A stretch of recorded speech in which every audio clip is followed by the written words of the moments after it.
and showed that there are some characteristics in parrots we can identify that using endoscopy with as about to 2.5%. You can see this is the whitening that happens once you spray. I'll show you in this video how it works. And the British group have done quite an extensive, nice piece of work in this area to show the loss of vascular whitening and its correlation to displaced infection. Here I've used the Pentax Gi Scope, and I'm using the iScan enhancement, and 2.5% acetic acid is sprayed on top of the esophagus. And immediately it shows a whitish reaction, and you can see the delineation here of the parrot's tongue, which is the acid-white reaction here. But once you go in and start observing, you will start to see here there's a reddish area which seems to be a failure spot.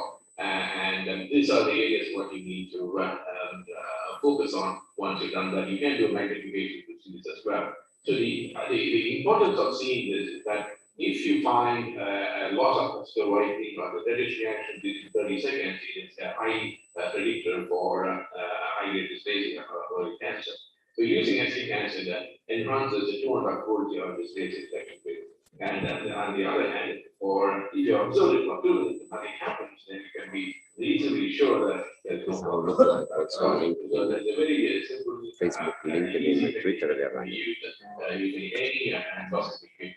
So it's really on LinkedIn, it's LinkedIn. Who are not really used for No, the biggest. So, ladies and gentlemen, in summary, the Taylor chapter is also we should be doing with the adaptation and online. That's a more better. You should be applying the class showed you earlier on. And you should have a systematic with the cardiac, with the Portsmouth esophagus, keeping the esophagus nice and clean. And if you can do an inspection time of 1 minute per second, I think that is a really good KPI for the esophagus. And also, can be high risk areas, especially close to the gastroesophageal junction between the southern parapet area and retroversion inside the gastroesophageal junction in the presence of high sodium. Advanced imaging techniques and other kind of imaging, PLI, etc., that helps, but it's not a substitute for a good quality white light endoscopy. So I'll leave it there and be happy to take questions. And thank you very much for your attention.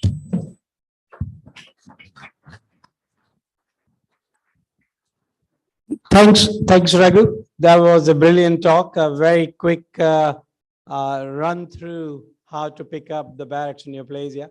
I think you switched off Raghu from the projector screen. Can you bring him back on? Raghu, you can hear me all right? Yeah, I can hear you, Pradeep. Yeah. Good. I didn't know you got a dog nowadays. Is that your dog? My daughter's. Okay. Excellent. So, Raghu, tell me all the technologies that you showed. What about having a drink before a gastroscopy or using mucolytic agents? Do you think that still has a role? Yeah, of course. You saw one of my first slides when I said how to look for it to have a clean esophagus.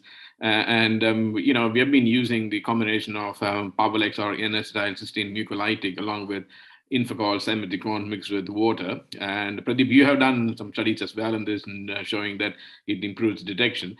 And in the stomach, it really makes difference asking them to drink it. But for the esophagus, I personally prefer to flush it down when I do the endoscopy, and that makes it easier. And also, we tried this in Nottingham, and our patients don't really like to drink the fishy smelled Pavlex mixture. So I prefer flushing it down the channel and cleaning it. Yeah. Any questions for from the audience? Any questions for Krish? We do have roaming mics as well. If you have a question, can you switch on the mic? Charlie has got a question there. Is that working? Yeah. Hi, Charlie Gordon from Bournemouth. So to comment on the question, so I would argue that we should push the use of acetic acid, because by the time you get into a endotherapy center, hopefully you're in front of someone who has spent their career peering at the esophagus. And one of the projects we need to do is improve diagnostic skills in the referring centres. I've got to say I'm a big fan of acetic acid, mainly because of you, Pradeep. And a question: where do you see cytosponge fitting into Barrett's surveillance? Yeah, it's. Did you get the question, Krish? Yeah, I got the question. It's interesting for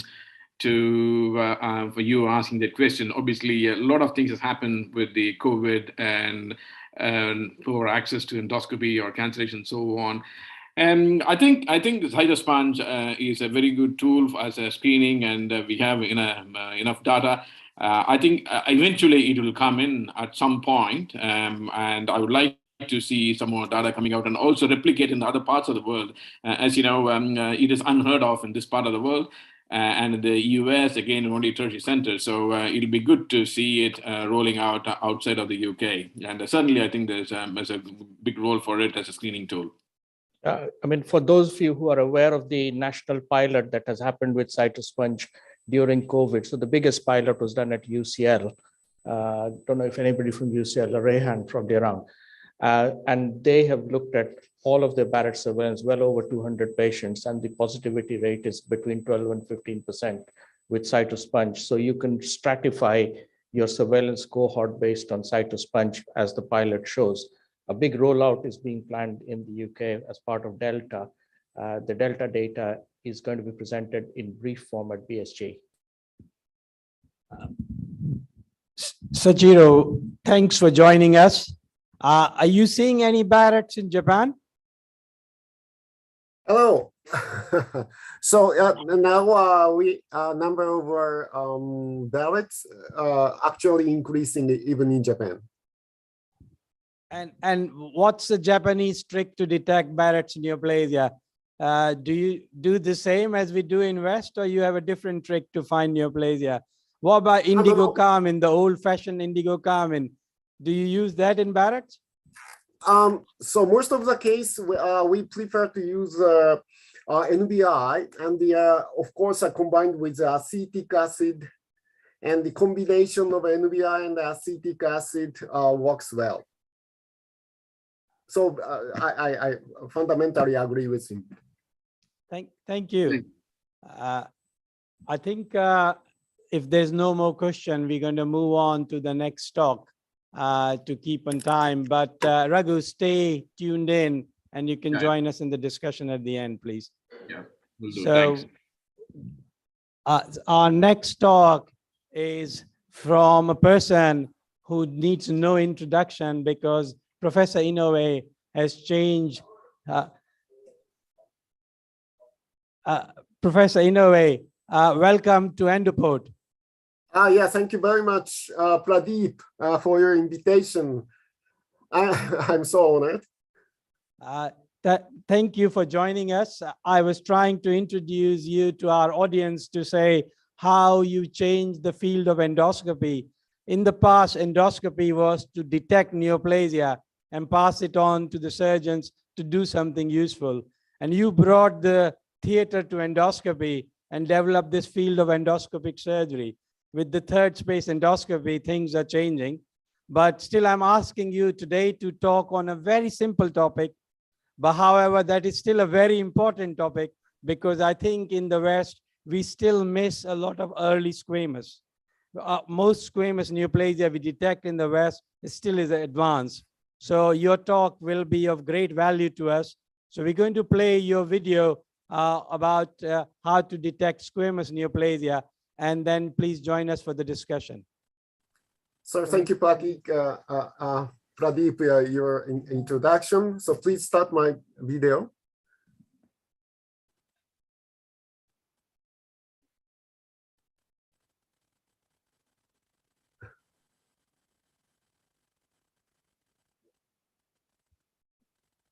It's a very nice background, Haru. I don't know where this is in Tokyo. Or is this a virtual background? Yeah. This is a view from my hospital. Oh. So behind my shoulder, you can see a Tokyo Tower. Oh, yes. Beautiful. I guess I can only dream of an office like that one day. Yeah.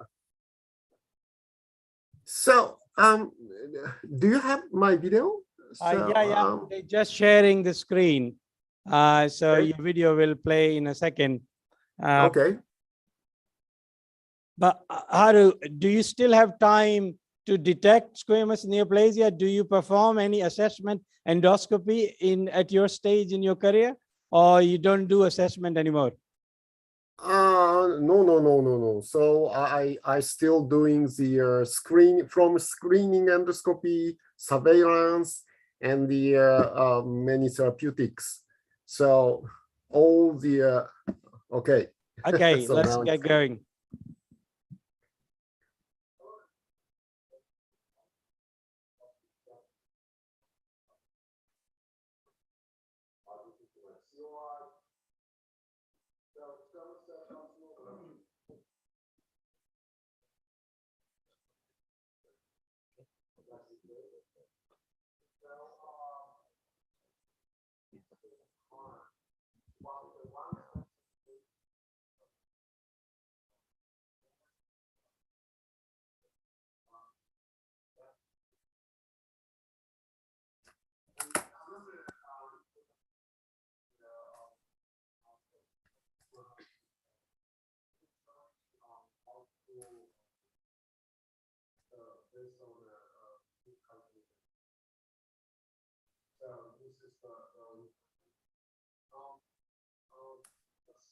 Can you hear my voice?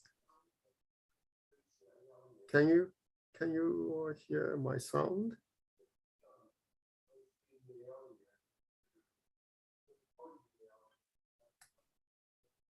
Okay, I can share my slide.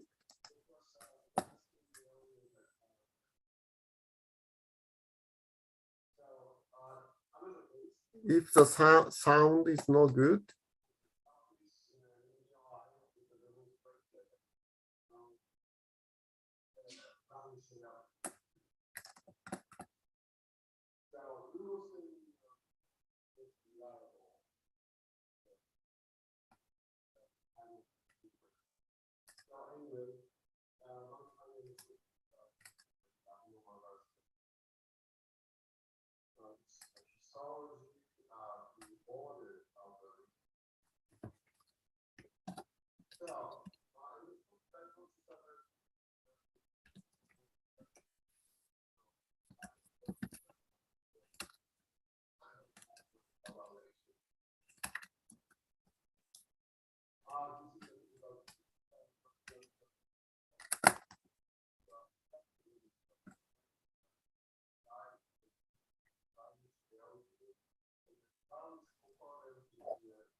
Okay, Pradeep, so I can share my slide and the talk by myself.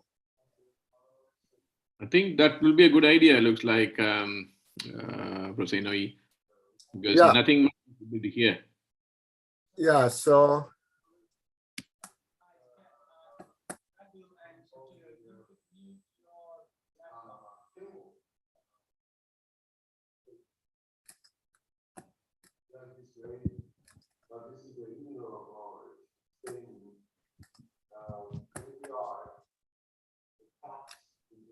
can you see my slide? Yeah, we can see. Sorry, okay. I would like to talk about the endoscopic detection of the squamous cell carcinoma. I'm not sure what's happened here. So, Haru, are you doing your talk live? Yeah. Yes. Okay. Why don't you do that? And we'll stop sharing from here. Yeah, we can see your slides, Haru. Okay. So I will start the. Hello, everyone. I would like to talk about the endoscopic detection of the squamous cell carcinoma. Can you hear? Yeah. This is my Guys, can you stop playing his video then? Haru is showing playing his talk live. Can you stop sharing his video? Like this way.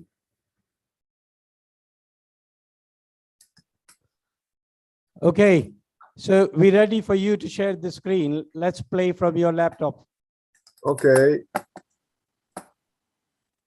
So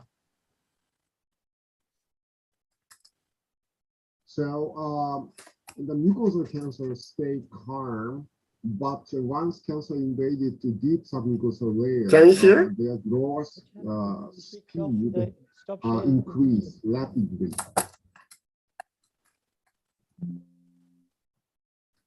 Haru, are you playing your video or you are sharing your slides?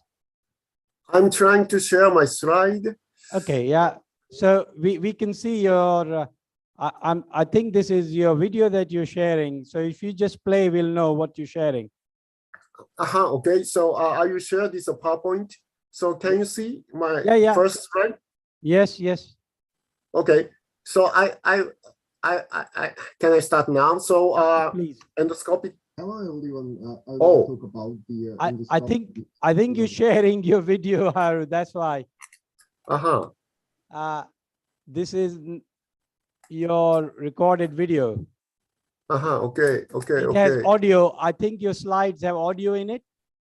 That's why. Okay. So I can talk by myself. Yeah. Now it's okay. So detection of squamous cell carcinoma.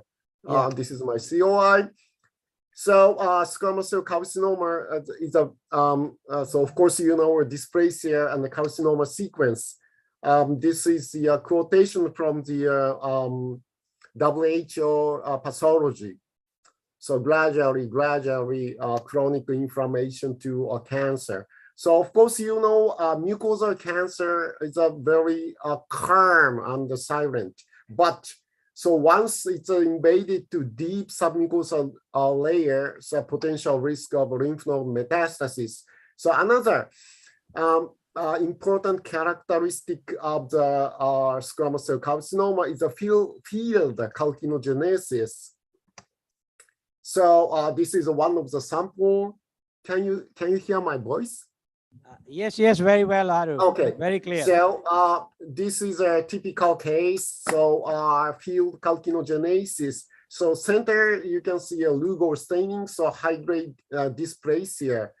So unstained, clearly unstained area, and then you can see some low grade dysplasia around it.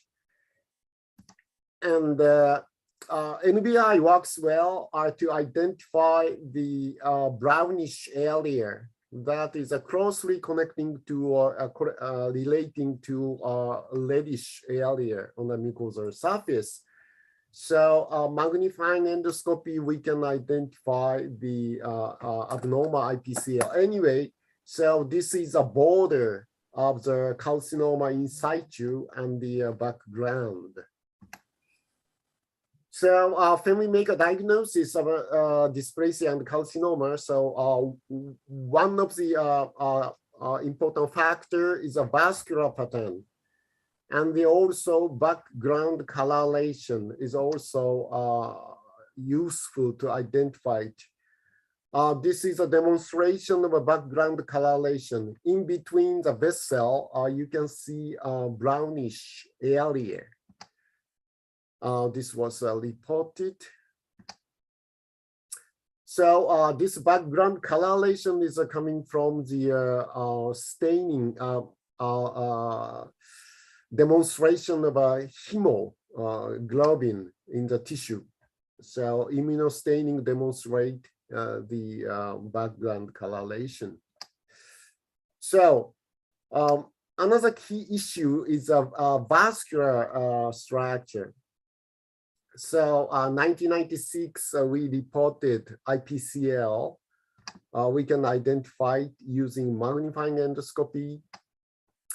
So nowadays we can see it. So IPCL itself a yellow line and indicate the IPCLs in the epithelium. So this one will change dramatically when the epithelium change to a malignant disease. So this is the important illustration. So left to right.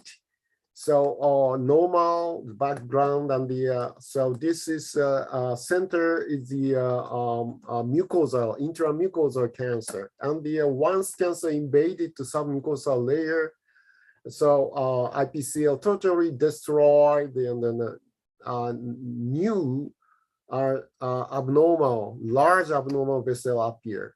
So this is a vessel diameter. So large diameter vessel, abnormal vessel corresponding to the relating to the submucosal invasion, we can say. So this is a sample. This is a normal IPCL. It's a hairpin-like shape. And in the point of cancer, it looks like this. And then in a submucosal cancer, we can see typical large abnormal vessel like this way. This is a B3 vessel. So we can say B1, B2 in a Japanese esophageal society classification, B1, B2 corresponding to mucosal cancer, and the B3 corresponding to submucosal cancer. Okay, so this is a case demonstration, only one case. So you can see 6 o'clock direction, you can see erosion and then some upward growth together. So NVI demonstrates a margin well, and the still chromo endoscopy demonstrates the lesion very well. So now we use a Lugol solution when we perform the ESD. So in this case, there was, based on the Paris classification, there is the center of the region, we can find an elevated area. So we suspect some mucosal invasive cancer.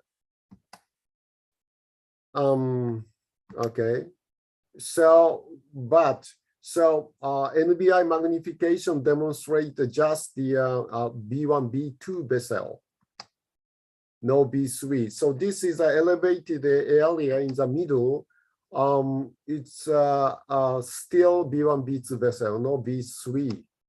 So magnifying endoscopic findings suspect intramucosal cancer. So this is a control. We cannot observe this kind of large abnormal vessel B3. In this case, we cannot observe. So we can say this is a intramucosal cancer. So we perform ESD, and the histology was intramucosal cancer. Particularly in this case, tumor is demonstrated upward growth. So still invasion is limited to lamina propria mucosa. So of course, you know, treatment is ESD is enough to control the disease. Okay, so this is a tiny region. Could you recognize a region in this case? Maybe right hand side you can say NBI, you can recognize a region. Very small region. So that this white ball outer diameter is a 1 millimeter. 1 millimeter. You can see particularly an NBI, you can recognize abnormal vessels, B1, B2. So this is a 1 millimeter region. So we took biopsy from this region and then stretch the specimen, and the histology demonstrates that this is a typical carcinoma in situ. So 1 millimeter region can be identified. So I think it's better to finish my talk.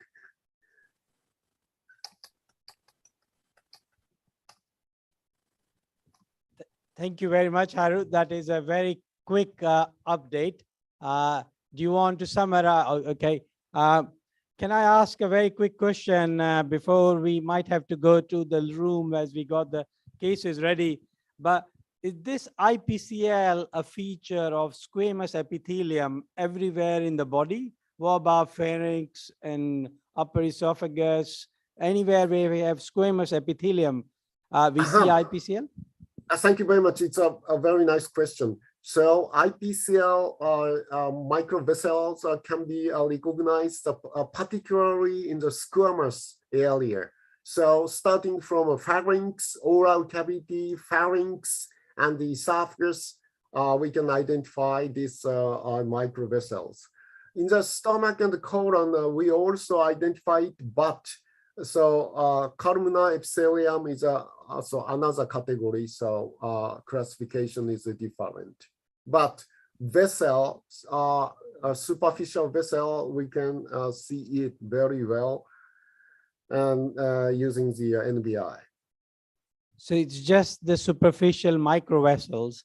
In That's squamous, right. we have a different kind of network as compared to the columnar. Yeah, that's right. You're right. So, okay. Yeah. Where do you see the role of Lugol now with NBI magnification? Is there still a role for Lugol? Yes. So it's also very important. I think so. Lugol solution is the most reliable to detect the cancer, but of course, you know, it is stimulus to the patient. So patient feel so uncomfortable after the examination. So we do not use Lugol routinely. So in the case of a complicated case, we use a Lugol solution to make a correct diagnosis of the disease.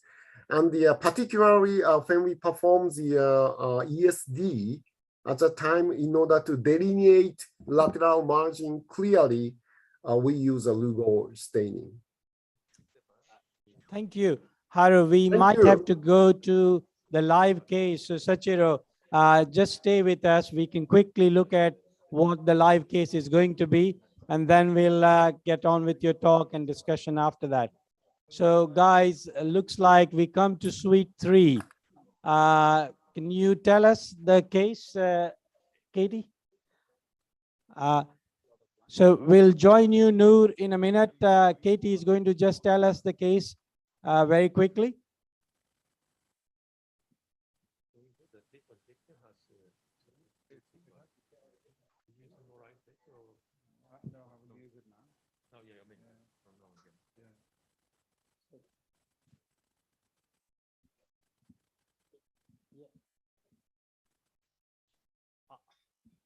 I can talk, Katie. Don't worry if your microphone is not switched on. So this is a 79-year-old female who's been referred for assessment and resection of gastric neoplasia in the antrum. Biopsy has shown low grade. We're not sure, so we are going to go live to endoscopy where we have Noor, and they're going to show us what they think. So can we go live to suite 3, please? Noor, we are live to you. Hello. Hi, Hello, Adolfo. everyone. Hi, Noor. Thanks for joining us. I think we also have our patient advocate, that's Fergus Chetty in the background somewhere. I think we can introduce the nurses later, guys. If you could just talk us through your assessment because we're running a little bit late. Sure. We have done a full assessment, and unfortunately, we have already injected Pradeep. So what we have is an antral lesion, as you can see. So it's measuring about 18 to maximum of 20 millimeters, I think somewhere between that. And it's a nice flat lesion, but there are 2 areas of central depression, and we were wondering whether this was true depression or whether this is pseudo depression. So we finished the assessment, and you will see that in a second what we have done before injecting. So this is the TXI image. As you can see right at the center, let me give you some magnification with water, if I can. So, Noor, before you tell us more about it, let me just ask the audience, looking at this image, how many people think this is an invasive cancer? Put your hands up. My God, Noor, about 75% of my audience is thinking this is an invasive cancer. So now make an assessment and tell us what you're thinking. So in gastric lesions, ulcerations can confuse you with invasion. That's what we've seen. In fact, this could be just a T1 disease. So as you can see right in the center, we have a loss of pit patterns. We've tried flushing that off with Infocol. It hasn't gone away, but these two areas are actually ulcerated ones. And myself, Adolfo, felt that this is a resectable lesion. Adolfo? Yeah, Pradeep. So the lesion has two depressions, but there's some fibrin. You can see still some vascular pattern underneath, and wherever the fibrin disappears, you can see that there are irregular but present vessels. Wow. And even if strikingly the biopsy showed low-grade dysplasia, but this lesion has some features predicting high-grade dysplasia at least after resection, including depressions and erythema, and the size, which over 2 centimeters, those factors predict high-grade dysplasia in lesions with the biopsy only with low-grade dysplasia. So I don't think there's any definite findings of deep invasion for sure. There might be scant invasion. Beautiful images, guys. I think Sachiro must be watching it. One of our experts in upper GI cancers. Sachiro, would you like to comment before we ask Haru what he thinks? Yes, so it's a beautiful image. I really enjoyed it. And it looks some movability of the region is a little bit limited, but as you mentioned, so it's a very difficult to actual invasion to some mucosa layer make a differentiate from the ulceration scars. So I think it's okay. In this case, we can resect this one and then evaluate it histologically. So Abe Sensei, so would you comment on this? Yes, what do you think, Sachiro, as well? You muted, Sachiro.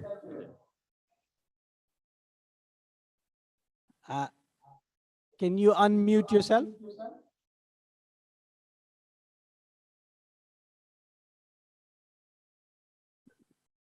Yeah. Somehow we can't hear you. Now, can you hear me? Yes, yes, very loud and clear. Yeah, thank you so much. I think the lesion may confine to mucosa. Macroscopic type is 0 to A plus 2C. I want to comment that microvascular pattern doesn't work to predict the depth of invasion. We can predict the histology, but we cannot predict the depth of invasion based on the microvascular pattern. Very good point. Thank you, Sachiro. Also, the important point to note for our audience here as well is that this lesion has been biopsied. Once you take biopsy, that also changes what assessment we do on the surface. Because I noticed when I was in National Cancer Center, a lot of lesions when you were assessing, you were not taking biopsies. Do you think that interferes with the assessment as well, Sachiro? Yes, but we need to confirm the histology because the indication for endoscopic resection depends on the histological type. If the biopsy reveals a poorly differentiated adenocarcinoma, we need to carefully consider the indication. Yeah. So anyway, we need to take biopsy. Okay, thank you very much. Guys, you carry on with the resection as planned, and then we'll come back to you. Are we going to suite 2 now to quickly look at, or are we going to Sachiro's talk? Are they ready? Okay, suite 2, we are with you. Can we see the suite 2 images live, please? I don't think they're ready. I think they're just washing the esophagus. So we'll come back to you after Sachiro's talk. Thank you. Sachiro, can we play Sachiro's talk, please? Pradeep, yeah. Maybe I don't have talk in this session. Maybe Gotoda Sensei. Gotoda-sensei. Sorry. It's been a long day for me. Have we got Professor Gatoda stop? Professor Gatoda, are you joining us?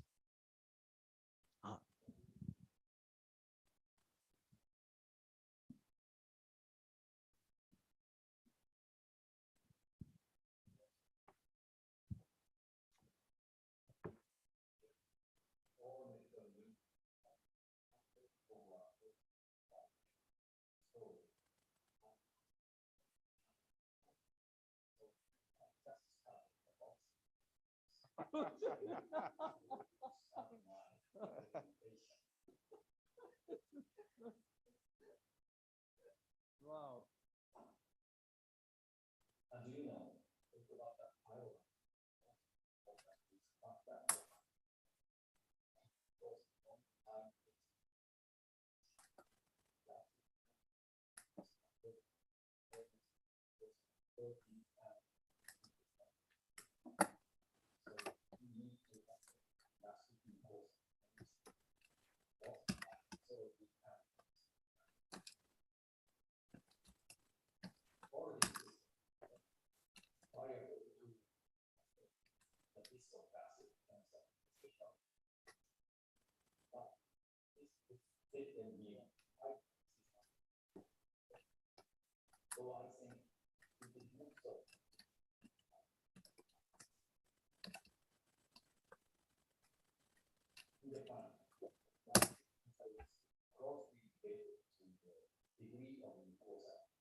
feature for signature in HP-naive case.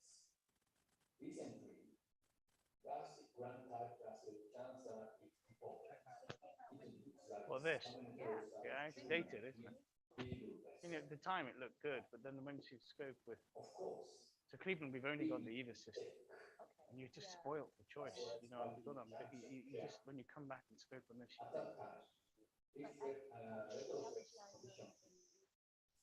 this and Fuji now.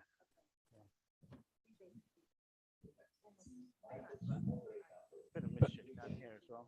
Professor Gatoda, we're just going to pause your video for a second because our virtual audience is not hearing the audio with it. So they'll just share the audio and then we'll start the video again from here. So can you share the audio on with the virtual audience, please?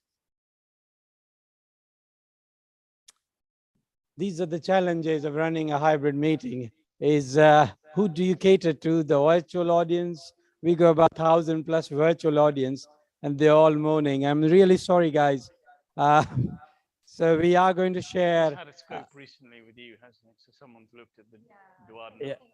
Yeah.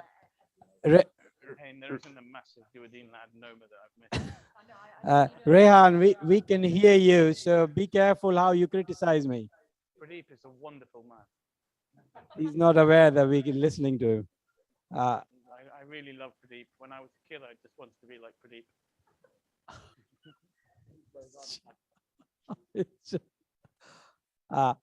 So when you're ready, have you shared the audio? Yeah, can you play encounter both intestinal Can and you ask our diffuse virtual type audience histology. to give us a feedback? Signet-ring cell carcinoma is visible as whitish mucosa with clear margin on the border. Border is here. On the other hand, early gastric cancer consisting intestinal type histology is often featureless. We can see the border of the atrophy and we can see the reddish mucosa here, but at that time it is difficult to correctly diagnose as a cancer. Even under the intracarmine dye, there is no typical cancerous findings. We can see just only the reddish mucosa here. So anyway, we need to take the biopsy confirming the malignant potential. Also, sometimes we need to take biopsies from surrounding mucosa to decide the tumor extension. Anyway, we have to notice that the mucosal color and surface are strange compared to the surrounding mucosa. In severe atrophic case, visibility is more difficult because of much featureless findings of gastric cancer. Also, can occur everywhere. So we need to check color changing and surface abnormality carefully. Also, we need to take the biopsy from the precise area. So we can see the mild elevated region here, and this is just a submucosal tumor. And this is also more difficult situation after the HP eradication. We can see just only the reddish mucosa. There is no typical cancerous findings. And this looks like a hyperplastic polyps in the gastric corpus, but biopsy taken from this nodule show the gastric gland type gastric cancer. So anyway, careful observation is necessary. Also, the biopsy taken from the precise area is requested. Recently, image-enhanced endoscopy is helpful, especially linked color imaging could improve the detection rate of neoplastic region in the upper GI tract by more than 60%. The color of early gastric cancer is enhanced compared to the surrounding mucosa. Under the white light imaging, it is difficult to detect any abnormality. Maybe that we can see the mild elevation here, but under the LCI situation, the border of the region is much clearly shown. Finally, I would like to talk about a recent important topic. The long-time use of PPI has a 45% increased risk of the gastric cancer compared to H2 blocker. Korean colleagues reported that in patients after HP eradication, the increased incidence of gastric cancer was significantly associated with PPI use duration of more than 180 and more than 365 days. We have to pay attention to the long-time PPI users. So anyway, if we do not know the worry, it is hard to find him. To figure out worry, we need to know him. To detect gastric cancer at an early stage, we need to know mucosal condition and features of early gastric cancer as well as worry. So anyway, this is my final message. Eyes can only see what the brain knows. Thank you very much for your kind attention. Thank you. Thank you, Professor Gotoda. The AGA Clinical Practice Committee has just published a paper on de-escalation of PPIs in relation to cancer risk. Have you any comments on that? Is our microphone on, guys? I don't know whether this is on. Yeah. So I don't know, Professor Gotoda, are you joining us live? Gotoda Sensei? No, I don't think he's joining us live. So I think that was a fantastic talk about early gastric cancer, of how to detect.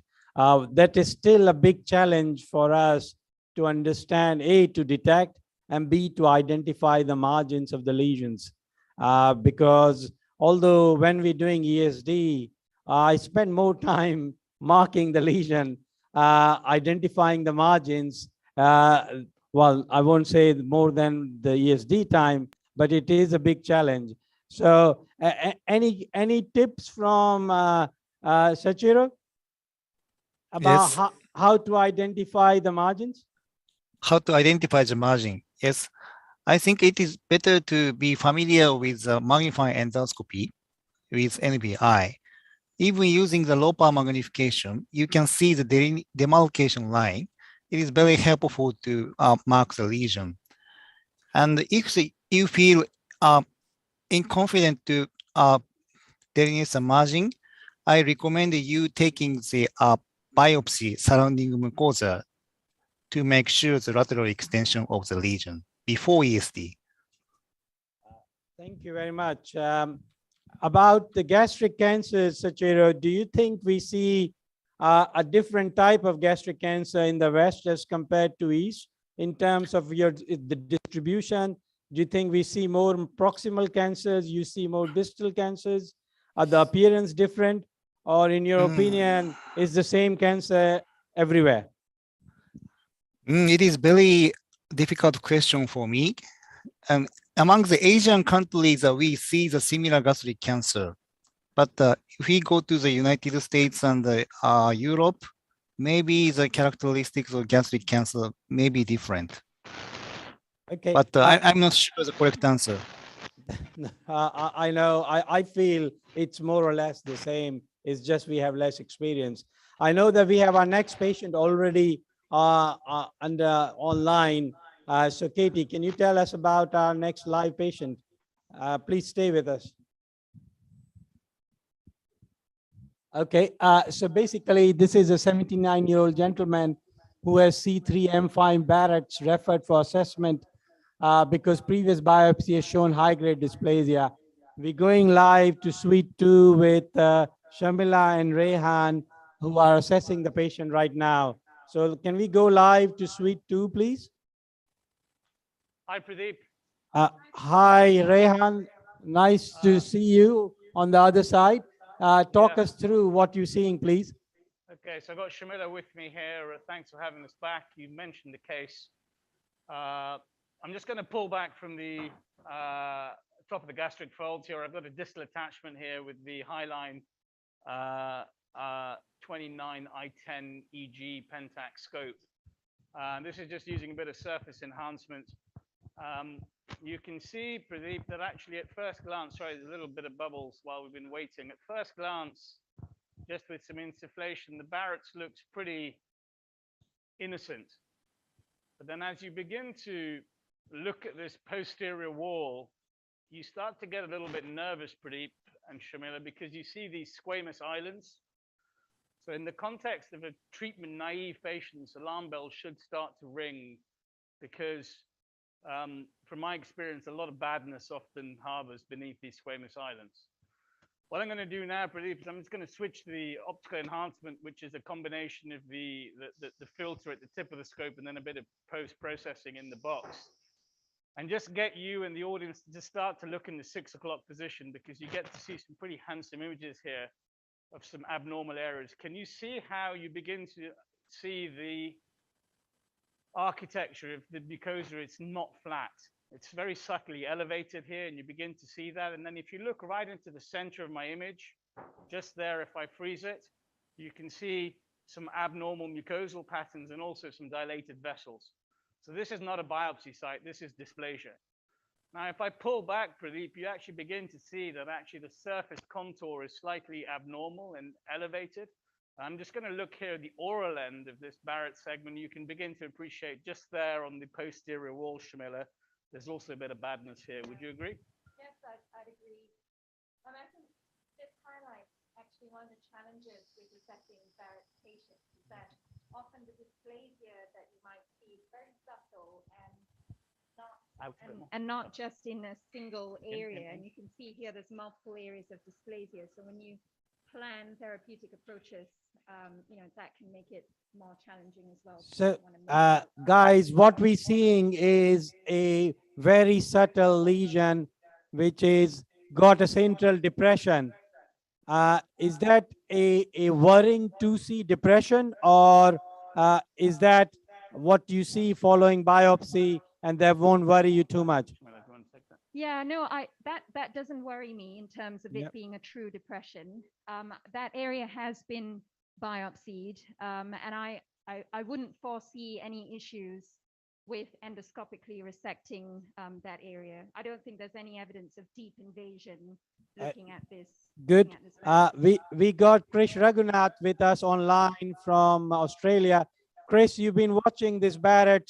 What's your overall assessment apart from that little area that Rehan very elegantly demonstrated?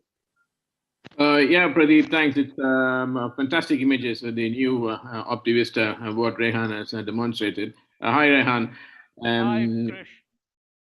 So as Rehan said, the squamous epithelium there looks a bit distorted, and there's probably some subsquamous extension of dysplasia underneath there. I won't be surprised if there is a cancer in this Barrett's, and it is quite, the margins are quite widespread. It is quite a large patches of lesion on the lower half of the screen, so it needs a widespread resection. I think it should be a superficial lesion within the mucosa and probably superficial submucosa, but I don't think this will be a deep one. Unless we do a resection, we won't know what it is. My next thing is, in a lesion like this, Pradeep, ESD is not a bad idea because it's quite a large lesion. And it's quite nodular there, slightly elevated. So there is an option of a ESD as well for a lesion like this.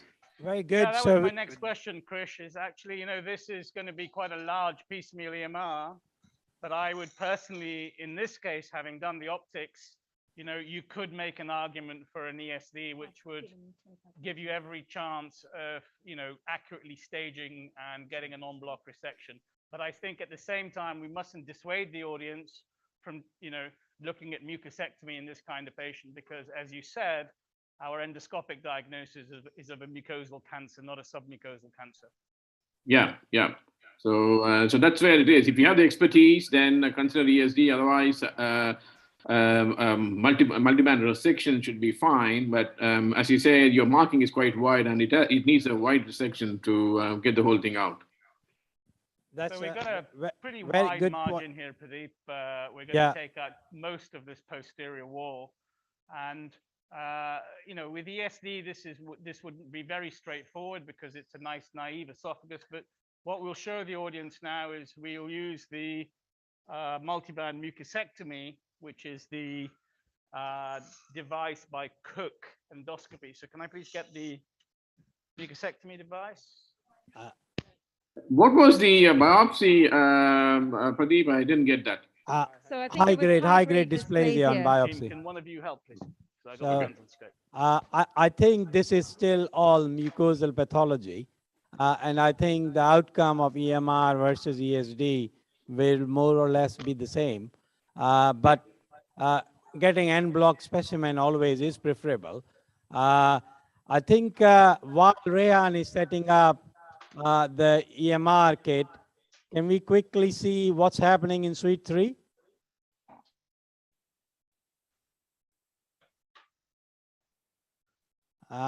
Even suite 3 is out, so they don't have, they're just cleaning the lens as well. In that case, Adolfo, we are back with you. Together, okay? I'm not sure you can hear us, Adolfo. Thank you. They're good, surprisingly good with this scope. Yeah. Oops. Adolfo. I think your mic, they've switched off your mic. So we can rather than room view, if somebody could show us the endoscopic view. Yes, we're back with you, Adolfo. Okay, thank you. So Noor has nice close. Okay. Looks like you're preparing a traction technique there. Pradeep, can you hear me?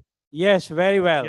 Yes. Okay. So Noor has very nicely done the circumferential incision around the lesion we saw earlier with a dual knife. Has done enough trimming, which is important. I'm sure that people know what the trimming is, but it's doing some dissection around the circumferential line cutting so that it becomes a bit easier now to complete the dissection. And especially, it's important to do enough trimming in the target, or the Japanese endoscopy is called the target, so the distal end, because it will be the more, otherwise it may become difficult. So we are going to want to make it easy. Of course, Noor could do this without any traction, but so that especially beginners can see how this works, we're going to use a traction method. In fact, the initial plan was the clip-on line, which maybe more people may be familiar with in the stomach, but we're using the clip-on. So, Adolfo, basically, you've done a circumferential mucosal incision, little bit of dissection to create a flap, and now you're going to fire the clip with a rubber band on the oral side of this flap? Yes, whatever is closer to the scope. So closer to the scope. Oral side, yeah. Yeah. So here, the tip is now to rotate the clip so that we place it at opening at 12 o'clock. Oh, okay. So the only thing is that we might drop the band. Okay, this wasn't prepared. Yeah. This wasn't prepared. So we had to, you can grab it if it's in the stomach. If not, we put another one. So that's a pitfall of the. Yeah, but, yeah, we can get another one. That does happen.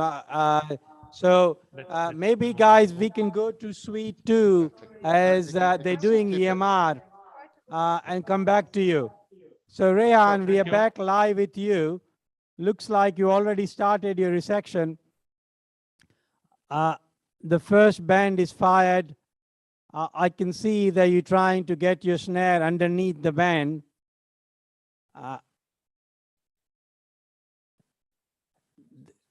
So looks like you've taken your first bite. That looks like a pure coagulation current. When you join us, we need to ask you, you're using the cutting current or coagulation current.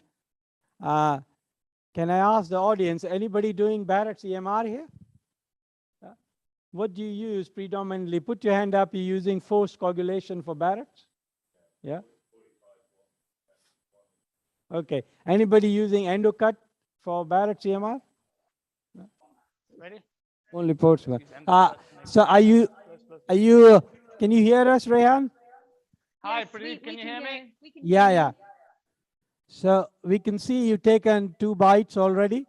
Yeah, so Moving. Pradeep, we're going quite wide here. We're overlapping the margins. I heard the criticism about the coagulation, so I switched to the cutting current there. But There was no criticism, Rehan. It was an observation. You should no, say. I'll tell you why I do that. Towards the anal end of the margin, when I'm in the cardia, I always use a bit of coagulation current Yes. because I find it's a bit vascular. And as I come agree. towards the oral end, then I switch to cut. Open, please, Philip. Exactly. I was going to come to that point. You made that point very elegantly. I think you can see how quick EMR is. This wide area can be resected so quickly in matter of minutes, almost while we're live with him. Guys, do you have a question?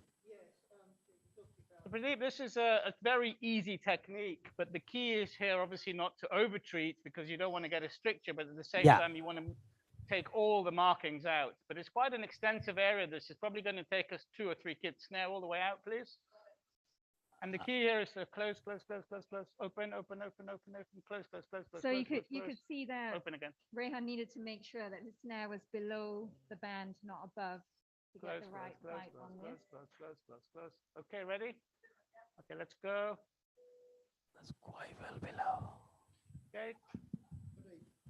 So now we've got a nice, I always work from one edge to the other so that you don't get these horrible islands then in the middle, Pradeep, that you then don't know what to do with.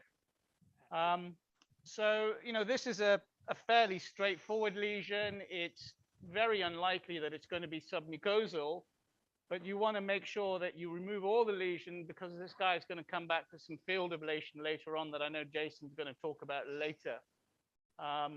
And it's also quite important here, open snare fully, to be aware of how many pieces you're resecting because you want to come back and close fully there.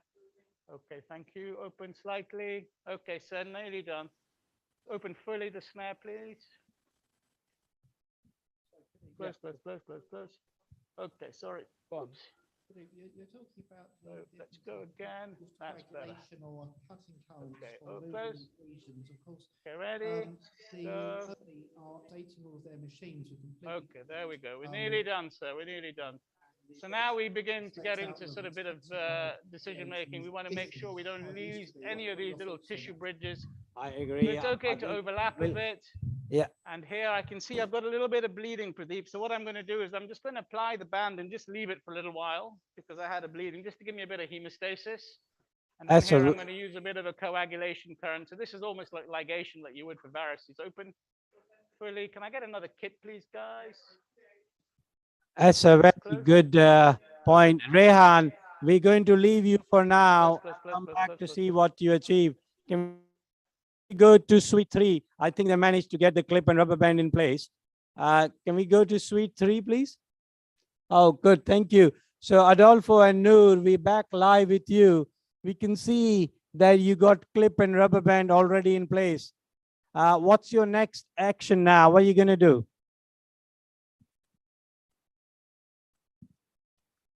Adolfo, I think they muted your microphone again. Can you unmute your microphone, Adolfo? No, we can't still hear you. So we don't want the room view, guys. Stay focused on the endoscopy view. Can you hear now, Pradeep? Yeah, very well. Okay, sorry. Okay. Can we have the endoscopy view from suite 3, please? So Noor is grabbing the band, and now, rather than pushing the scope, he's pushing. If you push the, okay, if we push the clip, we can see what's happening in the submucosa and see how good the traction is and decide the direction. We had already agreed that this is a good place to put it. You could also put a small mark in the place that you think is adequate. And now you see this becomes easy now because we can see the submucosa, see the vessels, and Noor is going to use an IT knife. So this is called the clip band technique, and more than one can be applied for such lesion. One band system is usually enough. So Noor, this traction is unbelievable. This makes me think more mortal people like myself can also do ESD here with the planes exposed like this. That's beautiful traction. Pradeep, because with the clip-on line, sometimes the action is a bit unpredictable, but with this one, you can test beforehand, and it's going to be stable and it's dynamic. Once you insufflate more and you start cutting, it just becomes easy. This will be probably 2 minutes for Noor. So is there any downside of this traction, Adolfo? If I overinflate, do you think we can pull the muscle up? Yeah, so we have, if it's an invasive, first, if you grab the muscle layer instead of the mucosa, then you can have a problem. And then if there's a invasion or very much fibrosis, you may pull the lesion up. And then there's supposed to be an increased risk of perforation if you're not careful. Or if you place the second clip on the wrong place, you might need to detach it. But apart from that, it is quite easy. And I think it's good for, especially for trainees, but not only. I use this all the time. Anjan, yeah, Anjan doesn't do ESD, but if you had planes like this, are you going to happy to do ESD? Absolutely. I mean, I do poems, so you can see. Pradeep, only in the lesser curvature or subcardial area, I think that the clip-on line would be better. But apart from that, you can decide different lengths of bands as well, so that it can provide the right traction. So Adolfo, tell us about the pros and cons. With clip and line, you got better control. With this, you have to manage your inflation so that you don't pull up the muscle. Isn't that right?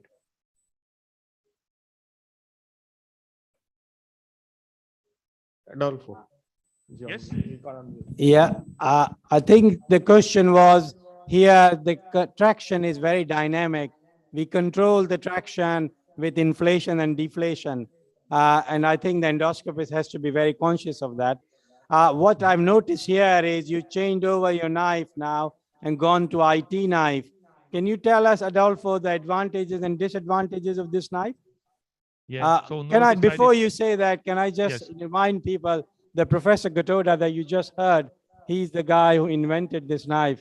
It's a shame that he couldn't join us live. So thanks to him with this knife. Tell us about its advantages and disadvantages. Yeah, so this knife is very good, and I was lucky as well to learn it with Professor Gotoda and his team. So it's an insulated tip knife, so you can touch the muscle wall with a ceramic ball that you're not going to coagulate it. So that's an advantage. So the movements required for this are different to other knives, so it has a special different training. But you can make sweeping movements with which you slide on the ulcer, on the muscle itself, and preventing perforation. You can, so this is a IT2. It has like a Mercedes-Benz sign underneath with which you can hook the tissue, and it makes it quite speedy. And you can also coagulate with the metal part of it. So in fact, it's quick and it is safe. I think it's very nice, especially once you can see perfectly the submucosa being pulled up. It becomes quick, as you can see. Guys, record this. We would love to see the outcome. Unfortunately, we're running late, so we have to go to our debate on EMR versus ESD, and we'll join you later. Looks like Rehan has already finished with that little oozing point, and then you're done. Thank you, guys, and we'll see you soon. Can we start the debate, please? Wow, that's interesting. Sorry. Oh, okay. So have we got our faculty for the debate joining in?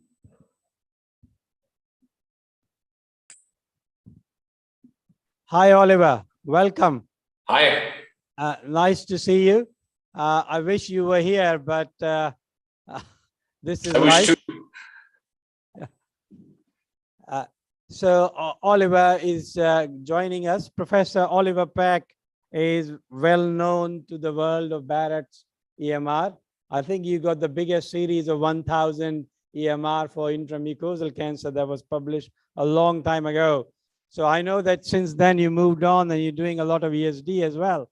But today, Oliver is going to defend the role of EMR for Barrett's neoplasia. Is that right, Oliver? Yes, that's right. Good. We can see Professor Roche with his very inquisitive hat on, who's joined us. Welcome, Thomas. Thank nice you. to see you. Hi. Hi, everybody. So, Thomas, would you like to declare your conflict, whether you are in favor of EMR or in favor of ESD, or Well, you're going to stay for neutral? My only conflict is that I dislike the absence of evidence. I dislike the absence of evidence. Okay. This is endoscopy. Yes, we should practice evidence for sure. So I'm sure we'll get very critical comments from Thomas. And our other speaker is Pierre. Is Pierre Dupre joining us? Pierre is already online, or is I'm there. I'm there. Oh, hi, Pierre. We can't see you. I'm sure you are there somewhere, but you not put your video on. Oh, welcome. Thank you very much. So Pierre is, I won't call you as a ESD Taliban, but Pierre does love doing ESD. This is one of his favorite hobbies. So Pierre is going to defend ESD for Barrett's neoplasia. But before we get going, guys, we're going to ask our audience to do a little poll, and then we can see. So Katie, can you tell people how to use this poll? Yeah, so if you either scan the QR code or if you go onto slido.com and type in the code, then that'll take you to the poll. It will say that nothing's active at the moment, and then when we get to the question, it should come up, or if you refresh your screen, it should come up, and then you can submit your answers, and then we'll get the results up on the screen. Hope you got it. So you can scan it or go to slido.com and put that code. Next slide has the question, and we want you to answer those. The questions will appear on your mobile. There we go. So you should have the questions on your mobile. A 72-year-old male patient with C3M4 Barrett's who has a 20 millimeter 2A1S nodule with biopsy showing high-grade dysplasia. Which would be your treatment of choice? If you can vote now. This can be done by people online as well. Virtual audience, I hope you were listening to us. You could also you could scan this and then you can vote on this as well. So if you can vote now.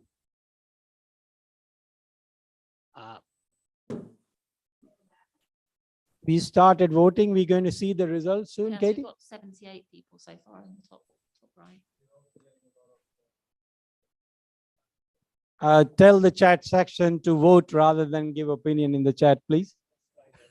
So please vote. Share your opinion in the poll rather than in the chat, please. Katie, do you decide when to stop the polling and show the result? There you go. Okay, yeah, okay, there we go. So there's a 60-40 divide. Professor Roche doesn't like lack of evidence thing. Audience thinks 60%, 62% thinks we should be doing ESD here, and 38% thinks EMR. So Pierre, it is for you to lose. So please defend this properly so that we don't change this polling result at the end. I think we can stop this poll and play the first talk. Who's going first? Guys, we are not coming to you in suite 3. Thank you very much for sharing the screen, but can you please stop sharing the suite 3? We're going to the live debate. Thank you.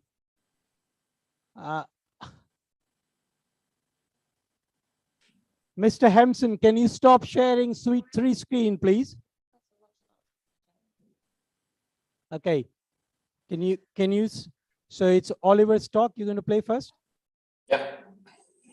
Oh, no. Thomas is moderating. Ollie's got his talk on EMR. So can you play Oliver's talk? Oliver, while they get your talk ready, just to be clear, you are doing ESD for Barrett's. Yes, a lot. Yeah. So you don't come completely with the idea of no ESD in Barrett's. No, not at all. I'm doing ESD in Barrett's since more than 10 years. Yes. But I always was a little bit reluctant to say every lesion in Barrett's has to be treated by ESD. And that's why I usually try to defend EMR, because it's a very good method still. I agree. Okay, we'll play your talk now. Hey colleagues, I would like to thank Pradeep Bhandari and his group from Portsmouth for inviting me to give this talk in the debate about EMR versus ESD in the management of Barrett's neoplasia. My talk is pro EMR. So first of all, I would like to start with the pros and cons of ESD and EMR. So EMR, as you all know, is easy to learn compared to ESD, and it's also easy to perform after proper training. The duration of the procedure is short compared to ESD, and also the costs of EMR are lower than with ESD. However, oncological radicality is better with ESD because we have more en bloc resections and R0 resections. The long-term complete remissions rates are quite similar in both groups, and recurrence rate is usually higher with EMR than with ESD. First of all, I would like to show you a few series on EMR in early Barrett's cancer. We have very large series like this one here with 1,000 patients with intramucosal adenocarcinoma and Barrett's esophagus, published by our group several years ago. We had excellent results with a complete remission rate of 96%, recurrence rate was 14%. However, retreatment was possible in most of the cases, so the long-term complete remission rate was quite good with 94% after almost 5 years. In the last 5 years, the recurrence rate was significantly lower with less than 5% because of consequent ablation of the Barrett's esophagus. There's one recently published series from the Netherlands. In 9 Dutch expert centers, 1,386 patients were treated with early Barrett's neoplasia.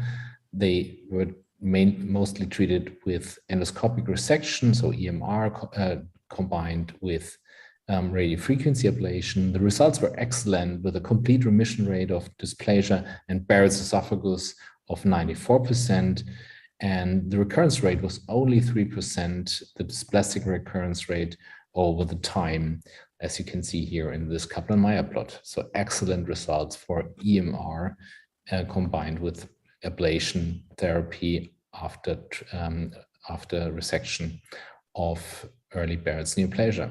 So why do we need another method like ESD? There's only one prospective randomized study comparing ESD with EMR. This one is from Düsseldorf, Horst Neuhaus group. 40 patients with high-grade dysplasia and early Barrett's cancer were included in the study. There were 20 patients in the EMR arm and 20 patients in the ESD arm. The results were very similar. Complete remission rate and the recurrence rate were almost equal. So no significant difference between both groups. The only recurrence that occurred was observed in the ESD arm. However, this prospective randomized study was criticized because of the patients and the lesions that were included, mostly smaller lesions, a little bit larger than 20 millimeters in diameter. There are also retrospective cohort studies compared EMR versus ESD and ESD. So this retrospective study is from the Mayo Clinic. They compared 456 patients that were treated with CAP EMR with 81 patients that were treated with ESD. The results showed that after 2 years, the rate of complete remission was higher in the ESD group with 85.6% compared to 75.8% in the EMR group. So higher complete remission rates for ESD than for EMR.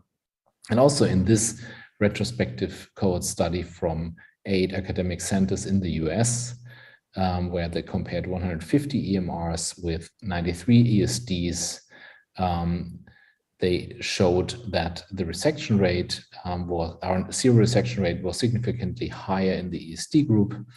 The complication rate was similar in both groups. However, strictures occurred in 16% in the ESD group and in only 10% in the EMR group, but this difference did not achieve significant. Recurrence rate was higher in the EMR group compared to ESD, and also the need for additional recurrent endoscopic resection was higher in the EMR group than in the ESD group. In this study, the follow-up was quite short, with only 15.5 months in the EMR group and 8 months in the ESD group. So those two larger retrospective cohort studies showed that ESD is superior to EMR with regard to recurrence rate, especially, and the RC resection rate. However, we have the problem of those retrospective studies that the groups are not equal, and we usually compare patients that were treated with EMR several years ago with patients that were treated with ESD in recent years, with all the disadvantages of such a retrospective cohort study. So we definitely would need a prospective randomized trial comparing both treatment methods. There are definitely lesions that are eligible for EMR, and there are lesions that should be treated with ESD. For example, this lesion here in the long segment Barrett's esophagus, you can see at 12 o'clock, this slightly elevated lesion, very subtle. When after acetic acid staining is a little bit more obvious, but quite different, quite difficult to delineate. And in this case, piecemeal EMR is the adequate treatment, and the neoplastic lesion was totally resected. In opposite, this lesion here is a quite bulky lesion, larger, and when you have a close look, you can see even a small ulceration. Having a look with NBI, you can see suspicious vessels on the surface, and this lesion has suspicion for deeper submucosal invasion, and therefore an ESD is the treatment of choice to achieve a complete RCO resection and to have an adequate specimen for the pathologist and an RCO resection.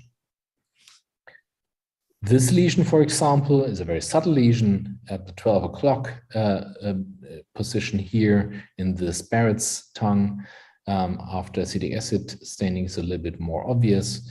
And this is a very nice lesion for a normal EMR.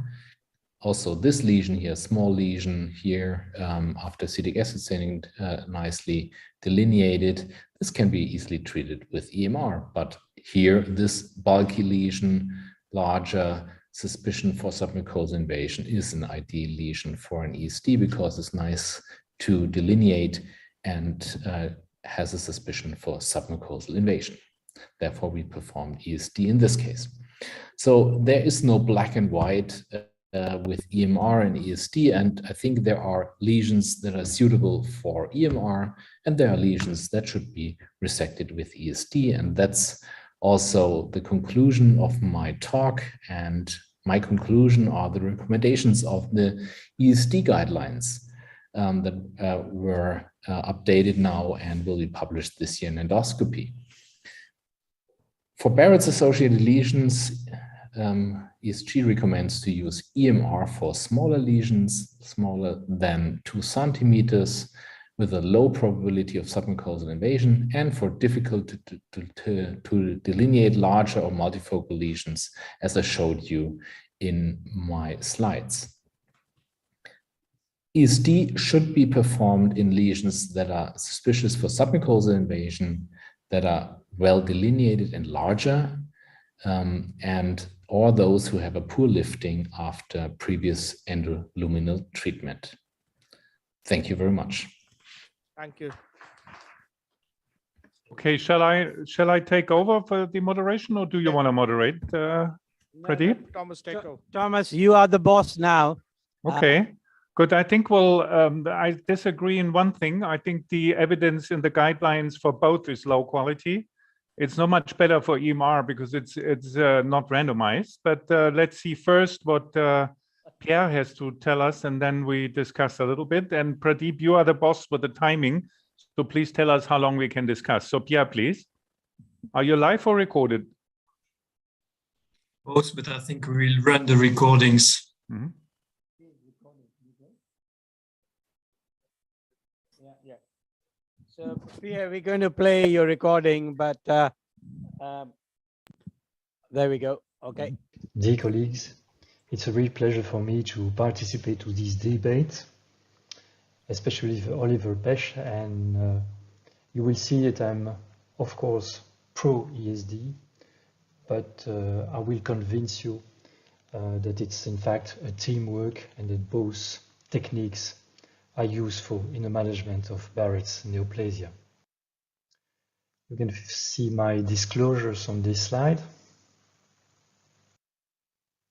And it has been indeed a great debate since more than 15 years with the pro-CMR, the pro-ESD. And the criteria to consider are, of course, the ease of use for most endoscopists, but also the efficacy, especially the R0 and curative resection rates, the quality of pathology reporting, the safety, the cost, respective indications, as I will show you, and previous treatment that may make EMR more complicated, such as EMR, RFA, or surgery. Just as an example, you see in this case, I think there is no debate for such a lesion. Nobody would, for now, remove this lesion by piecemeal resection. And this was indeed a Paris OIS lesion suspicious of summucose invasion. It was removed by M-block resection, and you see the pathological result, PT1-SM1, no lymphatic or vascular invasion, G1 lesion, no recurrence after 5 years of follow-up. But of course, lateral margins were positive for low-grade intestinal neoplasia and what was treated by a radiofrequency ablation. So that you know the ESG guidelines recommending ESD. These guidelines were published in 2015. Lesions larger than 15 millimeter, those with features of superficial summucose invasion, and in patients for whom scarring, fibrosis, or previous endoscopic or surgical treatment would preclude a sufficient lifting with EMR. The recently updated guidelines that the members of ESG could read and comment suggest to use ESD for Barrett's associated lesions, for lesions suspicious of summucose invasion, the O1 OIS or O2C, malignant lesions more than 2 centimeters, and lesions in scarred fibrotic areas. But you see this weak recommendation, low quality evidence statement. You see a nice example of a lesion that extends more than 2 centimeters. There is no sign of summucosal invasion, although the resected specimen will show slight involvement of the summucosa, but less than 500 microns. And you know that I like to remove them underwater, so that's my usual lifting device. I like to work underwater because we have a very clear view of the extent of the lesion, and you can do most of the section underwater. But of course, you should prevent bleeding. The technique is now well known. Incision first, either tunneling or dissecting from the borders, and you see this can be done in a very short time of resection, for sure less than 1 hour, maybe 30 or 40 minutes. These were also lesions with summucose invasion that were curatively resected by ESD, and I think there is no debate on use of EMR in such lesions. There has been a recent meta-analysis published 2 years ago showing that R0 and curative resections were much better with ESD than with EMR in several European and Western studies. The authors further analyzed different subgroups, for example, the lesions less than 10 millimeter, between 11 and 20, and more than 20 millimeters. And they showed that EMR was preferable for lesions less than 10 millimeter, showing similar en bloc resection, curative resection rates, and recurrences to ESD, while it had shorter procedure times. For lesions between 11 and 20 millimeters, both EMR and ESD are applicable as they provided similar local recurrence rates, but for lesions more than 20 millimeter, ESD was the most profitable choice due to a significant lower recurrence rates. This was also shown in a recent paper published in Endoscopy, showing that ESD results in higher en bloc and R0 resection rates for Barrett's-related neoplasia than EMR, lower recurrent residual disease rates, and less need for repeat procedures. Because of its lower risk of recurrent disease, ESD may avoid time and cost associated with re-interventions and might reduce the frequency of follow-up endoscopies compared with EMR. I think this is quite similar to ESD in the colon, and you see the differences in the recurrent disease between EMR and ESD, 31%, 3.5%, and patients with additional resection procedures, 24 with EMR and 3.5 with ESD, and this was significant. Also, when we look to the pathology and the clinical outcome, this was a paper from an American group published in Digestive Endoscopy. EMR produced more equivocal lateral margins. You see 41 versus 5%, vertical margins, 42% versus 0%. This was significant.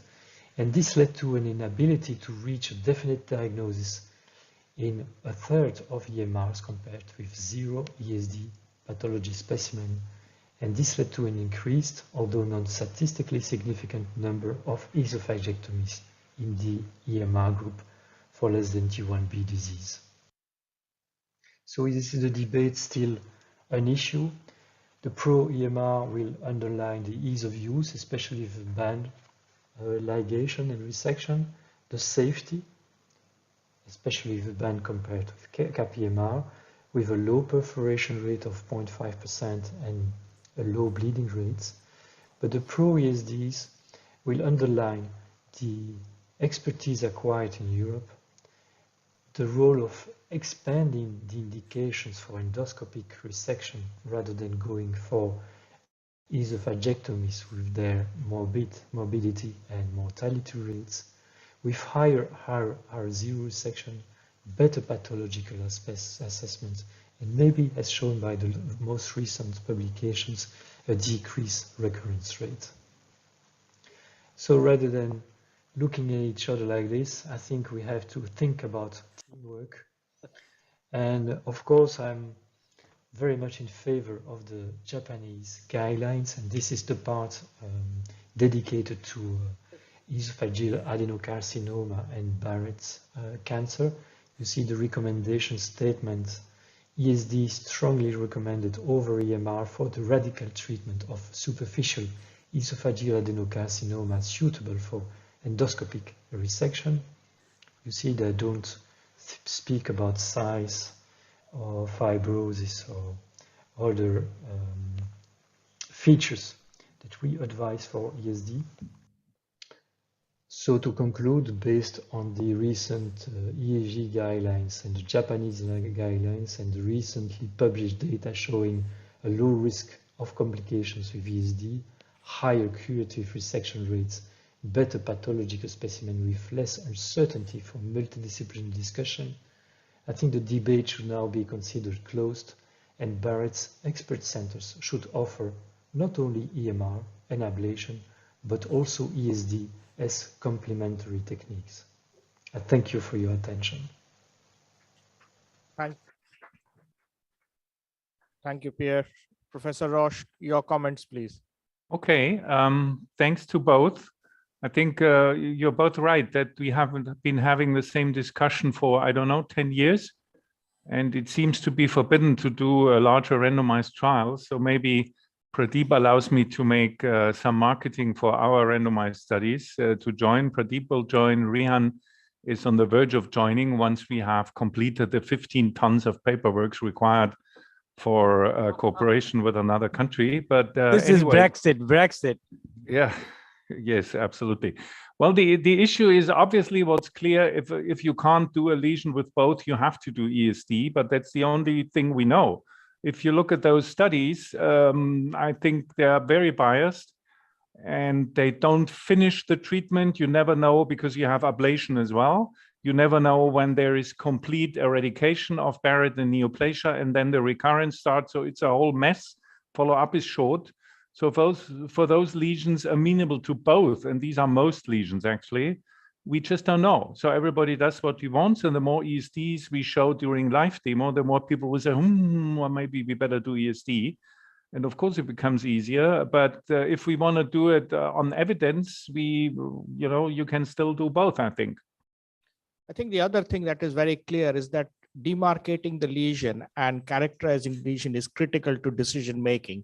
So both on size criteria and also what Ollie and Pierre have shown, that if you suspect submucosal invasion, you must, if you have the facility, go for ESD so that you get a better characterization. Maybe, but this is a guess game and you are wrong most of the time. So when I compare the lesions I see on endoscopy, and then the histopathology comes back with a 7 millimeter cancer, I wonder what I have seen.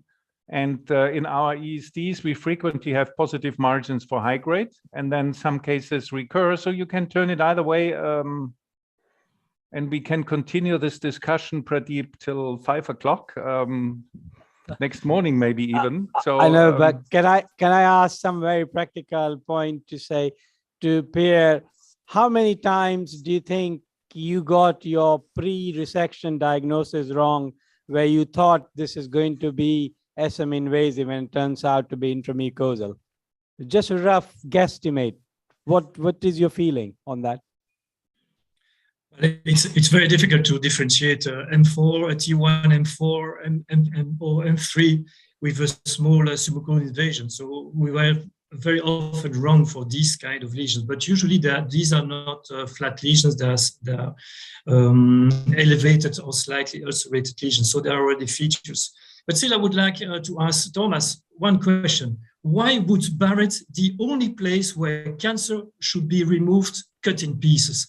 That's something that's very difficult for me to accept. Because then you can do it in the colon, you can do it everywhere. You can cut it in pieces, and you know that by cutting in pieces, sometimes the margins of EMR in piecemeal EMR are coagulated. So you cannot assess submucosal invasion in those specimens. So that's something that's really, you don't need randomized trials, I think. Right, but Barrett is often multifocal.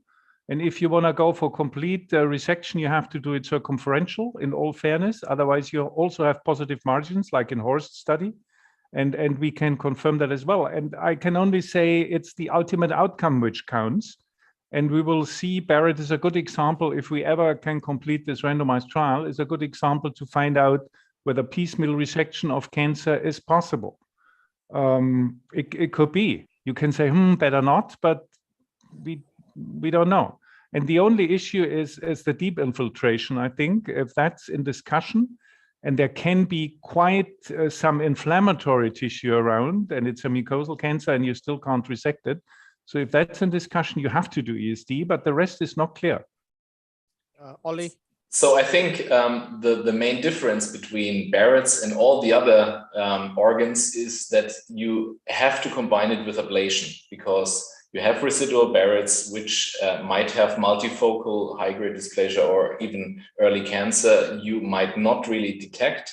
And so the treatment is over when the whole Barrett's is gone. And this is the big difference between squamous cell cancer, for example, where you just remove the cancer and you don't have any additional treatment.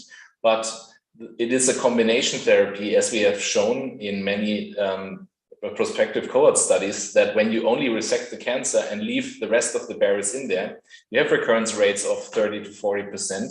And that's why it's so important to have those two treatments. And I think the ablation therapy so compensates for example, for a piecemeal resection, the disadvantage of a piecemeal resection, that you might leave some little remnants of high-grade dysplasia or even early mucosal cancer back, but then you ablate it. And I think at the end, as Thomas said, the outcome is the most important thing, the long-term complete remission rate. There's one comment in the chat saying that only the deep margin counts. I feel the same, but that's again not evidence-based. So, so can I ask? So Ole, Thomas has said that he frequently gets it wrong when he thinks his SM it turns out intramucosal. Pierre also admits to making mistakes. What about you? Do you think you can get it accurate, or you make mistakes as well? I never make mistakes. No, just kidding. Of course, sometimes you think this is a submucosal cancer and you're surprised that it's not, and sometimes vice versa. So it's perhaps 80% right. So let me then take you all back to the guidelines that we just highlighted, and I was involved in those as well. It's great for us to sit when we're doing guidelines that if you suspect submucosal invasion, do ESD. Well, we all admit that we are not good at making that. So we need to come up with some practical ways of managing this. This business of you suspect then do this, it doesn't work. So do you think majority of the time the invasive cancers, SM invasive cancer at least, will be in a large nodule or 2C depression? So if we see morphologically there's a lesion with which is a large nodule or a 2C depression, would anybody have a problem in doing ESD? Well, Pradeep, in a large nodule, it's probably the cap is not suitable technically because you don't get deep enough, and nobody doubts that 2C, which is an ulcer, should be maybe not even attempted, but if so, of course, by ESD. So these are clear technical facts which make ESD mandatory for technical reasons. Wow, this is the first time I've ever heard Thomas accepting certain criteria, at least, where ESD is mandatory. That is brilliant. I think if nothing else, the outcome of this debate, we have Thomas saying we can do ESD in these categories. That's a very good outcome. Although this might be 5% of the Barrett cancers we are treating, admittedly. So we still have the uncertainty for the other 95%. I'm not sure it's 5%. I think it's a bit more than that. So is there anything else? Depends on your referral pattern. Huh? Yes. Maybe you get only the very difficult ones. But we have to give advice to all Barretts out there, right? Yeah, no, I completely agree. Is there anything else, Pierre, where you would recommend ESD? Well, I think you have to be very careful of the lesions that are close to the cardia, because those may have more invasive features. We are going to finalize a retrospective study. Sorry for this, Thomas. But these lesions might be more invasive in the submucosa and might have more risk for lymphatic invasion. So I think you need a better specimens for those lesions. And I think those lesions are also maybe more complicated to resect with cap or band, because the risk of perforation might be higher.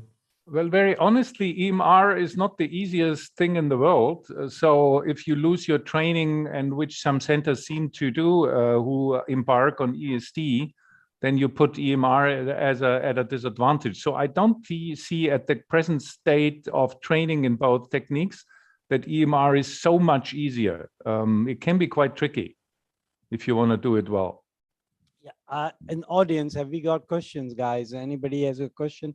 We can take a microphone to you.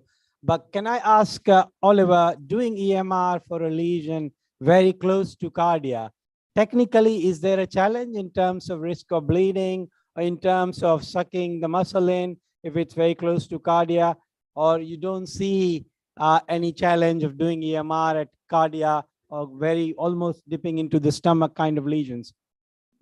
To be honest, no, I don't see a challenge there. So the only perforation I have had is in the tubular esophagus and never in the cardia. You have more vessels there, right?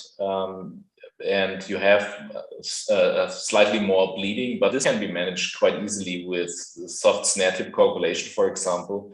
But I don't see a big any problems performing EMR at the cardia, because most of the lesions are also at the cardia. Or and it's not that ESD is a pure pleasure at the cardia, is it? For sure not.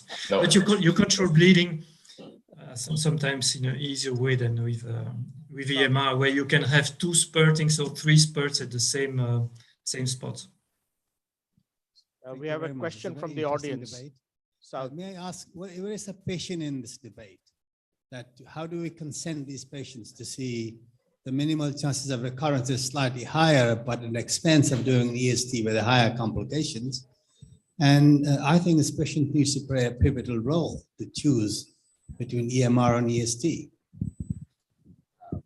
Well, patient is always in the middle of the debate. So I don't think patient doesn't know all these technical things that we're discussing. So patient, that's why we're here, so that we know, so we can inform the patient about what is the right. But generally speaking, the debate and this thing doesn't appear when you're seeing a patient. In my experience, centers in UK who don't offer ESD, they do not discuss ESD with the patient. They only offer EMR to them. Very rarely they'll send the patients. Centers who do offer ESD, they probably are more biased towards ESD and doing more ESD for patients where EMR could be okay. So I think, yes, patient is in the center of the debate, but there is a problem is with the clinicians, not with the patient, because the clinicians have a huge bias in what they offer to the patients. What I'm saying, So the best informed consent would be to convince the patient to be included in the randomized trial, if I may say. Plug it in your trial. Well done. Saud, your point is very well valid, because in an MDT, we don't discuss recurrence with the patient. We discuss it amongst ourselves. And one of the flaws of the MDT is we go by our own skills, our own outcomes. Well, I think it's simple as that. If you tell patients the recurrence is 3% with EMR, or complication rate is 1%, and recurrence rate is 1% with ESD, and complication rate is 6%, where you may die. And it's very simple how you put it. I think it's really unfair to the patient. Yeah, before we handle that question, everybody please poll again. Look, you can scan it and start polling, but I think I love Thomas's idea of evidence-based medicine, but in endoscopy, I have to say, endoscopy is not hepatology or IBD, where somebody does a randomized trial and then everybody can dish out the same pill and achieve the same outcome. So I'm afraid even if there's a randomized trial and I show the ESD has very low complication rate, doesn't mean that you can go ahead and do ESD. So quoting one trial's 60 or 20% complication rate doesn't mean that my complication rate is the same. So we need to be very careful when we start quoting these figures, because in endoscopy, I think you should quote your own figures and not these trial figures for complex procedures like this. Thomas, would you agree on that point? No, I don't think that. You never agree with me on anything, Thomas. That endoscopy is so special that it's much superior. It's much, well, superior, maybe inferior to every other specialties, because randomized trials don't apply. I'm not quite. I did not say that, Thomas. All I'm saying is when we're quoting figures from randomized trials in endoscopic practice, we need to be very careful. It's not like a drug trial that you replicate the same outcome, whichever physician dishes out that drug. But that's true. Sorry, that's true for cardiology, for interventional radiology, for surgery, for everything. Every interventional trial, right? I don't know. Thomas. When you do a randomized trial comparing 20 with 20 patients, you know that the results may not reflect reality, and I think that's a problem, because then you have one randomized trial that's, you know, that where you have to base all the guidelines, because that's the only randomized trial, and you know that it's not covering the full pathology. No, it was not powered for outcome. That's the main argument against it. It doesn't tell anything about outcome. We've just taken the results of the poll after the debate. and the figures have changed only slightly. Instead of 60-40, we are 70-30 in favor of ESD for more than 20 millimeter lesions. Ollie and Thomas, I'm really sorry. Despite all your skepticism, audience hasn't changed their mind, man. What do I do now? Recruit into the randomized trial, Thomas? Of course. I think that is the only way to resolve this debate. I think there's a place for EMR, there's a place for ESD, and I think lesion selection is the most important thing.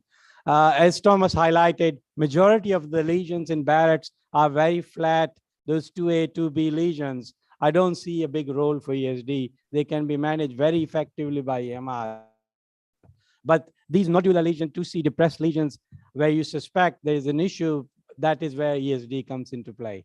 So I think we'll stop the debate there and we'll recruit into your trial, Thomas. Thank you guys for joining us.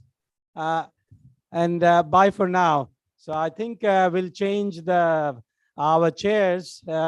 Who's our next chair? Thank you, Pradeep. Bye-bye. Thanks a lot. Bye-bye. See you soon. So Gaius, Abid, Jason and Charlie, can you also join? You just missed, our surgeon has just arrived. You missed that debate. Sorry. Pull a chair. So I think we'll be going to the unit. Okay, so tell us about the cases. So we're going back over to endoscopy now. I've got 2 more live cases about to start. So the first case in suite 2 is a 41-year-old lady who's having a colonoscopy today. She's previously had colonoscopy for polyps, and today she's having clearance of the rest of her polyps. So she's had over 30 SSLs in the past. In terms of family history, she hasn't got any, and she's waiting genetic testing. And then the second case that we're doing in suite 3, which would be our general anesthetic case, is an 83-year-old lady who's on her last endoscopy had an area of a 3-centimeter lesion with Lugol's voiding with high-grade dysplasia on her biopsies. So today she's for further assessment. It's all been discussed at the MDT, and we'll go live now. Thank you, Katie. So which way should we go to first? Guys, anybody speaking on the panel, use the microphone, otherwise audience can't hear. Thank you, Katie. I think we've just gone through to the suite. Hi, Shamila. Hello? Can you hear us? The other suite, did you present both the cases? We did. So I think we're now on to suite 2. Hello? Can you hear us in the suite?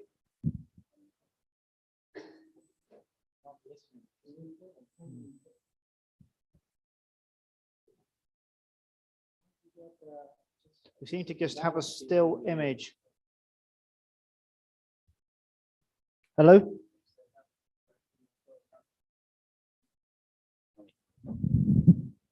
Amin and Shamila, with you, but we were hoping to go to suite 3. Is there an issue in going to suite 3? We just heard about the case. If we can't go there, we can come to you if you're ready. Shamila, you are on mute.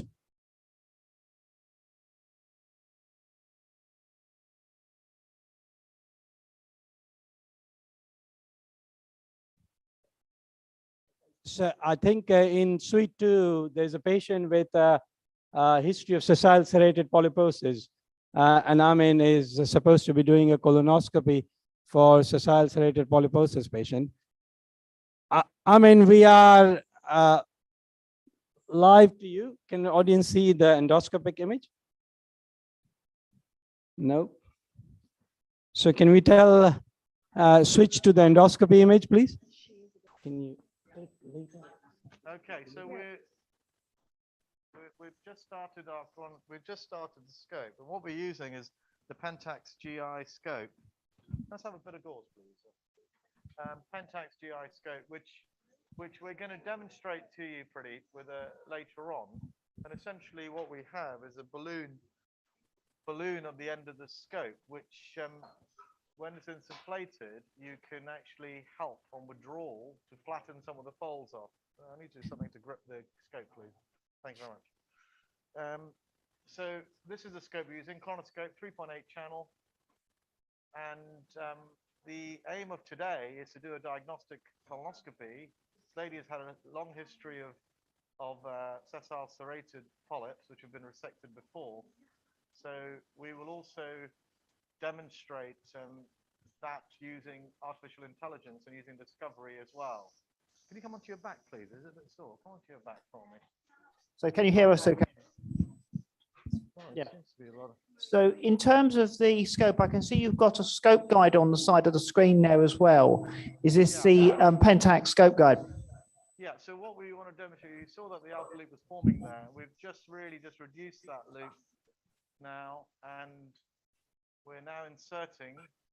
You can see the scope navigation system in the bottom right, I hope, in the green, as we insert now into the right side of the bowel. And it was quite helpful changing the patient's position onto her back as well to try. Does the balloon system make any difference to your insertion at all? So the balloon currently on insertion, we would normally keep deflated. And then what we can do is inflate it on withdrawal. So that can help to actually flatten some of the folds. A bit like what we were doing with endo cuff and endo rings. You've got a balloon that's doing this, which is already built in to the scope. The balloon We're just now inserting. We're going to have to do a lot of washing in this colon. We're inserting into the right side. You can see the scope navigation on the bottom right, showing that we are relatively straight as we go down into the right colon. So just to make a bit of a comment on the balloons once again, this is quite different to the other forms of cap-assisted techniques for improving visibility, in that it doesn't actually affect your mobility on insertion. Yeah, I think you can. So there are several ways to use this device. So I think if you need to improve stability, then the insufflation of the balloon can support that, particularly if you've got an area that you're doing a deep evaluation or endoscopic resection. The second aspect is just to improve visibility, to flatten out some of the folds that you might see. And obviously the same techniques of using antispasmodics and washing well, rather than using an assisted device, you've just got the balloon already on the scope. So I would use that for those two different ways, improving stability and improving visibility. But it doesn't apply any traction or torsion to the mucosa, obviously. In what you're doing, there's no risk of mucosal injury with the device. Let me ask Abid. We in UK we use a lot of navigation system for colonoscopy. What is the rule outside of in the Middle East? Is this navigation popular at all? So we are familiar with Olympus, but we are not use it. No. Yeah. No, there's no need. There's no. I'm not sure it can help, but we are not using frequently. Yeah. So my question for are we happy about the bowel prep? This is number one. Number two, if it's clinical colonoscopy, when you have to repeat the colonoscopy, so is it 6 months, 1 year? Because CMTP is not that great preparation. I think bowel preparation obviously is a key, and we're going to have to do a lot of washing, particularly if we're going to look for sessile serrated lesions. I suspect you will probably miss small lesions unless you wash very thoroughly in the right colon. And you can see we're going to have to spend probably the next 20-30 minutes just washing and looking carefully. Obviously, also in addition, we've got the advantage of using AI in terms of detection, which is but to use that well, we need to have a clear colon. We're in the right colon here now, guys. So are we likely to find that the AI system will be seriously hampered by this level of fluid and poor prep? Will it be able to work in a useful way with this level of prep? Yeah, we need to clean it for sure. But if you look at, we can demonstrate that to you. Let's just look at an area. Can you see the bounding boxes on the screen, which is the discovery? Let me just see if I can just clean this area. This is the appendix orifice here. Now we are on insertion. We are on iScan 1, which is very good for insertion and looking at a diagnosis. When we would draw, we would usually withdraw in this modality, having iScan 1 on, and then we could also use the other forms once we find areas of concern. Will the AI system will the AI system purely find lesions, or is it going to make some attempt at characterization as well? This is purely for detection, this particular area now, so rather than actually characterization. Okay, we're giving some buscopan? Yes. Yeah, 20, yeah, brilliant. I think I'd give 20, I think this gets. And then what we can do is we can now inflate the balloon. So what we're going to do now is we're going to insufflate the balloon. It's quite a lot of spasm there. It would be interesting to see how the balloon improves visibility. Yeah, I think that would be very interesting. So let's see if we can do that. Just lost the... I must say, insertion with this scope is really very, very straightforward. The balloon's up now. Let's just see how that helps. So what we should see now, if you should see the folds being slightly retracted as we come down. And actually, you can see that there was a lot of, you can see slowly, you should see a little bit more exposure to the mucosa. It's Jason here. Quick question about J maneuvers in the cecum, and how does the endocuff or balloon affect that? Yeah, no, I think it's a really good point, actually. So actually, I would routinely not only J, but also change positions in all directions, particularly on the right colon. So you would need to keep the balloon deflated in order to do your J, because the likelihood is that you may catch some of the mucosa, particularly in a small right colon like this. So I would recommend having deflation of the balloon rather than actually keeping that up. You can actually J maneuver with it, but we shouldn't really be doing that, because put it completely down. You can go up like that, Jason, but we shouldn't be going complete torque beyond ourselves, because you've got the balloon that's inflated, and that's going to cause damage. I think that's one of the issues people have with the endocuff, isn't it? That you can't take it off, so people struggle to do the J in that position. Yeah, so here basically what I would do is withdraw on the right to have a look, and then I would take the balloon down, and then J, withdraw again, and then you can actually identify the whole area. I think what we're going to have to do here is probably to come back, wash everything on the right, and then go back in, because we need to make sure that we're not missing anything on the right colon. She's had quite a lot of polypectomy on the right side, I believe, already. And it was thought that most of the right side was clear, but there you can see that you've got on the AI and Discovery, you'll see that you've got a small area, the bounding boxes, the blue bounding boxes that's picked up a small lesion. We can see the box around the lesion there, and it has certainly correctly identified that there is a lesion there. So correctly identifying it, and then what you can do is just evaluate that a little bit more. If I can just demonstrate this while you're online with me, guys. So what I've just done is just talk that round with the balloon, which is fairly easy to do. I'm just going to wash this. It's not picking up too much else. It's not putting a box around the pore prep, is it? It is only highlighting the lesion. Yeah. No, absolutely. I'm quite keen for the audience and you to think about, let me know what you feel that is, if I freeze that. In terms of diagnosis? Can we ask the audience, what do you think in the audience? Who thinks it's adenoma? I didn't ask you diagnosis. I said, who thinks it's adenoma? And nobody thinks adenoma. Who thinks it's hyperplastic polyp? No. A sessile serrated polyp? Okay. Sessile serrated polyp with dysplasia?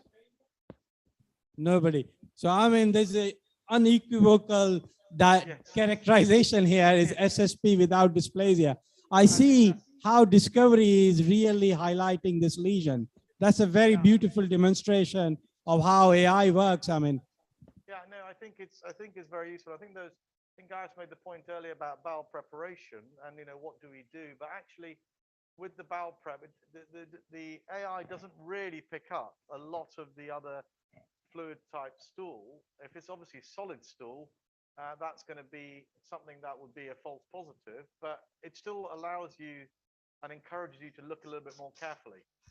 So I think even if there is a false positive, actually you're looking a bit more carefully, saying, well, let me evaluate this, let me wash this, let me check that out. So I think what we're going to do, Pradeep, is we're going to have to clean the right side completely, and then we'll. Charlie, go on. Quick question: how far? I mean, there's a lot of systems available for identifying polyps. How far are we away from polyp characterization being commercially available? So some of the, I've obviously got Andy here from Pentax as well, who could probably maybe able to comment about characterization potentially for this module, but that is on the horizon, and there are some companies that are already doing some characterization. As you know, I'm involved with some of the other trials that are involved with characterization, but I think the most valuable at this stage is really on detection, particularly on the screening side. I'm sorry to interrupt. We're just going to need to switch suite. So if we just switch to suite 3, I think they've got something to show us. Hello, can you hear us? We're going to take, are you a bit more comfortable? Can you hear us? Suite 3, can you hear us?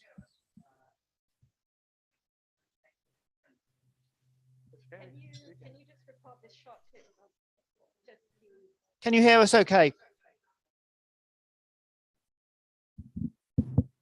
Hello?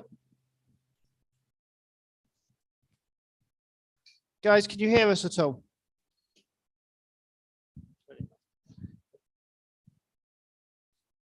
Suite 3, we are live with you. I think it's Adolfo. We are live with you in Suite 3. Joe, could you let Suite 3 know that we are live with them watching the gastroscopy? This is the patient that Katie just presented with a suspected squamous cell cancer. It was high-grade dysplasia on biopsies, Pradeep, but it's suspected cancer. So I suspect very much that Suite 3 can't hear us. But I think we can see a lesion. Charlie, can you see something wrong here? Or Yeah, not? I can. I was actually going to ask a question because we don't do ESD yet at Bournemouth. So I suppose the question from all the centres that are referring in: how do you want these patients to come? Do you want CT and EUS and lots of biopsies? Do you want a visually identified lesion then across to you to sort out? Because there's not clear guidance, and I don't think there's equal practice across referring centres. Remove the long one. Jason, what do you think? I think these patients are really difficult to stage, actually, because often the pathology you get from the local centre is way different to what you're actually seeing when they come. And of course, when they're coming for ESD, they need to have this under propofol, so there needs to be assessment for that. Whereas with the EMRs, I mean, we rarely do EMRs for squamous now, especially with something this size. We found PET quite useful. I don't know if anyone's doing PET for pre-staging of SCCs. I think it's very difficult. Biopsies do produce biopsy artifacts. When you assess, those artifacts do cause problems. But at the same time, you need histological confirmation before you resect them. So I don't think it's getting away from biopsies. We need to take biopsy. But doing a targeted 1 or 2 biopsy is okay. From here to here, what we have later in this room, we have more patients. It's all going to light up. We know from when they do PET CTs for lung cancer staging, if you've even got a polyp in the colon, it will light up, and it doesn't have to have much in the way of dysplasia. I think in terms of being able to differentiate subtleties, it's unlikely to be able to do very much. Back to my question: do you want them to come with a CT and an EUS already done, or the ESD centres, do they want to make that decision? I think the important thing is majority of these lesions that we see, there's a high risk of cancer in them. So every center has a way of dealing with that. Everyone needs a baseline imaging. Some centers prefer doing EUS. We prefer having a baseline CT before we resect, because the EUS we only do in cases where you really are not sure, or there's a suspicious node on CT which needs sampling. So we would prefer that you find something. If you prove one histologically, it's high-grade dysplasia or cancer, we do an imaging. And are you talking about squamous here? Because I differentiate Barrett's from squames. Yeah. Yeah. Squamous. Rayhan's got his hand up back there.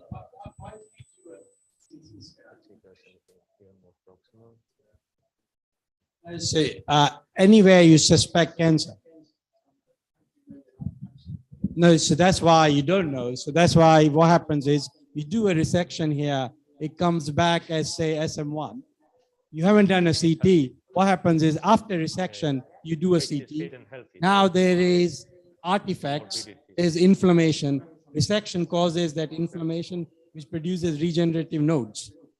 Now you're confusing the whole situation because you don't have a baseline CT to start with. So that's the reason why there should be some sort of baseline imaging. Doesn't matter which kind of imaging you're doing. You need to have baseline imaging if you suspect this is likely to be cancer. I think that's the point about squamous cancers or squamous high-grade dysplasia. There's such a high rate of involvement as you go through compared to Barrett's early cancer. So I think a baseline CT is a bare minimum. Just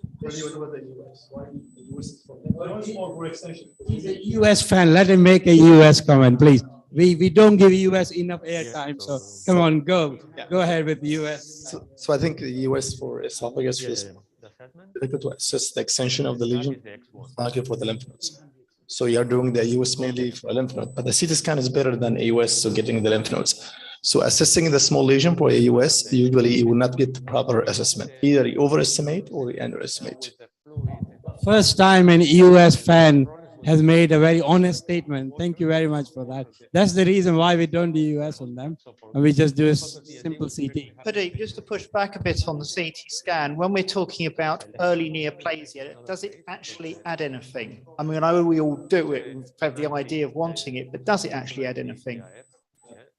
Hello, Pradeep. Can I make some comments? Raghu. Raghu. From the airwaves. Yes, Raghu, go ahead. We can hear you. Make some comments. It's interesting how we assess Barrett's and how we assess squamous, because the chances of squamous having cancer and some mucosal invasion is higher compared to the lesions what we deal with Barrett's. So the practice I do here is that we always have a baseline CT and even a PET scan done here, because in Australia it's easy to get a PET scan. It's not that difficult. EUS is very selectively used because most of the lesions are flat lesions, and I personally don't find it that useful unless you want to use it to rule out deep invasive T2 cancer. So very rarely we use EUS. I think, as Pradeep said, a baseline CT PET will give you enough information whether there is any distant metastasis or any synchronous lesions, because quite often these patients will be smokers, COPD, lung cancer, and things like that. So it's good to get that one. And also, before you do a resection, and once you do a resection, there is inflammation and things, and then there can be issues with how the CT or the PET will be interpreted. So I think that's I would say that's a best practice approach, especially when you're dealing with squamous lesions. Guys, this debate will never stop. I think the room is ready to demonstrate the lesion to us. So suite 3, we are live to you. Can you hear us and tell us what exactly you're looking at, what's going on? Hello? Yes, we can hear you. Adolfo, that's your voice. Hello, everyone. Yeah. So we have this patient who had a background of, as you said, kidney neoplasia, and now on an endoscopy, a squamous dysplasia was noted. We are using an Olympus X1 stack and a 1500 Esd Scope, and we are assessing the lesion. Please, you can. This is at 30 centimeters, and we can see a longitudinal area with erythema. However, there's some satellite lesions as well that you could consider they are maybe related to reflux, but the patient has been on a high-dose PPI, and so it could still be, but they're very close to the main lesions, so we always have to consider, I believe, that they are same thing in origin. Nora's here as well. Nora would like to. So, Pradeep, we had a good assessment just before coming on live. So we have used NBI, but we have not used Lugol's yet, so that everybody can see. So the lesion, the linear lesion which we are seeing now, is the one which has shown high-grade dysplasia, but we are considering just the distal areas where there is slightly multiple patches there, where we have seen abnormal IPCLs. So we're just wondering what the audience is thinking about the distal areas. We will show that in a second. So the dilated IPCLs, you can see. I think we've got some experts from Japan watching here. Have we got any comments about these capillary loop patterns? Yes. Can I comment on that? Please do, yes. I need yes. Please remember the lecture from Professor Inoue. These microvascular pattern as a representative of the type B1 vessel in Japanese esophageal cancer classification. Yes. It indicates a lesion confined to epithelium or lamina propria mucosa. I think this is a squamous cell carcinoma confined to M1 or M2. So endoscopic resection is a good indication. Do you think a good indication for endoscopic resection here?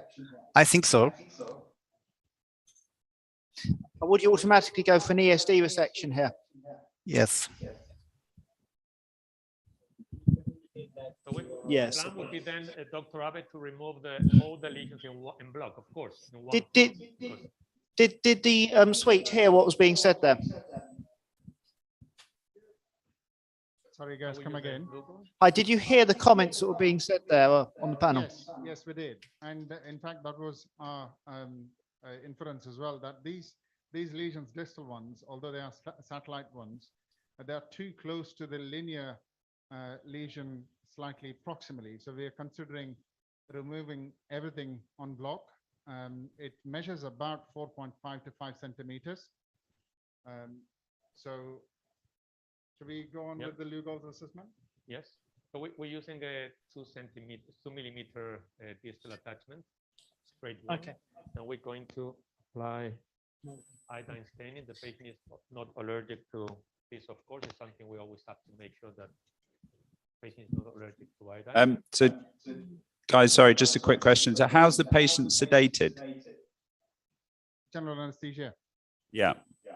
So I think that's my question about planning prior to this, is that, you know, with someone with squamous high-grade dysplasia, there's a high chance there's going to be a more advanced lesion, and therefore they would need an ESD, and therefore they'd need it under a GA. How was it selected that the patient would undergo a GA?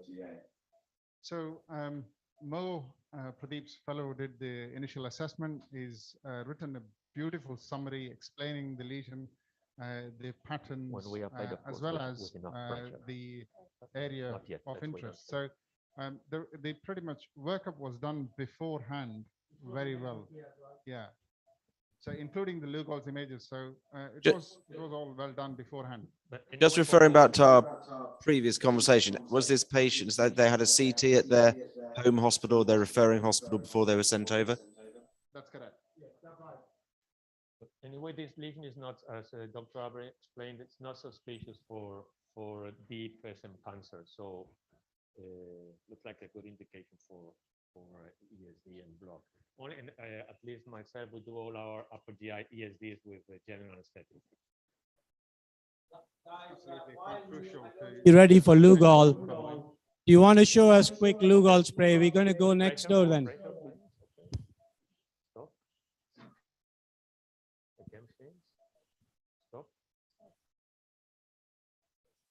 Lugol can make the ESD slightly more. Can I ask a question? Why have they done Lugol's here? Because they've demonstrated some pretty elegant imaging, and they've now made a complete mess of this esophagus with Lugol's. It's not going to add anything, in my opinion. So I just want the thoughts of the experts on that.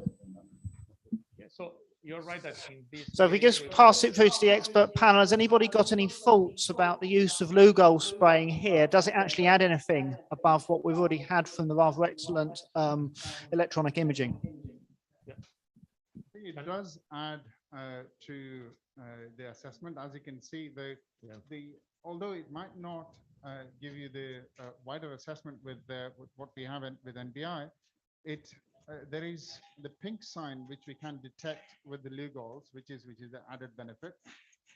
Plus the fact that there are flat dysplastic areas, as you can see now, which was not seen in with the NBI. It's beautifully highlighted now. Although the spasm doesn't help, as Adolfo was saying, that this makes ESD slightly challenging. But that's something I was going to ask you. Pre-ESD, do you use really diluted Lugols to make life slightly easier, or is it just the same concentration you use for assessment as well? Yeah, for the assessment, I tend to use a stronger. This is 2.5 more or less, which is more diluted than the 2%. Excuse me, no, are you seeing only a single lesion or multiple lesion? Seem to be.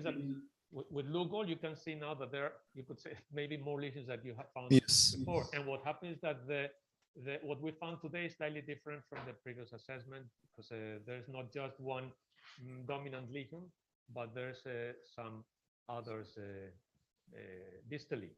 And had they used Lugols on the previous assessment? Yeah. Okay. So guys, if you mark out your dominant lesion, we'll come back to you. If we switch over to the other suite to see if they can show us any more polyps they found and if there's any role of AI. I wonder if suite 2 can hear us. Can we switch us to suite 2, please? I mean, we are live with you. This one. Okay. Amin and Shamila, we are live with you. Pradeep, welcome back. We've actually, what we've been doing is we've found 5 or 6 polyps in the right colon transverse. And we've just cold snared those. Small sub-centimeter lesions, all sessile, similar to the ones that you saw originally. What we have done is just deflated the balloon. So you can see now that sort of your more sort of oral vision is slightly less. Deflated the balloon, just to give you an idea of what it looks like with the balloon down. I mean, could we just have a look at what GeoGenius is picking up on the left? Because that looks like an interesting. Sorry, guys. So hang on. We're getting very confused. So tell us again. So originally we saw Discovery doing AI. Now you're showing GeoGenius working on Pentax. Is that right? Yeah. So what we've got is originally we showed you Discovery. Now you've got GeoGenius, which really only works on white light. It won't work on the iScan 3. So what this does is detect and characterize. What you're seeing is the bounding boxes that are coming up, which are in green. Let me just hold it there. It's analyzing it as you stay still. And that area looks like there may have been a previous resection there before. Yeah, it doesn't look to me. So just to reinforce, the system you're now using, the GeoGenius, it can be used with any endoscope? It can be used with any endoscope. It's a plug-and-play system. It can detect and also characterize. So it characterizes as well? Characterize. It doesn't characterize on the spectral imaging, though. So you need to be on white light. I think this area is an area of previous EMR or previous resection. There's a scar you can see, and I suspect that the surrounding areas are probably not areas of polyp. Yeah, it's just the area. I think that's quite important to highlight. Actually, how do we tell the difference between what's regenerative tissue post resection and also what's truly neoplastic? So perhaps I think using enhanced imaging here would be quite helpful.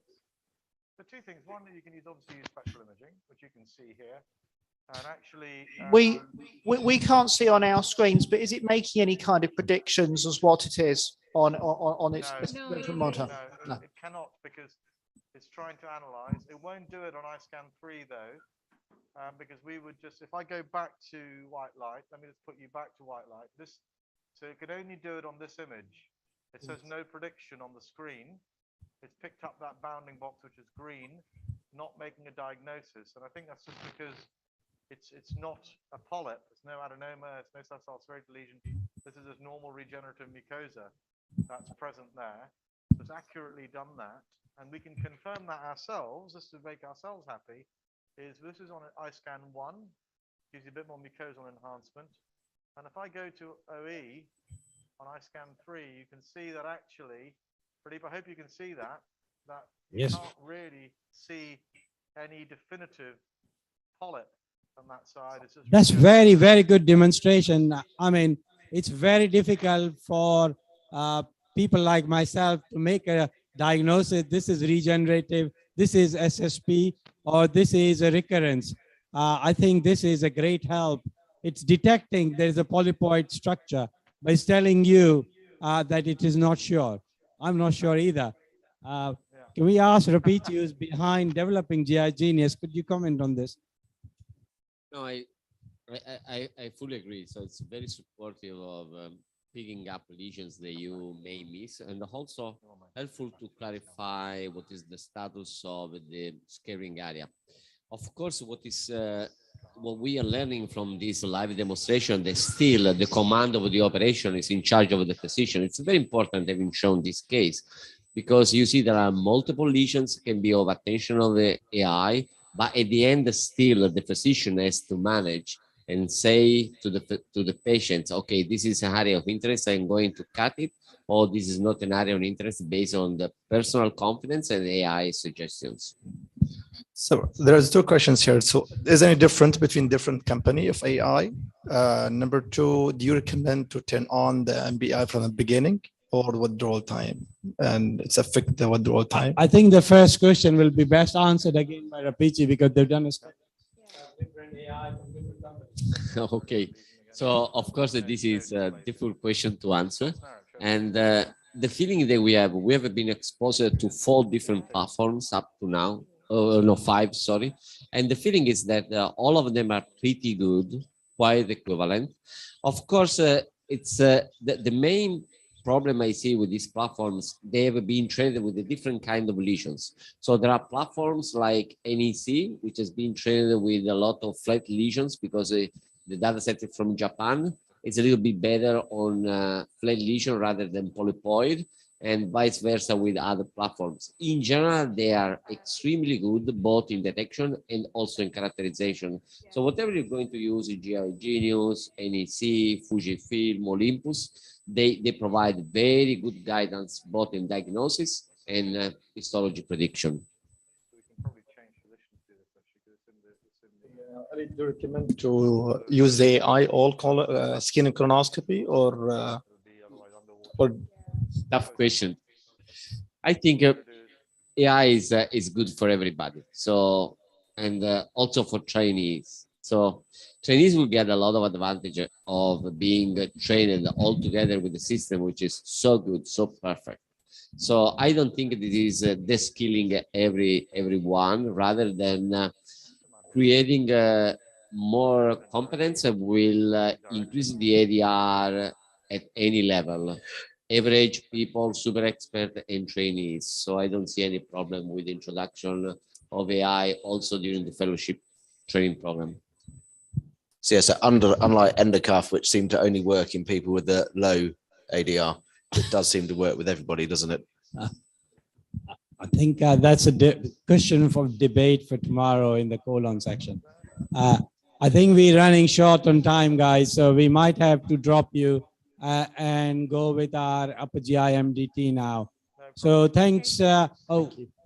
Suite 3, do you want to show us your marking quickly before we start our upper GI MDT? Suite 3, can you hear us? Well, we can see your marking, so very nice. I wanted to show you distally on the left-hand side. We have lost the Lugol on the top, and it's not pink anymore. But that was the area of interest, which is being shown now. Yeah, that turned really nicely pink, and that is where the money is. So as you can see, Adolfo has marked the lesion. We'll give you the overall image in a second. And NBI, it just highlights the whole area. That's very beautiful demonstration there. It's a very nice demonstration. Yeah. Okay, guys, we leave you to resect it. We're going to start our upper GI MDT and we'll join you again. Thank you. Thank you. So time is. Can we start the upper GI MDT, please? So, thank you, guys. The upper GI MDT, we have myself, Professor Apici. A very distinguished, rare appearance of a surgeon in an endoscopy meeting. Mr. Nick Carter, take a seat. Oh, okay. Any more surgeons before I say something nice about surgeons? Yeah, good. We're really pleased to have you guys. Fantastic. Good. So Nick, have a seat. Raghu, you joining us from Australia, and Sachiro Abe from Japan. So thank you guys for joining us. Katie, you're going to Thank you.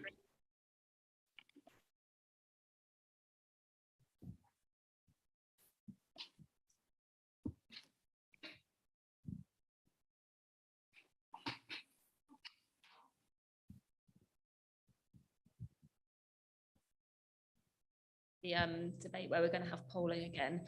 So you can scan the QR code now, it'll come up on the questions. So the way it's going to run is we're going to present a series of cases, and we'll tell you a bit of background about the patient, followed by a short video, and then we'll ask some questions relating to it, and hopefully we'll have some good panel discussions and audience interaction.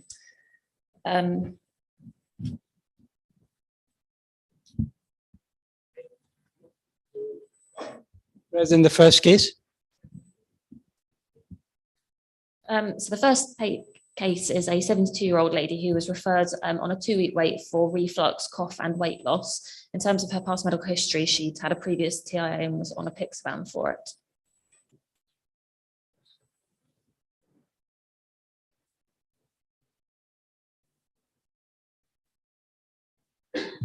So we're watching a gastroscopy now. I don't know whether this is candidiasis, inflammation, or what. Who thinks there is a candidiasis? Anyone? No? Esophagitis? No? Papilloma? Yeah. No one for papilloma? Oh, we ruined it now. You can't see again. Okay.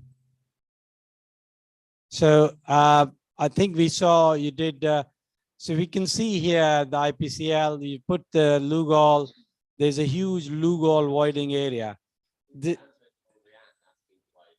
Yeah, I think Rehan just escaped at the same time when we needed to tell him. So this is almost circumferential when it comes to the bottom. There's a very, very narrow strip of mucosa which hasn't been stained. Otherwise, it's almost circumferential Lugol voiding area. Should we, have you got, oh, okay. So should we have a poll? Yep. So the assessment OGD, as we just said, showed extensive, almost circumferential Lugol's voiding suggestive of squamous dysplasia. So based just on this information, obviously in real life, we would have a lot more discussion about it, but what would be your management plan? So please vote. This is a circumferential squamous neoplasia, which on histology so far has only shown high-grade dysplasia.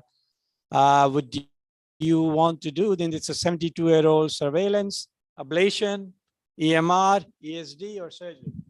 Pradeep, you think it's right to put these questions without giving any information about the clinical context? The patient is a 95-year-old. It's I think Professor Apici wasn't paying attention when we presented the history.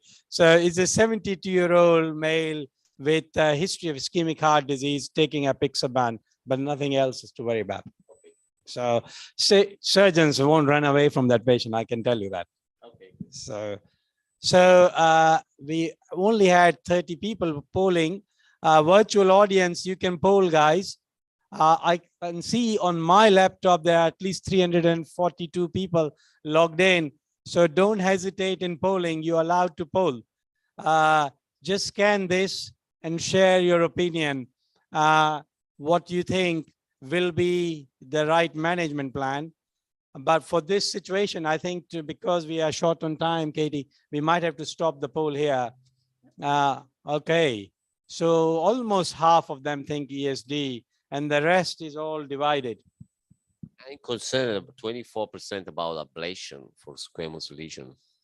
So what's the concept of ablation here? Is there anybody voted for ablation? There was somebody here who used to do ablation, but he just left the room to have coffee. So I'm not going to name any names, but when he comes back from coffee, we can ask if he's still polling from somewhere. Charlie, is that one of you who's voted as ablation as an option? Jason, you? Nobody's going to own this app now. But Pradeep, I've seen the polling. Before we go for any more, was there IPCL classification? Was there any B3 classification in any of the areas? It's quite a widespread area, and that will help us a bit more on making some decisions. yeah, Sachiro, you were watching this. Can we have your opinion on this? As far as I can see, the type B1 vessel, only type B1 vessel can be seen. Exactly. Yes. I agree. It's type B1, and the only issue was it becomes almost circumferential at the bottom end. To start at the top is not circumferential. As we go down, it becomes almost circumferential, and that's where the nervousness and anxiety of the endoscopist starts. So would our surgical colleague be excited at this stage if I say to you that the CT is okay? Would you want anything more? No, well, you could consider a PET as part of your workup, but I would be keen on ESD first. But I was keen to see 6-7% were still thinking about surgery, but presumably they're the centers without access to ESD. That's a very good point, because our practice does reflect what we have access to. So that's a very important point to make. So we need to think broader. That's why with this meeting. So do you want to now show what exactly happened?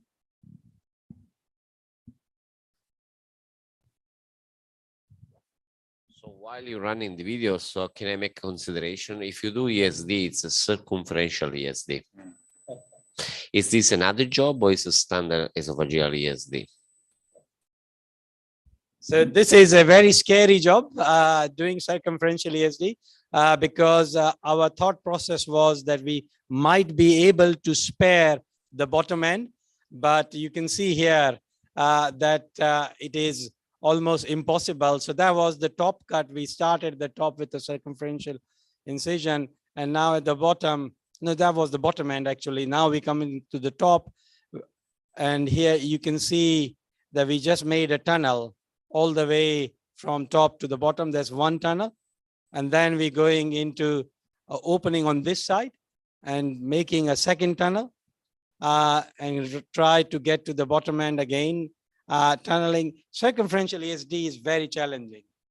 So can you tell us from technical standpoint, which are the most relevant challenges that you have to take when you do this? It's just bleeding, taking care of the vessels, submucosal elevation. What do you suggest? I think technically the biggest challenge is losing your orientation. When we are doing this kind of work, it's so easy to lose yourself. Yeah, this is why it's very important when you do the distal cut. You go deep into the submucosa. Probably you have to make this with the scope in the J position, because if you don't go very deep into the submucosa, you may lose your orientation and keep going down into the cardia, and you lose your cut. Is that okay with you? It's not okay. We don't want to go further. Also, within the dissection plane, it's so easy to lose your orientation and hit the muscle. And that's why we go for these two tunnels, so that we don't have to dissect circumferentially like that. We restrict our dissection in one tunnel, then we do the second tunnel, and then we try to match those two. But despite that, I still lose myself. So I do this additional help, which you'll see what we've done now. Okay, I was asking additional help. Yes. So can you show us what we've done now? So to avoid this confusion, we use this clip and line.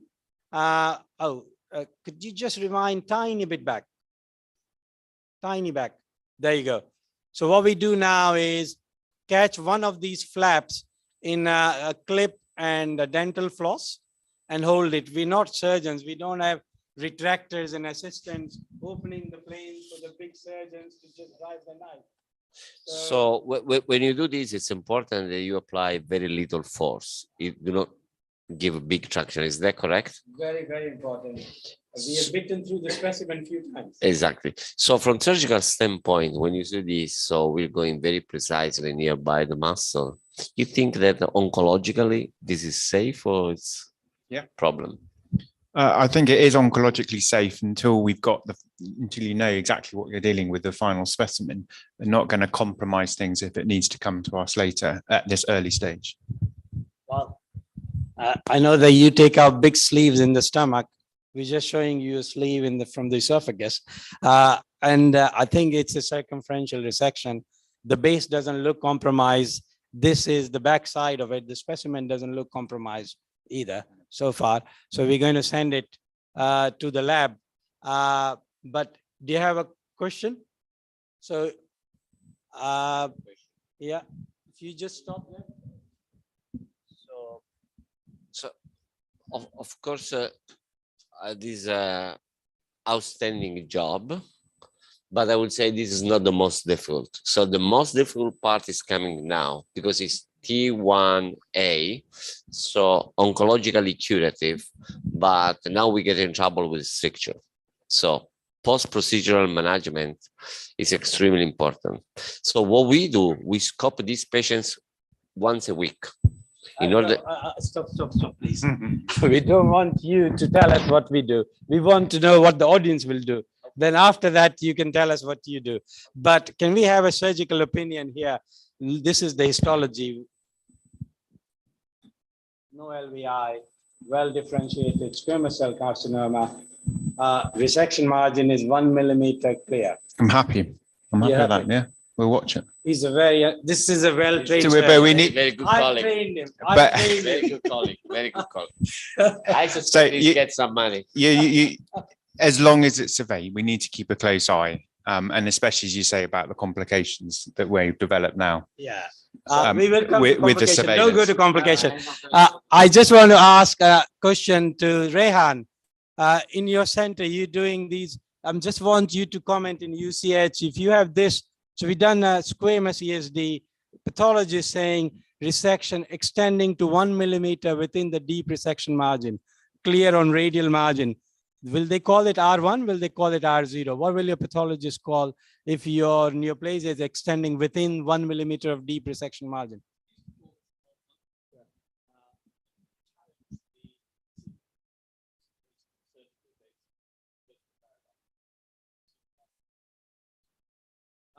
My surgical colleagues used to we call would it agree R1, here. right? Yeah.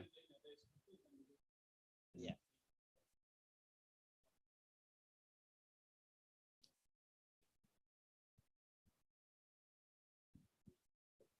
Yeah, agreed. That's amazing. So from a pathology standpoint, you think we should have more details like M1, M2, M3 or not? I think Because most of the lymph nodes no, so risk. this was an M3 cancer. Okay, so you're comfortable with M3 cancer not being treated with the surgery or additional chemo radiotherapy? Because what can be the risk of lymph nodes with M3 squamous cancer? It's not simple 2 millimeter or 1 centimeter. It's a very big lesion also. It's extending across half of the esophagus. Very important point. I think we have Sachiro Abe on our panel. Sachiro from Japan. Can you comment? This is M3. Are you going to call this, Sachiro, are you going to call this R0 in Japan? And also this is M3. Are you going to go for radical approach here or would you consider endoscopic surveillance here? Yes, in terms of the R0 resection or not, probably the Japanese pathologist can say it is R0 resection because our deep margin is clear. And in terms of the risk of lymph node metastasis, risk of lymph node metastasis about 5% according to the data from Japan. And the recent Japanese guidelines do not have any recommendation for this kind of the histology. However, in our clinical practice, most of the patient can be followed up without any additional treatment. We can do the surveillance for patient. However, we need to consider some risk of lymph node metastasis. Most of them can develop within 3 years. At least 3 years follow-up can be recommended. That's a very good point. So you saying the risk of lymph node metastasis is around 5%.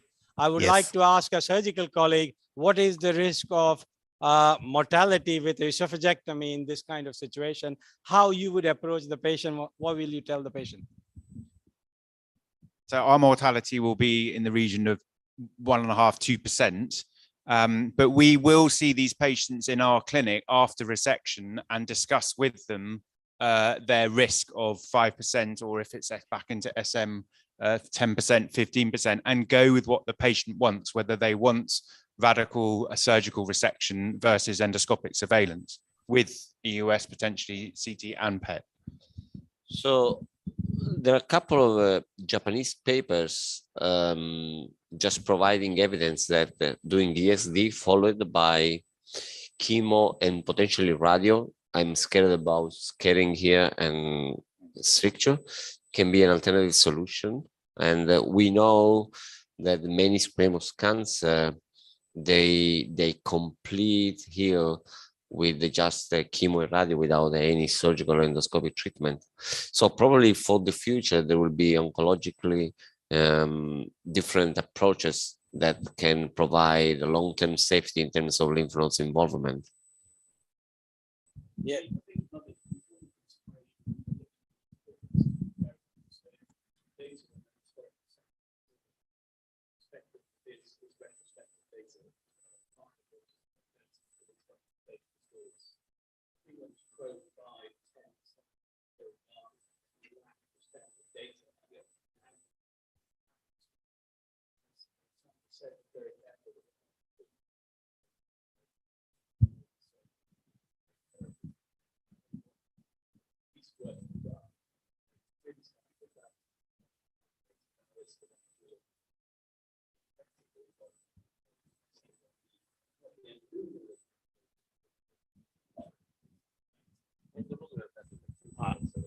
I agree. I think we might have to move on to the next dilemma.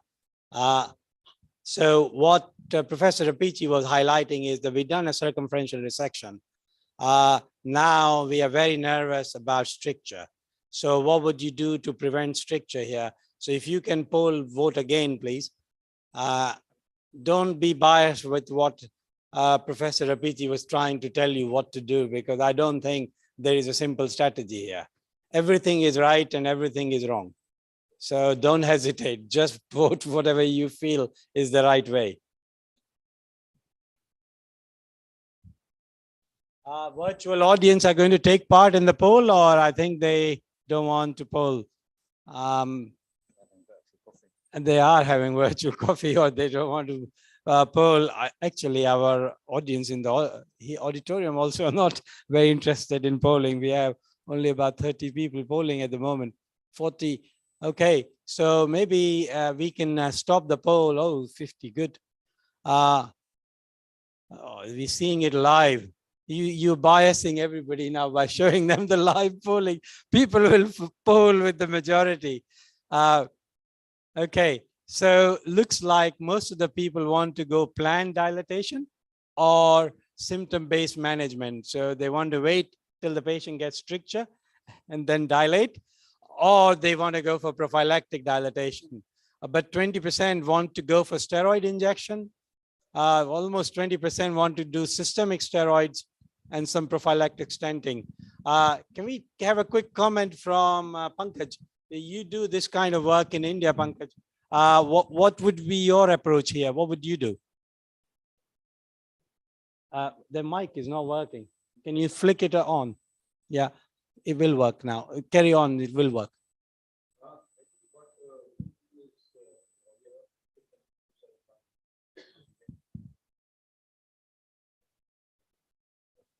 Steroid injection. So can I make a comment on this? You basically inject in the muscle. You sure that is worth to? You inject after resection into the muscle steroid, yeah, okay. That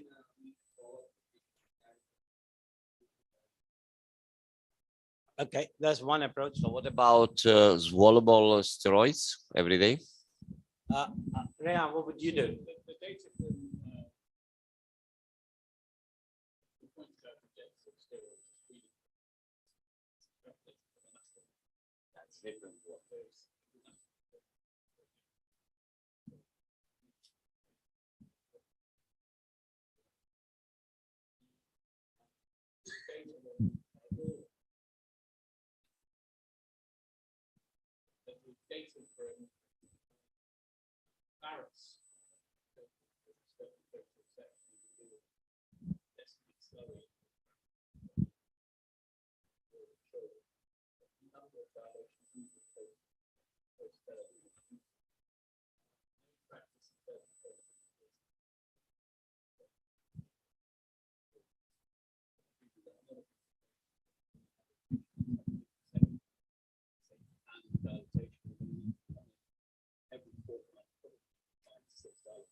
Yeah, a comment a little bit against prophylactic stenting is that we have done in the past, and what you see is that the regeneration of tissue somehow. So we see a lot of granulation tissue, which looks like or mimics cancer. At the end, it's difficult to understand whether or not it's a foreign body response to the metal stents rather than any other issue. What we do, we scope the patient on a regular basis. So once a week, we give them swallowable steroids, and what also we do, we ask the patient start eating pasta and pizza and regular food from the day after, because it's like going to the gym. The muscle has to be taken in the gym for a long time, otherwise it's going stricturing. Thank you very much. So we did, there's no clear-cut answer here. We went with prophylactic stenting in this case. The biggest problem with prophylactic stenting is migration of stent. And nowadays you have two options. One is the Apollo suturing, or you use this stent clip. It's a very nice, very easy to use clip. And that's where I think some of the regenerative reaction can be prevented, but there is no escape from it. Still, you get that. So I think because of the sake of time, we got to move on to the next case. Otherwise, we'll never get through today. So can we go to the next case? So the next case is a 68-year-old man who had a routine Barrett surveillance OGD. And the initial OGD was showing biopsies that were indefinite for dysplasia. In terms of his health, he's had a previous TIA intakes, clopidogrel, and has had a previous hiatus hernia repair. And this is going to be the assessment video when he was reassessed on a specialist Barrett's list.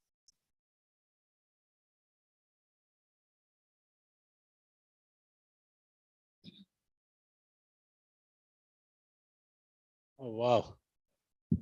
This was reported as indefinite for dysplasia. And it's not unusual to a weekend endoscopist doing endoscopy and saying nothing was seen. Biopsies taken randomly. And that's exactly the story here. Happened on a weekend endoscopy list. You know, all the weekend endoscopy that's happening in England. And biopsy was reported as indefinite for dysplasia. It is beyond belief, but that is the truth. This is not made up. Spec savers have a good business to make here. So we repeated the assessment. We showed you what we saw, took a biopsy, and that clearly showed adenocarcinoma. CT did not show any metastatic disease or anything of concern. And the case was discussed at the upper GI MDT. You want to have a poll now? What are we going to do? Yeah.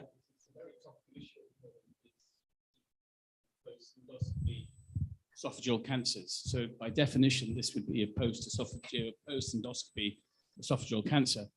What is the feedback mechanism in your department to reflect on these cases and feedback to the index? That's a very Rehan, that is a question, dinner time question. After we had wine, this is not possible now. Please vote. what do you think we should do next? I have a surgeon sitting here. He quotes his figures at 1.5 to 2% mortality rate for esophagectomy. Yeah, so it's not a bad figure to have 1.5 to 2 more. He's now reducing his numbers. He's saying this is a young patient, so my mortality rate is even lower than 2%. Okay. So, wow, you're a charming surgeon. So, Ryan, do you agree on that? So, I think that you can't be too prescriptive about this. Your point is well made. A young patient would, you want to give this patient every chance of a cancer-free survival.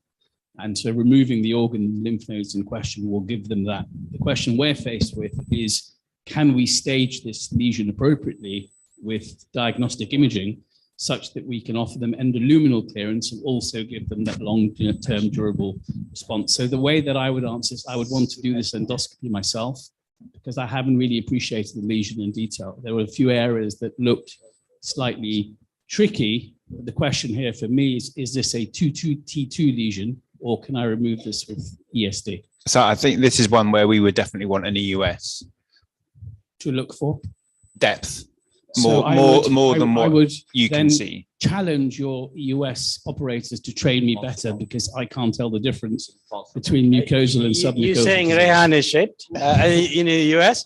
I find it very difficult. He does this all the time. So we staging all the time. This is one where we would have our radiologists looking at it, not just us with the US. Yeah. So I mean, and I think that's really interesting. Radial because scale. The data on this are very.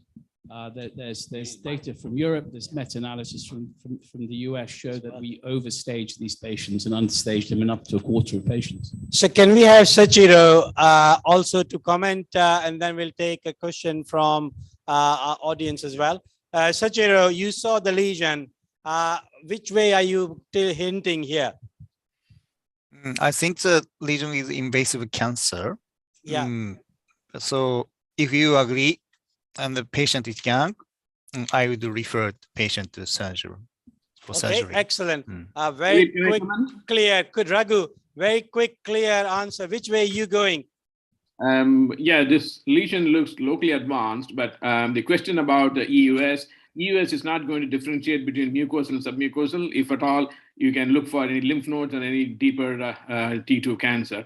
The option here is ESD as well, if you're going to do it, which will give you an accurate local staging before deciding on surgery. I'm also agree that US only for differentiate nodes. It will be the only point, because it will be difficult. Maybe it's at T3. We don't. It doesn't look like, and any endoscopic procedure will be just to confirm. You need to refer for surgery. Most of the. Sure. Well, I think EUS is an important point. Most of the EUS, as a surgeon, what you see is EUS for patients who have T2, T3, T4. They're very good.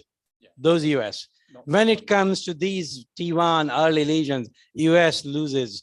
I think the role of EUS is for sampling the node. If you have a suspicious node.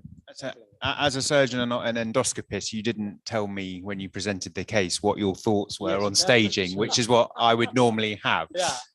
But in the UK, we are encouraged to use EUS for staging of cancers in resection. Yeah, I agree. Rehan, do you want to make one? Yeah, just also that endoscopic resection is not just a therapeutic modality. In this case, it could be a staging modality and diagnostic modality. So in this young patient, I would say to them that we will offer you a very safe technique where we will remove the cancer, but also stage you appropriately. And that could then be a bridge to surgery. Yeah, we can share, but we need to approach this carefully, as we've discussed. So that's what we did. Okay, what did we do? Yes, I have to say this is a very, So before ESD, did you stage the patients with PET scan? We did a CT scan. CT scan and nothing else? We did a PET scan. PET scans also? Local okay. Highlighting, but no. You feel comfortable with that? With PET. PET scan and CT scan? Yes. Okay. You? Yeah, same. Yeah. We went ahead with CT, ESD. I have to say, this is a very tricky situation, guys. Young patient, looks invasive cancer. The worst thing we can do as an endoscopist is perforate this one. This surgeon will never, ever excuse me if I perforate the cancer. So just a simple question from technical standpoint. There is the issue of duplication of muscularis mucosa. This is creating more challenges for ESD. Yes, it does. But for ESD, generally by injecting and seeing the blue and following the blue, we can manage that. It creates a bigger challenge for the pathologist. They can't see. We can see better than the pathologist. So it is a challenge. So we did manage to resect that. Everything came out and block. What's the histology? So moderately differentiated adenocarcinoma, no LVI, tumor extends into submucosa to 5 millimeters.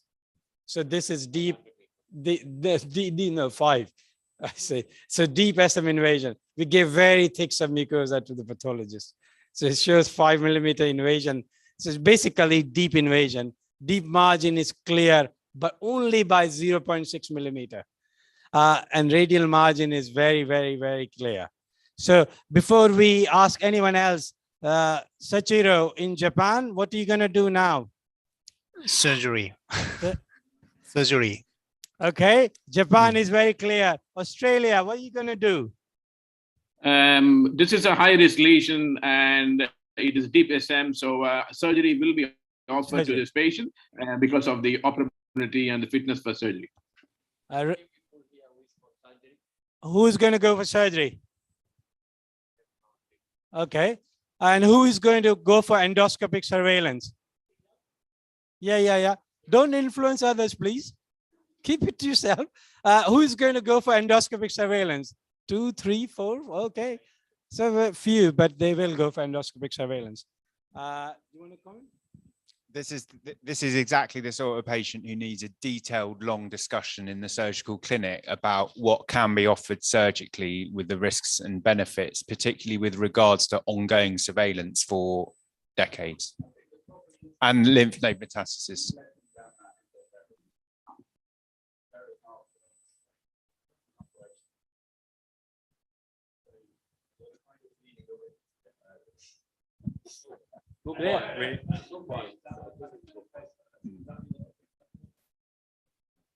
Do you reflect on that and say, I might have send all these patients to surgery from now on? Yeah, and not doing ESD in the first place. Yeah. So I think your point is well made that you need to counsel the patient about the appropriate risk. And that comes down to the fact that this is a data-free area. We don't have the data prospectively to inform the patients. So, and we're all recruiting into a study now that's going to look at that. But in this case, the option would be, is you're right, it is a high-risk lesion based on historical data, but intensive EUS and PET CT every 3 months for the first year, followed by the same for years 2 and 3. If they had a hot node that you could FNA, they would still be able to have the option of surgery and lymph node clearance with neoadjuvant afterwards. I agree. I mean, that is a substantial undertaking by a clinician. There we need to have a very good system. The clinician need to be committed, patient need to be committed. And I think that is one of the strategy. We did discuss, but what did we do?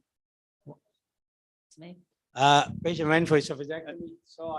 And it depends, because if once they come to the surgical clinic, it depends on how you know what it's like, how you sell it to a patient yourself, and whether you sit on the fence and just say the pure stats, whether it is old evidence versus new evidence. But equally, as a surgeon, you will often twist someone with your own views when they say, well, what would you do? And it's difficult. It's a very, very difficult. Just to raise a point that you said about patients becoming committed at a certain point. You've got to remember that these ESDs were done on a general anesthetic, so it's not like a patient has been conscious during a long procedure where they feel very heavily committed. Before anybody has an esophagectomy, they'll have a staging laparoscopy, and if it's handled properly with the patient beforehand, they should still be in an emotional position where they can withdraw from the endoscopic treatment. No, yeah, I agree. I think that point is being taken in a different direction. I think just to conclude this case, Patient did have esophagectomy when the risks were offered. Everything came out. There was nothing, no residual lesion, and there were no lymph nodes, nothing. Patient did stay in hospital for 4 weeks because surgery doesn't come without its price. And he had complications and stayed with us for 4 weeks.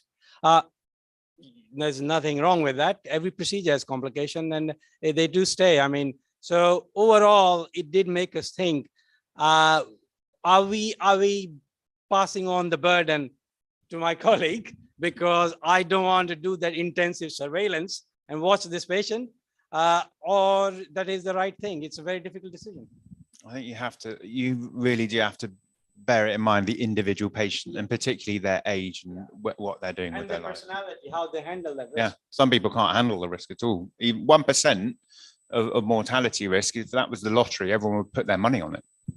Yeah, also, I don't think this is a fair presentation because it's probably one of the few complications they got. So I would say this is not good with our guess. So in general, most of these patients, they are very healthy, they have a good esophagus, and the risk of having a leak is very minimal. So next time, please present another case. I thought you were a gastroenterologist, not a surgeon. So let's move on to the next case quickly. So, yeah. So the next case is an 83-year-old lady who had an OGD to investigate iron deficiency anemia, and it identified a lesion at the GOJ with biopsies showing adenosquamous carcinoma with signet ring cells. So she underwent a staging CT chest abdo-pelvis that had shown a possible enlarged lymph node, but they weren't sure of the significance of that given her past medical history of lymphoma. And she had already been seen, but discussed at her MDT and felt that she wasn't a candidate for major surgery. Okay, has anybody heard this term adenosquamous cancers? Your pathologist reported that? This very rarely comes on and it confuses everybody, but this is an entity which exists. So look at the lesion now. So retroflexion is so important, guys. This lesion is hardly visible on with a straight scope. Thank God this patient was never endoscoped by weekend endoscopists.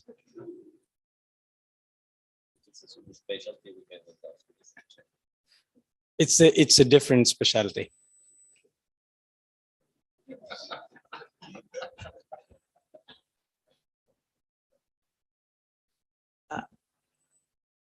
Anything right? Yeah, well, can you please describe what you see? I see combination of different features.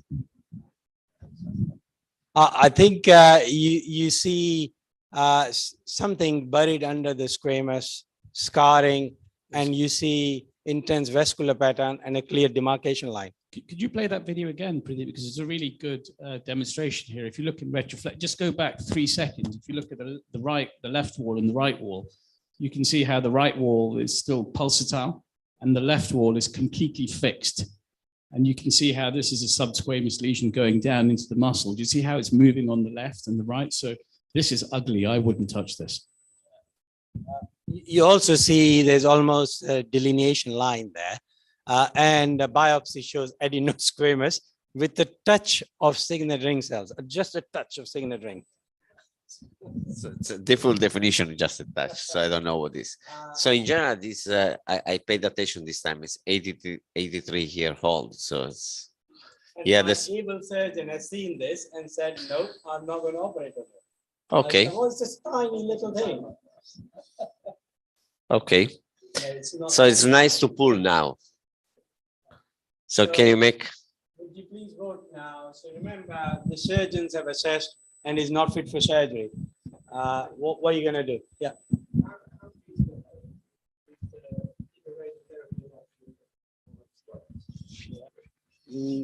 No, they don't behave like squam at all. They're more adenoid. Yeah. And the signet. Keep polling, please, before our expert panel start expressing their expert opinions and bias you in one direction. So palliative, attempted resection. Was the patient was the patient keen to undergo surgery? Was she? The patient came to us from a different center, another cancer center, where surgeons in that center assessed and said not fit for surgery. Patient said, "I don't want to die with the cancer in my gullet, I would rather die during the operation. Very brave. But the surgeon still won't operate. Because you monitor your figures very carefully, isn't it? We don't, everyone else does. So that's, but surgeons still refuse. So what's, okay. So 45% say palliative. No, attempt. You okay with the attempt of endoscopic resection?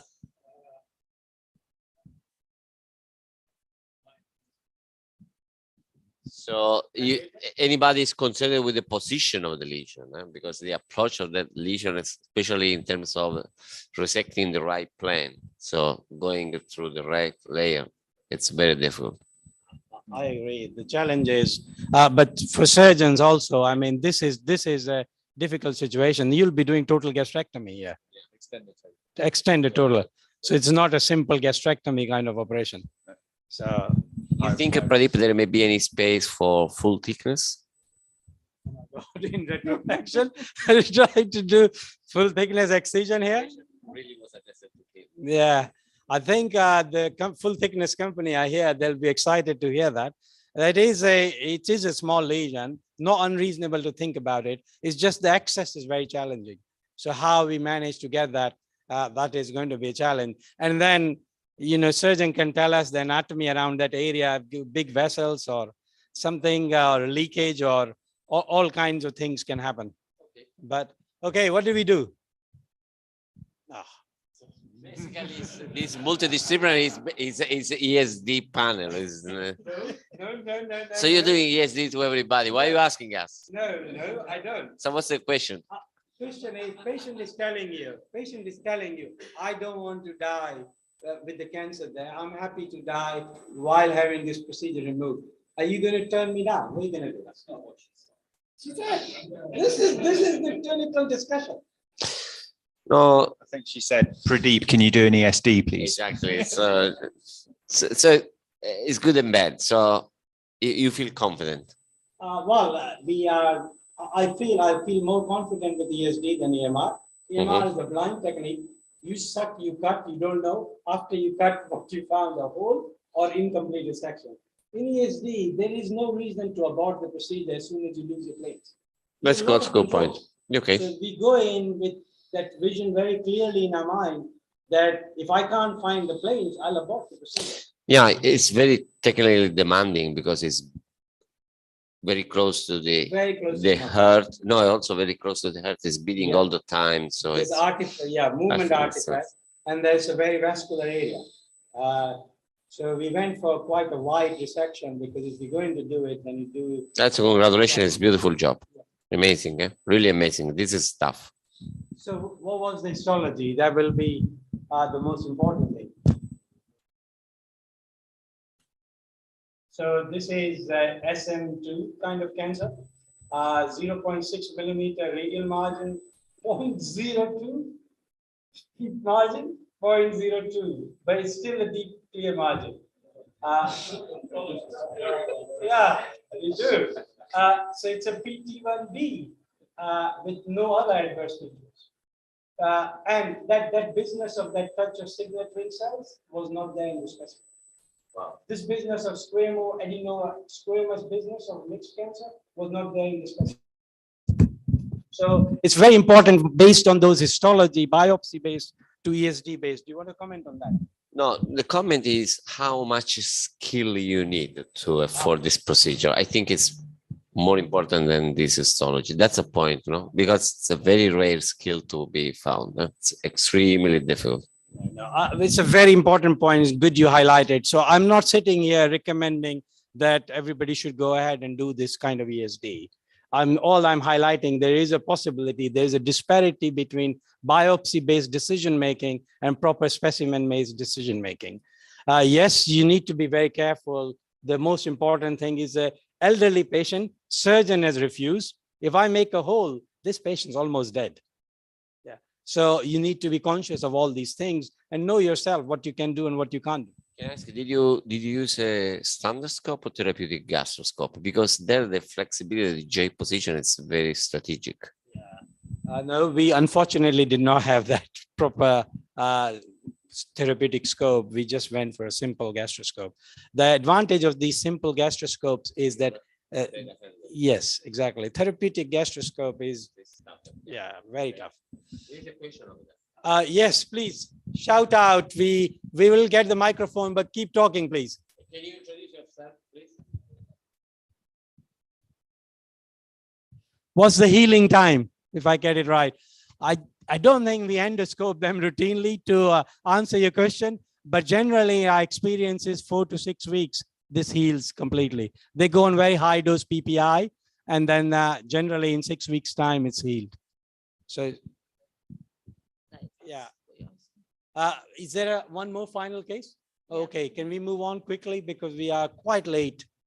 Somebody monitoring the time because I stopped monitoring. So the last case is a 43-year-old lady who's got familial adenomatous polyposis syndrome, and she's got known to have duodenal and jejunal polyps. And one of her duodenal polyps was previously attempted to be resected, which caused perforation requiring emergency surgery. So she was referred on to us for further management of the residual polyp. So this is a patient who had an EMR and they had perforation during the EMR. Surgeons went in and they did some sort of local, whatever you do, local resection or local clipping or whatever. So yeah, they sutured it and fixed it, and patient was okay. And then she came to UK to say, can you sort this out? Because we have already, and when you assess, look at that, that's not the only lesion. There are big lesions down the line as well.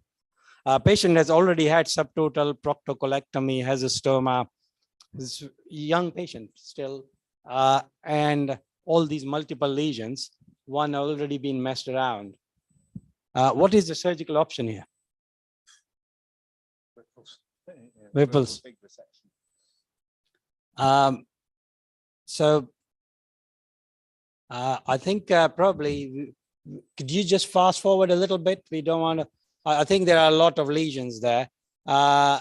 Some of them are big. One particular is scarred. You see along the fold. So, but all these lesions are within about 7 to 8 centimeters of the ampulla. Beyond that, we done the capsule, we did an endoscopy, everything is fine. There's nothing beyond that. In most FAP, these duodenal polyps, they rarely change or become malignant. Yeah. That's a very so you need to bear that in mind, that actually the risk of these is very low, even in a 43-year-old. That's good. Option is what to do. What's the option? Rehan, what would you do? So I think you can influence the opinion. Yeah, don't worry. Keep polling, please. This is a rare case because obviously the patient's got limited options, but you've showed us 2 lesions there. The one on the left wall is fairly innocuous, and I'd be comfortable to survey that every 6 months. The one on the posterior wall has stigmata of high risk. And for that, I would do a full thickness resection. Yeah. Yeah. Good. We do have a full thickness option here or not? No option. So, well, this is an old case before full thickness was ever available. So can we see what audience thinking? Observe or EMR, equally divided, and ESD and refer for surgery. Okay. Maybe let's go why exactly we did. I can't remember myself. Please show us what did we do. What's this? We're in theater. This is your theater lights. Yeah. It's an interesting theater light. So are you just highlighting it a bit more? Could you go forward a bit to see, are we just assessing again or, oh. Yeah, can you click? I can't remember, Ali. So it's just, wow. No, I don't do full ESD. I think we would have done a CAR. Yeah. These flat lesions sometimes are very tricky. Patients already had one mishap. So Pradeep, just for the sake of the audience, what 1 in 5 people said ESD. Why is ESD a fairly ordinary option for duodenum? Yeah. Why? So it is also when a part of the duodenum has been already perforated, no? Yeah. So muscle is as thin as I don't know what. So Yeah. I mean, even as a surgeon, we know it's extremely thin and a very friable aspect, especially the first and second part. Yeah, probably what he did, you saw in the beginning of the video, he went underwater most of the time to make sure it was sort of floppy tissue to be addressed. Yeah.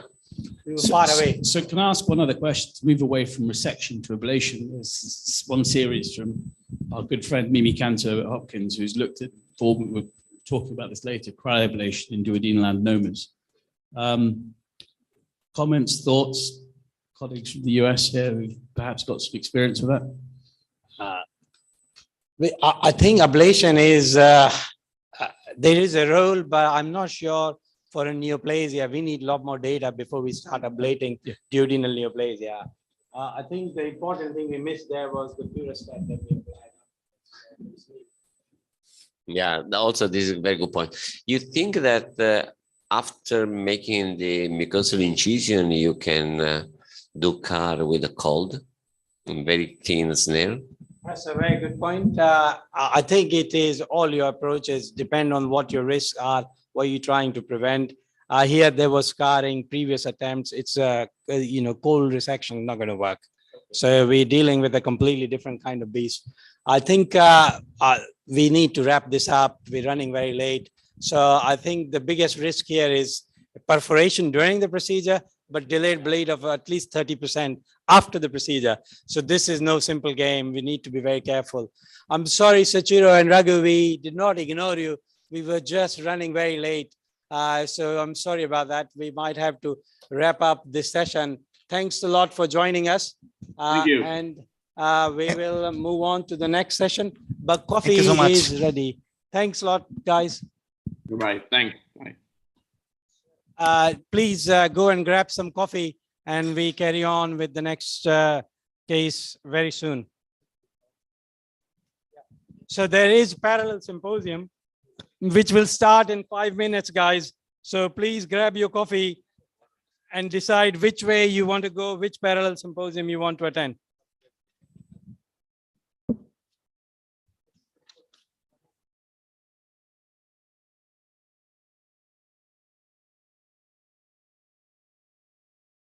Symposium 1A is going to be here, and 1B, the ablation symposium, will be next door in Chichester Suite.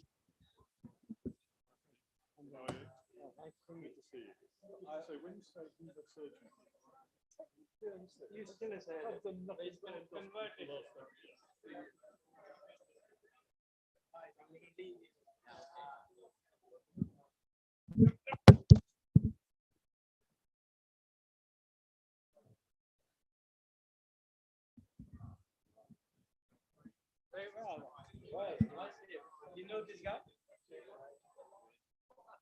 Well done. Thank you that you made it. Just arrived? About an hour. Yes. Yes, sir. Katie, Baram is here. That's our fellow who's been bothering me with hundreds of emails. Can you give me your presentation to Katie? She can put it on the Patty. I got a Retrospective do some work now. I'll see you soon. Yeah, you should come here. So.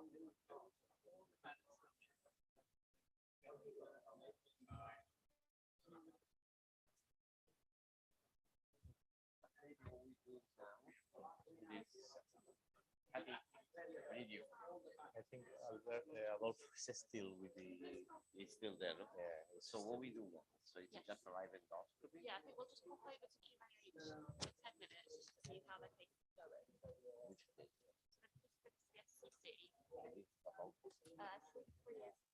Yes. Okay, that's what's involved with it. Yes, we can do a live streaming. I don't know what pieces that they tell us. I think the connection will be there. These parrots won't happen. I don't think they've started that quite yet, but I'll just find out from the Because we still in that's the sequence of the patient.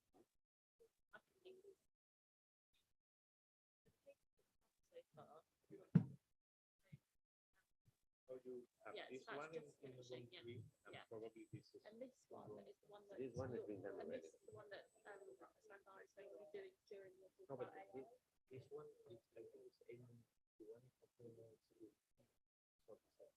there's two that are similar chemistries, but both demonstrating AR.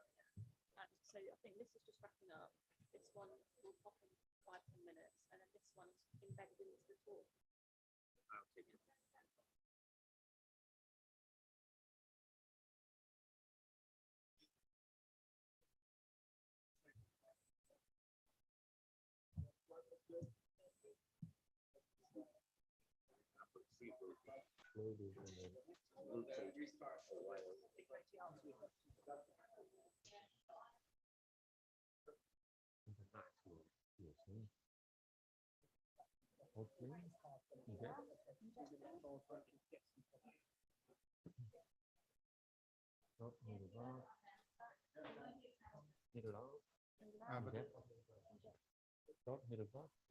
Hello, everyone.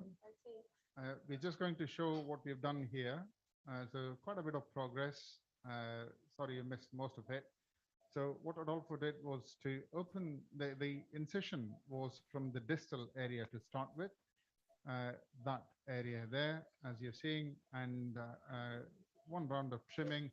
And from the proximal surface, we went ahead, started the incision, completed the circumferential incision, and then we placed a clip for traction. Yeah, clip line traction with a rubber band. So it worked beautifully until now. It has fallen off.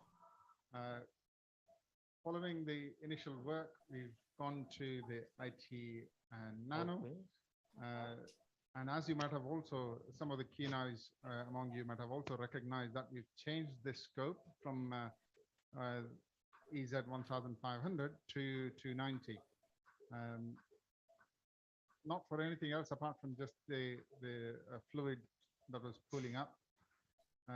So I don't think we have left too much. Is that right, Rodolfo? Just we're doing some blunt dissection as well by pushing with the cup, and just being careful with avoiding perforations. And okay. So yes, I find that scissor type knives are also good for this part of the procedure. I tend to use one of them, the Esd knife, but the IT knife is very nice as well. And it has proven in some studies that it can reduce duration of the procedure. I think it's Professor Goto that study that will show that. And tell us about the safety of IT in esophageal lesions. Yeah. So here we're touching the muscle now, but we could be cutting sideways the submucosa if it was there, because the tip is completely protected. That's a very important feature, I think, that we know that if we touch with the muscle carefully, the muscle with the tip of the ball, the ceramic ball, we won't be burning the muscle. Okay.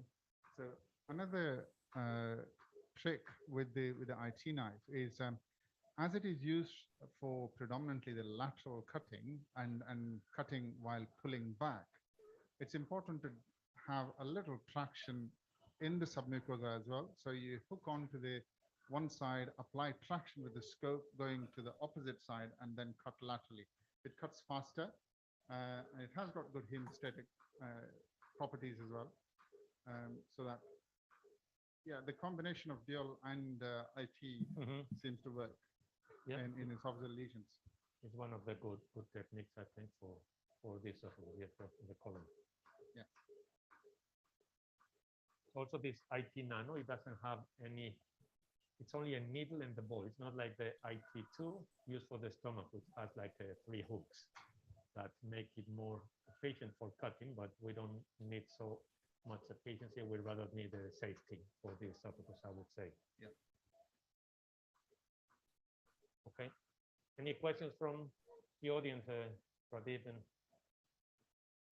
Dilip? Okay, let's see if we put another.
You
can appreciate the anomaly grooves, which are along the colonic wall, and the arc of the grooves, which you'll see are running from sort of 1 to 7 o'clock, will tell you that the lumen is down on the right-hand side towards 5 o'clock, and you can just move yourself along. You can be nice and close to lumen, and what it does is it puts an emphasis more on tip steer, not solely tip steer, but an emphasis on tip steer. It allows you to, if the bowel wall is collapsed with the water, the advantages are the patient gets less discomfort, and the fact that you can read the colon mucosa allows you to navigate around the colon. It's a slightly different technique. Once you're using air, it's further away from the mucosa, and you need to switch your magnification. So we're just approaching the hepatic flexure here. So I'm just straightening this. You can't hear me. That can be really boring. Right. John, do you hear me? Yeah, we can hear you, Josh. Yeah, they can hear you. John? Yeah, I can hear you. John, do you hear me? Yes. Yeah, he does hear me, but I don't know if they, Noriko? We don't hear you. Yep. Can you hear me using this mic? No, we don't hear you. Can you hear me? Oh, there we go. Okay, Hello? okay, we hear you. Clear. Okay, so just a summary, this lady has got cess-ulcerated syndrome, similar to Amon's first case this morning. Slightly different in that she's got lots of pelvic surgery with significant adhesions in the sigmoid. So we elected to go underwater. We've got a little clip of that. We're using a cap. And if you were seeing this feed earlier, what we do with a cap and underwater, we put the near focus on, and it allows us to look at the mucosa. And you can see the lines moving across the screen here are what we call the anomaly grooves. And it allows us to navigate around the colon using the grooves rather than air distension. Once we've moved into the transverse colon, I tend to switch back to CO2 and do an air intubation rather than do total immersion right to the cecum, which we're doing now, in which case I switch the near focus off so everything comes into focus. I've got Amon give me a little bit of pressure under the right side of the rib cage. We're trying to do this on what I call a short stroke position. So most people at this point in time tend to just push in, forms a deep transverse loop, and then you come up to the hepatic flexure. It's nice and elegant and usually less discomfort for the patient if you can keep this very straight. And I'm struggling just a bit. I'm just going to try and move it just to see if we can get round where they're in the left lateral position, which will open up the flexure. I tend to do it supine if I'm really honest, because it's easier to apply pressure in this position. So what we normally do is suck forward, a little bit of pressure, suck forward, a little bit of pressure, and if anything, bring this cranial ligament forward at the splenic fracture with some anti-clockwise rotation. You can see me just inching forward, but I have a feeling we're not going to make it here. So, John, so finally you're using a Olympus scope? Yes, we're using Olympus CF290. Okay, we're ready. So, John, yeah, 1500 scope. So, John, so you had a like a pelvic surgery before. Yes. For choice of the scope, do you normally go with standard scope or considering using PCA? Guys, can you all hear me? Yes. There's a satellite symposium going on next door in the Chichester Suite, which is got some very exciting talks by Shamila and by Rehan on endoscopic ablation and cold ablation. So if anybody's interested in either of these two areas, I would very much encourage you to go next door to the Chichester Suite to see these presentations. We're going to have further live endoscopy in here starting shortly.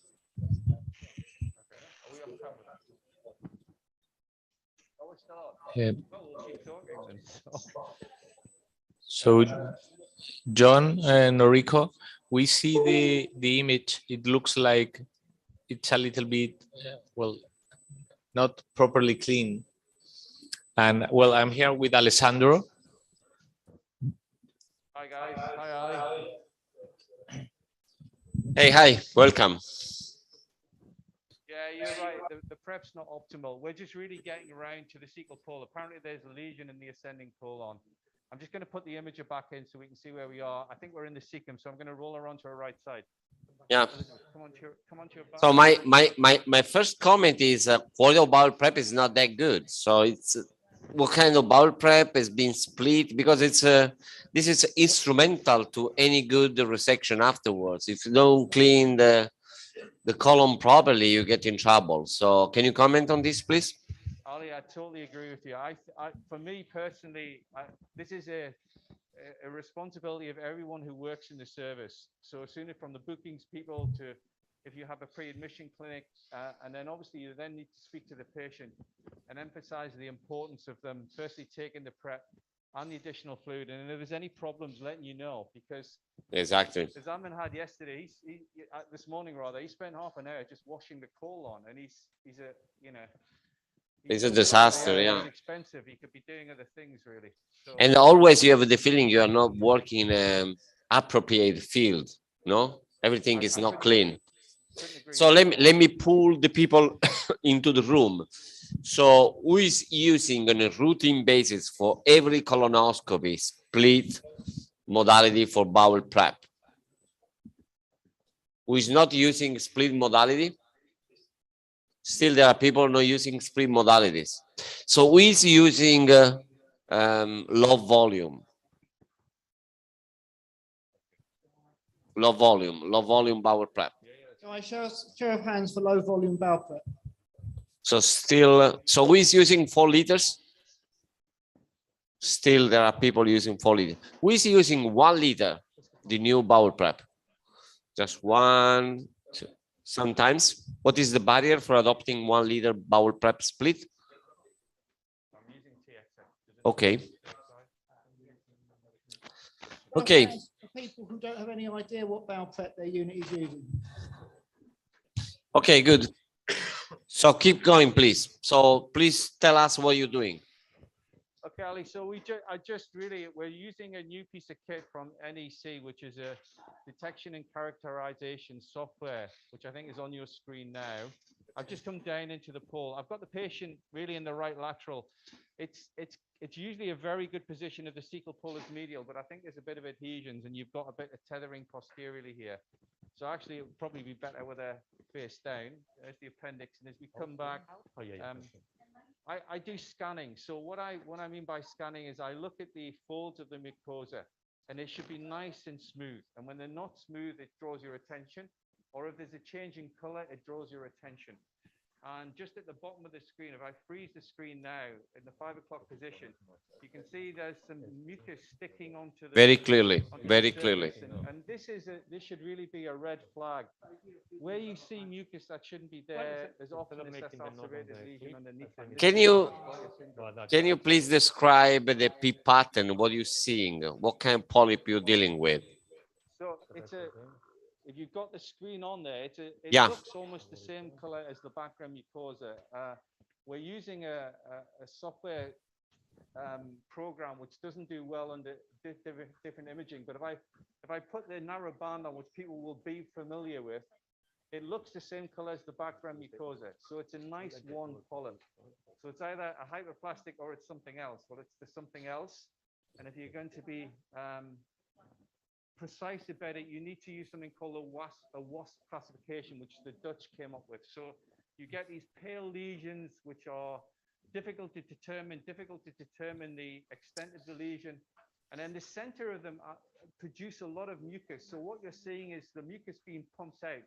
And it gives you this appearance of a slightly distended pit pattern. And that's where the mucus is being pumped out of the lesion. And when you put MBI on, this can sometimes look dark. So you get these dark centers on a light background and virtually indistinct borders, so you can't really see the lesion. So, So 2 points. The first point is I'm so happy to see that artificial intelligence is recognizing something wrong. At least it's addressing your attention to areas of the sequence where there may be lesions. So this is very good. The second one is, once you got this signal, you think you can use a traditional chroma endoscopy with either Madeleine Blue or Indigo Carmine to have a better approach to P pattern? We'll just do that right now for you, Ali. I mean, I don't think, I think all of these things are additive. None of them are mutually exclusive. So if you see something in one modality and you're not sure, you can switch to another. I think for convenience, people like digital enhancement because it's very easy. They simply push a button. Whereas you can see all the activity going on in the room because I'm asking for some injection needle just to spray onto the mucosa. And I think for someone like Amin, who's got a very specialized practice and a little bit myself, we still like to show the pits and define the margins a little bit. Whether it's necessary in day-to-day practice, it would be nice, but I think it's probably not necessary for most. What kind of artificial intelligence? I like to mark these, Ali. I like to inject underneath the lesion because I think it demarcates the lesion very, very nicely. So the question is, what kind of AI using? What kind of technology? Can you please tell us? So this is a software add-on which goes with any system. So it's a standalone software package from NEC in Japan. And it both detects, and then if you freeze, it will then characterize the lesion. And it's telling me this is a non-diminutive, non-neoplastic lesion. And my colleague on the right-hand side, the fellow from he can fiddle about with the settings. With this sort of setting, we can change and personalize with a tone. We can suppress some of the session as well. So it's very personalizable. How do I go out from audio? Okay, so very good. Thanks for the demonstration. You keep going with the chroma endoscopy. We have just 10 seconds. Please show us chroma endoscopy. We need to move to India. Yeah. Hi. Welcome, everyone. Hold on 1 second. They are showing a chroma endoscopy. 1 second. Okay. Can you go back to the endoscopy video picture? Okay, we can see that. Okay, it's beautiful.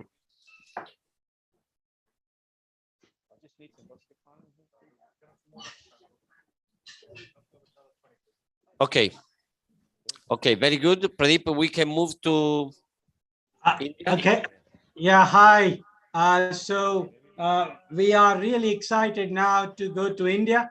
Our distinguished colleague Amit Mahadev has been patiently waiting to share his case with him. Amit is a distinguished surgeon who saw the light down the endoscope and changed his whole career and left surgery and joined the dark side on the endoscopy. So Amit, we're really privileged to have you. So please tell us what you're going to show us. Hi Pradeep, I hope you can hear me well. We see Yes, you we well, can. we hear you well. Thank So you so you much. look in a great shape. You look And it's younger a- than you are. Congratulations. Eh? It's a great privilege for me, Pradeep, to demonstrate, and it's a great opportunity for us to show a live procedure during Endoport. And today I'm going to show you a little bit of a different procedure, which is an anti-reflux procedure done endoscopically. And my warm greetings to Ale, who is moderating this session along with his co-moderators. Hi, Ale, how are you? We're good. And We're so happy to see you. So please go ahead with your case. So happy. So this is a 40-year-old gentleman who is a PPI-dependent GERD patient. And if you see here, his acid exposure time on pH-metry is 10%. And if you see the Demistra score is 23.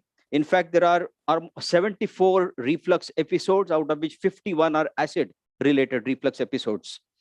So in this overall, if you calculate the score, there's an extremely good symptom association with the heartburn, more than 95% association. So we have decided, because the patient was literally pleading to us to do something so that he can stop his PPIs.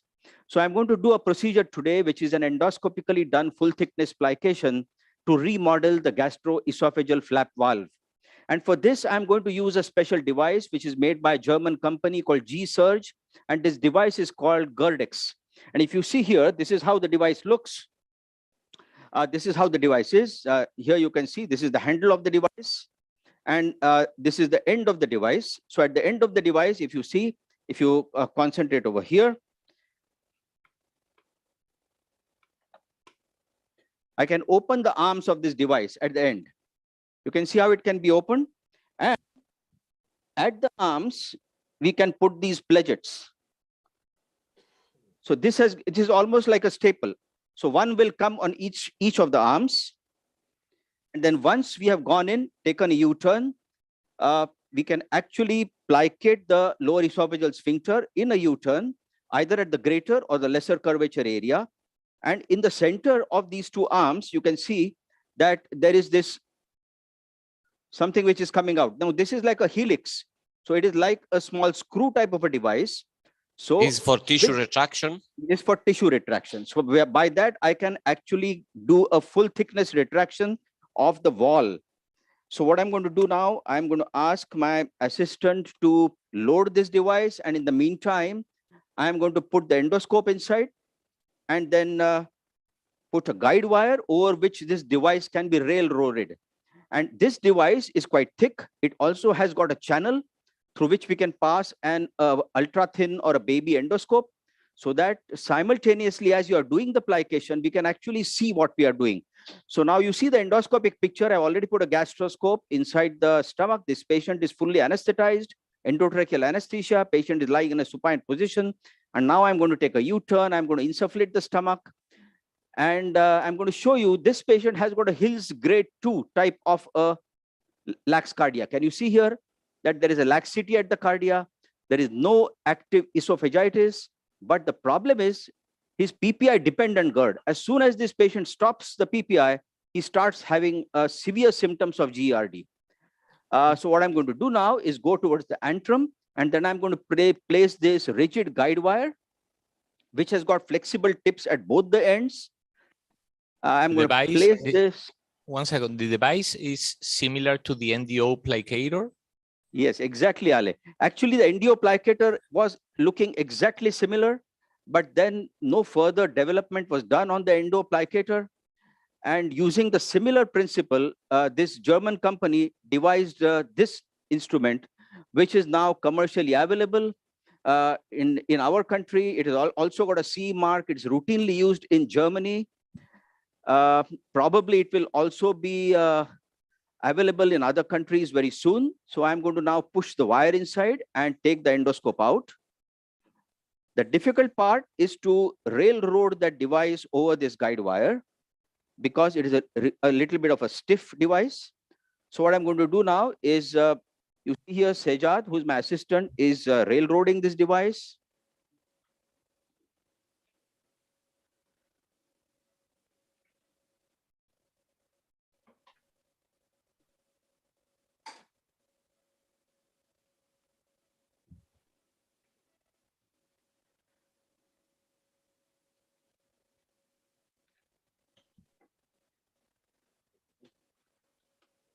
And now if you see this handle has got a knob here. So by moving this knob, I can actually move the tip of the device.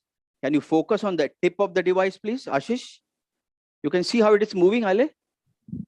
Yeah, very clearly. So this way, I'm Can you trying show to- introduction, please? Can you move the camera down to the mouth of the patients? Yes, good. Can you see this? Yeah, No, so no, you are not going under vision. You are going following the guide guide wire. wire. No? It's And a it's a blind complete- introduction. Is and that it's correct? a feeling. It's a feeling that I'm going properly Yeah. inside. Now, once Okay, I know that I've see gone you. inside, So we don't need endoscopy right now. So the question is there a need for fluoroscopy to follow the guide wire? it's not required actually, Mhm. because now that I've gone inside, I'm going to take out this So guide it wire. looks like a little bit big, tip of the Yes, it is a bit device. big, Do you but need the we have done it- pre-dilation or you feel confident? We are need quite pre-dil- confident because we went by the feeling of the right hand. Okay. And now what I'm going to do is I'm going to insufflate the stomach. You see here, there's Yeah. a like a manometer cuff which is attached to this device. Mhm. I'm going to give this patient is buckling a bit. I'm going to insufflate the stomach by using this manometric cuff. Mhm. Insufflate the stomach.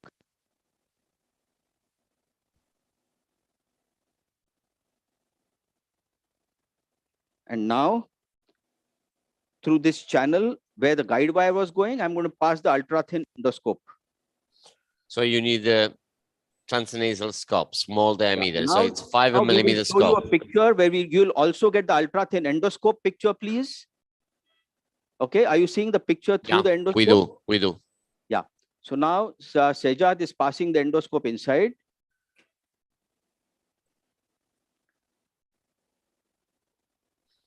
So it's a 2 operators procedures. I understand well. Can you see that now? We are seeing the Yeah. stomach. Yeah. And now what I'm going to do is pass the device inside and turn the wheel up.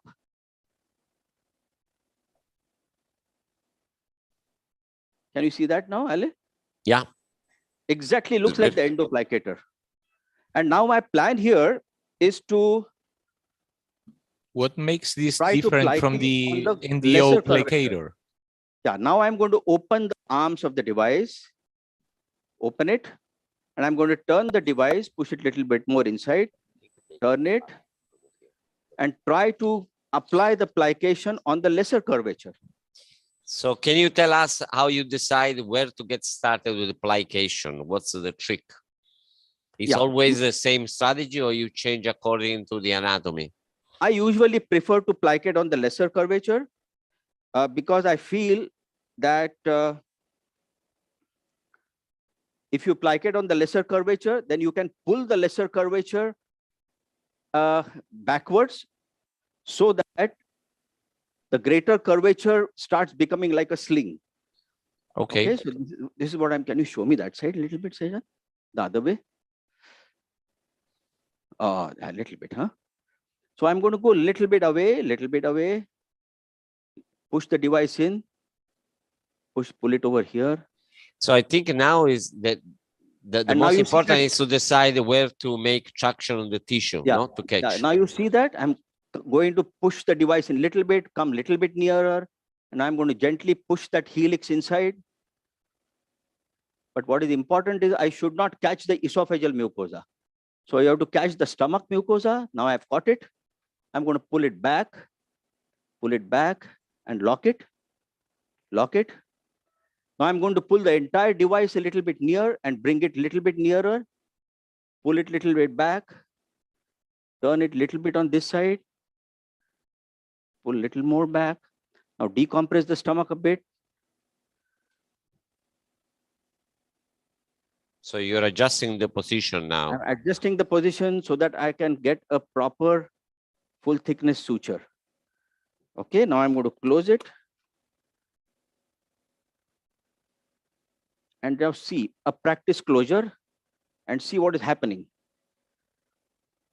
And now as I'm closing, I'm going to turn a little bit to the right. Scope nahi. Don't turn the scope. You happy Turn with right. this? Yeah, looks okay. Does it look okay to you? Yeah, very okay.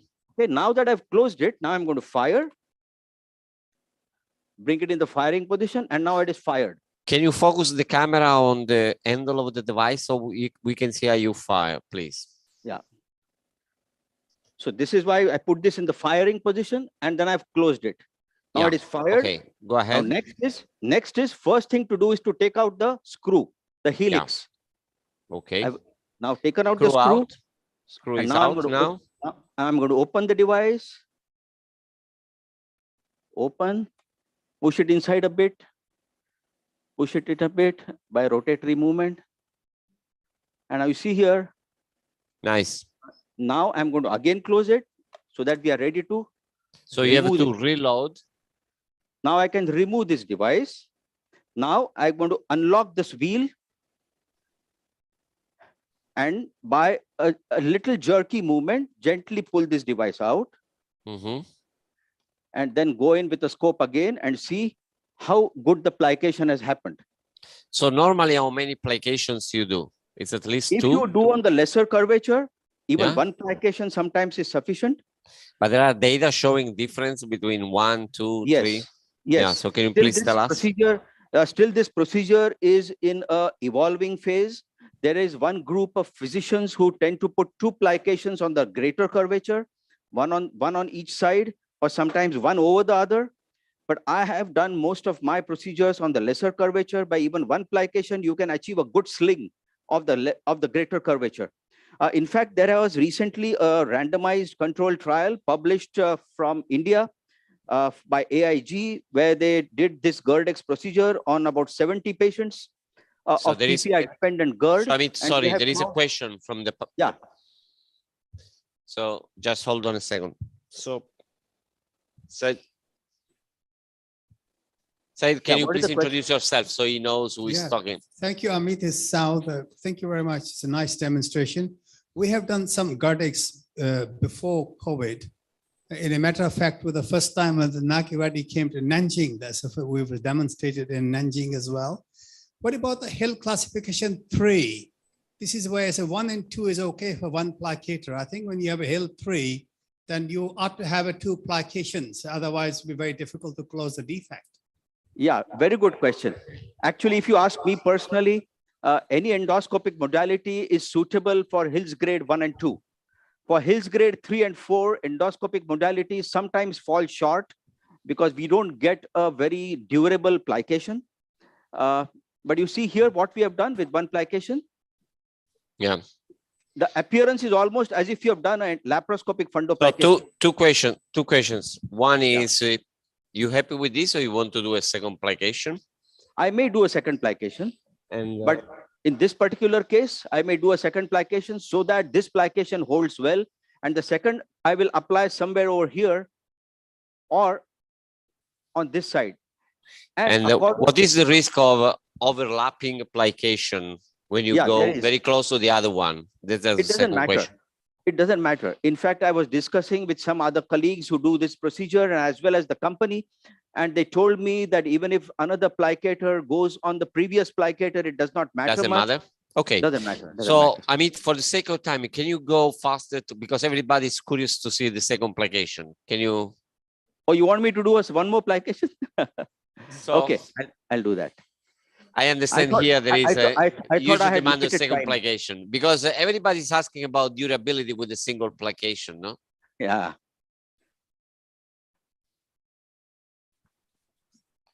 So I'm again reloading the wire because every time I do this procedure has to be. You have to reload also the device, no? Yeah, we have to reload the device. Yeah. Is it more difficult to get through with the device reloaded through the already plicated cardia? No, not difficult. Not difficult. See, because what has happened here is even when they do a laparoscopic fundoplication, they tend to leave a bougie in the esophagus just to make sure that you're not plicating too much and cause an obstruction. Now here, fortunately, the device itself is so thick that itself acts like a bougie. And that maintains the OG junction open. So this looks like a very elegant procedure. And this is one of the few procedures we have at the endoscopist's disposal where we can actually perform an endoscopic treatment of augmentation of the gastroesophageal flap valve.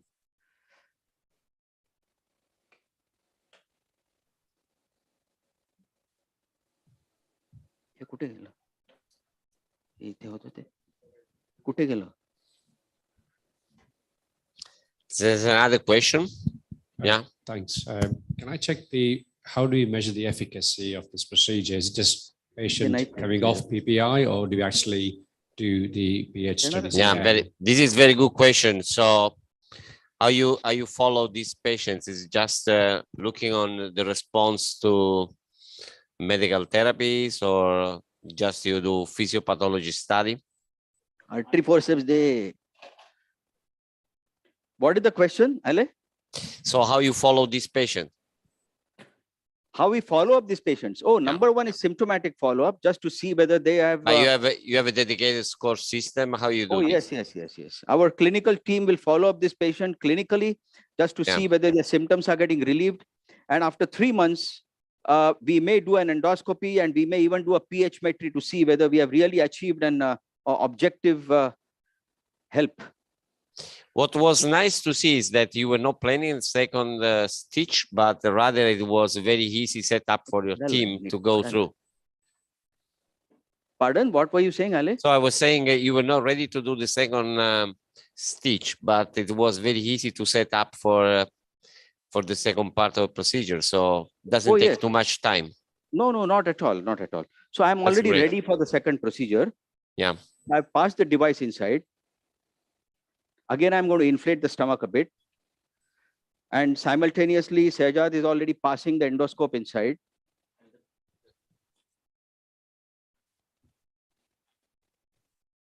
Okay. Push the scope in.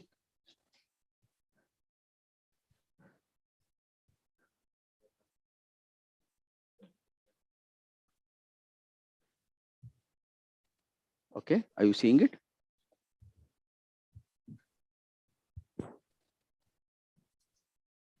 It's not gone in.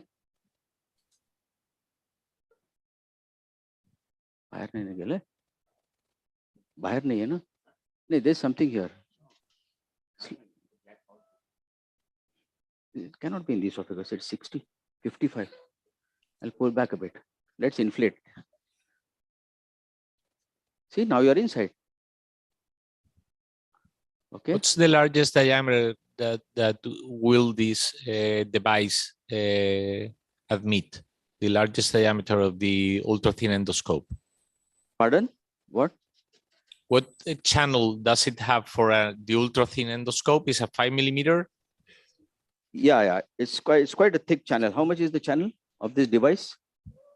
I don't know the exact channel, but the ultra-thin scope goes in very easily.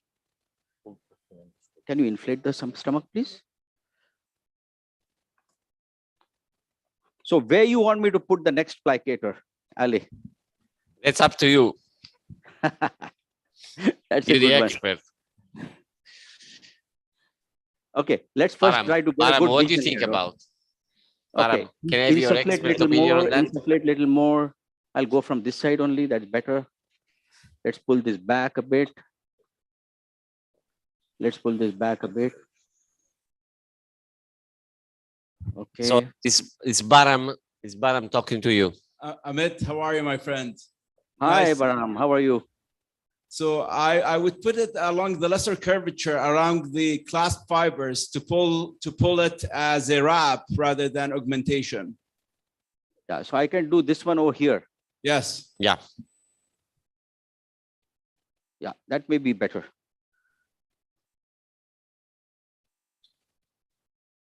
So I'm going to go with the helix now. I need a little better vision now with the scope. Clean kela na hota bahut ek to. Is it gone in? Okay, I'm going to pull back a little bit. Little better vision is better. Good, no? Looks very good. Rotate us. Okay, pull back. Okay, now I'm going to bring the arms a little bit nearer. Little nearer. Pull back a little more. Yeah, over here. A little bit away. And now I'm going to close this. Barham, you do the TIF procedure, right? I do. So some differences I met between this and the TIF procedure, which we're going to discuss later. As you see, this is a gastrogastric plication.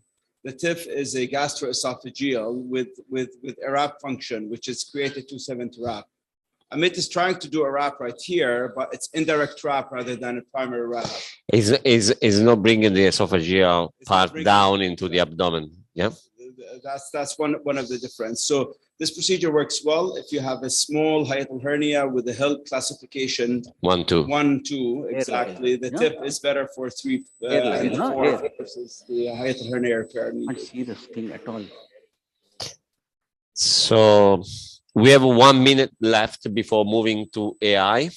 So we have AI Symposium upcoming. So can you exchange the scope and show to everybody what is the results of this beautiful plication? Okay, now let me again put the scope and show you. Yeah, just 1 minute. Okay.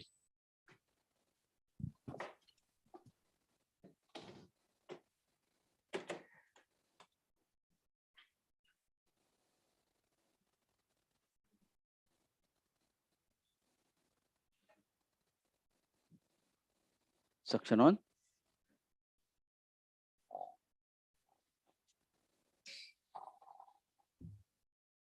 Oh, very nice. We can see the wrap from upside down. Yeah. One thing is very important. Even by mistake, we should not catch the esophageal mucosa, because then what happens is, oh, it looks quite durable now. Okay, I think this is a great job. It's demanding a big applause from the audience here. You did a great job. Congratulations. Is Barham happy? Very nice. I think there will be more space to talk about this with Barham after his lecture. Yeah, I think so. Thanks so much. And thanks to the entire team. You did a fabulous job. You settled down also this second part of the procedure very quickly. Thanks. Great demonstration. Thank you so much, Ali. And thanks, Dr. Bhandari, for the great opportunity to our entire team. Thank you so much. Okay. Pradeep, you there? Ciao, ciao. Bye-bye. Pradeep, you there? Bye. So I think we can move to the AI Symposium now.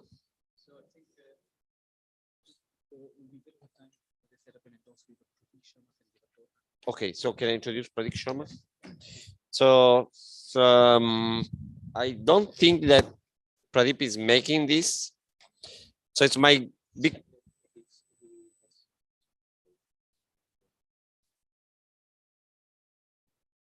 So can we go ahead? Is Pradeep connected? So great pleasure to introduce Dr. Sharma. Dr. Sharma is professor of medicine at Kansas University. He's in the board of American Society of Gastrointestinal Endoscopy. He doesn't need an introduction because he's done some of his historical landmark papers and science around esophageal diseases, GERD, and Barrett classification. So it's also a big friend. So Pradeep is so happy to see you virtually. Okay, same here, Ale. Can you hear me? Yeah, sure. Okay, perfect. So thanks, Ale, and Andrea, good to see you as well. And of course to Pradeep for this wonderful conference. Just super enjoyed the presentation and the live demonstration by Amit from Mumbai. So focusing now on recognition of lesions in the upper GI tract and the role of artificial intelligence, I'm going to be focusing on Barrett's esophagus because that's also one of the areas that both Pradeep, myself, as well as the two moderators are interested in. So just as a background of why should we even be considering the role of artificial intelligence in patients with Barrett's esophagus, and for that matter, any upper GI lesions. So if you look at some of the challenges that we face in patients with upper GI lesions is, number one is recognition of neoplasia. Number two is currently sampling the mucosal surface, which is by random biopsies. We probably also need help with delineation of lesions because we rely currently on just our eyes in order to delineate the lesions. And of course, if you're doing resection of upper GI lesions, have you completely resected all of them, or is there some abnormal tissue which has been left behind?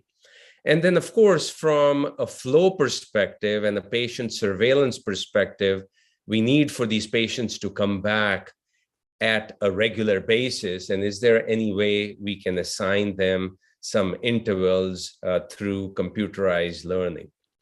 So here's one example of looking at lesions or early neoplasia in patients with Barrett's esophagus.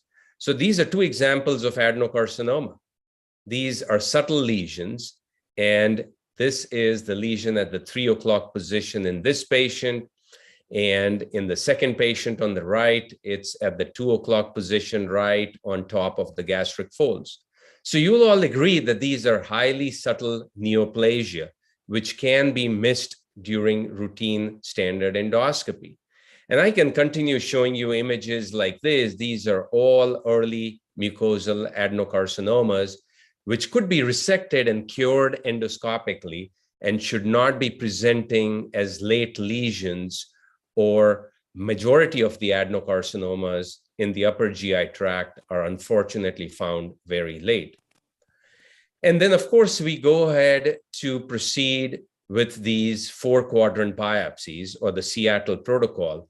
Again, not recognizing neoplasia and not knowing where the neoplastic lesions lie. So these are a number of these challenges with it.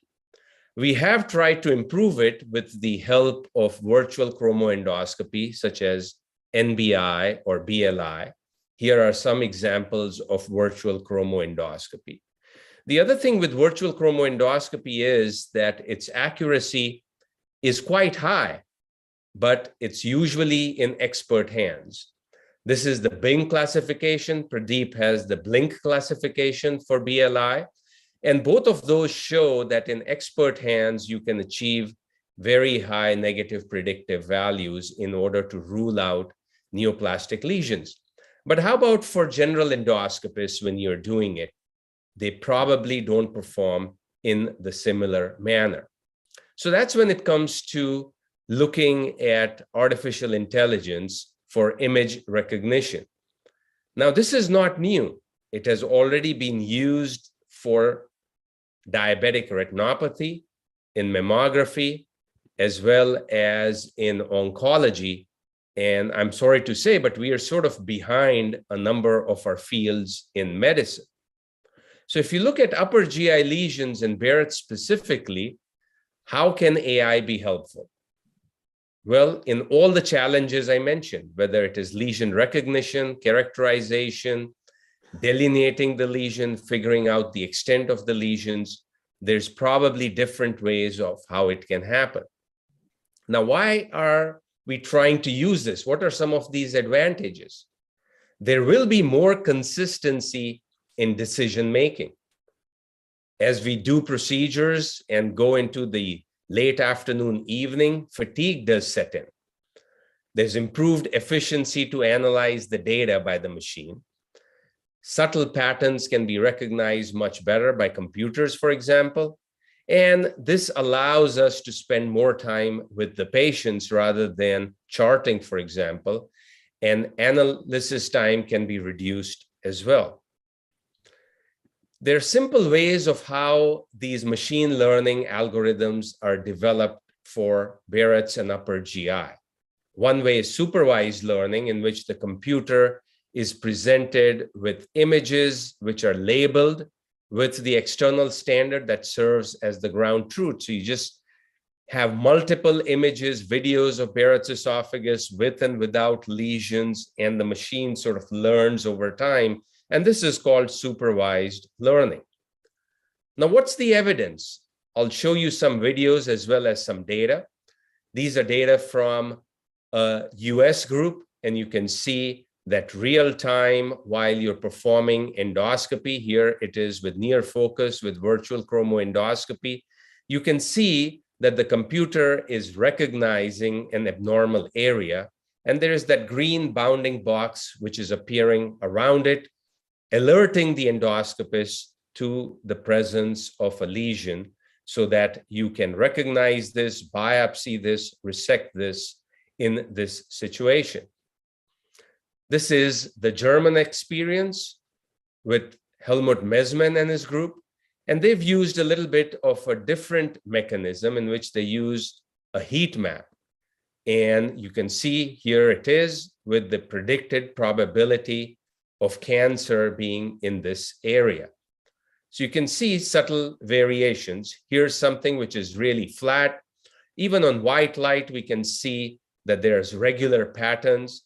And similarly, the computer is helping you and telling you that the AI predicted cancer probability is 0%. Now, if you focus to another area which looks abnormal, you can see this is an early adenocarcinoma, again in the 2 o'clock, 3 o'clock position, which is being recognized by this software as having a histology prediction of adenocarcinoma. Now, this is one device which is approved in Europe, and this is the experience by Pradeep Bhandari and his team. This is the NEC device, and this works in a little bit of a different way, which is again the heat map on the right, but it also helps delineate the lesion for you, and it will tell you exactly where that lesion is. The seminal paper by the UK group is in press right now. And based on these data from the Portsmouth group, it's left for this device from NEC to be approved and get EU approval for the delineation, recognition of neoplastic Barrett's esophagus. So this is how a number of these work. What's the evidence? Well, besides Pradeep's study, which is in press right now, this is a pooled analysis of 6 studies. And you can see that we are still early on in the days in AI recognizing neoplastic lesions in Barrett's esophagus. From the 6 studies, whether they were CNN or non-CNN based studies, you can see very high accuracy rates. The area under the curve was 95% in this situation. Also, if you compare the algorithms to endoscopists, which is one way of evaluating studies in artificial intelligence, is not only comparing it to histology, but you also want to see that do they perform better than endoscopists. And you can see that in this meta-analysis also the AUC for the AI devices, and this is the 6 studies, was superior to endoscopists for the recognition of neoplasia in patients with Barrett's esophagus.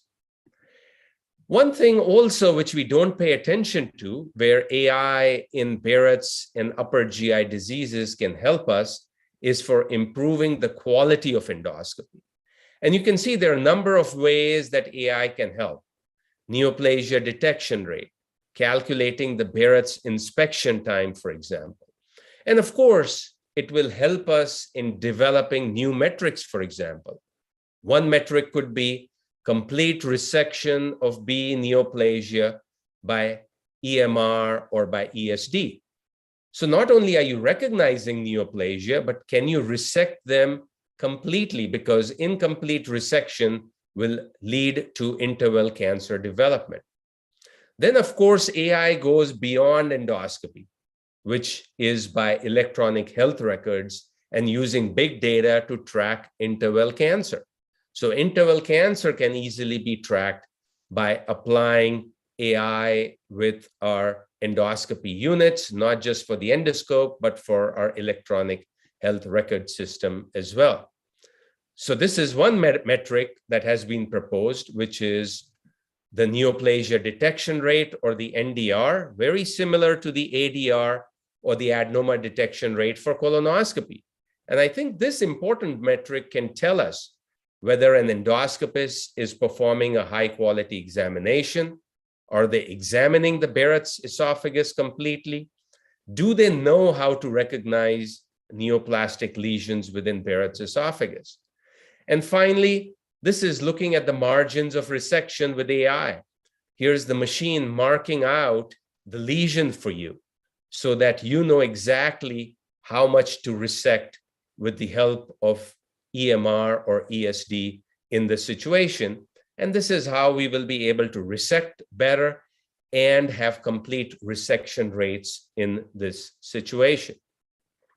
So of course, I've shown you all the great things about AI as it pertains to endoscopy in general, but it has limitations. And a lot of limitations are for AI for all endoscopy, not just for upper GI endoscopy or Barrett's esophagus, is because we need more data.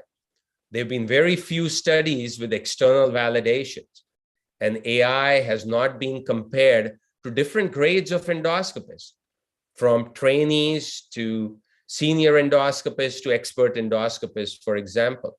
And of course, we need to be able to show that we actually have a benefit on patient health and that there is an improvement in health services outcomes. So all of this still needs to be shown in this situation. But yet I think there's all this promise. And I do think that the next decade in endoscopy will be focused on artificial intelligence. So we all need to get on board with this. It will gather information for us, so help in quality endoscopy in Barrett's, help in surveillance. It will enhance the diagnosis of upper GI lesions, which will help improve resection margins and treatments. And that will help improve patient outcomes in this situation. Okay. Thank you all very much for your attention. And again, I would like to extend my congratulations to Pradeep and his team for, again, another wonderful Endoport. So Ale and Andres, back to you. Yeah, thanks, Pradeep. Thanks, Pradeep. It's a great lecture. So I think altogether with Andrea, we should have Helmut Neumann and Eric Schun. I don't know if they are connected. Yes, they're there. I can actually see both Eric and Helmut. Helmut V. Gates. Hi, hi. Oh, Hi, good. Ale, it's not Helmut Neumann, it's Helmut Messmann. Sorry. So Helmut, any question to Pradeep? No, one wonderful presentation, I think.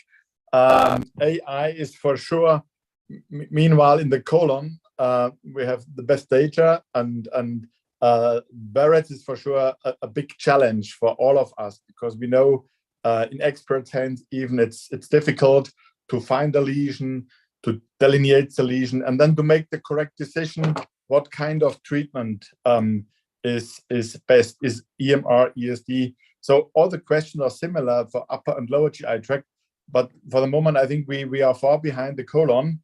But anyway, there are a couple of groups working on this topic, and Pratik, you showed some interesting data. I think in the next few years, we will have for the upper GI tract, not only for Barrett, but also for other indications, tools which can improve screening and surveillance. So Helmut, you presently the president of European Society of Gastrointestinal Endoscopy. What we as a member should expect from societies, also Pratik as a leading position in American society, is there be any position statement paper, any guideline to give direction to society members? Sure. I mean, ESG is now, we have our position statement more or less in draft. I think we also know that guidelines will be influenced by AI data. So the national societies or the international societies definitely should have a statement.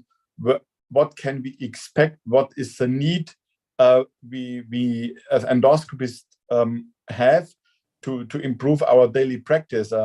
Pratik mentions that sometimes also fatigue is an issue which has an impact on our daily practice. So a couple of, I would say, tasks which AI can solve, and the experts, I think, should be aware what can we expect and what is the data at the moment.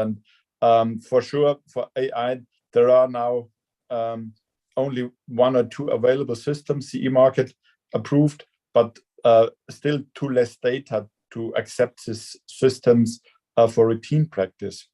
Eric, what are you doing on this? Yeah, sure. Thank you, Pratik, and thank you, Ale, for the introduction. We made a simple calculation in the Netherlands. I completely agree with Pratik also about the quality control options of AI. A simple calculation is that we have 250 early Barrett lesions in the Netherlands per year, and we have 750 gastroenterologists.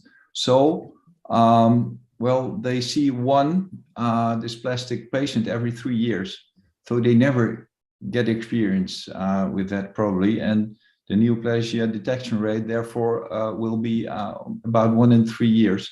So I think definitely AI is going to have a role in that.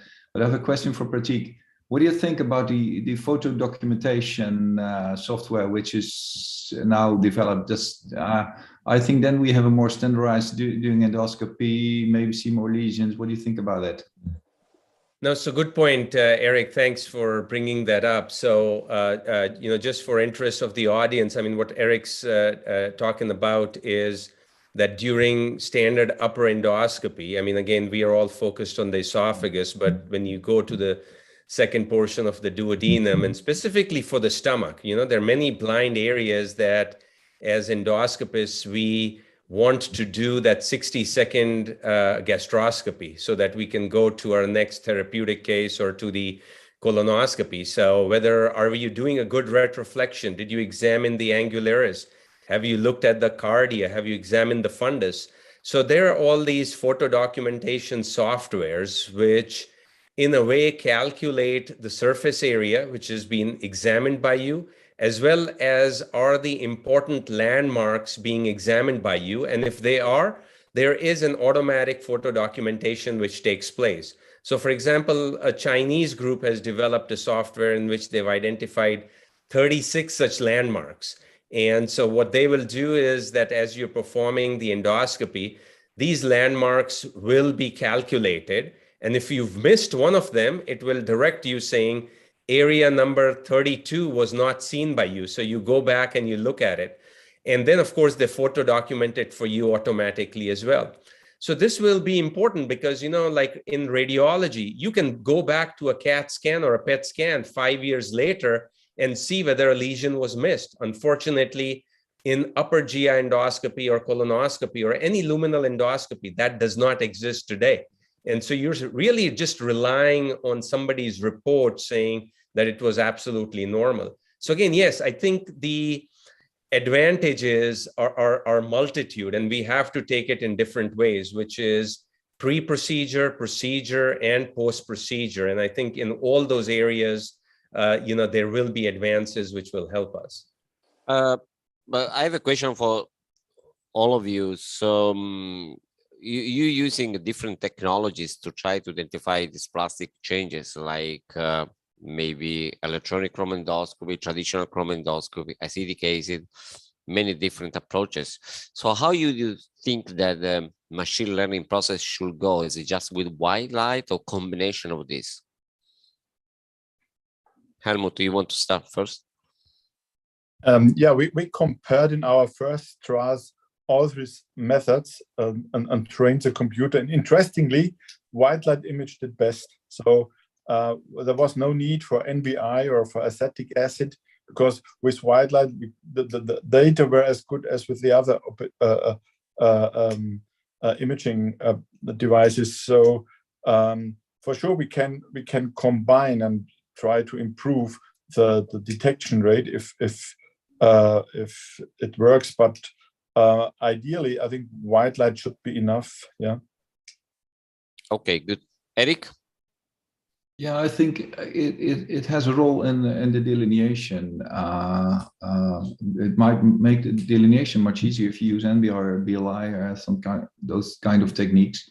So, but I agree with Helmut that the finding of the lesions, I mean, what's this all about? We analyzed the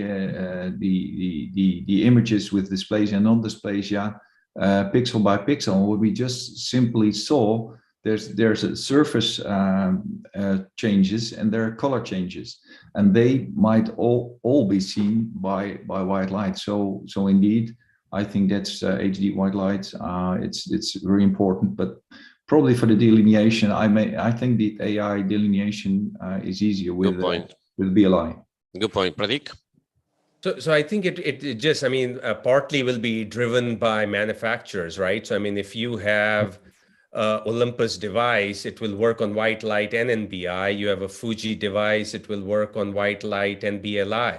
I think the issue will be for the plug and play devices, and unfortunately, they will have to deal with a multitude of different types of imaging modalities, because if folks want to use that with different sets of endoscopes. But I do think that there is merit in some of these virtual chromoendoscopy devices also being tested for the reasons that Eric and Helmut mentioned, i.e., which is pit pattern recognition and delineation and recognizing complete resection.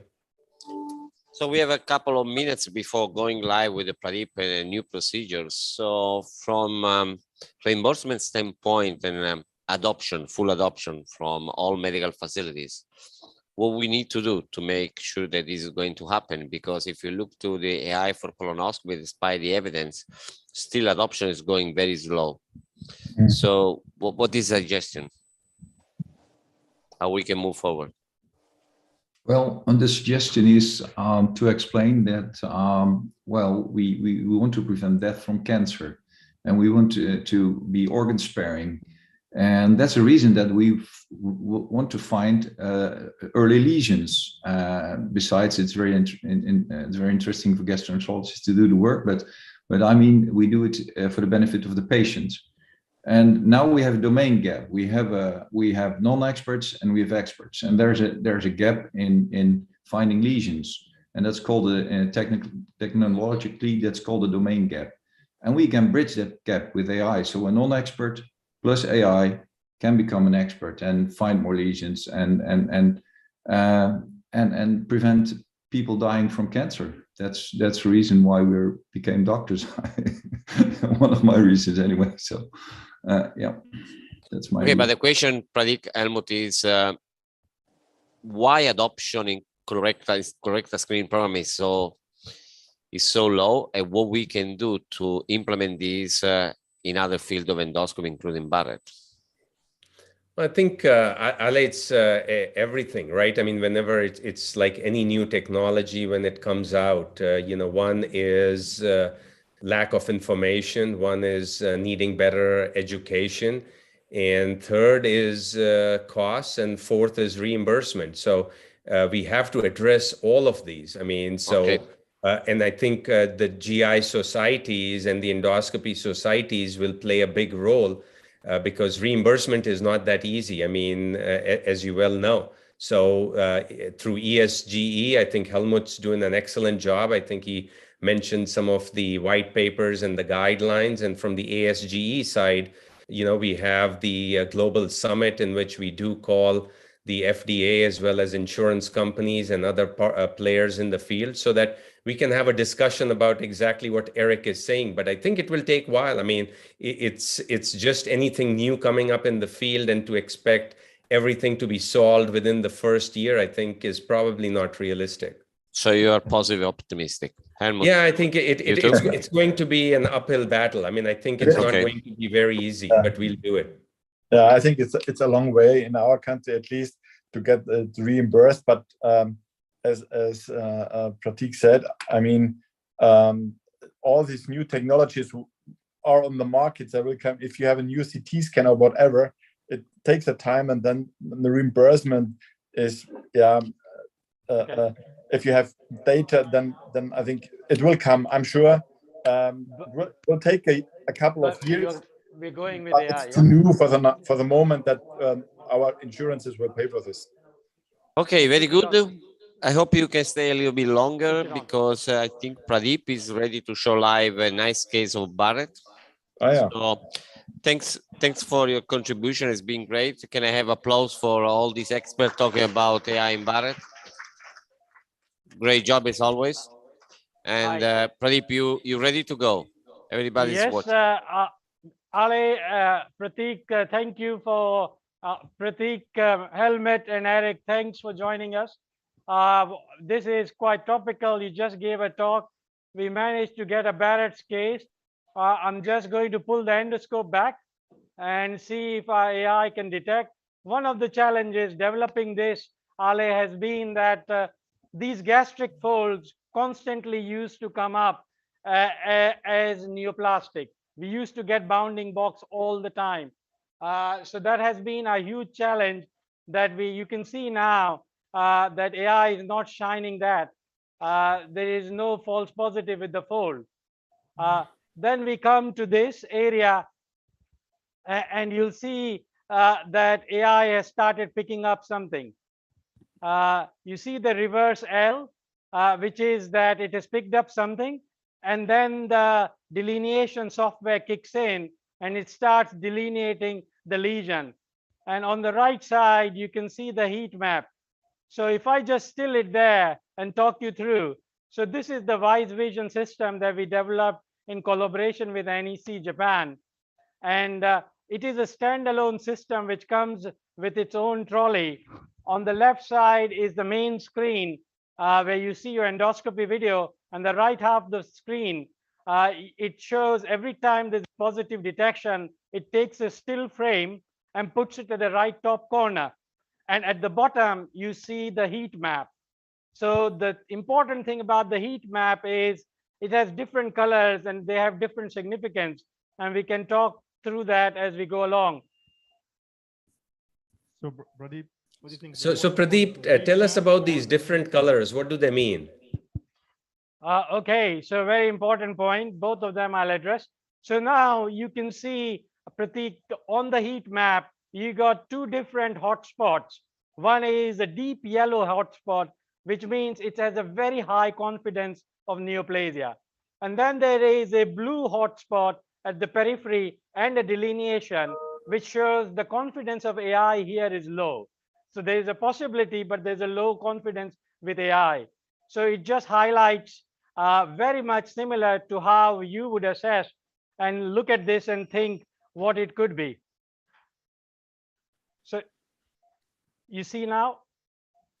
Yeah, so exactly. So the one on the 9 o'clock position, Pradeep, even on white light appears to be flat and pretty non-neoplastic. I mean, just intestinal metaplasia, if at all. Yes, you're very right. And that is the value of this heat map, that yes, it shows that there might be something suspicious. You need to evaluate that, but AI is telling you that the confidence is low. But right in the middle, where it delineates this lesion, the confidence is very high.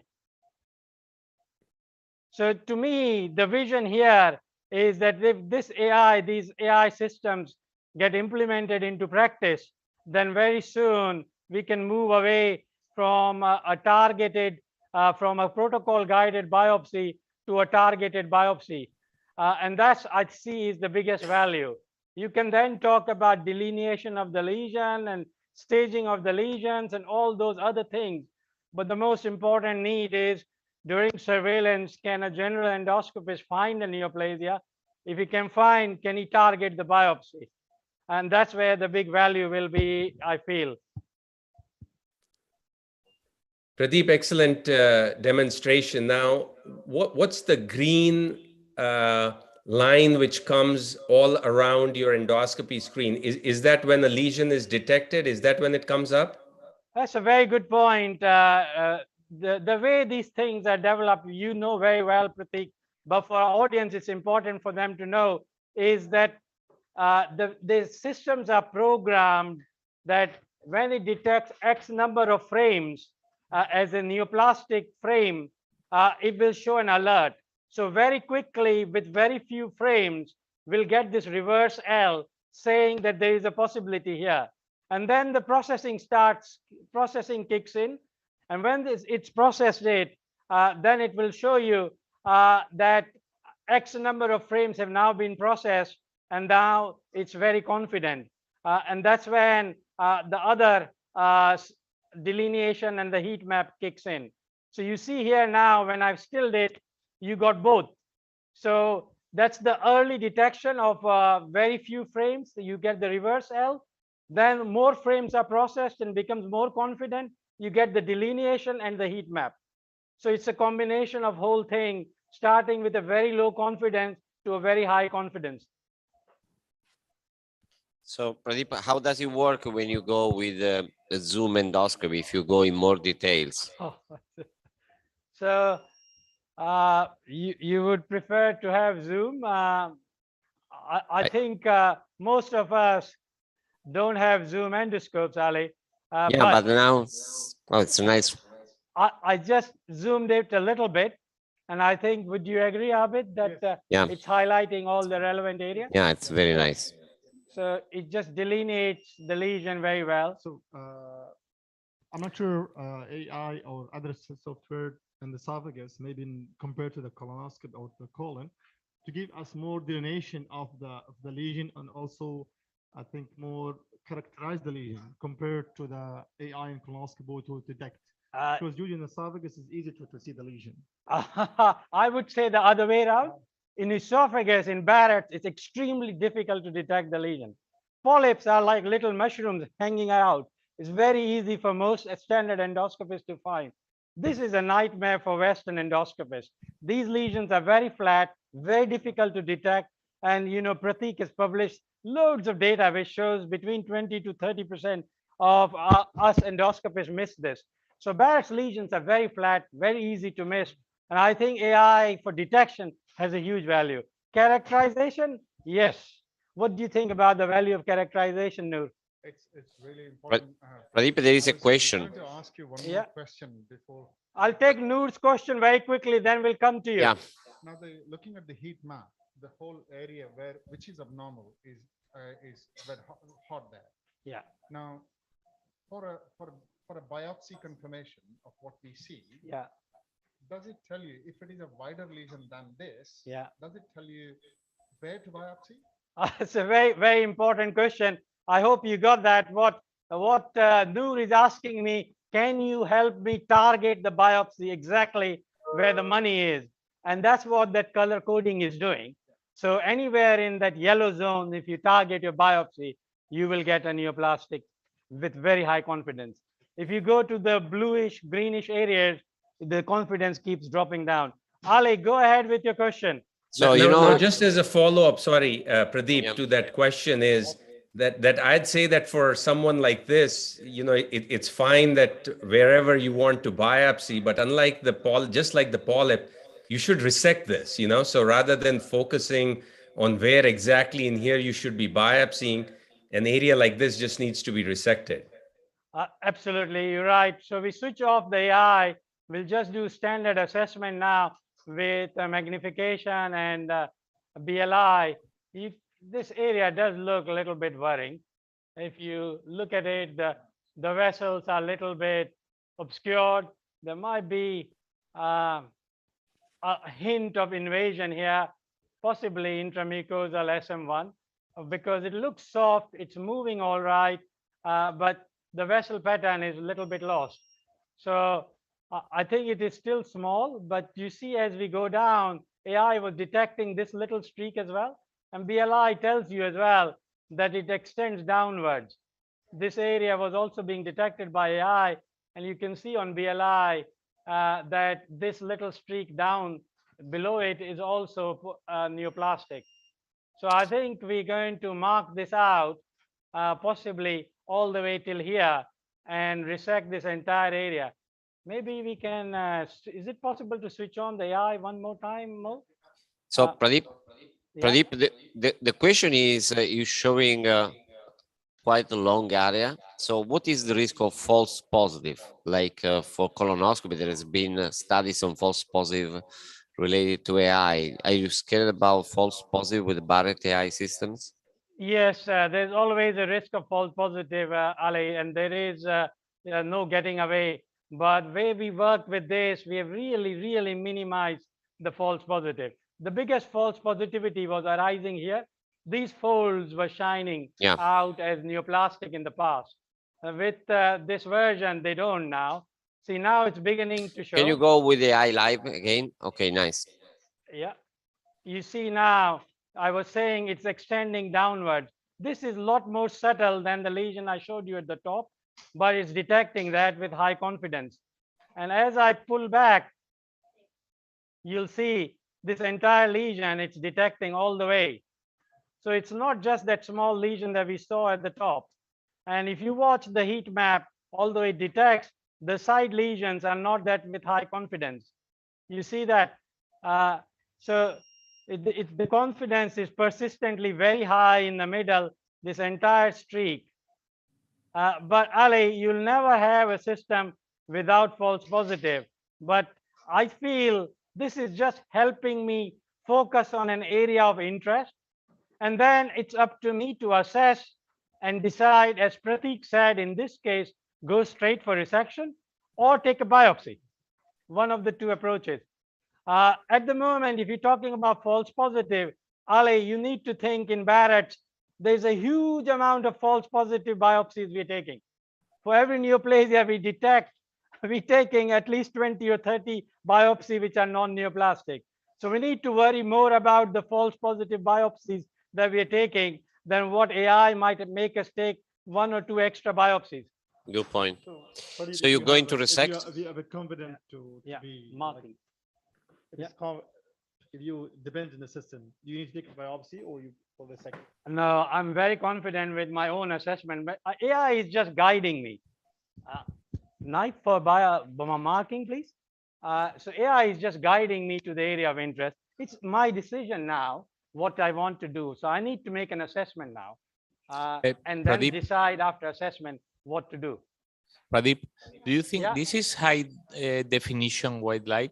Do you think with when we go into 4K definition, it will help the artificial intelligence make a better delineation of the lesions?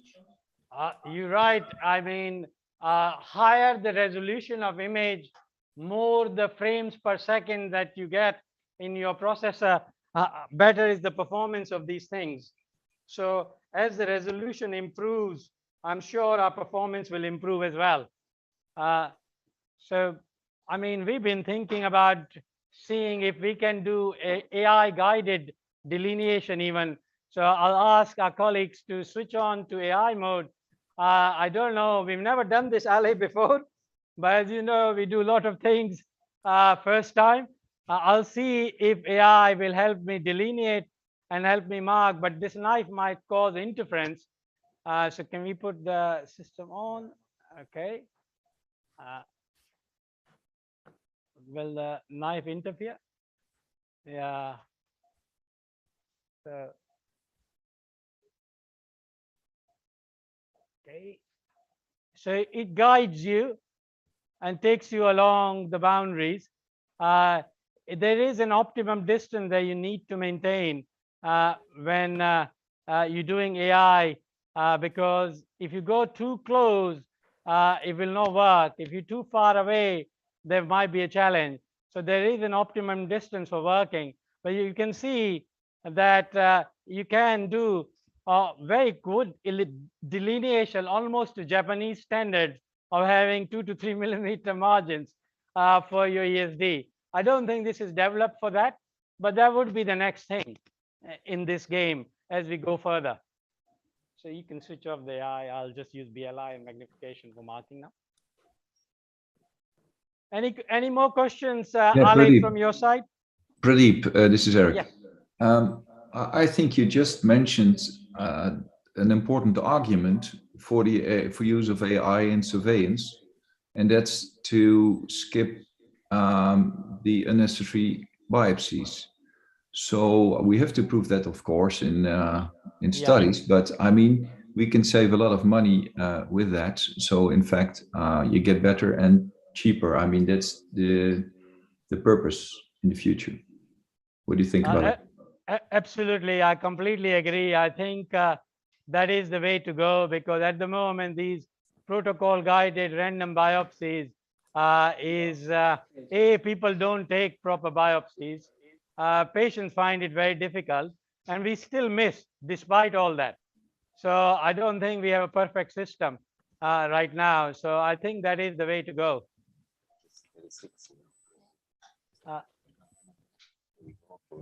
So Ali, I don't know in terms of program where you are. So we should start lunch and live. My proposal is, do you want to run this case live and people can grab some food, they come back to the room and follow your procedure? Yeah. Is that fine with you? I think next door room wants to show something very quickly, and then we'll keep this running, you know? Okay, so move to next room, and in the meantime, people can take some food. There is a question over there. Okay. Well, two questions. We have two questions before moving to the other case. Thanks, Pradeep. Okay. Yeah. Someone who gets, thank you very much. Someone who gets referred a lot of patients from other centers. Would you advise, if someone finds a subtle lesion like this on a surveillance list, would you prefer someone to biopsy it and send it to you? A very good point. Take good pictures and write a thorough report Very, very good point. Pradeep, did you hear the question? What's the question, Ali? Can you repeat the question, please? Thank you. So just a quick question for the experts who resect these types of lesions. If someone who doesn't resect these types of lesions finds something subtle like this on a surveillance list, would you prefer someone receiving the referral to have a biopsy or just a clear report and good photos? I think, to me, I think either one is fine. I mean, but if you do decide to biopsy it, I wouldn't take like from that one subtle lesion that Pradeep showed up in the 6 o'clock position to take like 4 biopsies from there. If you took one biopsy from there and then sent the patient over to an expert for resection, I think that's absolutely reasonable. So either approach is fine. Sometimes I find that patients want to know what the diagnosis is before the referral happens. So in that situation, you may take a biopsy, but just don't overdo the biopsy. And probably the impact of 1 or 2 biopsies in terms of fibrosis for future resection is not that big as in the colon, no? That's correct. That's correct. So not as much, but again, from that small 1 centimeter do not lesion, overdo. if you have 4 biopsies, it's a problem. Okay. So Pradeep, you okay with this answer? Tip of the needle to mark? Or, So no, I agree with what Prateek said. Abid was just asking me how you're doing the marking. With this knife that I'm using, dual knife, you can do the marking without getting the knife out, and it's just subtle and soft. Without, Can you show the setting for making this marking? Setting, we use forced coagulation effect 1 with the knife in, and that works really well. Okay, good. So there was another question. Is ready to go, please? Thanks. Fantastic demonstration. I just want to check with AI developing in the future. Do we have data on the false negative? You mentioned false positive. Yeah. Do you know what the false negative rates are? I mean, inflammatory lesions, are they showing up as, dysplastic lesions that you can resect them? So do we have data on that as to what histopathology shows afterwards? Number one. Pradeep, do we have data on false negative? Yeah, so I mean, again, if you look at the meta-analysis, I mean, unfortunately, the data in Barrett's is limited, right, to about 6 studies and about 600 images. Needle ready? It obviously shows a very high sensitivity and specificity, which means that both the false positive and the false negatives are extremely low. But remember, this is just early days. So the point's well taken. We really don't have a good idea of estimates on that. Right now, it appears to be good. But remember that all of these will be adjunct technologies. I mean, none of this is taking over your own decision making. So you, I think, apply it along with what you think, what you see. So I'd combine it with your own white light endoscopy, Andre's point about 4K, whatever it is, and then make the decision. There was another question. Yeah, Go ahead. Something is already answered, but I was trying to discuss the over reliability of endoscopies going forward on all this technology when you forget the simple basic technology of good white light endoscopy and identify the lesion. Otherwise, if you rely too much on these, then you kind of, as endoscopies, people are relaxed in your good endoscopy, and that we should not lose. We should still be focused on good quality endoscopy and use adjuncts. Yeah, no, exactly. I mean, I think nothing will replace a high quality examination. Just like in the colon, if you don't have a good bowel prep, for example, the AI is not going to detect anything. Same here, cleaning, inspection, I think all are key. So I completely agree. I mean, I think there's no substitute for just like a good physician, good endoscopic examination. Also, this kind of what we know about the artificial intelligence is that it takes very easily on protruding lesions. So it's difficult for it to miss lesions that have high-grade dysplasia because of the feeling of volume that it creates in the esophagus.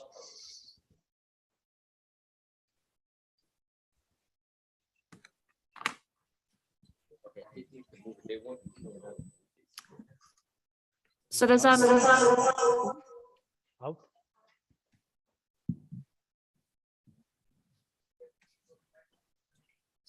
So there's live endoscopy going on over lunch. So I'll just tell people about what the case involves. So if you come back into the room, then you'll know what you're seeing, essentially. So we're going to suite 2 now. I'll just get up the presentation.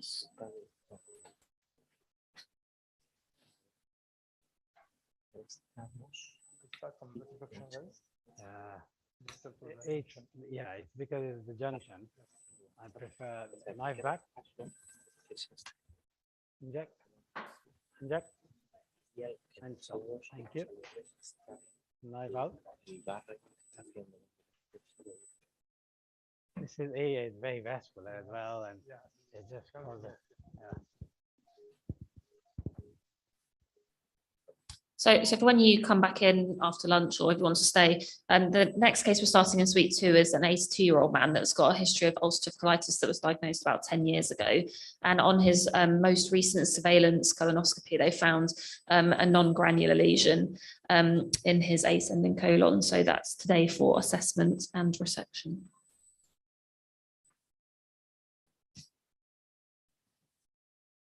Hello, Amy and Noriko. Do you hear us?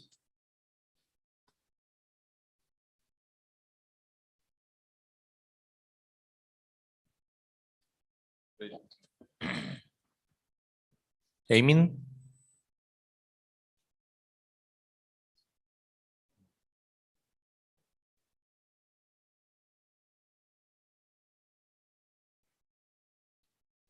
Amy, do you hear us?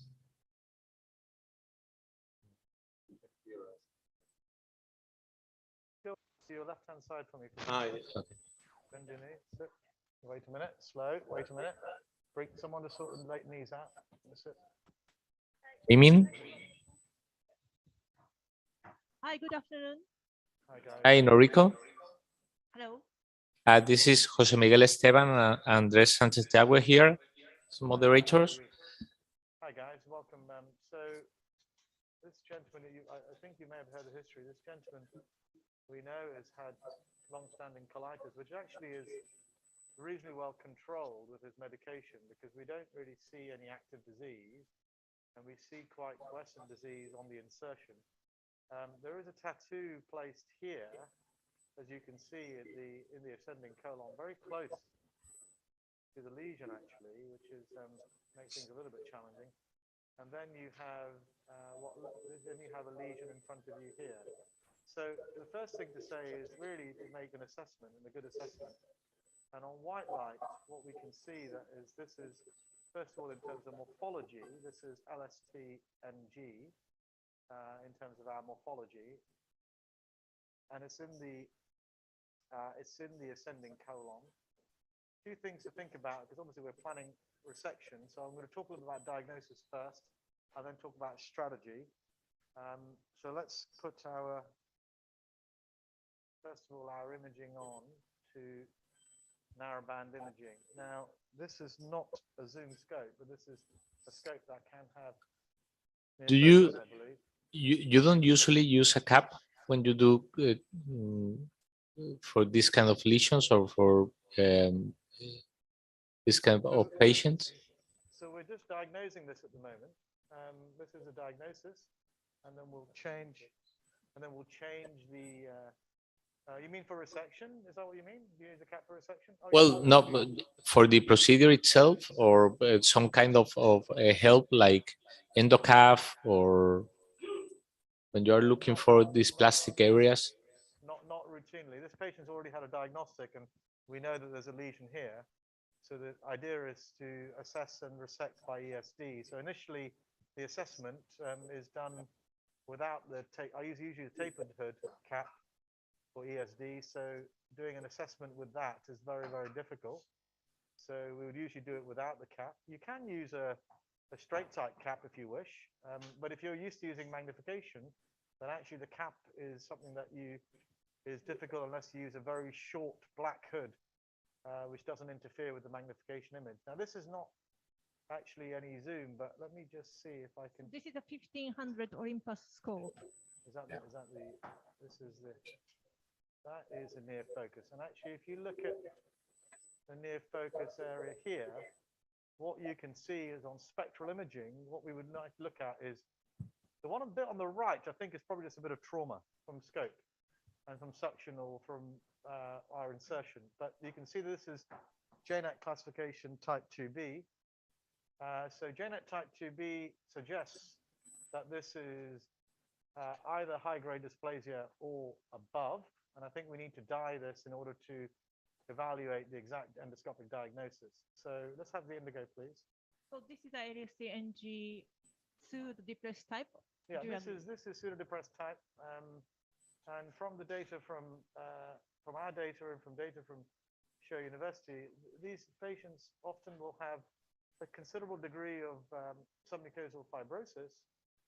And also, if the invasion is present, it tends to be multifocal and can be in the pseudodepressed type and up to about 40% of lesions. So it's really important to resect these en bloc if we are going to plan to resect it. But JNET type 2B is not accurate, so we need to dye and look at this. Can we just have the indigo, please? You can just put it on the syringe and just put it in.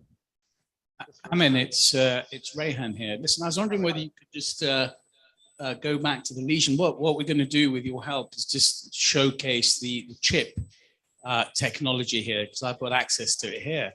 Okay. So, Amin, you've been using this for a while now for teaching and proctoring and learning as well. So this is an online platform which allows the endoscopist to communicate via a secure line with an observer or set of observers in a different room or country. So I, on my laptop now, have access to the screen that Amin does, but what I can also do, Amin, is annotate the images. So Amin, what's your experience with CHIP, and where do you see its usability moving forward? And I'm going to try and demonstrate some of its functionality now. Yeah, thanks, Ryan. So I think I think all this software now that you can get from the advantage is that we can actually annotate the area for the lesion itself. So it's actually very good for doing some remote mentoring. Obviously, there's no substitute for a bit more, please, Indigo. I mean, and another question: do you consider in a different strategy depending on this patient that it has ulcerative colitis than any other patient? You can explain what are you going to do with this patient? Yeah, so I think this is what we think that one minute. Wait until I'm on top of the lesion. Otherwise, there's no point dyeing it. Yeah, put more dye, please. So I think this is a sporadic lesion, and if it's an isolated lesion with no other areas of dysplasia. So, Amin, if you could just freeze it there for us, we'll just showcase the chip technology here, so you can see how Amin's beautifully got that lesion. What it gives me, I'm remotely able to just basically draw around the lesion, demonstrate to, perhaps not as accurately as Amin, but that's really the functionality. I don't know if you can see that on your screen, Amin, slightly smaller than yours, but you gave me a bit of a head start there. So one of the things actually with these JNET type 2B lesions, and LSTNG, it's quite difficult to look at the pit pattern with indigo carmine alone. So actually, in my practice, I routinely use crystal violet to assess this area, because you'll see that it doesn't pick up the stain as much on the indigo. It does a bit, but not on, and I think with the near focus, we get some of the view, but as John and Noriko in the room, they know I'm very biased towards full magnification. I feel a bit lost without it, to be honest with you. So I think we can just about get a feel for what the pit pattern might be, but this is not going to be 100% accurate without crystal violet and without full magnification, but we can certainly try and show you a little bit of this area here. And actually, if you look centrally in that area, this is some areas of 5-eye pit, which is irregular, but the irregularity is fairly regular. There's no haphazard. If you look at the margins of where the irregularity is, can you just draw that for me, Rehan, for someone draw that, what I'm talking about? The margins of the irregularity are fairly regular and defined. And what this means is this is more likely to be 5-eye low grade, which means this is more likely to be a high-grade dysplasia, or at the most, early submucosal invasion. This is very suitable for endoscopic resection and ESD. How did I do, Amin? You did not too bad, mate. You did pretty good. Not bad, not bad. You missed a tiny bit, just a bit below it. You did a good job. But does everybody get a feel for that? This is where I think it's really important to make the diagnosis, because you don't want to start this resection and then make the wrong diagnosis and then be close to the MP. But this is resectable, so we're going to be aggressive with our ESD, and we should try and resect this en bloc, which I'm going to get on and do. Before we leave, just one thing to say is strategy. So left lateral, fluid is on the top. Okay, so we've got gravity, which is away from us up there. So we need to think about how are we going to approach this lesion itself. It's on this fold. It's got a tattoo here. So really, if we are going to approach this, we need to approach this and evaluate it in all the positions before going back in. So I would recommend actually evaluating this lesion, both in the J and also evaluating it in the right lateral, in the supine, just to make sure. If you take it off, that's it, take it off. Thank you. Just to make sure that we're in the right. And if you go in the J, if you can treat this in this position, this is the most stable position for you endoscopically. So actually, I would encourage you to do a lot of your right colonic work in the J maneuver, so we can approach the muscle layer very much parallel rather than tangential. Because here, I find it a much more stable. And this is the right side, which is gravity. So when I'd be cutting on this side, plan would be to inject and cut more on the right side, and then centrally, and then we can finish on the left side. So actually, I could probably approach this left lateral in this position, but we can evaluate in other positions as well. So in addition to Amin's comment, considering this the lesion in the UC, so we have to firstly, if this region has got a demarcation line, and this is the single region, and the inflammation is controlled. I think these kind of things we have to check before considering the endoscopic resection.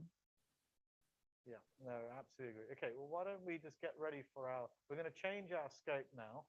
We're going to change to a PCF, use from PCF 290, and then we're going to use an ST hood, a tapered hood, and then we'll start our. So, Ami, I can see some soot polyps.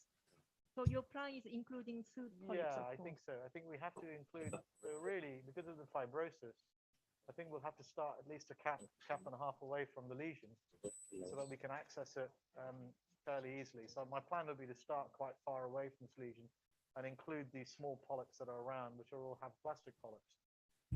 But actually, it gives us a good mark to be further away from the lesion itself. It's a very interesting case, quite challenging, but really, really good indication for ESD. Okay, let's get our scope out, guys. Are we happy with that? Patient's been excellent because he's not having any sedation, doesn't want any. So quite severe diverticular disease. I think it's going to be, hopefully, be fairly straightforward if we don't have a lot of fibrosis. I think that's going to be the key, really. There's a lot of fibrosis, and we have a lot of challenge in terms of our resection. Also, in a UC, maybe some fat adipose deposition could be the problem. Would you consider in any instance doing hybrid ESD or even EMR if it lifts very well? No, I would not, and I would not recommend it. And that's because we need to ensure that our vertical margin is clear. We know from the diagnosis that we've got 5I low grade. We know from the morphology we have LSTNG pseudodepressed type. The risk of submucosal invasion is high. And also remember that the invasion, if it's present, is multifocal. So I think EMR is out of the question because you may actually have a piecemeal resection and then one piece containing invasive disease, and then you're treating the patient with a right hemicolectomy, over treating them. In terms of hybrid, if you are going to resect this, the likelihood is that you may get a positive vertical margin. It's important that we get a negative vertical margin in order to offer the patient the best chance of endoscopic cure. But I mean, I think Andres is asking this because which size do you think this lesion has? This is about 20 millimeters, 25 millimeters. Pardon? 20 millimeter lesion. Which size do you say? 20. Just under 20 millimeters, probably. Okay. But you don't think you can take it in just in one piece with EMR? Maybe So with as I was saying to you, underwater. maybe I didn't understand. Yeah. So as I was saying is that it's not the question of whether you can take it or not, and it's a question of it's based on diagnosis. So it's important that the vertical margin, not the lateral margin, the vertical margin needs to be clear, and we have a higher risk of submucosal invasion here. So with EMR, with the snare, I cannot guarantee the plane of the submucosal dissection. So if it slips up and we've got a positive vertical margin, it's subjecting the patient, if there is invasive disease, to a right hemicolectomy. So you're better off treating this patient with ESD because you can more likely to get a clear vertical margin. It's not the lateral margin we're worried about. No, it makes sense. No, it was just for the audience to understand why you should remove this kind of lesions in one piece. And in this case, if you have the expertise available, you should remove it in one piece with all the guarantees that only give ESD. And moving forward, just the opposite. Do you think it will be a lesion for FTRD, for what's the name? Transmural. Yes. Full thickness. Full thickness resection. Sorry.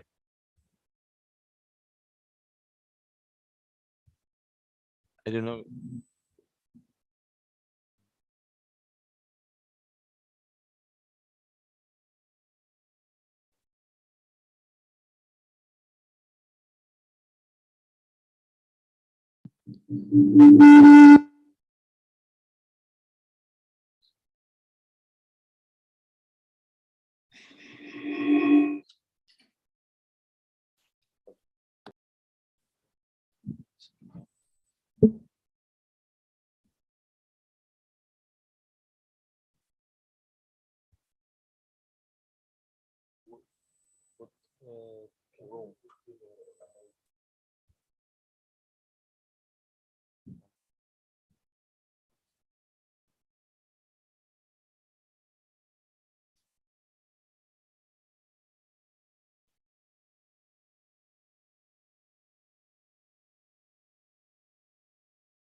So just we put some traction on it when we go live, yeah?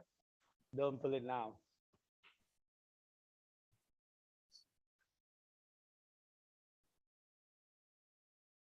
But we don't see that. Who's talking to them? I don't hear what they're doing. Pradeep? Inject? Can you hear us? We got about 250 in the auditorium and about 1,000 virtual. Inject. Yeah, we are not. Go, go, go, go, go, go, go, go, go, go, go, go. Stop. No.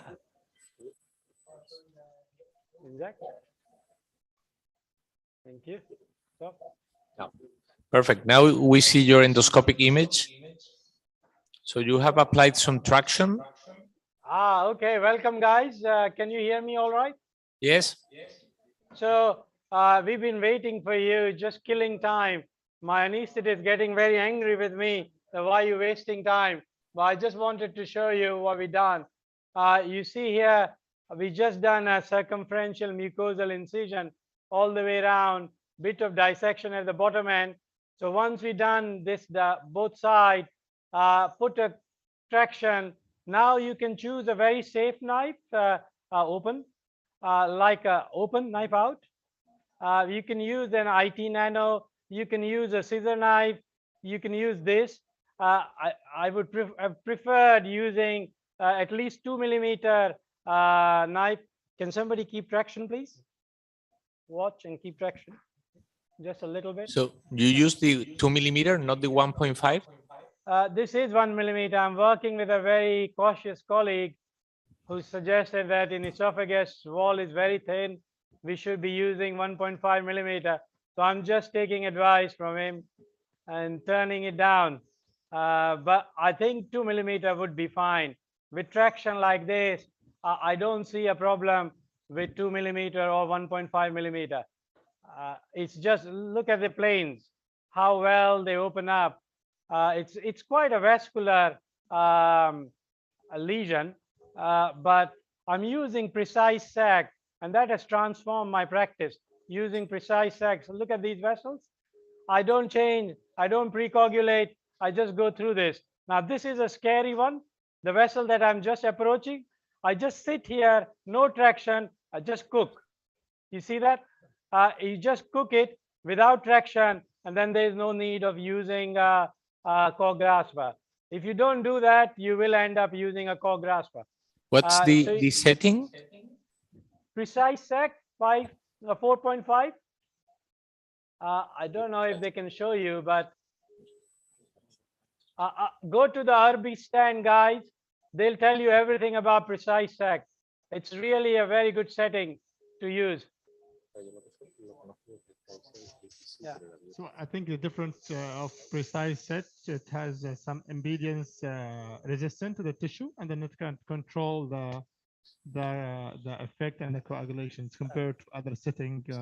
Exactly. To spray and to force coag. It senses the impedance in the tissue and then modulates the current based on the impedance of the tissue. So vessels have a different impedance from a submucosal fibers, and that's how it modulates the current depending on what you're cutting. So you see here, having a long knife would finish it off in 30 seconds. Have you got an IT for me that I can finish it off in next 30 seconds if you give me IT? Ready? Our nurses are not quick enough. Knife back. Let's inject till they get IT. I mean, you can easily carry on with this knife. Inject, please. Go, go, go, go, go. No IT? Stop. Yeah. Inject. Inject, inject, inject, inject, inject. Stop. Thank you. Noor, would you use IT here or not? Yeah. Yeah. We can see what you are doing. You can't see or you can? No, we can. Oh, why you can't see? Okay. So we just dissected all the submucosa. The traction is holding really well. I'm just changing my knife just to show how IT can make it safer here. So combination of traction and IT out, please. This is IT Nano, which is even safer knife. Or is it IT? IT. Okay, good. If you're in a rush, you can use IT2. That's very fast. But I think IT is a lot safer. Gives you very controlled coagulation. But generally, precise sect on IT is a little bit difficult current. When I change to IT, I normally go to Swift. That's out. Old-fashioned current. Do you see the traction? Yeah.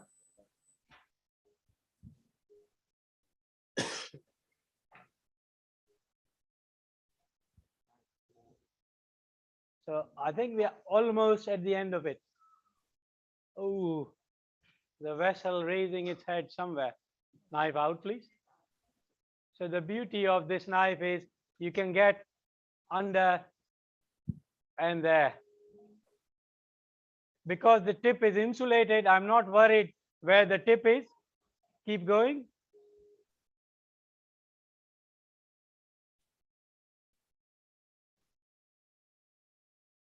Almost there. Knife out.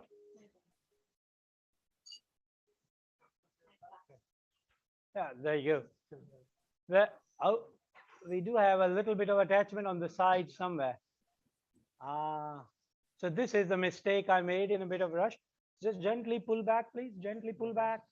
Little bit of traction. I should have taken care of this side first, but it's only a little bit. Okay. See, the specimen begins to get twisted. Knife out. So you need to be very careful. And not pull traction a little bit, please. Traction. Okay. There we go.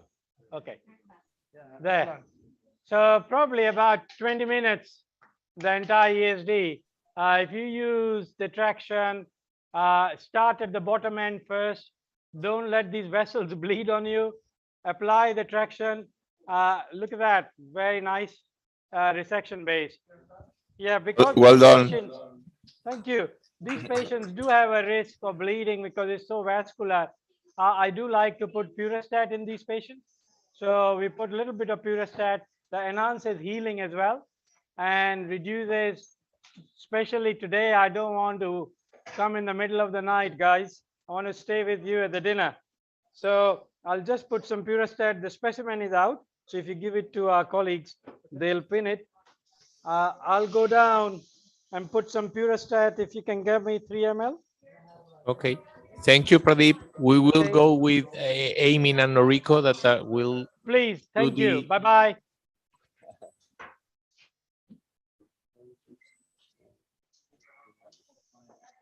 Guys, stop. You haven't opened it or you opened it? Don't open. Don't bother.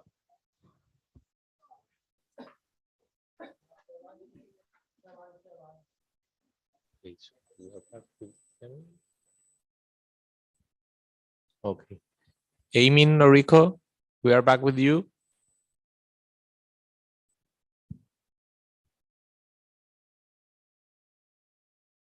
Can you hear us? View was quite restricted. So we just reach to the lesion and try to do retrospective. He said very difficult.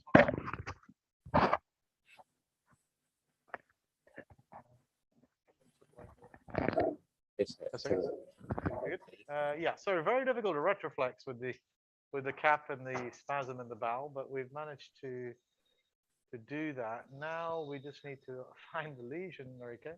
Yeah. Because especially with this yeah, here it is. There's a lesion there. So here the strategy, as we've said, is because we know that gravity is on our right. And the other things to think about, as people were talking about FTRD and other things before, is really think about the anatomy of the colon in this area. Because remember that we need to identify which is retroperitoneal in the right colon and which is intraperitoneal.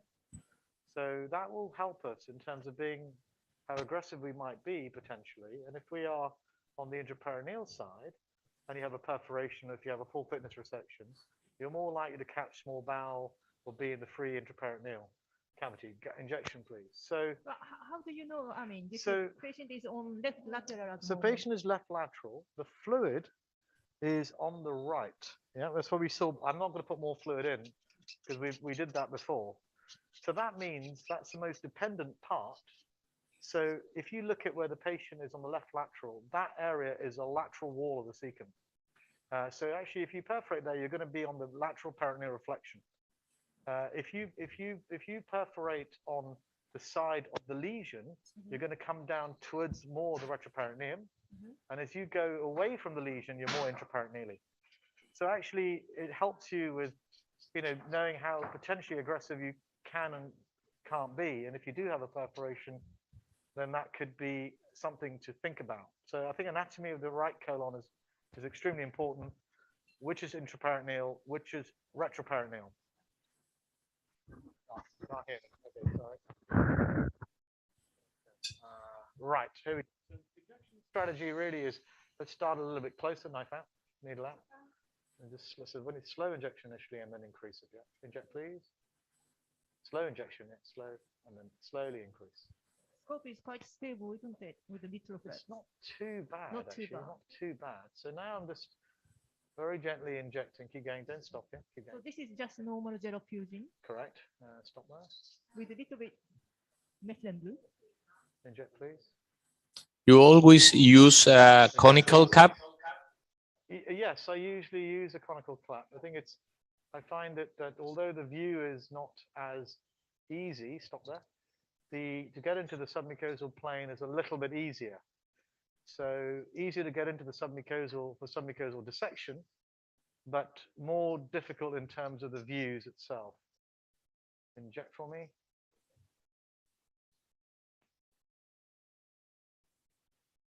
So you normally don't mark the lesion? So actually, no. To be honest with you, if you see patients, normally I mark it, but this seems to be quite clearly demarcated, so we elected not to mark it. Inject, please.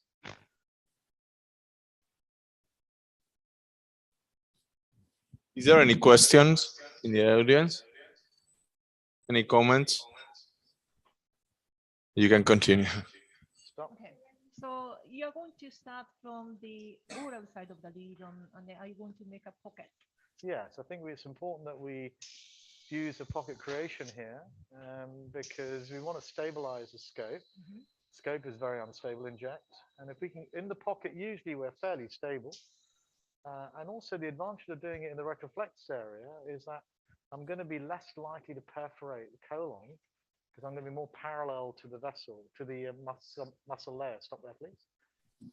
It's important that we start a bit far away from the lesion because if you start too close to the lesion, you're going to be in trouble in terms of fibrosis. Inject, please. Do you use any other injectate like ORIs or anything like that? Okay. I think that's Eleview. very useful, and we certainly would use once we're in the submucosa. We use it on a direct vision. Inject, please. I don't tend to use it for my first injection. I tend to use just gelfusion for my first injection and then change to ORIs once we're actually in the submucosa. Yeah, a bit more. Stop. Because you don't want to inject into the wrong plane? Or? Correct, yeah. I don't want to inject in the wrong plane. It's a bit like having the sort of saline injection that we might do when you want a tattoo and things. You want to be in the right plane, inject. And with the ORIs, you can lift the muscle away as well if you're in the wrong plane. Stop there. So this is probably where I'm going to be starting somewhere around here. A couple of cap distances, inject, please. Something 1.5 or 2 centimeter away from the lesion. Stop there. Now I can see the center of the lesion is not lifting. Not lifting at all. Well, let's have maybe suggestive of fibrosis. Knife in a minute. Let's one more injection and knife, please. Good. Okay. And this Give me the knife, tiny please. hematoma, it could be a bit difficult to Yeah, do. so I think the hematomas actually tend to form with when we inject at the first time, we have to be very slow with our injection. If you have a very rapid injection to start with and we're in the wrong plane, you can get this hematoma. So I always tell the assistants that initial injection should be very slow. You see it rise, and then you can start your injection a bit more with force. If you use a lot of force in your initial injection, then you will get these hematomas. And really, there's no other way of dealing with it except just cutting through it, unfortunately, and getting ourselves in the right plane. So we need to be now a couple of distances away. We're going to be far away. We're going to be starting back here. So the instrument you are going to use today is. So I've been given. Hang on 1 second. I've got this is the knife that we're using. Knife out, please. So knife out, please. I mean, it goes forward. What I would do is just hold it like this. This is a Pentax splash knife. So you just keep it open. That's it. This is a Pentax splash knife, which is a 2mm knife. It's needle type with a small sort of disc at the end. You see the little disc at the end that you've got there? Yep, and essentially, this is, very similar to the techniques that you'd use for any needle type knife. And the advantage is that it does have a slightly better hemostasis than the straight needle type knives. It's 2mm knife. You can also flush through it. So it's it's something that you can be used for the flushing pump as well. So we're just now getting into the position where it's a bit unstable here. We're just trying to get ourselves in the right position. Oh, it's a bit low on the undercut, isn't it? Okay. And to.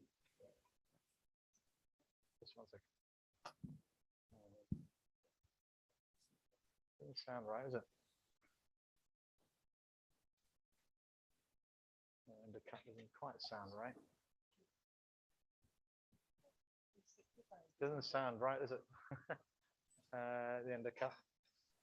I'm not sure that they're just picking up the sound. I don't know if it's the sound is different down here than what we're used to of the undercut, but I think it should be okay, hopefully. It's very superficial here because we want to be careful not to cause perforation. We're just going to try and get into the plane. We've got a flushing pump here as well. 1 second. It doesn't sound right. Maybe we need undercut. Maybe high undercut will help us in this situation. What do you think, Norika? Yeah. 3, I think. 3. So I think.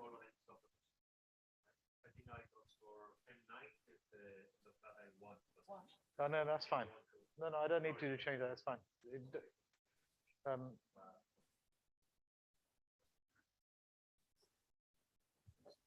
We were just discussing the noise that offer. We went just that the noise is slightly different.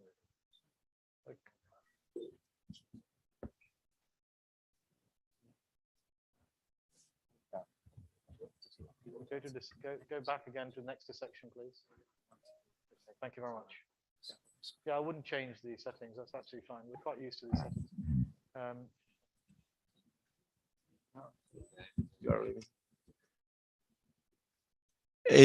I mean, we are going to move to the next talk, and we'll contact you later. Okay. Okay. Thank you.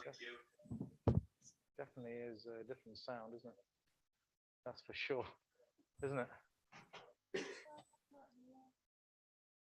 It seems strange, isn't it? Maybe it's just the sound of the way it's been programmed.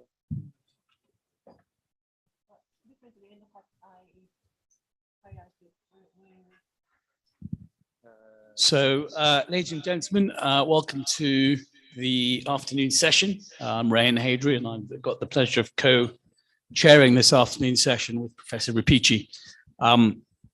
So we're going to move away from endoscopic resection now to, a growing field of interest in endoluminal therapies, which is not oncological endoscopy, but metabolic and bariatric endoscopy. And there's no better person to inform us on the latest innovations and procedures than Professor Bahram Abudai, who has flown in just a few minutes ago from Mayo in Rochester. Bahram really has not just a wealth of experience in bariatric endoscopy, but also has led from the front in terms of teaching and mentoring a lot of people in this room. So Bahram, nice to have you and really looking forward to your lecture. Thank you, Hadri. I appreciate the opportunity. Thank you, colleagues, for attending this lecture, and thank you for Professor Bandari for the kind invitation. Well, I'm not sure, raise of hand, how many people are fed up with the ESD stuff? There you go. All right, we start this on a good note now, okay? So this is the interesting, exciting stuff. So we're gonna talk about bariatric endoscopy and give an update in 2022. Here's my disclosures. I do work with most of the companies who are developing therapeutics in this space. So you could say that I'm equally conflicted. So I should give you a fair assessment of the whole field.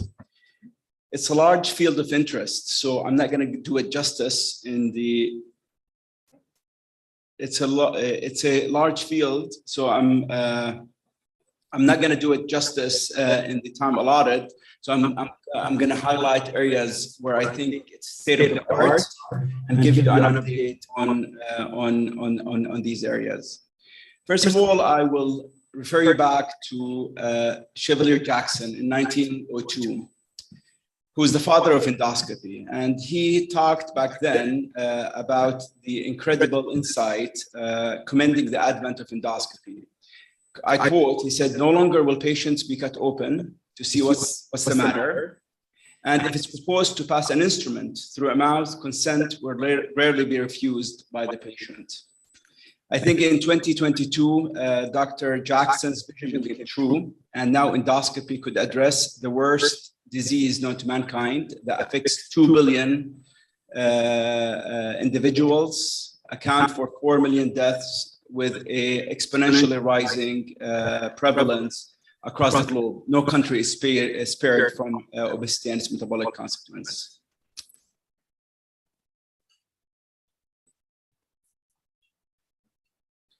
So the 4 areas that I'm going to highlight state of the art is, first is to highlight the unmet need. Why do we need interventions that are appealing to patients, scalable, and organ preserving? Because simply bariatric surgery and medications have not been sufficient to address this pandemic. Less than 1% of patients who qualify for a medication gets a prescription or gets a medication. And about 1% of those who qualify for bariatric surgery gets the intervention. That means 99% of the disease is going unmet. So similar to the field of cardiovascular medicine, where coronary stenting replaced or augmented the spectrum of care between medical and surgical intervention, the field of endoscopic bariatric therapies is filling that gap because it provides an organ-sparing, safe, effective interventions with no long-term consequences to health and preserving the organ function and structure in some cases. So, it's more importantly, patients like it because it minimally disrupts their lifestyle, and they could use it as a tool to enable them to live healthy rather than be the end product of wanting to adopting healthier habits. So people think that people need to lose 30% of their body weight to achieve the metabolic benefit, and that simply is not true. This is a definitive trial published in the New England Journal of Medicine, where they took 15 individuals subjected to bariatric surgery and matched them to 18 individuals who were subjected to a very low caloric diet. That means they were forcing these individuals to lose similar amount of weight with caloric restriction. Obviously, unrealistic scenario in the real world, but it proves the point for the investigators. Then they did a hyperinsulinemic euglycemic pancreatic clamp, and you could see 18%, 1/8 total body weight loss was sufficient to have the same impact on insulin parameters as raw gastric bypass. When you look at 24 hours glycemic control, it was identical, insulin levels identical, change in beta cell function identical, and body composition identical. So there's nothing magical about anything. And the key threshold here is if you get a patient and have them lose more than 10% of their total body weight loss, their metabolic parameters will improve. This point was emphasized in a landmark paper published in Gastroenterology in 2022 that looked at the impact of bariatric surgery on NASH and regression of fibrosis. And I refer your point to the threshold here. You could see the 5 to 10% total body weight loss was sufficient to reduce NASH by 80%, and the incremental benefit of more than 10% over 5 to 10% is only 10%. So the biggest bang for the buck is reaching this 10% threshold of total body weight loss. And I could say with confidence, and this is probably one of the most studied fields in gastrointestinal endoscopy with many RCTs, that endoscopic bariatric and metabolic therapies are capable of reaching this 10% total body threshold in the majority of patients. We have multiple balloons or implantable devices that have been studied in randomized trials. And I challenge you to find an area in GI endoscopy that had as many randomized trials as endoscopic bariatric and metabolic interventions. And you could see, compared to lifestyle or sham arms, the implantable devices as a group reaches the threshold of 10% total body weight loss in the majority of patients. That means forget about weight maintenance. If you want a treatment for NASH, a balloon could be a treatment for NASH because it will reach the 10% threshold of weight loss that is sufficient to resolve NASH. And this is again a landmark paper published in The Lancet using the intragastric balloon in a large randomized controlled trial, again showing that the field of endoscopic bariatric endoscopy is being recognized, and we're publishing in a high impact journal. And based on this evidence, AGA issued a consensus statement and practice guideline to encourage the use of intragastric balloon as part of a healthy living program for the treatment of obesity and its metabolic complications. So we go from implantable devices to gastric remodeling techniques. This is the endoscopic sleeve gastroplasty. Basically, it's a procedure done peroral through the mouth using a full thickness endoscopic surgery device. And the premise of this procedure is to create a funnel-shaped stomach. Remember that funnel, because that funnel is going to be important. It's not replicating a banana shape, it's replicating a funnel where it starts at the level of the incisura and goes to the proximal stomach, leaving a small patch in the fundus. This is functional MRI showing the exact configuration after the healing or imbrication of the greater curvature of the stomach 6 months after the process, using this, showing this funnel shape. Now, this procedure has been in practice since 2013, and there's been multiple meta-analysis, more than 30,000 procedures done globally, with more than 6,000 in the published literature. And you could see constantly across the board, different setting, the total body weight loss is reaching a significant threshold of about 17% at 12 months, with a very low incidence of serious adverse events of 2%. Now, this completed the circle with a large randomized controlled trial done in the United States that concluded, will be fully presented at DDW. The first part of it was presented at IFSO last year, so I could share some of that impact or some of these results with you. This study was done in 9 US centers between bariatric surgeons and gastroenterologists, both in academic and community setting. 208 patients were randomized to either moderate intensity lifestyle or the endoscopic sleeve gastroplasty. The endpoints were reaching the 25% excess weight loss or 15% excess weight loss compared to a lifestyle arm, as suggested by the societies. And we looked at the durability of the weight loss at 2 years and the impact on comorbidities, including hypertension, type 2 diabetes, metabolic syndrome, and GERD. I cannot share to you the impact on comorbidities. I could share with you what was presented at IFSO last year. And you could see that the threshold was 25% excess weight loss, and the procedure doubled that threshold for efficacy. It reached about 50% excess weight loss. The threshold in the comparative effectiveness arm was 15% over a moderate intensity lifestyle. It crushed that endpoint with 45% excess weight loss compared to the lifestyle arm. 77% were responders, and the total body weight loss was about 16%, replicating what has been known about this procedure. More importantly, the second crossover arm of the study was done during COVID. And the durability assessment was done during COVID, which we know the impact of COVID on weight loss. And to our surprise is most of the people who got ESG in year 1 maintained the vast majority of their weight in year 2, showing that one endoscopic intervention that takes about 40 minutes could last for 2 years with significant weight loss. And those who got the moderate intensity lifestyle mimicked the endoscopic sleeve gastroplasty year 1 results identically despite the pandemic. Second area of state of the art that I would like to highlight is it's very important to understand the GI physiology to improve these interventions. When we started with the endoscopic sleeve gastroplasty, we wanted to create a laparoscopic sleeve gastrectomy. So we wanted to create a tube. Then we took a step backward and we said, let's understand what's the impact, what's the physiology that we're trying to implicate here. And based on that, we changed it from the shape of a tube to a shape of a funnel, and I'll tell you why. And this is going to be important with the enhancement of the technique as we move forward. Unlike surgical sleeve gastrectomy, where we resect the greater curvature of the stomach, we denervate the stomach, we devascularize the stomach. In the endoscopic sleeve gastroplasty, we're trying to mimic normal appetite physiological pathways. And appetite is two processes. One process is the process of satiation, which is how much we could eat at one meal. Some of us during lunch ate 200 calories and felt full. Some ate 800 calories and they were still reaching for dessert because they were still hungry. And that fundamentally is a process of gastric accommodation. This is a SPECT image of the stomach in the fasting state. And then after the fed state, you could see the whole stomach accommodate. And this is a vagal afferent reflux to the brainstem. That tells you stop that meal. Some people accommodate a little bit, some people accommodate a lot. And that is one fundamental process that we're trying to affect with gastric remodeling techniques.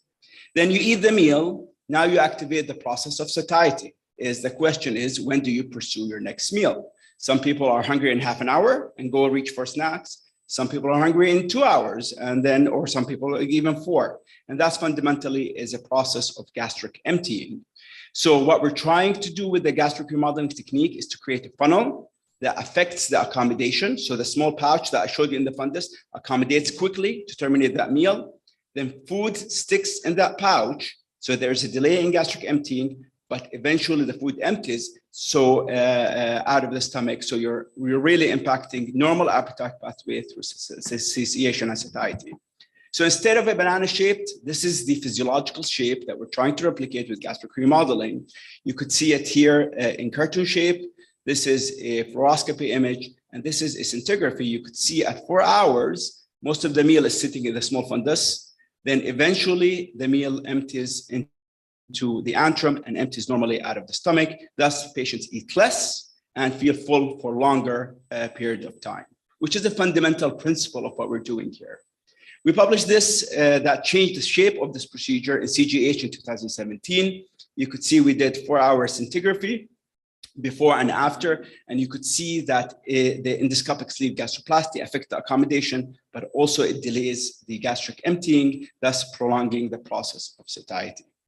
Now, if you correlate the change in the gastric emptying at 3 months with the total body weight loss after the procedure at 12 months, you could see that there's a high coefficient of correlation with an R-square of about 0.5. So this is strong prediction of who is going to lose weight, and the delay in gastric emptying is an important principle here. So now, do we delay gastric emptying? Are we giving people gastroparesis? So we wanted to ask ourselves, what are we exactly doing? Is it the stomach is not contracting anymore, or stomach is contracting but with weaker contractions, or something else? So we did a series of functional MRI studies where we took patients before and after sleep, and we did a functional MRI using a T2 labeled meals, as you could see in this graph, to understand what's the impact or what's causing this delay in gastric emptying. So we wanted to study the motility of the stomach. And to our surprise, we had a fundamental breakthrough in our understanding that now enable us to even enhance the results that we're having with endoscopic sleeve gastroplasty. And I would summarize these to you here. This is just get submitted to publication. You could see this is the stomach before, and this is the stomach after. So the question is, why do we delay gastric emptying? Do we have less contractions of the stomach? The answer is no. You could see before there was 3 contractions per minute. After, there's still 3 contractions per minute. Are the contractions weaker? The answer is no. You could see on the scale, red is a strong contraction. The contraction redness is the same as before the procedure. But what happens is we have the delay in initiation of the contraction. So instead of starting in the mid or proximal body, the contractions are starting in the antrum. So with the same frequency, same amplitude, and the same presence. So in essence, what happens, you ingest a meal, the fundus accommodates, you terminate the meal quickly, food sits in the fundus for a while. Eventually, after 3-4 hours, it empties, but once it makes it to the antrum, it empties out of the antrum. So you do not have a gastroparesis picture, you just have a delay in gastric emptying to replicate human appetite, which is an important finding here, which led us to modify the technique even further. This is still an investigational phase to create what we call DI, or distal initiation endoscopic sleeve gastroplasty, to augment this delay in gastric emptying for enhanced results because I showed you the correlation with weight loss. So what we do with this procedure, basically, we start distally close to the antrum side of the incisura, or the junction between the body and antrum, and we create a 2/3 circumferential ESD defect. The reason to create this ESD defect, again, because we want to initiate these amplitude of contraction later in the stomach and to enhance the durability of the plication at this level, because if you approximate muscle against muscle, the healing process of this plication, which is going to be crucial for the delay of gastric emptying, is going to be better. So we dissect a small area there. We don't need to go crazy with the dissection, coagulate any vessels that we see in our field. Then we use APC on both edges of the mucosectomy defect. And then what we do is we use these U-shaped sutures in order to imbricate this ESD defect at that junction between the body and antrum, in order now to delay the initiation of the contraction in the antrum for enhanced delaying gastric emptying and enhanced results. Here you can see we're putting the U-shaped sutures. And now here's the helix is gonna use to retract the tissue. And if we started again, to orient people who are not very familiar with ESG, we do U-shaped suturing starting on the anterior wall of the stomach, going along the greater curvature of the stomach. Then we go to the posterior wall, and then we cross back in order to the anterior wall of the stomach. And then here we're finishing that U-shaped sequence of the first plication. We're going to release the T-tag and then cinch the configuration, and you could see that this 2/3 circumferential ESD defects now imbricate within the plication, and here's the result. Short antrum, so distal initiation of the ESG, and the entire sleeve is nicely intact with a small pouch in the fundus, thus augmenting these pathways of satiety and satiation. Now, a similar technique that we published in gastro, instead of using ESD defects, we use these auscultating circular gastroplasties in order to do a similar thing. I'm not going to go over the entire thing, but we use EMR defects on the anterior posterior wall. Then we approximate them together using these U-shaped suturing as shown in this orientation right here. And we do a U-shaped suture. You could see anterior greater curvature, posterior, we cross back, and then anterior greater curvature, posterior cross back. We cinch them together in order to have that effect. Now with these, we use the helix in between these defects in order to avoid digging the helix into muscle area. And then we bring the whole configuration together. And you could see once we cinch the configuration here, it's going to imbricate the whole wall together, and you could see that the circles almost kiss each other in this OCG gastroplasty technique. So these are still endoscopic sleeve gastroplasty, but it's a modification of the technique in order to enhance the effect on satiety by delaying gastric emptying further, based on what we understood of the physiology of this procedure. Now you could see also the approximating muscle against muscle enhance the healing, and this is shown in this video here. This is the same patient I showed you before. 6 months after, you could see that you don't see sutures. It's these bridging fibrosis. You could see with this phenomena of this delayed initiation into the antrum, and you see nice intact suture line after the healing process have ensued, because now you're approximating muscle against muscle. Now, for most patients, you don't need to do these enhanced techniques. I use these for people with high BMIs, people with usual BMI above 40, who elect to get this procedure. And the vast majority of patients, the standard ESG is more sufficient to produce the weight loss. Now, again, now we use another technology, which is called, from USGI, it's the IOP, Incisionless Operating Platform, in order to do the same funnel shape, but with a technology that could add even more durability to the technique, because it uses these nitinol basket to distribute the force of the plication. So we published this in CGH. It's the first prospective study of the primary obesity surgery in the ruminal 2.0. And the same idea is we're reducing the longitudinal length of the stomach, and we're tubularizing it, leaving a small pouch in the fundus, but now using these plications instead of the suturing. So each plication reduces the stomach by about 7 centimeters. These are big plication. They're full thickness, serosa to serosa, and they distribute the force of the plication using these nitinol baskets. So we start again at the junction between the body and the antrum. The first plication goes anterior to posterior orientation in order to start creating this tube shape of the stomach. Then we use a synchronized set of these anchors. Here is a superior to inferior orientation in order to create a tubular shape. Each plication tuberizes the stomach, but also reduces its length by the amount of this plication. You could see that we use the helix in order to ensure full thickness plication. It's very easy to get full thickness plication with these. Here is the first ring that we created, and we use about 20 plication. Now we're going to create a second ring in the same orientation here. You could see again, anterior to posterior, and we're releasing the first basket, second basket, and you could see each plication is reducing the stomach by about 7 centimeters. So the end product of this is the following. You could see that the stomach now is tubularized, and this is the before and after. You could see that the stomach, if you measured with me, it started with about 6 vertebral body from the fundus to the incisura, and now is the same patient with about 2.5 vertebral body in this shape right here, from 6 to about 2, and this is the greater curvature of the stomach, and now it's tubularized and shrunken like an accordion in order to implicate the same physiology that I just discussed with you. So again, the strength of this technique is durability. This is in the CGH paper, we showed 24 months durability, and you could see the intact configuration of the sleeve gastroplasty using the IOP platform. Now there's others that use now automated suturing. This is a device called the Endozip.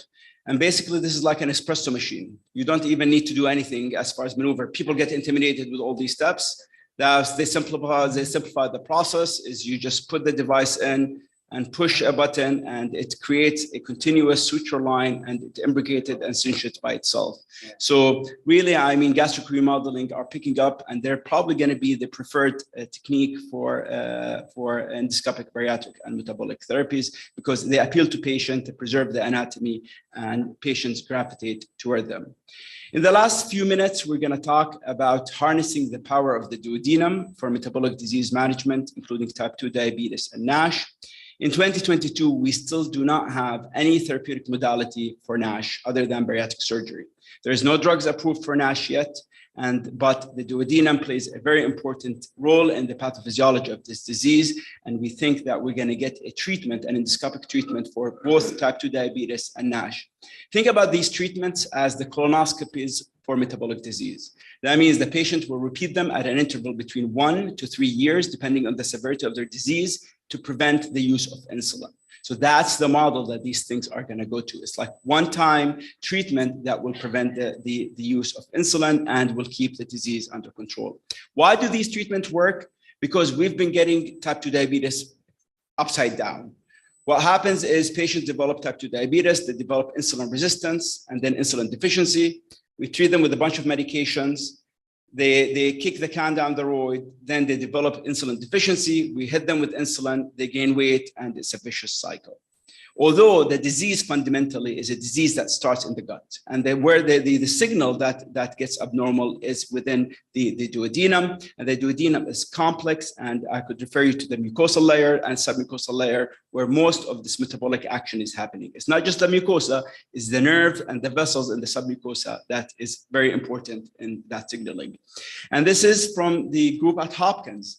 If you look at the submucosal plexus that convey these signals, these metabolic signals, it's very rich. That's why some people call it the second brain. And you could see that these nerve signaling become inertic in states of type 2 diabetes. That means the orchestra conductor is no longer doing its function. Now, people have tried to only treat the mucosa with heat, but I think what we need to be doing is regenerating the nerves in the submucosal area in order to recapture these signaling as shown in these images. So multiple technologies. The current technology uses heat as far as heated water, and this is fractal. And with fractal, you're treating the superficial layer because you're using heat modality, and the duodenum is thin and sensitive.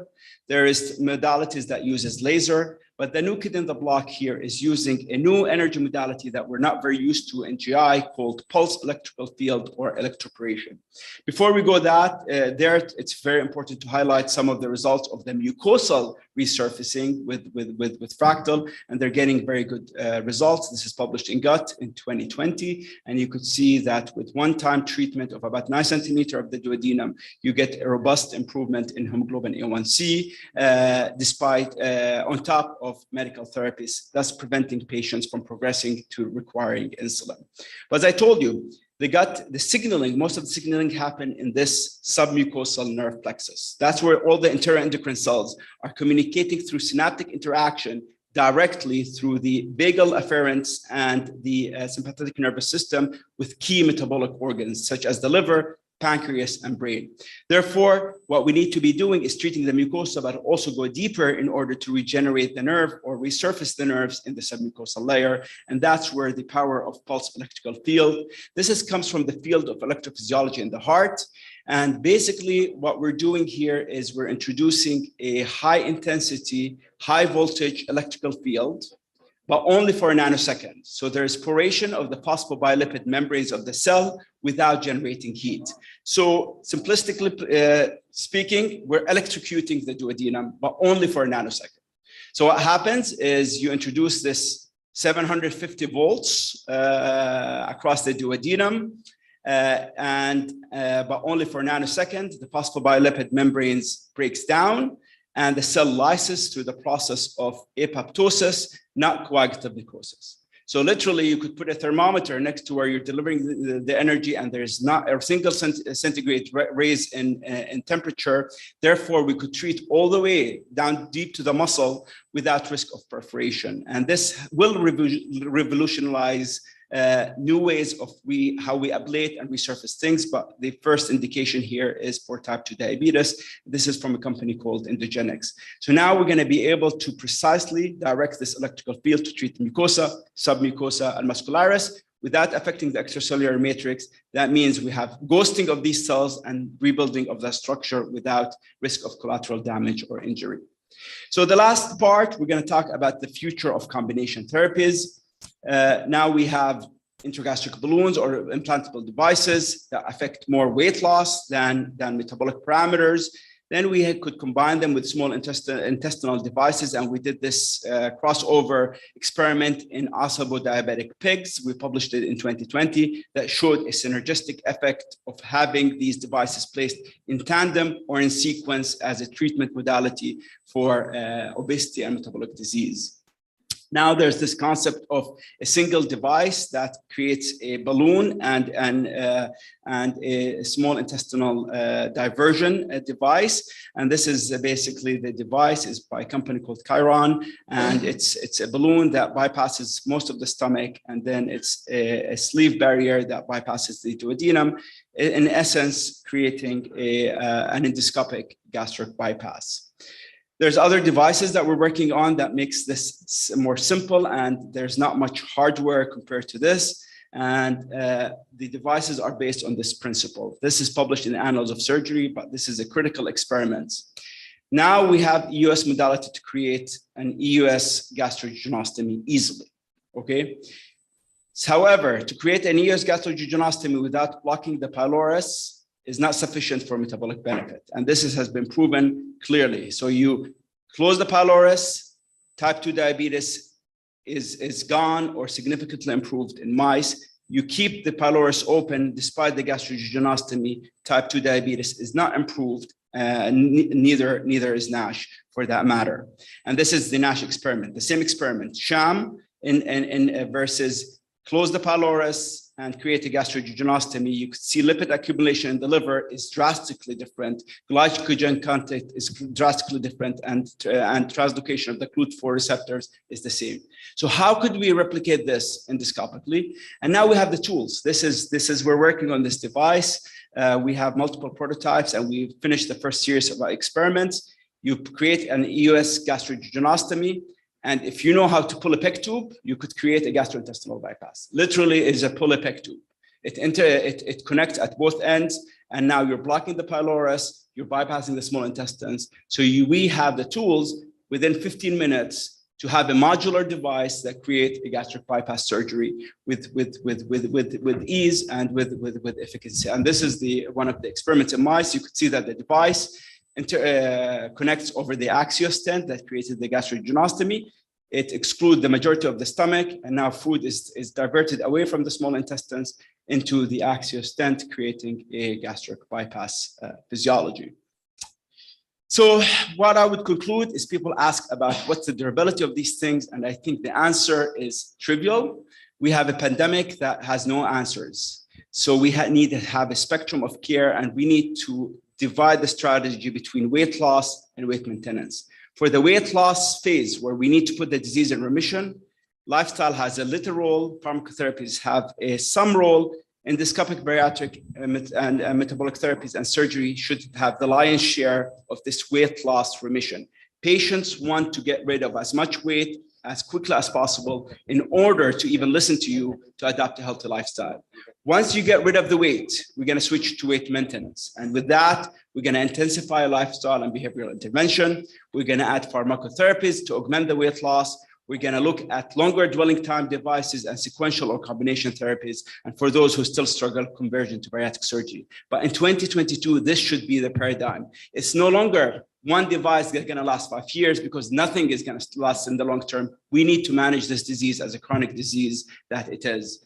So in conclusion, the GI tract is front and central in weight and metabolic regulation. Endoscopic, bariatric, and metabolic therapy will play a major role in the management of obesity and its metabolic complication. The future is bright with multiple innovations in the pipeline. And truly, this is a GI disease. And if gastroenterologists do not pick it up, I think we're going to be losing the boat on this because obesity and its metabolic complication truly is a GI-centric disease. And with that, thank you for your kind attention, and I'm happy to entertain any questions. Bahram, thanks. As always, there's a lot there in a short period of time, so I'm sure we're going to have lots of questions. I'm going to kick off because I've got a few points, but I'm just going to pick up with your comment at the end where you said durability is trivial. But actually, other than a single, from my knowledge, 5-year study from Reem's group, the durability data on endoluminal therapies for volume reduction are pretty sparse beyond that time space. And so we're always going to be compared as work, with minimally invasive bariatric endoscopies. We're going to be challenged on that because with surgical sleeve, the data are from that New England paper that you showed now push out to 7 years. So what is your comments on that? And hand in hand with that question, you showed with the Apollo device, and you mentioned that these are full thickness plications. I challenge that because having done these with a laparoscope. We're on questions now. So do you want them to come here? Or do you want them to laparoscope now, actually, so we can have a quick discussion about actually the post system will be probably the front runner in terms of volume reduction to give you that longer durability. Yeah, so let's tackle the first question, which is the question of durability. Again, the cardiovascular surgeon used to crack the chest open and bypass a blocked artery. And these used to be very durable and the best outcomes. But how many open heart surgeries do we do nowadays? Not many, because most of them are done through a stent, which does not replicate the durability. And stents need to be repeated and need to be opened and do not have the same outcomes, but most of it is because of this anatomy sparing. So it's all risk-benefit ratio. So there is no cure for the disease of obesity. So to be honest, durability is a little bit a second thought. We need to put the disease in remission because we all had patients where you tell them lose weight by diet and exercise and nothing happens. And the analogy is they're trying to climb a very steep set of stairs and they live their life taking 3 steps up and 3 steps down, 3 steps up and 3 steps down because they try to take the 3 steps up, their joints start to hurt, their hips start to hurt, they just cannot do it. Their hunger increases, they just cannot do it. So these devices are positioned to give them a lift to half of the stairs. And then now their joints are stronger, they feel better, they look better. Now they could listen to you, eat healthy, live healthy, and support them with medication and other things.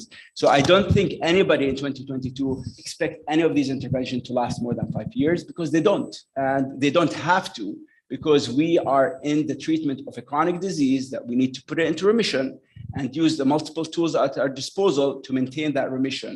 And patients, some will struggle, some will need to graduate to bariatric surgery, but that's a chronic disease, just like any other chronic diseases. Now, the question about the Apollo overstitch. Full thickness. Full thickness. I really think it's a full thickness device. The reason you're not seeing it with a laparoscope, because you have this ablation from the laparoscope, and that prevents you from pulling the stomach from inside very well. So it's truly a full thickness. The vast majority in a good technique should be full thickness devices. It doesn't mean that they're going to be durable forever. Some will fail, but the idea is we have now level 1 randomized control trial, large control trial, showing that the effect is maintained at 2 years. One procedure that takes 40 minutes, effect at 2 years, in any book is a successful procedure.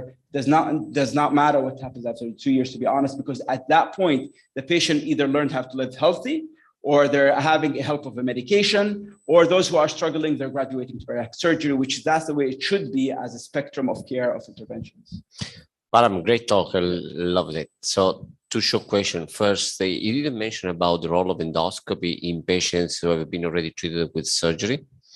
And because I think there will be increasing number of surgeries, increasing number of endoscopy afterwards. And the second one is going to be a big field of endoscopy. But basically right now, it's not part of a GI fellowship program. So we need to work on this? Yeah, absolutely. So your first question, Ali, is a critical one, which is emphasize the point of the spectrum of care. And those programs who have a good collaboration with bariatric surgery see that every day. Every day, once a week, I'm doing revision of bariatric surgery. So we're doing revision of gastric bypass, and we're doing a revision of sleeve gastrectomy using endoscopic techniques. So the street goes both ways, and we complement each other. And it's not a time to fight each other, actually, because we are addressing 1% of the disease. We just need to complement each other and help the patient at the end of the day. So that's one end. The second end is we are lacking behind big time in GI to the level that we're almost losing the bandwagon. The surgeons see it, the surgeons embrace it, the surgeons are training and preparing for it. We have not been doing enough. And that's a problem. We're having intervention. Like if this business of resurfacing the duodenum pans out, this is the next colonoscopy. I mean, this is truly the next colonoscopy for metabolic disease. And we're still not doing enough as GI societies to educate our fellows or to push the envelope on how to do this. So I think we need to do better. But we've got a question for you tomorrow. I'm just going to pick up on that very quickly, because you presented your talk in 2 sections on obesity, and then you've distinctly sort of subcategorized fatty liver disease and everything that goes with metabolic diseases and insulin resistance, whereas actually we know in clinical practice these occur in parallel.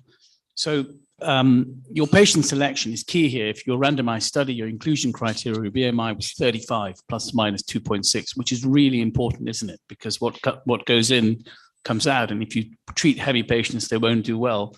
But in the future, do you see a combined role for mucosal, duodenal mucosal manipulation, whatever the technique is going to have the most data, as well as in the same sitting or shortly afterwards, volume reduction of the stomach being an adjunct to give you not just a short, but a medium-term success on both fronts? Yeah, absolutely. And that's where these combinations are going to materialize themselves, right? So we know that there is, for metabolic improvement, there is weight-dependent pathways and weight-independent pathways. That means you lose 10% of your body weight. Peripheral insulin resistance significantly improved because there's less fat in the muscles, there's less fat in the liver. Both the insulin sensitivity of the liver and peripheral muscles have significantly improved. However, we also know from the experiments I just showed you that there's weight loss independent pathways that implicating the duodenum will play an important role in.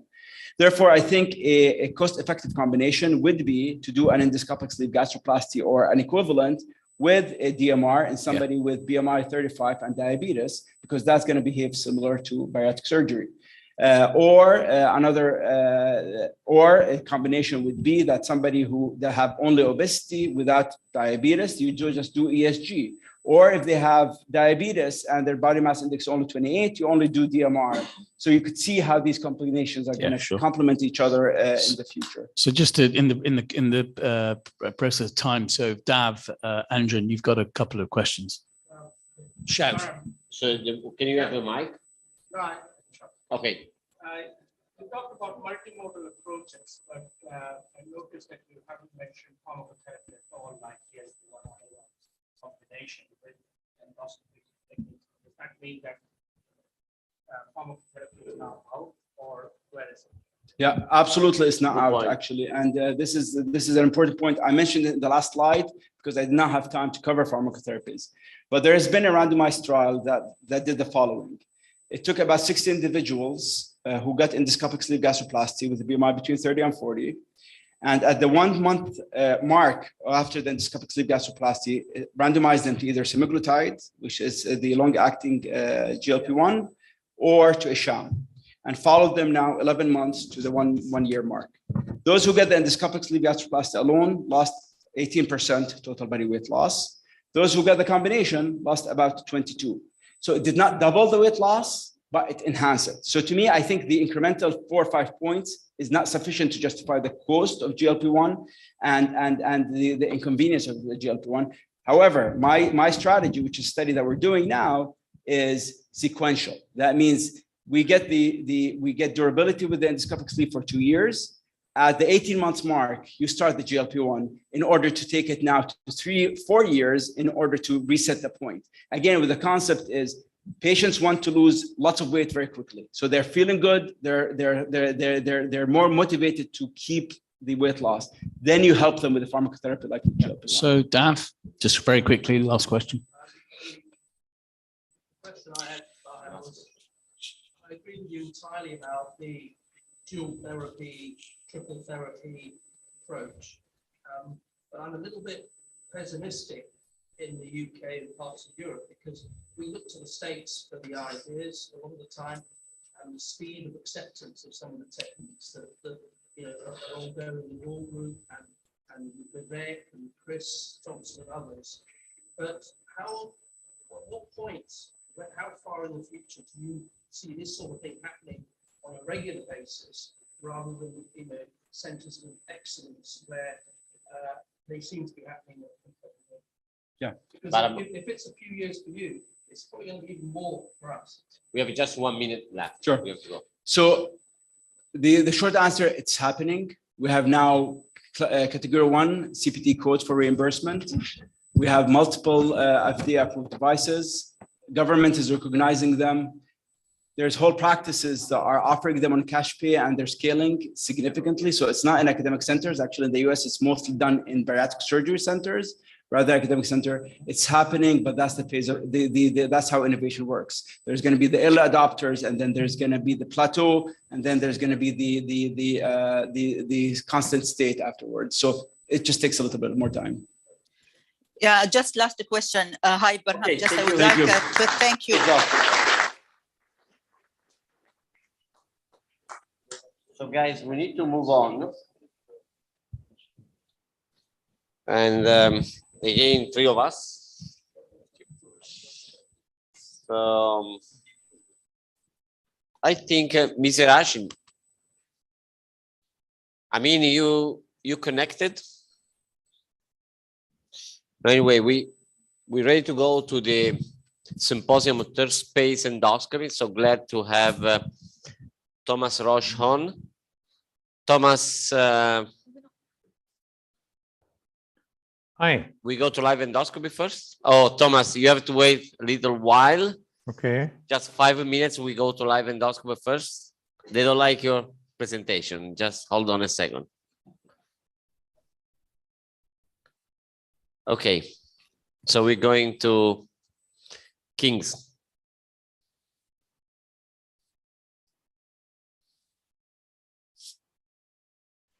So the next case we're going to be seeing this afternoon is a 54-year-old gentleman that's been referred for a lesion at the GOJ. So we'll go straight over to suite 3 now.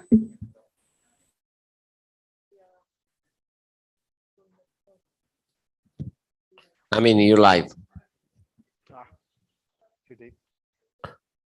We cannot hear you well. Okay. Oh, now it's.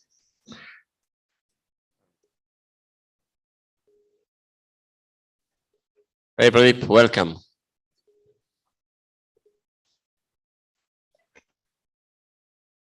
Okay, we're getting there. It's getting unstable. Let's just suction all this out. And let's just keep this collapsed. And let's just go on top of it collapsed. That's better.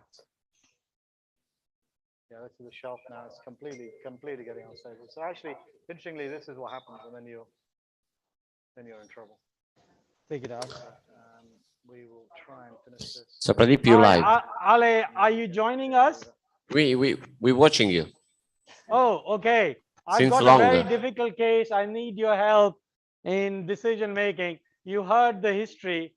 I've just put an overtube to get a better view of this lesion. It's quite a big nodule there at geojunction. There's hardly any Barrett's. It's a geojunction lesion which goes, you see inflation. I put an overtube to inflate it, but still it's not easy to inflate. You see the lesion there at 6 o'clock. As I withdraw, the lesion will appear now. Let me go underwater. Maybe you might be able to see better. You think that having a cap on top of your scope can help? Yeah, there's a cap as well. So cap is there, but this is the assessment cap because I don't want to traumatize it. Yeah. You see there now? Yeah. It's a large nodule at geojunction going into that's the bottom end of the lesion into the cardia there. That's the bottom end. As I come back, we've already gone beyond it, so we just got to cut this up now. We can see very regular mucosal pattern. Have I done circumferential? Did I complete it? Are you sure? Yeah, Pradeep. Did I leave it? Pradeep. Yeah. Yeah, this is hear you Pankaj. guys. Yeah, have you seen it in retroflexion? Have I cut mucosa this side? Yeah, we did a retroflexion. You can see in retroflexion just the bottom edge. But I'm just trying to go underwater and assess from above with BLI. I think biopsies have shown high grade suspicious of cancer. I think the mucosal pattern underwater is very nicely seen. It's horrible. So this it area looks here, like there's a lot of mucosal mucus. cancer I can't or wash at it. least superficial invading cancer. But I have a big expert next to me. But this side. So here the pattern is okay. I'm happy with this. When we come to the stomach at the bottom end, as I pull back, and when you come here, this is when it looks a little bit worrying. But I don't know whether this is biopsy artifact or this is a suggestion of invasion. Pradeep, what your the story. Just to come back to basics, I mean, what Pradeep is demonstrating here is actually something you don't see in the esophagus very often. You know, underwater magnification with submersing the esophagus in water.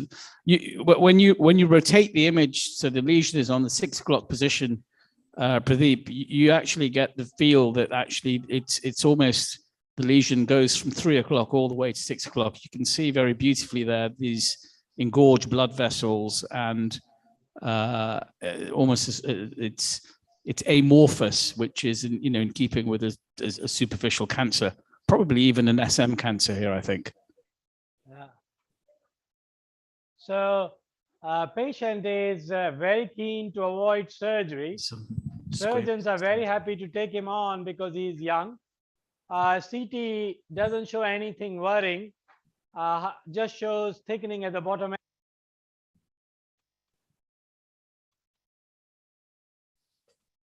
So, Pradeep, we lost you.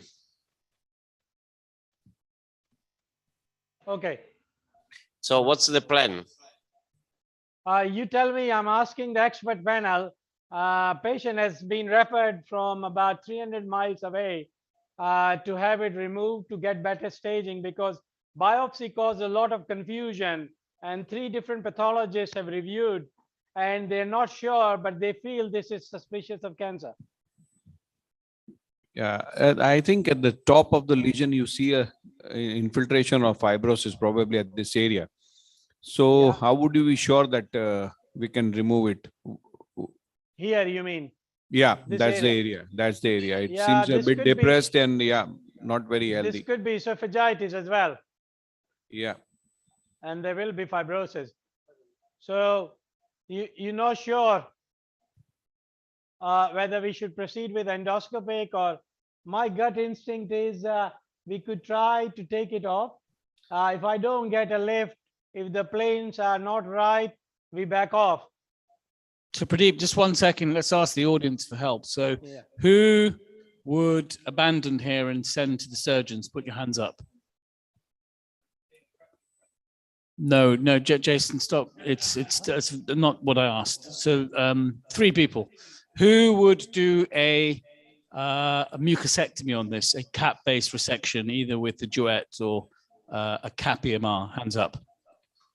Okay, who would do an ESD here? Right. And then there's a lot of you who clearly either don't care or don't have an opinion. So the majority with a very small consensus is ESD. Okay. Maybe I'll also reflect on it, guys. Why don't you go to Amin? He's about to finish the LSTNG. Have a look, and then I'll get back to you as to what we do. I've got a question. Yeah. Has this patient had an endoscopic ultrasound? The patient has had an endoscopic ultrasound which shows lower esophageal thickening and nothing else. Okay, so we'll move to Amin and then we'll come back Yes, and see please. what you think. Yeah. Amin, we're back with you, and so just tell us where you're at and what you've been up to. Rehan, obviously this gentleman is not having any sedation at all. So Wow. really,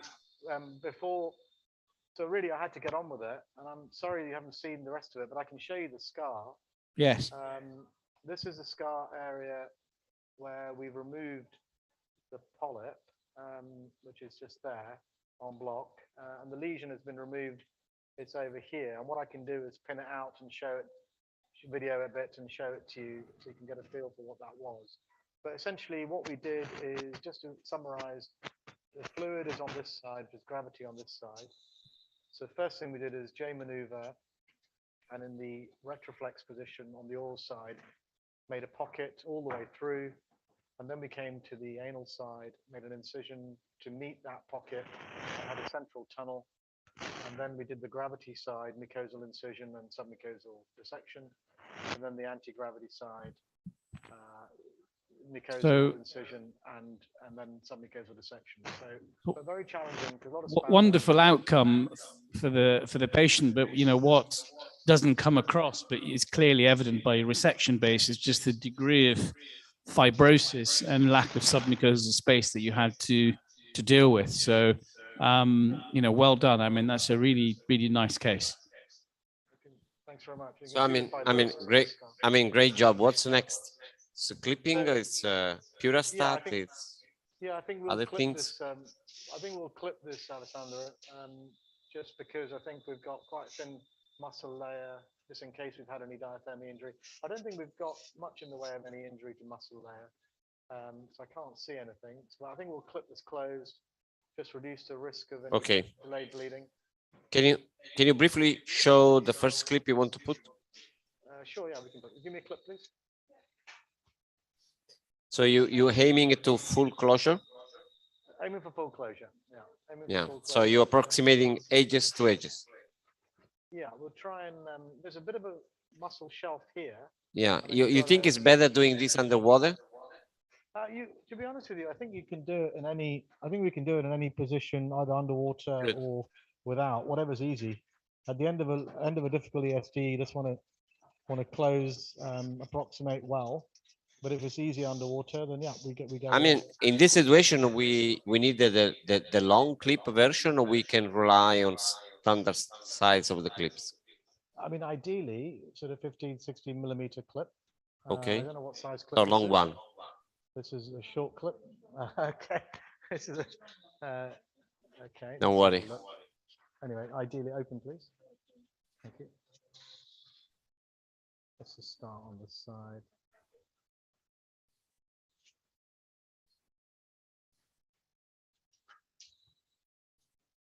You see how much careful he is in manipulating the scope and advancing.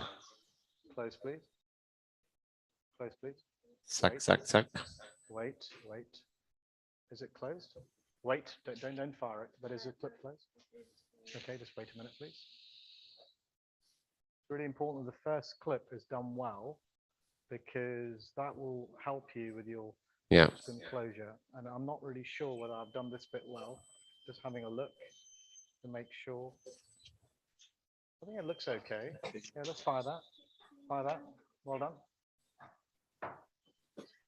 Just the first approximation there, and then we can. So at least we can approximate the first area well, and now we can do subsequent closure. Next clip, please. So after next clip, we need to move to next lecture. Yeah, that's fine. Thank you. So in this manner, we can just zip it closed. Amin? Yeah, can you use a loop and clip closure here if the defect is too wide at the other end? Sure, yeah, absolutely. I think you can use loop and clip, or and that is also very useful. Either put your own loop on the clip or use a band or anything to retract. I think if you can get good suction, I just prefer to do it in this manner. But if it gets difficult, it's a very wide defect, then we use loop and clip open.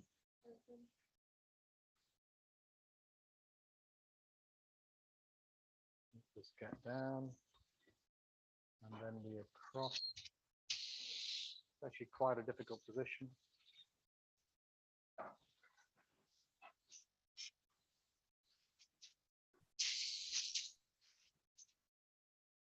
So we're suctioning until we bring the wall towards us, and then we can close, please. Okay, I think you can fire that. Well done. Good. Yeah, good job. That's a very good demonstration. Yeah, can we move to the lectures now? Yeah, we'll need a few more, please. Yeah, thank you. We might as well do it with this cap, I think. Okay. A bit more difficult. A bit more difficult. So we're going to just switch tack. We've seen a really elegant state-of-the-art lecture from Barham on metabolic endoscopy. Now we're going to concentrate on third space endoscopy, and we're going to start with a man who needs no introduction. Thomas, can you hear me? It's Rehan here. Yes. Hi, Thomas. Hi. Alessandro wishes you Merry Christmas. Yeah, thank you. We so see, Thomas, we Thomas, see each really other good to have you. only very occasionally. So yeah, thank you. Thank you very much. Thanks for taking the time. And so you're going to talk to us about the latest updates in POEM in the treatment of achalasia. So looking forward to your talk, Thomas. Okay, a short summary on POEM per oral endoscopic myotomy. And actually, it originated 15 years ago as a side product of Notes, because people were looking for options to transgress the wall, not in a straight way, but in this stepwise way, in order to have an easier closure. And in fact, Jay Prasvisha had the idea to use this for myotomy, and Haru Inoue took it into clinical practice. And this is, I think, a graph everybody dealing with Nodes knows. So why should we do this as opposed to surgery? It's not expected that the results are better. It's scarless, whether that's a huge advantage, that's the question. It's a little bit less invasive, perhaps more patient-friendly, and the goal is that it will be proven to be as effective as HeLa myotomy. How we are doing it, we usually have been following the surgeons, so identifying the sphincter and going 1 to 2 centimeters below and about 6 centimeters above. There are some current modifications which are more or less evidence-based in the way that they don't make a big difference. posterior orientation is done by most people, shorter proximal, maybe shorter distal in order to avoid reflux, not really sure. Superficial versus transmural, which is a little bit theoretical because the longitudinal fibers don't hold anyway. And the question is whether there should be an endoscopic reflux technique either in the same session or perhaps later on, because the mucosa can be very fragile, and if you work around with a big instrument, it may be dangerous. We also know that the risk of major complications or those leading to surgery is very low. The rate of minor complications is, there's quite a bit range. Initially, the range was bigger because we were not aware whether, air leakage is a complication or not. We rather now think it's not. So it's a rather safe procedure. What about the evidence? And that's one of the diseases of our time, that in the beginning of 19, there was no randomized controlled trial, but already 21 meta-analysis. Now, at least we have 2 randomized controlled trials published at the end of 2019, but 45 meta-analysis. And I can only make a strong plea that people do the real work and not the theoretical work on the basis of whatsoever. Because we tried, to do something like that, comparing pneumatic balloon dilatation and laparoscopic helamyotomy, and looking into the details of those papers, you just can't do it, because the balloon regimen was different in every paper, so it's basically non-comparable. So please stay away from meta-analysis. What's with long-term results? Of course, we have longer papers in the meantime. This was the first one, which showed quite some loss of efficacy over time, at least if you did it in an intention to treat analysis. And of course, the Chinese colleagues do much better. They are brilliant in following up tons of cases, and the success is maintained. So probably the truth lies somewhere in the middle. And if you really closely follow all of your patients, you will see some loss of efficacy. So here come the 2 randomized trials, which form the basis of the evidence. The first one comparing pneumatic dilatation, only 1 session, maybe 2 dilatations, no repeated dilatation like in the original randomized trial comparing balloon with HeLa. So this form of one-time dilatation session with peroral myotomy. And the results at 2 years were much better for POEM, which was criticized because if repeated balloon dilatation is allowed, the results may go up, with also a dramatic difference in reflux. This is the second paper, same year, comparing POEM with the surgical alternative, and showed, sorry, this is wrong copy paste, showed 80% for both. So it was non-inferior, which was hoped or expected. Reflux rate different, and I will like to speak a little bit longer about reflux. This is a very complicated table, hard to read, but you see clinical scores, esophagitis, and acid exposure measurement. And whatever you do, the results are a little bit different. So that makes the assessment complicated. I summarized it here for you. So if you take the Meester score, a big difference at the beginning, not much difference at the end. Esophagitis, big difference at the beginning, still a difference at 2 years, but less dramatic, and with a given case number, not significant. And pH metry, also some difference initially, no difference, although we have to say only, I think, 30 to 40% of patients actually had pH metry. So this is still an open issue. There is certainly more reflux in POEM. While we have to wait for the 5-year results, it could be that the anti-reflux barrier provided by POEM is only temporary for the first few years, because if you really look at long-term results, here is around 5 years, here is longer. Also, depending on what you measure, there is a substantial proportion of patients taking antacids or having endoscopic signs of reflux esophagitis or pH measurement after long-term after helamyotomy. And there is one really long-term study, rather small, but 17 years, and more than 70% of people were on some form of antacid medication. So this is indirect evidence. We will see how the 5-year results of the comparative study are, but it points towards the fact that the anti-reflux effect might be lost. So what's special and new? What about spastic type? Everybody says this is the best indication for POEM. Could be. Most of the studies included type 3 achalasia because that's the most frequent one, and that's why the success rates are very, very good. So it seems to be confirmed a good treatment for type 3 achalasia. Jackhammer alone, a subgroup of cases, maybe not so good, but variable. And we were looking multi-center at true jackhammer cases with long-term follow-up. In those cases, just confined to the esophagus without esophagogastric outflow obstruction did well, but with the outflow obstruction, perhaps a super form of type 3 achalasia, but not falling into the definition, did not do well at all. So I think we should have a differentiated look. Also, a question which comes up repeatedly is, should we do it in children? And there are, again, 3 or 4 meta-analyses, mostly short-term results. You have to be a bit skeptical. If you look at those papers, they have small case numbers, as you can see here in 2020. But if you read the small print, 13 of 21 patients required further therapy.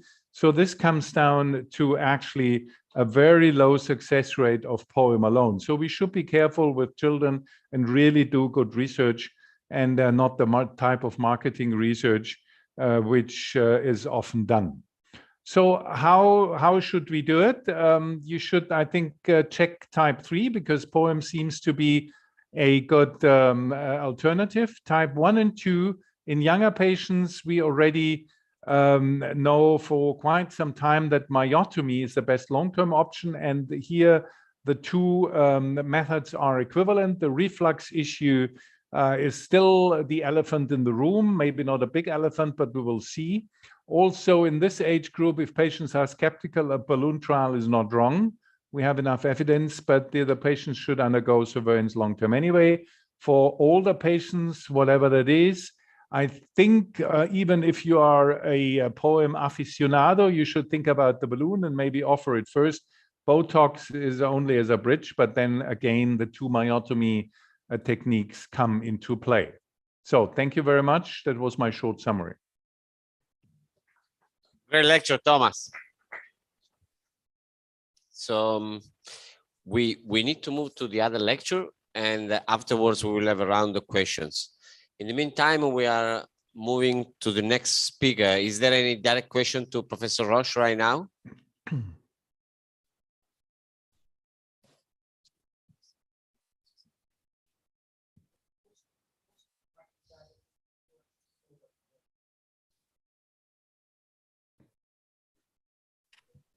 So the question is, post-dilation or post-surgery, is POEM much more challenging, technically speaking, and the results are equal? No. Well, technically not.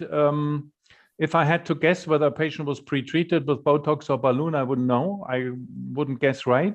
The problem with those failures is that probably the prognosis of whatever you do is worse than for the initial treatment. Yeah, good point. Okay, there is another question. Did you get the question? Can you say again, please? Can we stop worrying about post-POEM reflux? Are you scared about post-POEM reflux? A little Thomas? bit, not too much. I think the solution is to carefully study those patients and do regular biopsies within a study protocol and see how many develop Barrett's, etc. But in all fairness, we probably should do this long-term after surgery as well. And patients have to be surveyed for the risk of squamous cancer in which intervals ever anyway. So I think we should more closely look at that issue also in a comparative fashion.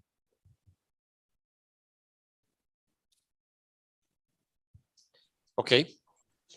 Just as a slightly shameless plug, the blue pieces of paper on your tables are a survey about what UK practice for what people are doing for achalasia at the moment. And so if people could find 5 minutes to fill them out, that'd be very much appreciated. Sorry, I didn't get that. No, wasn't for you. Wasn't for okay. you. So we go to next speaker or not? Okay. So it's connected. So do you want to introduce me? Yeah, hi. Can I now call upon Professor Moin Khashab from the Johns Hopkins University? Are you on, Moin? Yeah, hi everyone. Can you hear me? Hi. Yeah, we can hear you. Okay, So perfect. welcome, and can you please share your slides and tell us about GPOM? What do you have, the latest updates that you have? Thank you. Please confirm that you can see my slides. Hi, Mo, and yes, we can see these. Okay, good seeing everyone. So this is my topic, gastric peroral endoscopic myotomy. These are my disclosures. Just as a background, we know that gastroparesis can be a severe disease in a significant number of patients with a lot of hospitalizations that we see here, especially in the US. The issue is we don't have adequate medications. Medications have significant side effects. Gastric electric stimulation is borderline effective, is expensive, is a surgical procedure, and it's hard also to get it accepted by insurance. So let's go to the basics. What can go wrong with gastric motility? We have impaired gastric accommodation. We have problem with the antral motility. And we have problem with pyloric resistance. So what can happen in certain patients is all of the above. When we talk about endoscopic therapy, we're always focusing on the pylorus, and that's the increased pyloric resistance. And with the GPOM, with pyloric stenting, with Botox, we're only addressing one part of the problem. And that's why when we move later to results, they won't be as impressive as what Thomas just told you for the esophagus, because we have a lot of issues with gastroparesis, but we're tackling one problem. So pylorus-directed therapies, they will start with Botox. We know from these two trials that the randomized trials did not show any benefit of Botox over sham or over placebo. But if you count the total number of patients in both studies, it was 55. So clearly under, sorry, I'm gonna come out of the, because this is advancing on its own for some reason. Can you still see my slides like that? Yeah, we can. Okay, good. So I'm just gonna do it this way because they are advancing on their own. So anyways, so the Botox injection, although in randomized trials was not particularly effective, the trials were underpowered. Based on Botox and our own experience with patients, we started performing transpyloric stenting in hospitalized patients with severe gastroparesis. So these are patients who come in with severe vomiting. They can't keep anything down, and we can't get them out of the hospital. So based on that, we started transpyloric stenting just as a method of getting patients out of the hospital, and it worked. Of course, this is not destination therapy. It's expensive. These stents migrate, even with suturing, but it was just a method to focus on the pylorus, gave us an indication that the pylorus may play a significant role in a proportion of patients with gastroparesis. Based on that, Inouye, myself, and Stavros thought about gastric peroral endoscopic myotomy. I invited both of them to Johns Hopkins Hospital in 2013, and we did the first patient with bad gastroparesis, recurrent hospitalizations with nausea, vomiting, and she underwent a successful GPOM, and patient has done well. So let me show you a few videos on how I perform GPOM. So initially, it's similar to esophageal poem with four steps. The first step is formation of the bleb. The trick here is that we just have to be close to the pylorus. You don't have to tunnel or do the injection far away. So I just do it about 4 centimeters proximal to the pylorus along the greater curvature. If you like to clip the incision, perform vertical incision. If you like to suture, perform horizontal incision. Here I'm using a triangular tip knife, using combination of currents, initially Endocut Q, and here some spray coagulation to trim the submucosa and allow entrance of the scope with the cap to the submucosal space. And then we move to step 2, which is the tunneling.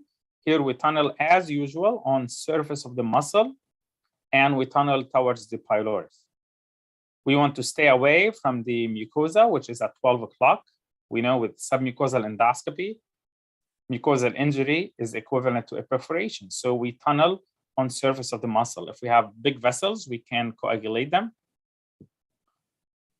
either with the forceps or with the knife you're using, depending on your comfort and the size of the vessel. I like to come in and out of the tunnel and to make sure I'm tunneling towards the pylorus. And also it's good to deflate the lumen, because when the stomach is overinflated, you can loop in the stomach, and that can prevent you from reaching the pylorus with comfortable scope position. Here we can see the pylorus here, and that structure that goes perpendicular to the pylorus is the duodenal wall. So the third step is the pyloromyotomy itself. You can see here that I switched the knife to an insulated knife to protect the duodenal wall. Also, this knife makes the job easier because you're grabbing the muscle, and as far as you can grab muscle, you continue to cut to result in a full thickness myotomy, at the same time keeping the serosa intact. You don't want to breach the serosa, because then you're at risk of injuring significant peritoneal organs. Here I'm using Endocut Q for clean cut without much charring. Again, full thickness myotomy of the pylorus, and extension of the myotomy just by about 1 centimeter or 2 to the gastric antrum. We don't want to perform aggressive antral myotomy so that we don't worsen the antral motility. So here we're continuing to cut from distal to proximal. Very important to stay away from the duodenal wall, because here injuring the wall is actually hard to close. These are just beyond the pylorus, and you can imagine that clip closure is particularly difficult in that instance. There is a technique called double myotomy. So here, this myotomy is along the greater curvature at 7 o'clock. We do a second cut at 5 o'clock. So we do double myotomy, and then we get a cold snare and cut the muscle in between. The idea here is to keep the cut muscle edges away from each other so that they don't come together during follow-up. We've seen that phenomenon happens in some patients. And the last step is closure of the mucosal entry. Typically with clips here, I just decided to show you the overstitch closure.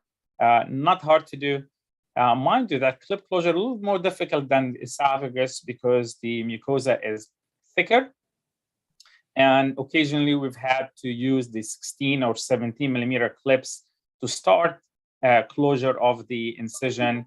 But once you get through your learning curve with esophageal poem, all these closures become relatively easier. Here I want to show you the X-stack closure. This is a new type of suturing. The overstitch is over the scope suturing. These stacks allow you to perform through the scope suturing using these stacks. So you can go through a regular gastroscope. There is also colonic length through the scope tack sutures. And here we can, for these linear incisions, I like to perform a Z pattern, which means we'll place a tack consecutively on each side of the incision, and then we close. Depending on the length and how it goes, sometimes we have to use 2 tack systems. Each system comes with 4 tacks, so you can use 4 to 8 total tacks. And the nice thing, you're not changing scopes, you're using the same scope, and technically they're very easy to do. These are 3.0 sutures instead of 2.0 sutures of the overstitch. So they are, you have to be careful, because if you put a little more, you're going to cut these sutures. In terms of data, this is the first multi-center retrospective study we published on GPOM. We can see here we stated 86% clinical success. So here's how our mindset has to change. What is clinical success? And if you look at the literature, each study literally will define this differently. Most studies, it's a 1-point decrease in the global cardinal symptom index, and other studies will want the GCSI to go below 2. Others 1-point decrease in the total score and a 25% decrease in 2 other scores. So anyways, it is heterogeneous definition. There is no uniform definition. But as you can see, all definitions point at some decrease in the global symptom score index implies clinical success. Our goal here is not similar. It's not similar to achalasia, where Eckert score goes to 0 or 1 in most patients. Here we are just trying to improve the quality of life of patients. You can see here in a study from the Mayo Clinic, from the Cleveland Clinic, on their 100 patients with who had GPOM. By the way, here they use the lesser curvature approach as opposed to the video I showed you, which is the greater curvature approach. I wanted to show you this because look at this. The mean GCSI score went from 3.8 to 2.4. So that's significant decrease, but these patients still have symptoms, still have to take medications. They still have to go on a gastroparesis diet, despite significant improvement in 4-hour gastric emptying that you can see here, from 39% retention to 16% retention at 4 hours. So significant improvement in gastric emptying, some improvement in symptoms, but not resolution of symptoms. This is a study just looking at etiology of gastroparesis and how that impacts outcomes. It looks like post-surgical, diabetic, idiopathic, they all respond similarly. Initially, we thought post-surgical are the best because it's a vagal nerve injury with pylorospasm. It didn't turn that way. It looks like all these patients respond similarly with a mediocre outcomes, I will say, depending how you look at it. And here, this is a meta-analysis of. Let's move on. This is a meta-analysis of patients of studies that looked at GPOM, and we can see that the mean decrease in GCSI was -2, which actually is not bad at all, and 23% decrease in gastric emptying.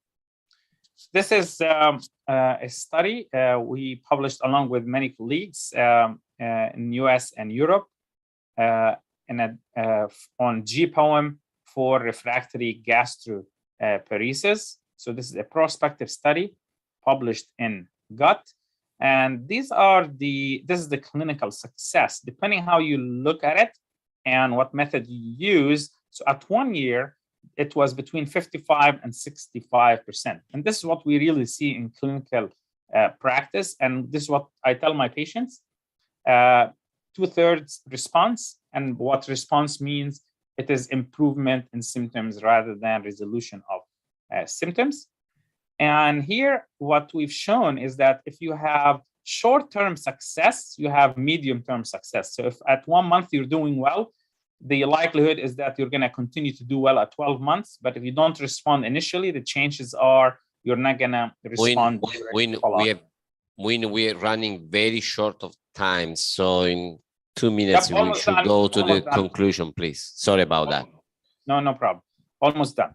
So from this study, if you look at the independent predictors for clinical success, and that's important, it is higher GCSI score and gastric retention more than 20%.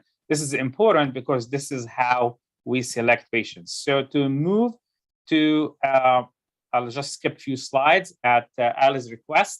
And this is here optimal patient selection.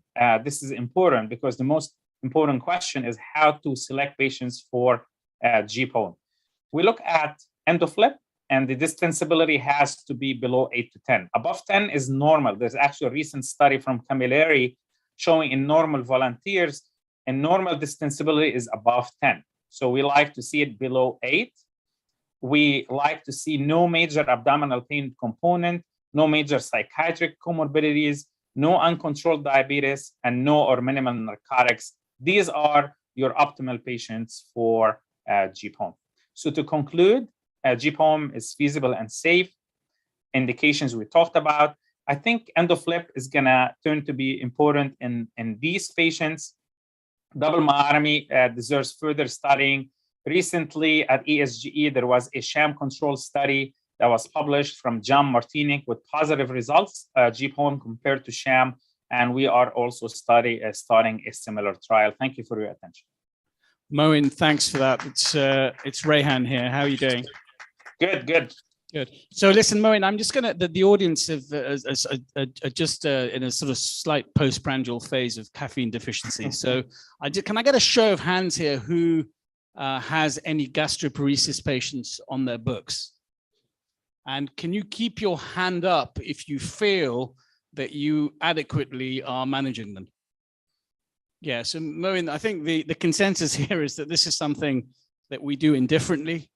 And our approach to managing these patients is reasonably ordinary. And I think one of the reflections from having spoken to people is the fact that we perhaps over-diagnose patients with gastroparesis. So I think I have two questions for you in terms of the inclusion criteria for your studies and your practice at Mayo. You know, what is the minimum data set you require in order to categorize a patient gastroparetic before they have an intervention? And then you just sort of second question, just to inform the audience, because a lot of people here won't have heard or used FLIP. You know, some of us that use it, just tell us what FLIP is and, you know, how it informs your decision-making in the myotomy. Yeah, thank you. I'll make this quick. So definition of gastroparesis is symptoms compatible with gastroparesis, ruling out mechanical gastric outlet obstruction, and then a gastric emptying test, a 4-hour solid phase gastric emptying scintigraphy showing more than 10% retention at 4 hours. From my study and other studies, it's consistent that if you include patients above 20% retention, it's a better selection criteria for GPOM. So I consider at 10 to 20% borderline, but if you get patients with significant retention, which is more than 20%, you're getting the real gastroparetic patients. And we see this as an independent predictor. And for our sham control study, one of the inclusion criteria will be 20%. So that will be the threshold. And I don't think in John Martinic's study, I think he used the same thing.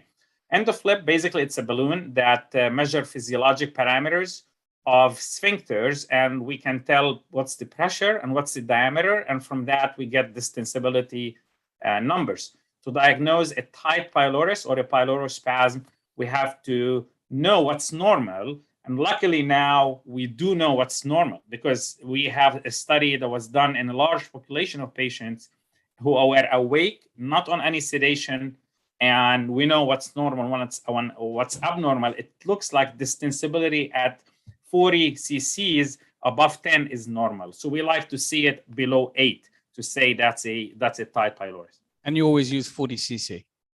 So it looks, so in this study, Camilleri study just got online.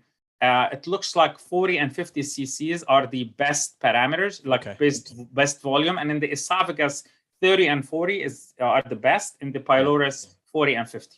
Yeah, we use 30 in the esophagus and 40 in the pylorus. Moin, that was fantastic. Great talk. Listen, we'll let you get back to work and see you soon. Okay, thanks, guys. So, ladies and gents, just to complete this sort of triad on third space endoscopy, I think we have a live case later of a pharyngeal pouch, but we're going to have Dr. Madio talk to us about endoscopic diverticulotomy and Z poem.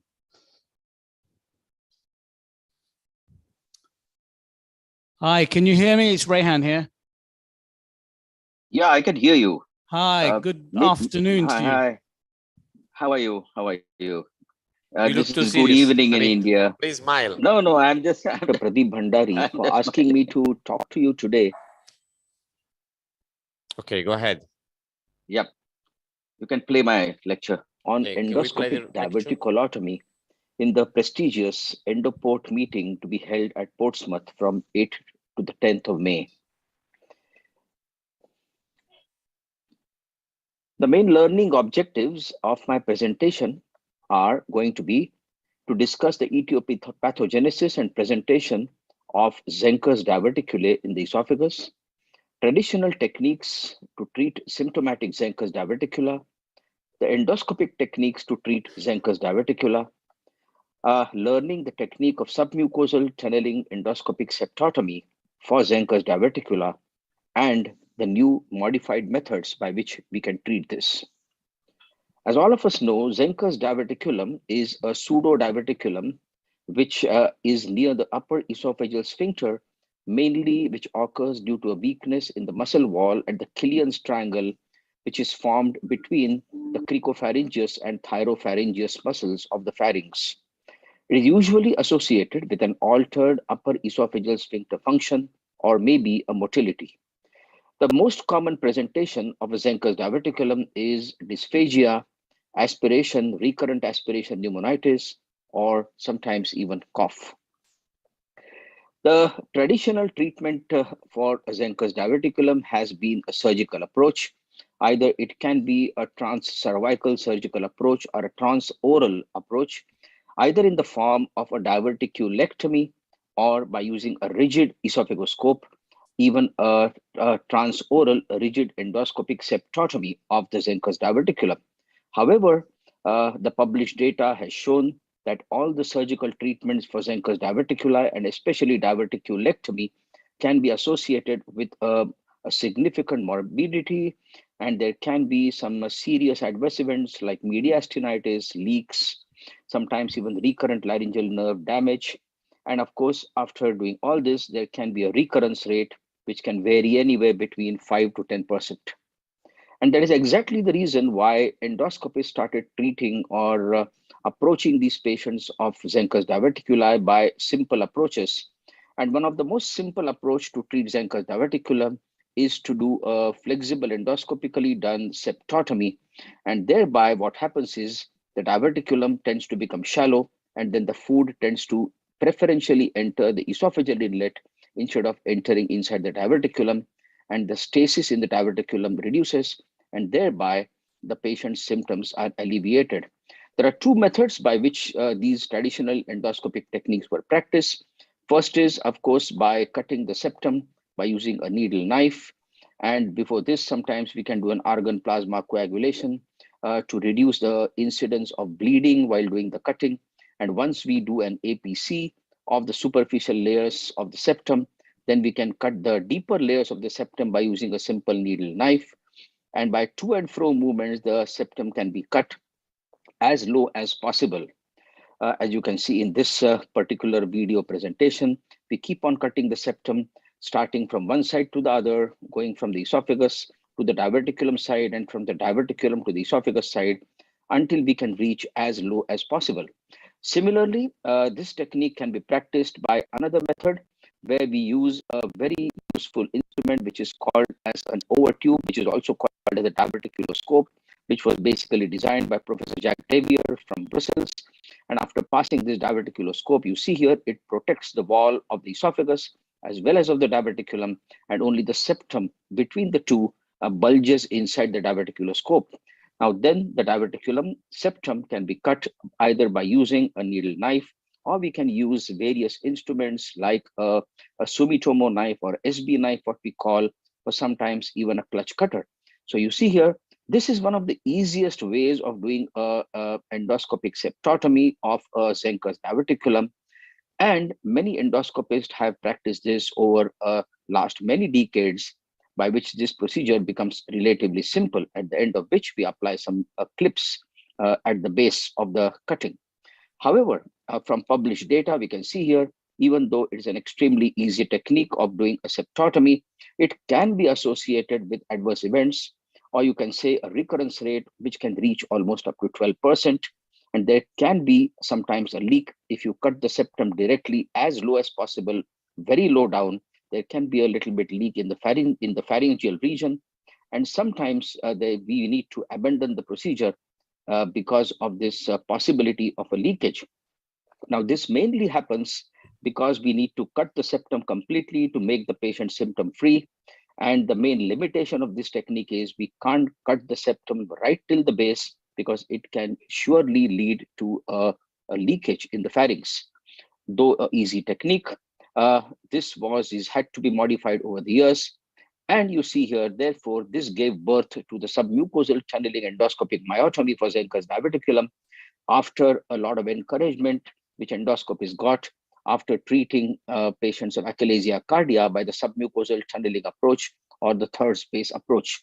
The first publication of submucosal channeling endoscopic septum division, a novel treatment for treating Zenker's diverticulum, was published, you see here, in 2016 in Gastroenterology, the video section of Gastroenterology, by the Fudan University group from the Zhongshan Hospital of Shanghai by Professor Pinghong Zhu, where he showed that we can make a channel in the pharynx instead of in the esophagus, a few centimeters proximal to the septum, and then by doing a submucosal cushion in the pharynx, we enter inside the submucosal space and then approach the muscle over the septum from inside. And this is how the muscle can be seen. And then layer by layer, these fibers of this muscle can be cut right till the base where it joins the esophageal wall, and after which the mucosal incision, which is made in the pharynx, can be closed with simple clips. So this is a technique which we started practicing. And you see here, this is how the technique is performed. By doing an endoscopy, patient is under endotracheal anesthesia. And by going in, we can bring the septum right in the center in a vertical direction. Then the endoscope is pulled a little bit proximally. And then a little bit proximally, you see here, a few centimeters proximal to the septum, we make a submucosal cushion by using a fluid, which is mixed with indigo carmine or methylene blue. And by any instrument, either a hybrid knife from Herbe, or you can use any other instrument like a TTJ knife from Olympus, we enter the mucosa, go inside the submucosa, and then we start dissecting the submucosal plane towards the septum. Now, of course, this being an extremely vascular area, we are likely to encounter a lot of blood vessels, where we need to achieve a good hemostasis. And then this septum fibers of the muscle are dissected from the sides through this submucosal channeling from the side of the diverticulum, as well as from the side of the esophagus. And the muscle fibers of the septum are completely bared. Now, once the muscle fibers of the septum are bared, then by left and right movement, the fibers of the muscle are cut, and they are cut completely until we reach right till the base where the septum joins the esophageal muscle. Once this is done, then we have to just achieve a proper hemostasis inside this tunnel, and then we come out, and then we can close the mucosal incision with a series of hemoclips. Extremely elegant technique by which we can do a complete septotomy without the fear of causing a leakage. However, this can be a technically demanding procedure because the submucosal tunneling has to be done inside the pharynx, which is a very vascular area, and maintaining the position of the scope can also be sometimes difficult. And there is a possibility that once inside the submucosal tunnel, one can lose your way and go either towards the pharyngeal diverticulum side, or you can go towards the esophageal side, and you will miss the septum completely. So therefore, a modified technique of submucosal tunneling was described. You can see here by Alexandro Repici. But before that, I just want to show you that we did perform the normal traditional Z poem as it is described, which was originally described by Pinghong Zhu in this publication, where we showed on 25 patients where we performed this procedure. 20 patients, we did the Z poem on Zenker's diverticulum, and on 5 patients, we performed the submucosal tunneling approach septotomy for epiphrenic diverticuli. And this was a reasonably good technique. You see here, the technical success was good, 100%. Clinical success was 86%.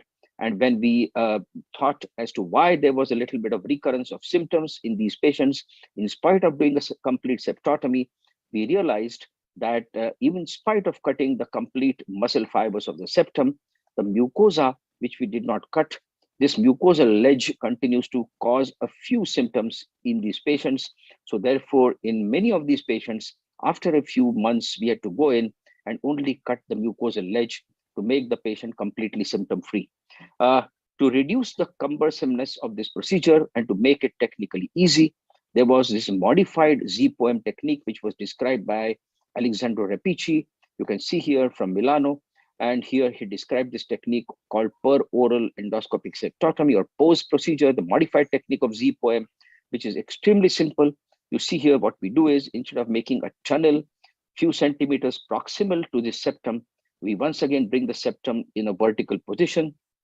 You see here past the scope inside.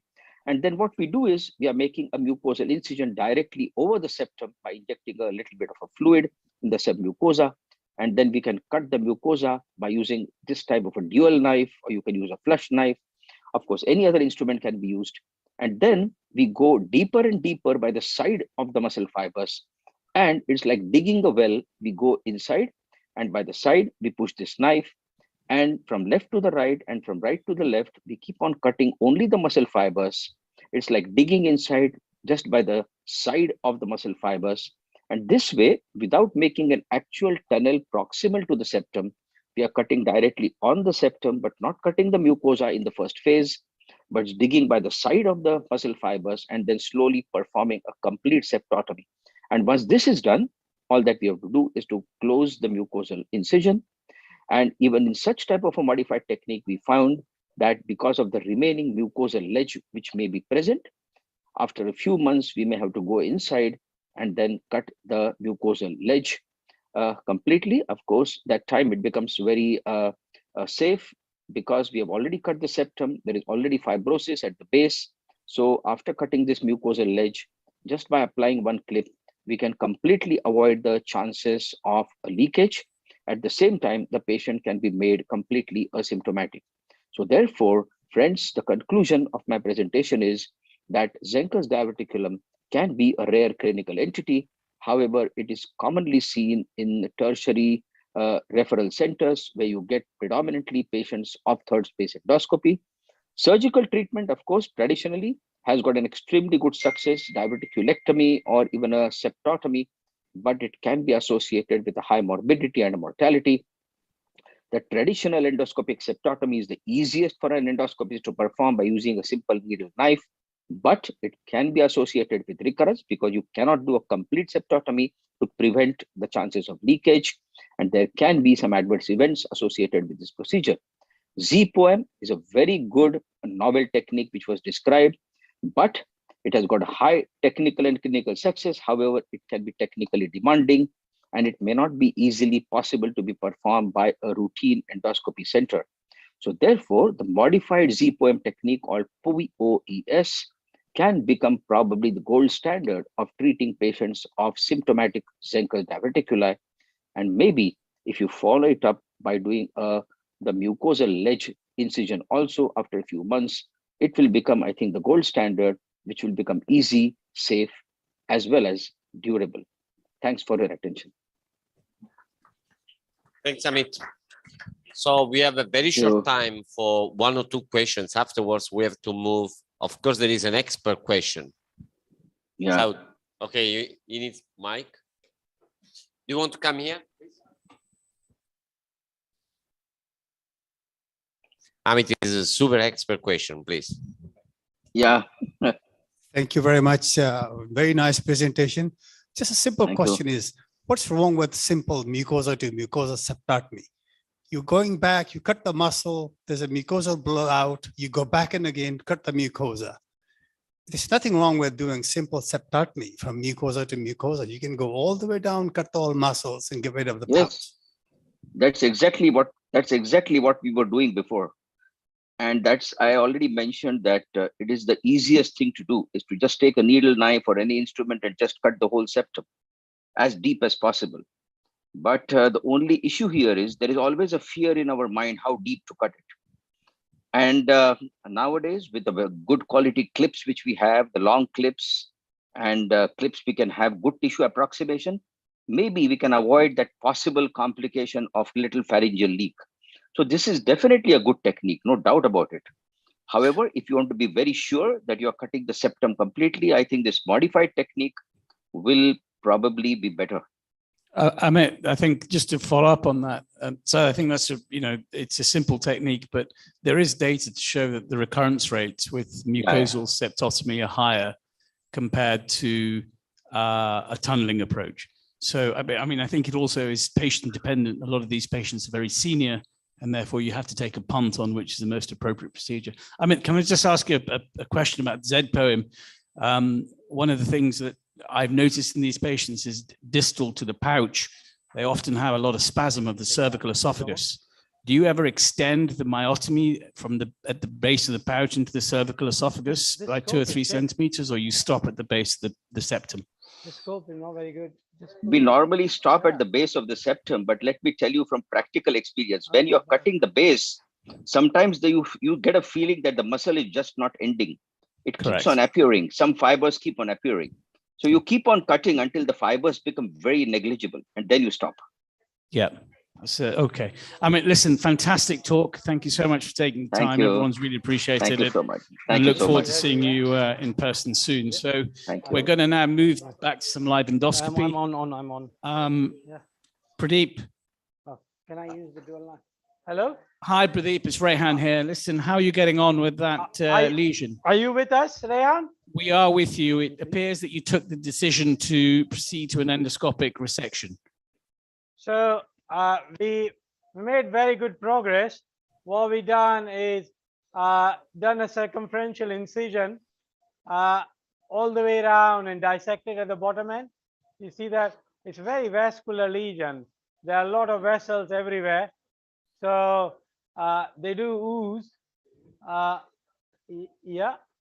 So Pradeep, when we left you, you were still deciding on whether this was amenable to endoscopic resection, but you've obviously demonstrated very elegantly here that it is. So just talk us through your approach here, because you're doing this from the oral to the anal end using the clip and traction method. Now, why are you not doing this in retroflexion, or why have you not used any alternative approach? So we started in retroflexion, and our initial incision was here. So let me show you quickly. So if you see, we started in retroflexion and opened up the plane from this side. So Pradeep, what I'm trying to do is just to highlight for the audience here what an important step, the steps, because we always see you towards the latter half of the ESD, but this is the most important step in these cardio lesions, isn't it? Is the anal mucosal incision. And you can see all these, the cardia vessels. Can I have the knife just quickly to coagulate these vessels? Yeah. So while we are looking at it, I might as well coagulate these vessels. So Rehan, the other thing to note is we're using a special knife called Prodigy from Medtronic. It is difficult to get it out with a retroflexion, but if I show you like that, so show the insulated tip, please. So what are the characteristics of this knife, Pradeep, that make it it's a 2 millimeter long needle with an insulated tip. So when you're doing dissection, like an IT knife, it's very useful. But when you want to become a needle knife, so give me the needle knife, please. The same knife, it withdraws this insulated tip and becomes a needle knife. Yeah, very nice. So do you see that? Yeah. So it becomes a needle knife. So it just has the benefit of doing both.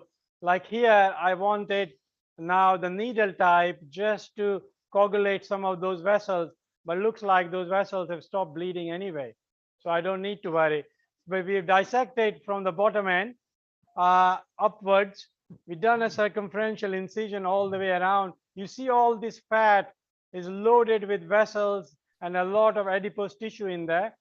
Does So now, does that tell you anything, Pradeep, about the possible depth of invasion of this? Because there's a lot of vascularity, sort of neovascularity. Does it help you sort of judge the depth of invasion? Is this going to be a deep submucosal cancer? not really. I think some patients get a lot more adipose tissue, a lot more adipose tissue than others. And when you have adipose tissue, you get a lot more vessels as well. But when you have more vessels, that tells you there is a strong possibility of invasion. You see all these vessels, that raises suspicion. I'll try, give me the IT type. You have kept the patient in which position? Left lateral. Left lateral. So when you have the lesion on top, do you think the retraction is problematic because it's very difficult to pull it down with this clip-in line? You're right. Once you go above, so best is not to do too much retraction. Let it loose. Go above the lesion. When we are above the lesion, then you can retract, and it comes like this. You can see, knife out, or you can change position. But you know, patient is anesthetized. The patient is under general anesthesia? Yeah. Okay. Out. We are in England, Pankaj. This kind of procedure, even in Japan, they would give GA. I know that the tolerance is very high in Japan and Eastern patient, but this will be very difficult, even in Japan. No, everybody will do under GA. So look at the size of these vessels now. I need to inject, guys. We are almost towards the end. Give me. So you think these big vessels can be expression of invasive cancer? Yeah, exactly. That is the worry always. I think the big vessels always raises the concern, Ali, that there might be invasion. So we need to be very, very careful about bleeding as well as causing the risk of perforation. So I'm very mindful of that. I've just been told that there might be something very interesting next door. So I'll deal with that. Maybe you go next door. Thanks, Pradeep. We'll come back to you to see the finished results. So thank you. Hi, who have you got in the room?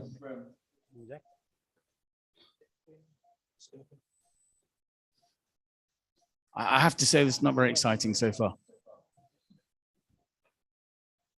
What's happening, guys?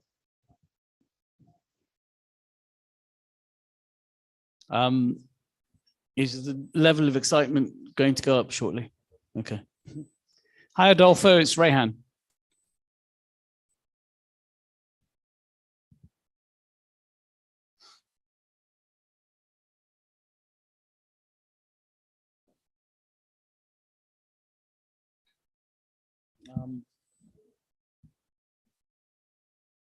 So again? Yeah, I mean, this is. Thanks.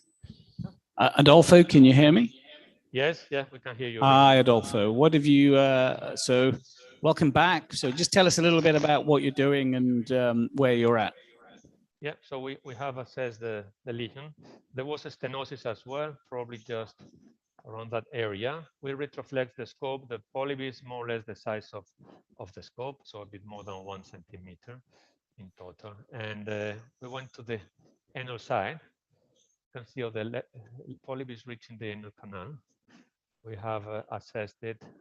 Have scar is on the left-hand side mainly, around there. We assessed the polyp because there was a flat area that looked as it might be the polyp, but with eye scan, we could see that it's only the protruding polyp or is the adenoma itself.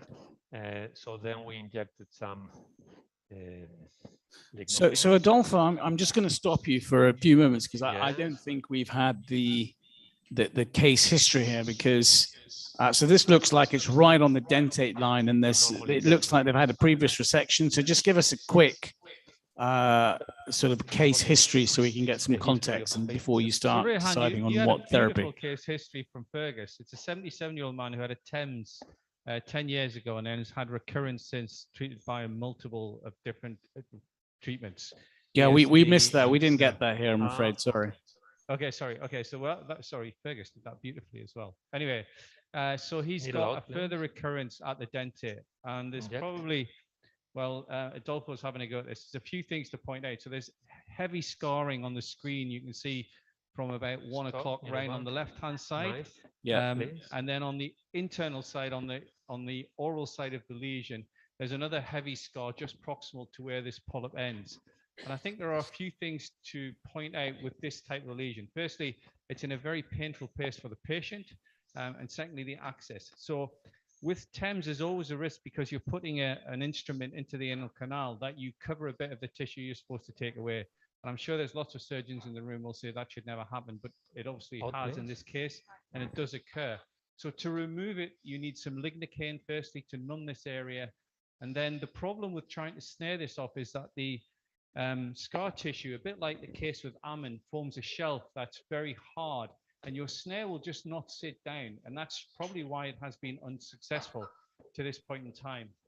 So we're hoping, we were discussing how we might do this, but I think this will probably come off just on block with an ASD really. It's not that big, it's just very awkward. And as you can see, the scope and the cap's not sitting very nicely in the anal canal because of I mean, any comment on this? Side. Thanks, Ali. John, it's Amin here.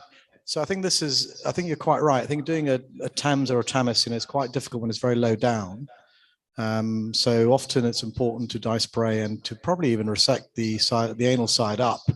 And then once it's into the actual rectum, then you can resect the rest of the lesion.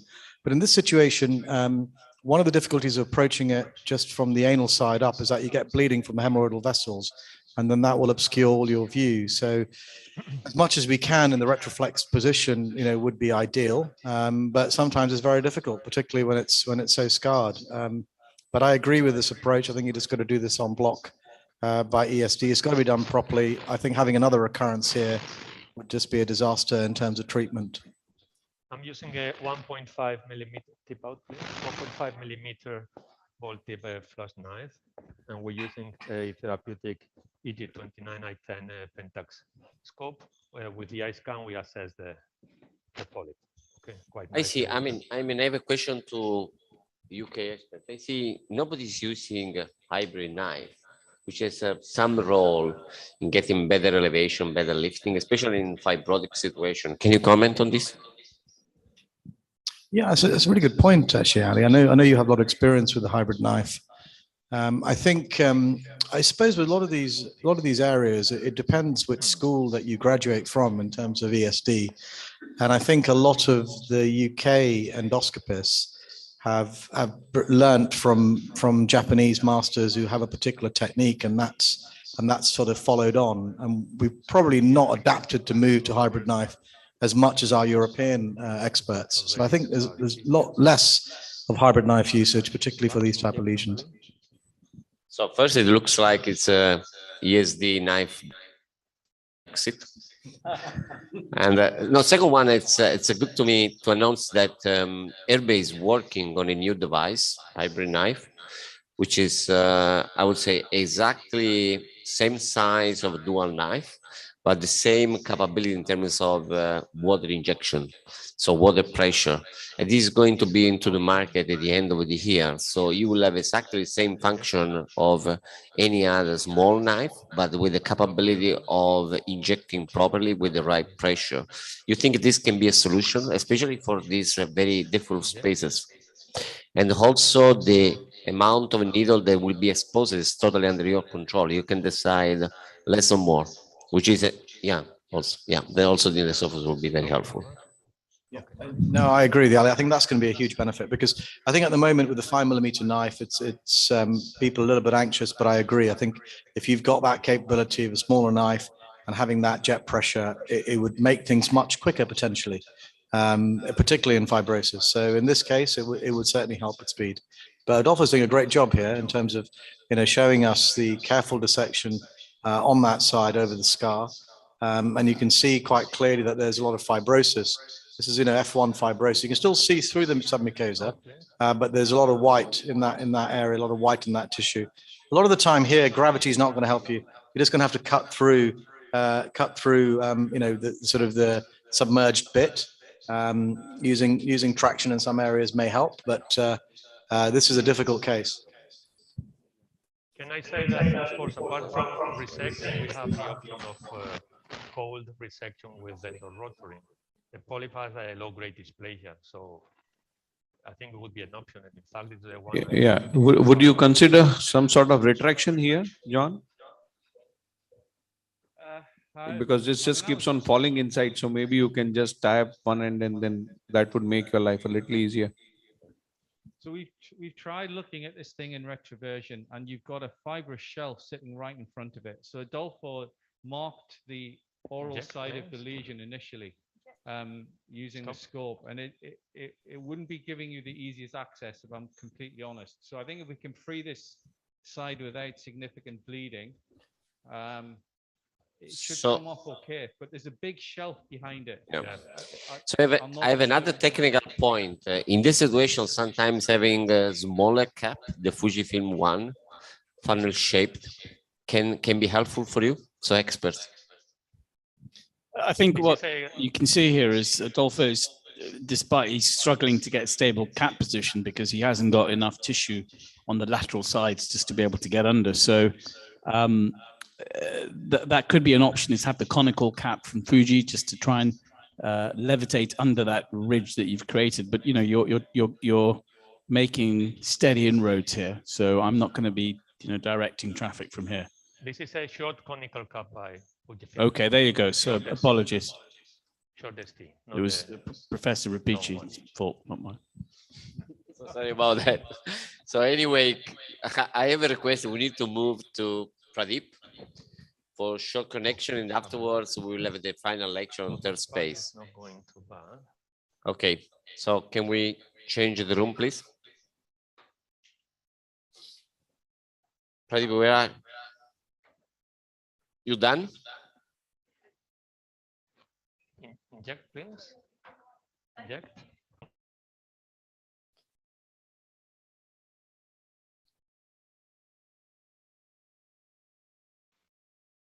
So we need to move to Pradeep audio.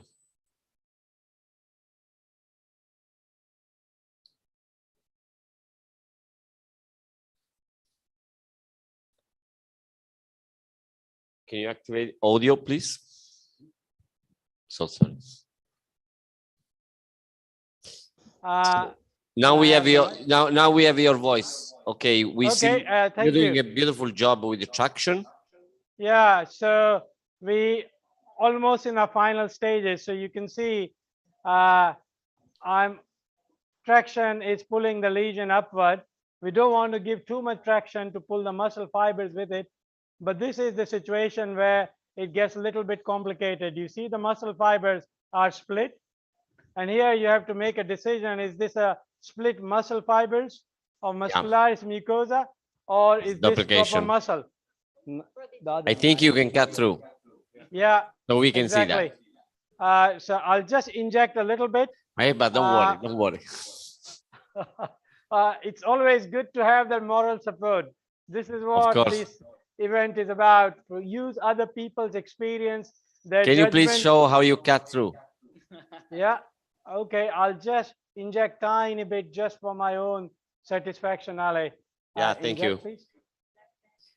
You see? There is space. Yeah. Nice. So we just knife out. Yeah. So there is a question from audience. Is this a poem or it's a resection? Somebody's getting confused. Can you please answer that, Ale? I'm myself. No, I have a very good expert next to me, so Rihanna is going to answer. It's much better than me. You want to do the mouth? No, look, it's I just this is clearly very difficult. Even experienced operators like you have to sort of stop and reflect, get your tissue planes back. But does this, something that we alluded to earlier, does this inform you any further in terms of what the final pathology would be? Because it does look a little bit difficult here, doesn't it? Well, yeah, there's always a possibility that there might be invasion here, so we need to be very careful. So would you consider, like you did in the previous case here, to move to the insulated tip knife yeah, exactly. That's the thought process. The only issue with those knife back, we're going to inject. We can't inject with those knives. That's the downside of it. Here, I'm constantly using injection, not just to get elevation, Rehan, but to understand my plane. Yeah, but I do absolutely. And what you've seen there, ladies and gentlemen, he's just also used a little bit of blunt dissection, just with a bit of gentle pressure on the distal attachment, just to release that left edge to now be able to. That's really nice demonstration there, Pradeep.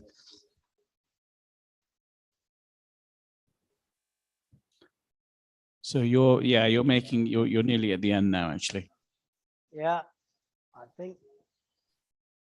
So where we were, money's no object, so we would switch to the insulated tip knife. But I can see you're trying to save some money here.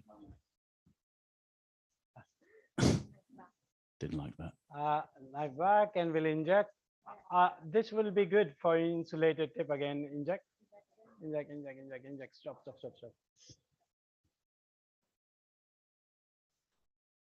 Inject. Okay, knife out. Yeah, very nice. So we're just going to wait to see you take off this final bit, and then we're going to move to the final lecture. Sure. Knife back. Inject. Stop. It's the vascularity of this area is always very. Can you get that out?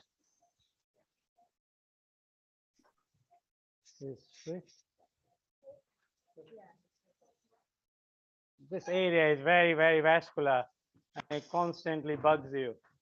So one of the tricks I use is with knife like this. I think we might have to go for core grasper, guys. Give me core grasper.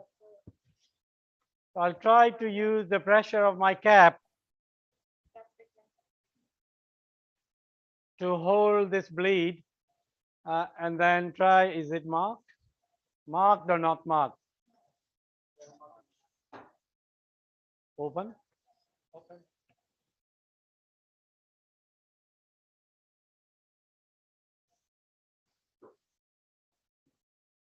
Close.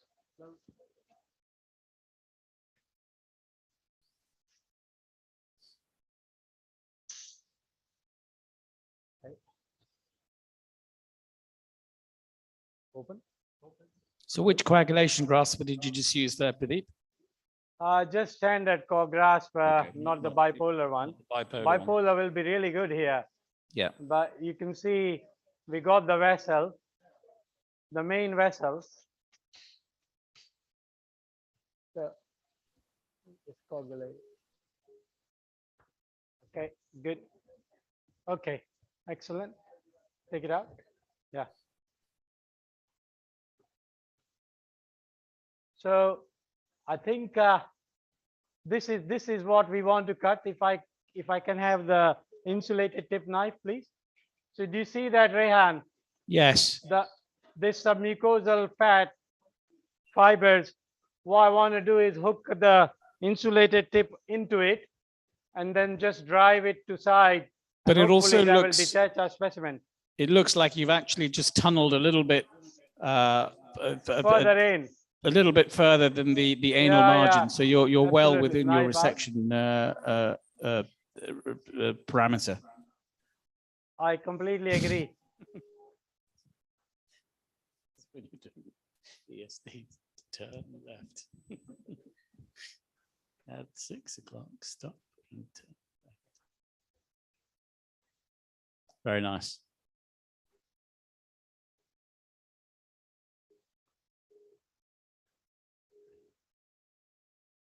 Okay, there it's we a go. really good outcome, Pradeep. Congratulations. Thank you. So Pradeep, we'll let you have a Red Bull to recover, and then we'll see you Yeah. back at base. And we're going to move on to the Sure. final lecture of the afternoon. So Barham thought that he was finished and was going to have an early bath, but we're going to get him back for one more talk. So Alessandro, do you want to introduce him? No, he doesn't need any introduction. I think he's making again a question. Is there any other procedure rather than ESD in operative endoscopy? I saw him, he was a little bit sleeping. No, there is a poem. Sorry, there is a Amol talk from India. So be patient, sorry. And this will not be on ESD, don't worry. It's third space innovation. So Amol, can we run the talk from, he's doing like, oh, welcome. Ciao Amol, how you doing? Sorry for this delay. No, Ali, thank you. Am I audible there? Yeah, we listen to you. We're seeing you, Okay. we can hear you. Okay, Go ahead, so please. You have. let me share my slides. And thank you, Pradeep, once again for this invitation to share our thoughts. So I'm going to talk about some new frontiers and future perspectives on third space. So we know that third space endoscopy can be applied for treatment of spastic GI disorders, as well as for tumor resections and some other therapies, and it can also provide an access to the peritoneal cavity for nodes. And we saw quite a few procedures being discussed by Thomas, Amit, and Moeen. And there are a few which are remaining, which I will just touch upon in the next 10 minutes or so. So let us start with the PREM procedure for Hirschsprung's disease, which, and Hirschsprung's we know it's a congenital disorder characterized by absence of the intrinsic ganglion cells in the submucosa. Patients present with intestinal obstruction or megacolon. It commonly involves the rectosigmoid region, and the standard treatment has been single or multi-stage surgical pull-through, which, although effective, is it's a highly morbid procedure and has significant issues. So because of that, we reported our first per-rectal endoscopic myotomy or PREM, initially for the treatment of adult Hirschsprung's and subsequently for the treatment of pediatric Hirschsprung's disease, using the same philosophy as we use in POEM or GPOEM, that of relieving spasm by myotomy. So in Hirschsprung's, it's important to map the aganglionic segment very effectively, and we do that by performing CAP EMR technique and serial CAP EMR biopsies, and these biopsies are subjected to immunohistochemistry, where they can identify the ganglia, and our pathologists can tell us exactly where the aganglionic segment is. The procedure is performed in a prone position, and bowel prep is always very difficult and challenging in these patients. We use a standard gastroscope, and a mucosal incision is taken just inside the dentate line. Usually we would take a horizontal incision. We perform a submucosal tunnel for the desired length as it has been mapped for us earlier, and the tunnel is performed at around 12 o'clock. So in the prone position, it means it's in the sacral hollow. And once the tunnel is completed, we perform a full thickness myotomy. And it is important to include the internal anal sphincter within the myotomy. When we take the dentate incision inside the dentate line, there is no risk of damaging the external anal sphincter, but the internal sphincter has to be completely divided in order to get adequate response. And once that has been completed, the incision can be closed using clips after hemostasis. We can see that post-PREM at about 3 months, the colonic dilatation goes down, the rectum does open up somewhat, and which can also be demonstrated by anorectal manometric studies. So our initial report of 9 patients where we reported medium and long-term outcomes, we had 9 patients, and the mean length of myotomy was around 11 centimeters, and the mean length of the aganglionic segment was around 6 centimeters. And what is important to note is Improvement in constipation was significantly improved in all patients, particularly the mean stool frequency as well as the mean unit laxative usage. We can see significant improvement in both of them, and 2/3 of our patients did not require any laxative in the post-procedure period. So that was very important.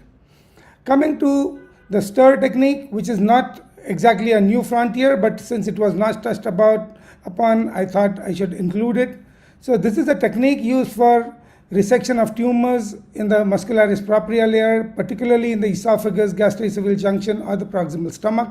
All the rectal stir has also been reported. Typically, tumors to 3 to 4 centimeters can be resected, although 5 centimeters kind of the cutoff. The advantage is that it has an improved safety profile because the mucosal and the muscle layer are breached at different points.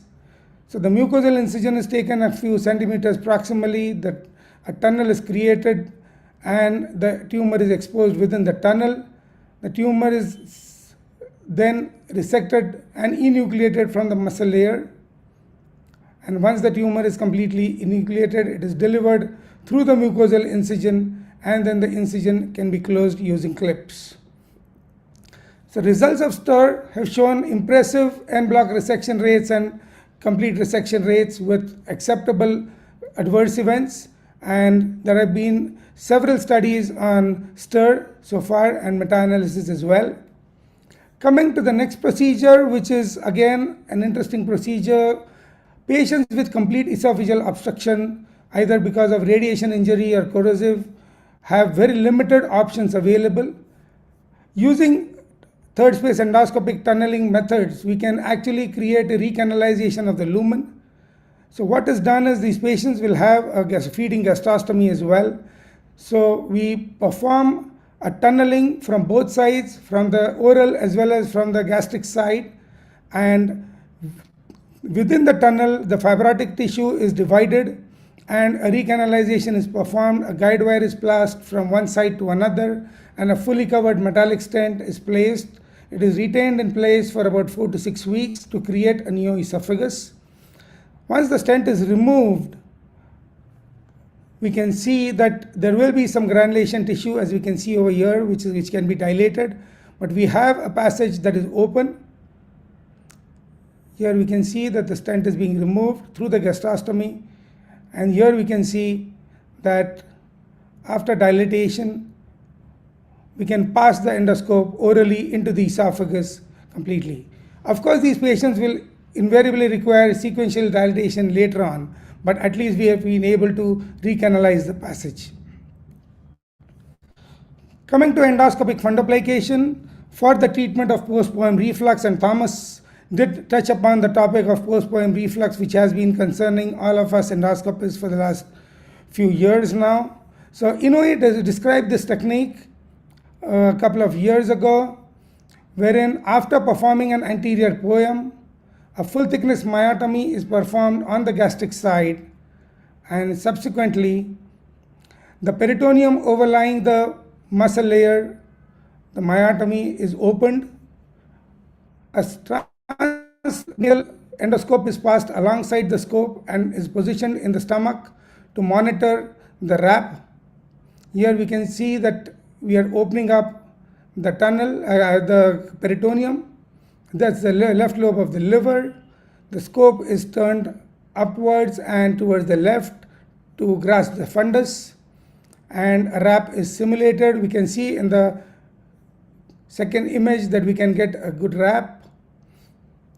The position is marked, and now an endoloop is carried through the tunnel into the peritoneal cavity and is fixed using several clips onto the mark on the fundus to get a good anchoring. And the other end of the proximal end of the endoloop is fixed to the edge of the myotomy. Once the endoloop is tightened, we can see that the RAP gets created. It's a partial fundoplication, less than 180 degrees, and it's a floppy fundoplication. So we can see that the RAP, the loop is later on trimmed, and the mucosal incision can be closed, and this is how the RAP will look at the end of the procedure. So Inouye also described a needle with a special needle holder which can be used instead of the loop and clip technique, and we need to see which technique is more effective and more robust. So the initial study of from Inouye reported 21 cases wherein they reported that POEM-F was safe and feasible. We later on reported 1-year follow-up data on 25 patients, and we had 2 failures, and there was a learning curve of about 5 cases. But what is important to note is reflux rates were significantly lower. pH studies demonstrated 11% reflux, and the RAP was intact in nearly 83% patients at the end of 1 year. Another NOTES procedure that has been described by Pinggang Zhu is extraluminal tunneling endoscopic resection, wherein tumors lying outside the bowel wall can also be resected in a technique similar to STIR, but you go outside the bowel wall and then resect it. Therefore, third space endoscopy has several future possibilities, and many of them revolve around the access for nodes, and particularly we need to focus on the endoscopic tunneling extraluminal resection. All these other listed procedures, particularly peritoneoscopy and mediastinoscopy, are definitely possible, as well as sampling of the enteric nervous system and muscle and implantation of devices. Even appendectomy or cholecystectomy could be conceived in future. We don't know, time will tell. However, before we consider all these procedures, we have to understand that third space definitely still has some challenges. The indications for many of these new procedures are very few because these are uncommon disorders, therefore fewer opportunities, and therefore we have very limited data. The instrumentation still is the conventional endoscopy instruments that we are using. As these procedures become more and more surgical, the question is, how do we impart the training and who should train, whether endoscopists or surgeons? I think we don't have clear answers for that, and obviously credentialing and competence has also been discussed earlier in this meeting. What is important to remember, however, is these procedures are complementary to surgical procedures and not competitive, and it's not endo versus surgery, but it is endoscopy plus surgery. And for this to evolve in a better way, what we need is strong data backed by research using multicenter studies, maybe randomized studies and meta-analysis, which can possibly position the third space procedures within standard treatment algorithms. We need to identify the current stakeholders, which are endoscopists, surgeons, as well as industry partners, in order to benefit our final stakeholder, the patient, to benefit. And we need optimal training opportunities for our trainees. Therefore, to summarize, third space endoscopy appears to be in its adolescence now, and PREM, poetry, STIR, ETER, POEM plus F, or even POEF are new kids on the block. There is tremendous potential and interest in this specialty, but at the same time there are challenges.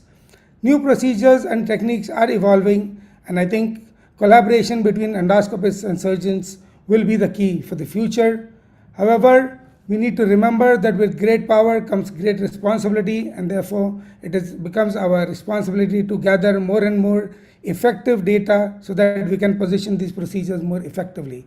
Thank you very much, and a warm invitation to all of you to join for us for our annual meeting in July, either virtually or in person, very similar to Pradeep's meeting here. Thank you so much.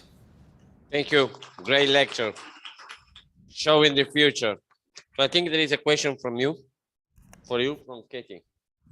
Thank you for an excellent talk. I just wondered, with regard to the PREM procedure, I saw that obviously quite small numbers, and the age of the children was about 7, I think, that was the average age. Are these children that sort of have quite mild Hirschsprungs, and that's why they've never ended up having a pull-through in childhood? Is sort of my first question. And the second question was, how do the functional outcomes of the PREM compared to a pull-through or a Suave procedure? Okay, thank you for that question. So, although the mean age was 7 years, the youngest patient was about 18 months that we've done, and subsequent to that, we've done about a younger patient at about 11 months. One of the challenges in doing this procedure in the kids is that The mucosa is really very thin to create, so therefore to create a tunnel is going to be quite a challenge. We don't have any experience below that. However, we have to understand that in India, not all Hirschsprungs get detected in the neonatal period because of several factors, access to healthcare, and there are so many issues in that. And therefore, it is quite common for these children to progress not only to toddler age, or even our oldest patient was 24-year-old. So he was being treated for refractory constipation for 24 years before it was diagnosed as Hirschsprung's. So that was the challenge. And regarding your second question, the results are really, the functional results are really very gratifying in these patients. None of these patients have reported incontinence in in our series so far, and that is because we only divide the internal anal sphincter. In any kind of a pull-through procedure, what is important to note is that there is an anastomosis which is performed transanally, which requires the anal ring to be dilated significantly, and that can cause damage to the external sphincter. Here we are only using the endoscope, and we are not dividing the external anal sphincter at all. So the functional outcomes are really very excellent. Okay, great. Thank you so much. We move on. So, Baram, it's your time this time. Sorry. So we are skipping the live endoscopy because I think we're done with the live cases. And we're ready to talk about anti-reflux procedures endoscopically done. So, yeah, there is also a parallel symposium of small bowel endoscopy, capsule endoscopy, led by, I think, head despot is doing this. So with any specific interest in a small bowel and capsule endoscopy, we can move to the other room for the parallel symposium. So,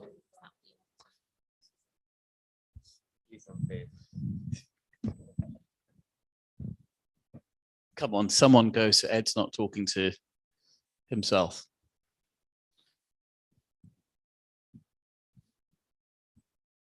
Awesome. Thank you, Katie. Well, thank you, colleagues, again. Sorry you have to hear me twice in a short period, but I will keep this interesting and interactive. We'll start with the interactive part of this. How many in this room report the Hill grade in their upper endoscopy report? Very few. Very few. All right, so if we're gonna get a lot of variability, that's also. right. That's right. So if we're gonna get something from this talk, is we're gonna all walk away from this with a clear understanding of the anti-reflux barrier. And the anti-reflux barrier does not equate the lower esophageal sphincter. Lower esophageal sphincter is a component of it. It's not the whole thing. Katie, should I unmute myself here? It's asking to unmute myself. No, just all right.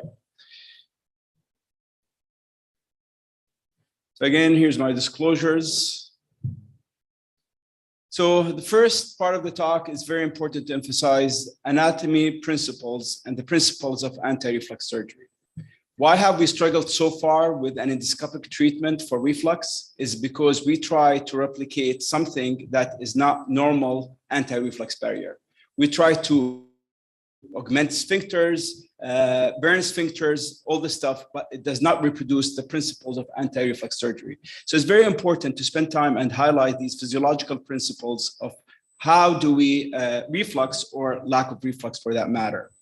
And it's not the lower esophageal sphincter. The lower esophageal sphincter is part of it, but it's a conglomerate of esophageal clearance. Then there's the complex right here, which we're going to address in detail. This is the anti-reflux barrier. And of course, there's the increased intra-abdominal pressure and gastric emptying.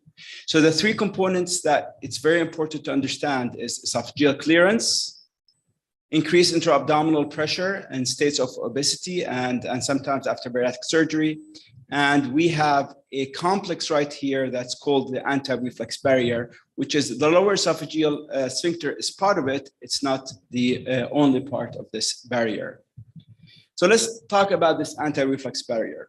And here you could see two components of them. And again, even with big publications like this one in NEJM in 2020, it fails to address the entire anti-reflux barrier. So in this publication, the anti-reflux barrier is made of the lower esophageal sphincter, which has the sling fibers right here, and the clasp fiber suspending this lower esophageal sphincter and creating what we call the angle of Hess. Just like the puborectalis, then there's the diaphragmatic cruce augmenting this angle of Hess and creating or showing here two components of the anti-reflux barrier, which is the lower esophageal sphincter plus the angle of Hess recreated by the diaphragmatic hiatus. However, those who do surgeons who do forget surgery realize that the anti-reflux barrier actually is three components, with the most important of all three components is the gastroesophageal flap valve. And I'll show you why this is the most important. So again, the three components, this is the take home message of this talk. Three components for the anti-reflux barrier: lower esophageal sphincter, clasp and sling fibers, the crura of the diaphragm recreating the angle of Hess, and the most important of these three is the gastroesophageal flap valve. Because without this gastroesophageal flap valve, both components, the lower esophageal sphincter and crura, will not be functional, and I'll show you why. So if we have to draw it, and this is coming from Dr. Nguyen in UCI, you could see these are the three components of the anti-reflux barrier: the crura of the diaphragm, the flap valve function, and the lower esophageal sphincter. And the flap valve function it's really a flap that's right here. It's the intra-abdominal portion of the esophagus. It's usually a 3 centimeter in depth, and it opens and closes along the lesser curvature of the stomach. So it opens like this and closes like this, and it's not related to the function of the lower esophageal sphincter. That means when people describe it, when Dr. Hill, who's a surgeon, described this flap valve and derived the Hill criteria, he did that in cadavers. So what he did is in a cadaver, he obstructed the esophagus up here, and he obstructed the stomach or clamped the stomach down here, and he started filling liquid. So in a cadaver, there is no lower esophageal sphincter function. So this flap valve was sufficient to create a gradient that prevent reflux because it opens and closes like this along the lesser curvature, which is something that we are missing in gastroenterology, this deep understanding of this flap valve, because that is the crucial component that we need to kind of replicate in any anti-reflux procedure. So reflux is not a hypersecretory disease. That means people do not reflux because they're making too much acid. One of the components of the refluxate is acidic refluxate. However, even if you block the acid, people still reflux, and that's why they describe regurgitation. It's either weakly acidic or bilious in origin. That's why there is significant failure of PPI as a treatment for reflux that we underappreciate. And there is because it's an anatomical defect. It's not a hypersecretory disorder. So let's talk about this anatomical defects. Again, this is a critical figure that I would like you to walk away from. And this is normal right up here. This is Hill grade 1. And if you're in a retroflexed position with the scope, you look at the depth of the fundus, you appreciate the flap valve that we talked about. You could see a 3 centimeter length, 2 to 3 centimeter length. And this flap valve opens and closes, just like when you're filling your car with gas, you put the nozzle in your gas tank. It opens and closes like this, and this is the flap valve. You could see there's 3 centimeter flap valve, and there is the scope is tight around the lower esophageal sphincter. Now, Hill grade 2, what you could see is effacement of the flap valve. It becomes shorter. So not much flapping there happening.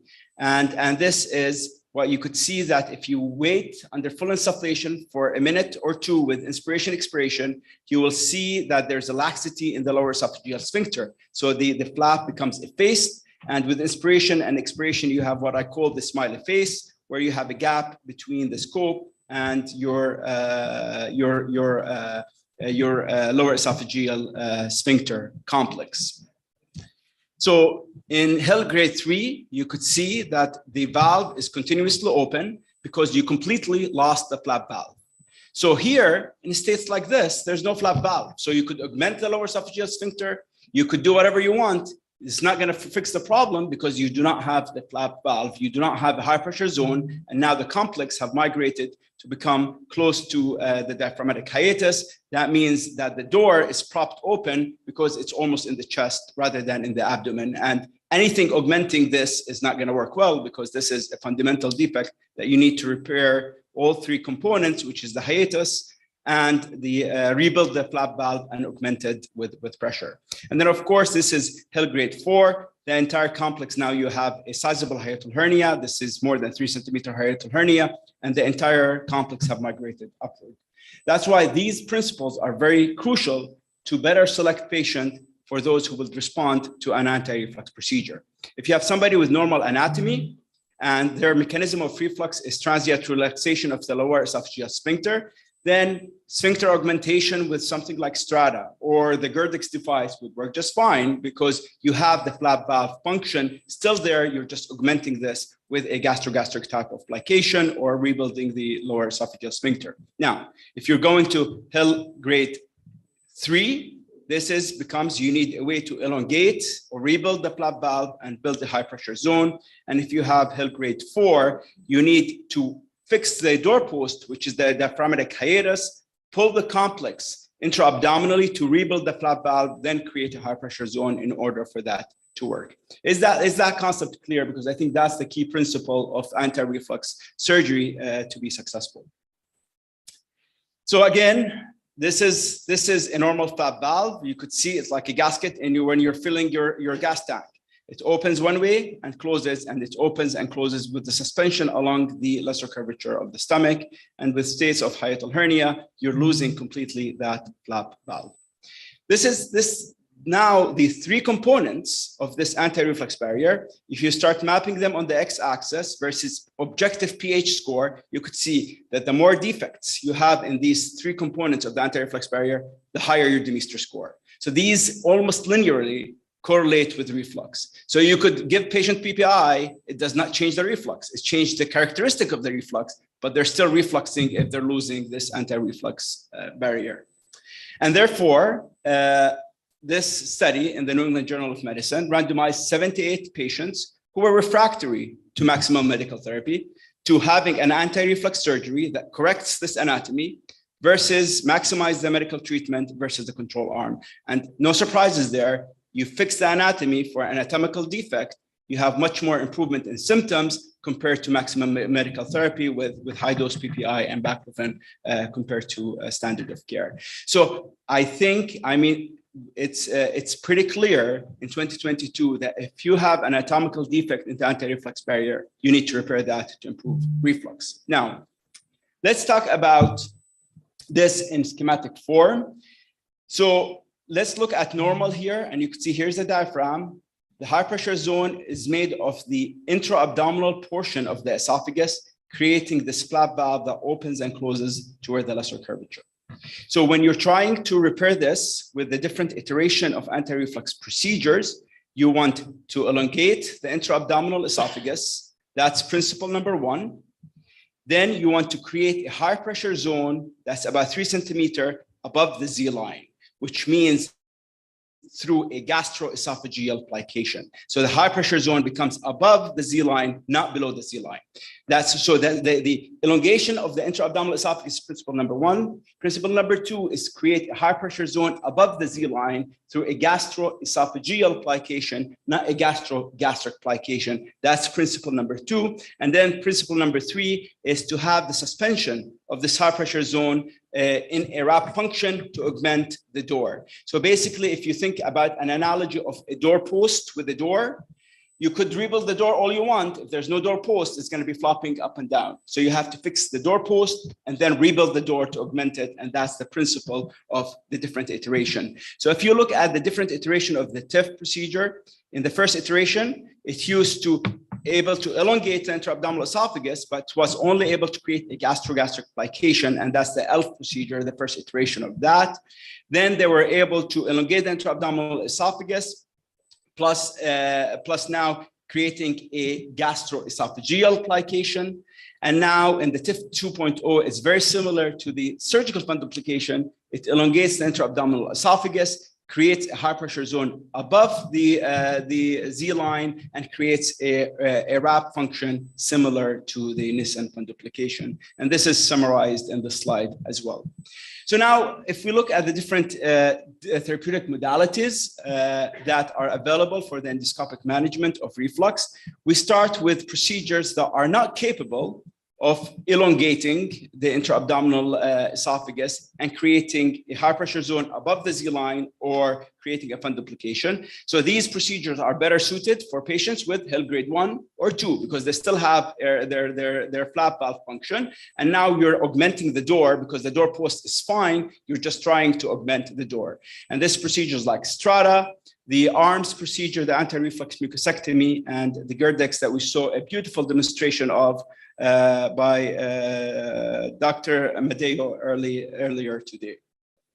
So again, Strata is radio frequency pulses that are administered across the GE junction, the lower esophagus, and toward the cardia. And again, they do not do the elongation of the esophagus or the wrap function for creating a high pressure zone. They're just basically augmenting the lower esophageal sphincter. So in somebody with normal anatomy, this procedure has a role. If you have Hill grade 2, 3, or 4, this is not a suitable procedure. So really the Strata is preserved for people with truly normal anatomy with Hill grade 1 configuration.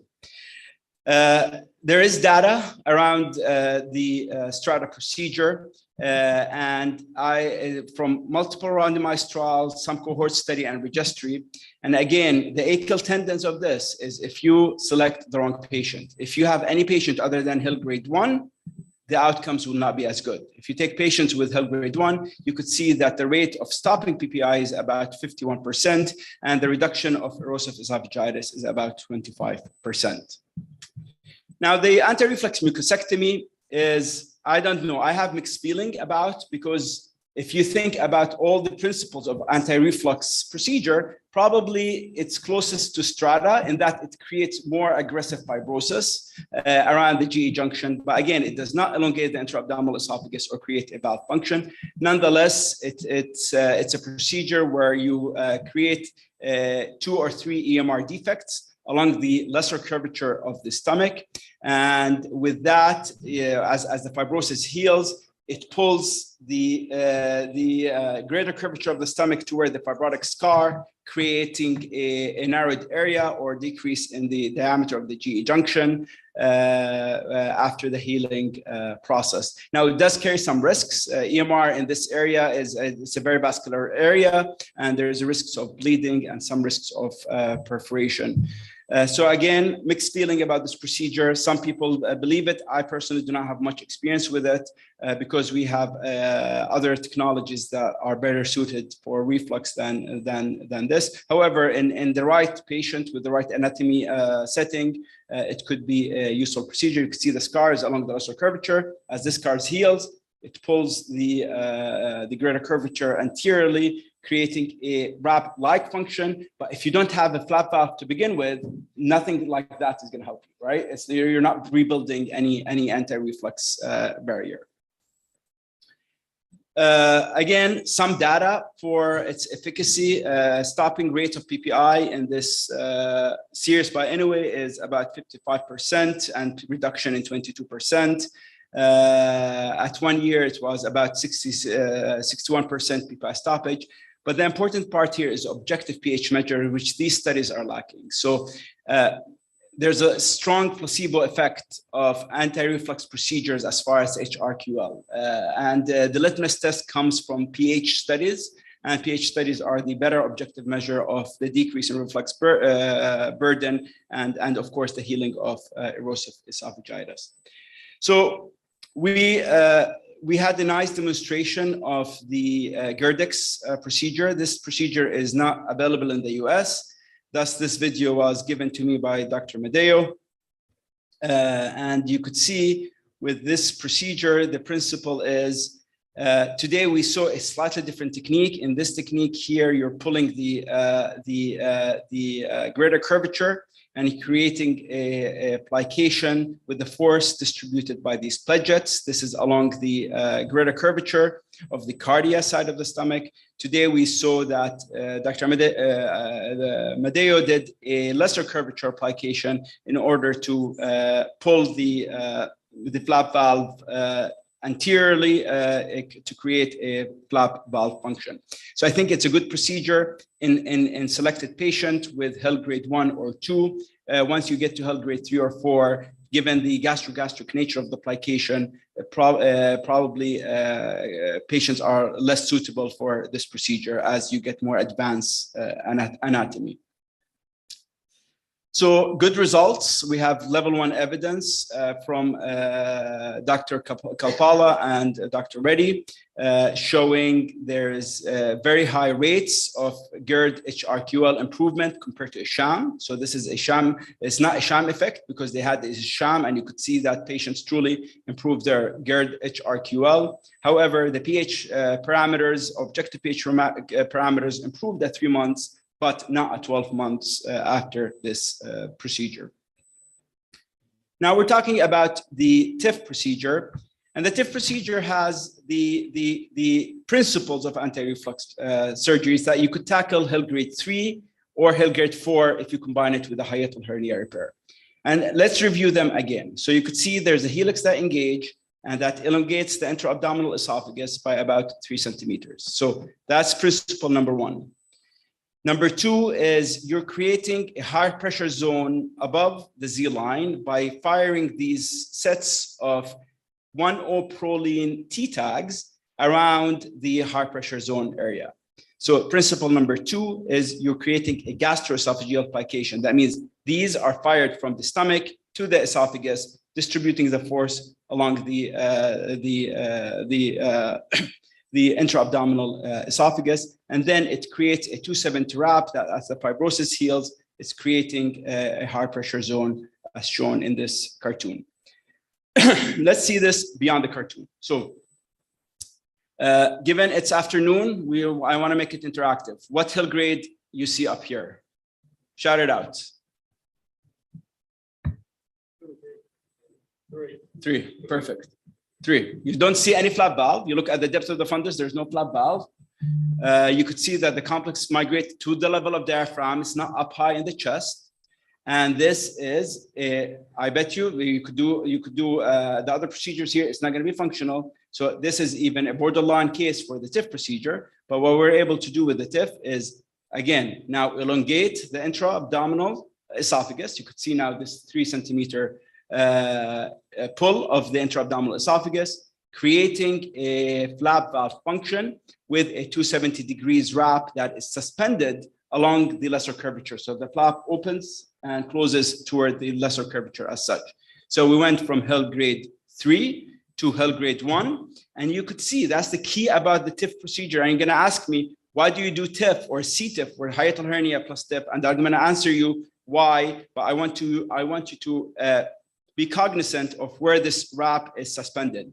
It starts posteriorly toward the lesser curvature and end anteriorly toward the lesser curvature. So its suspension and termination of the wrap is toward the lesser curvature. So it could recreate a flap valve function.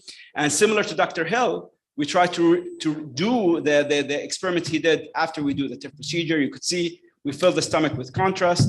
This is the esophagus with air. And you could see now it's about 3 centimeter high pressure zone. And here's the flap valve that it's causing a high pressure zone to prevent things from refluxing from the stomach back into the esophagus. So special consideration, again, HEL grade 3, TIF is fine. HEL grade 4, you need to repair the hiatal hernia and then rebuild the valve. And that's where we do the C-TIF procedure.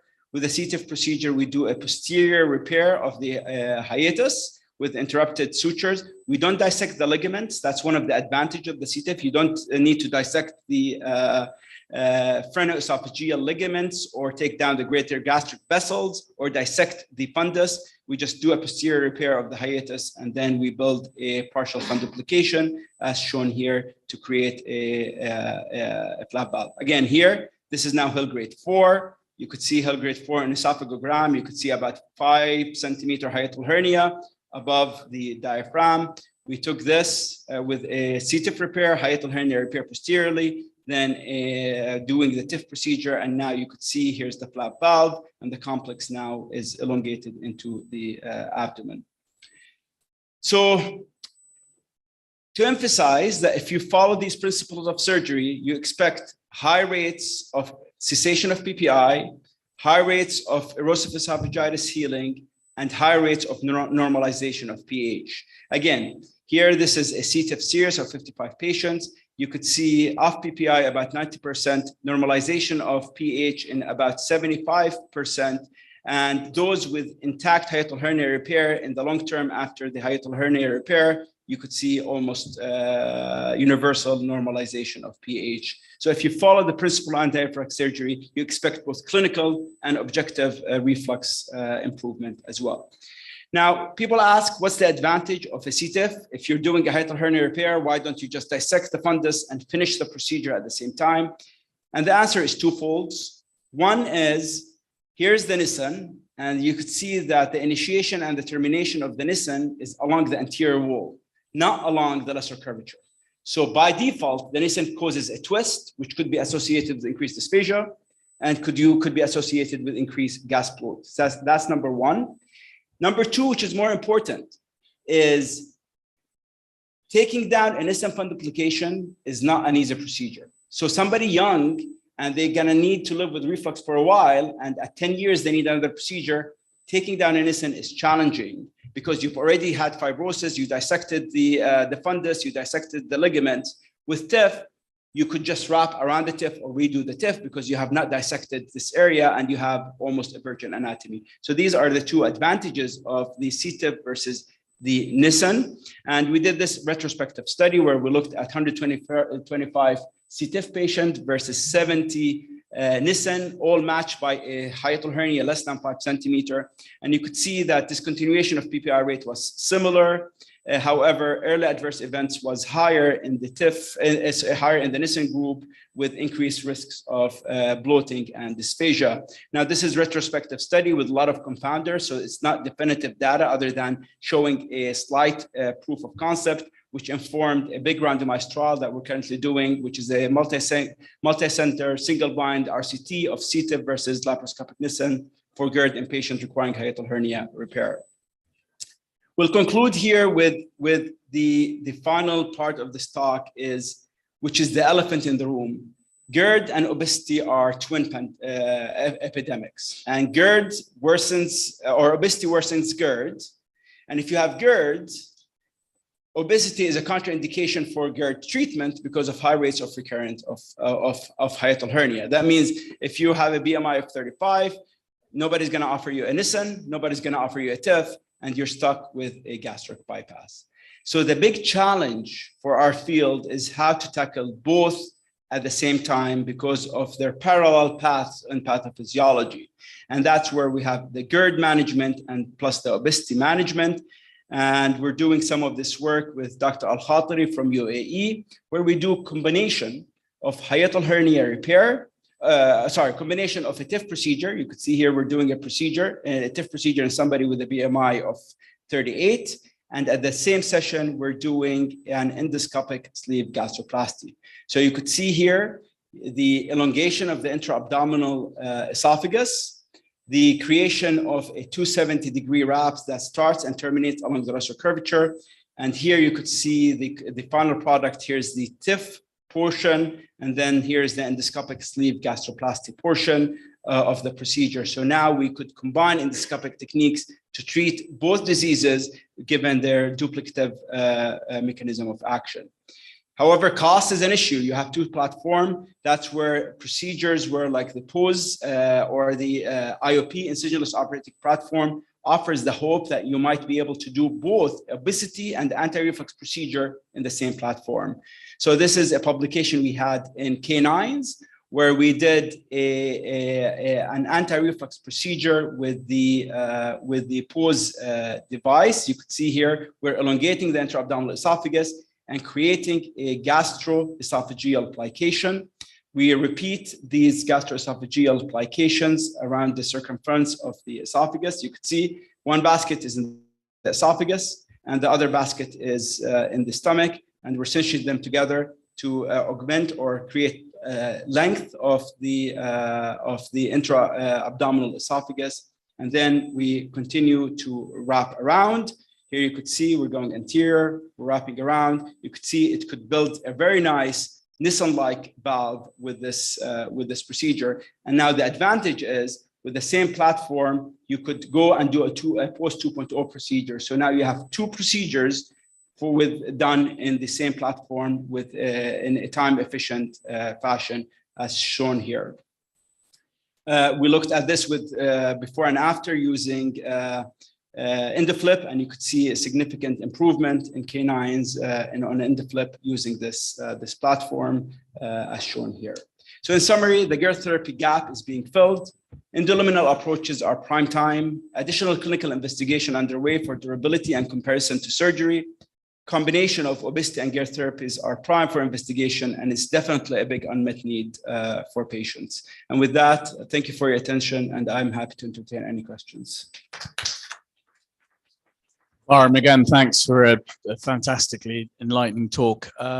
I'll just lead with the questions, if that's okay. So what a lot of my young TIF patients ask me is that, you know, if I'm that 10, 15% statistic that is not going to get a reduction in PPI use or an improvement in their quality of life questionnaires, then can I still go and have surgery?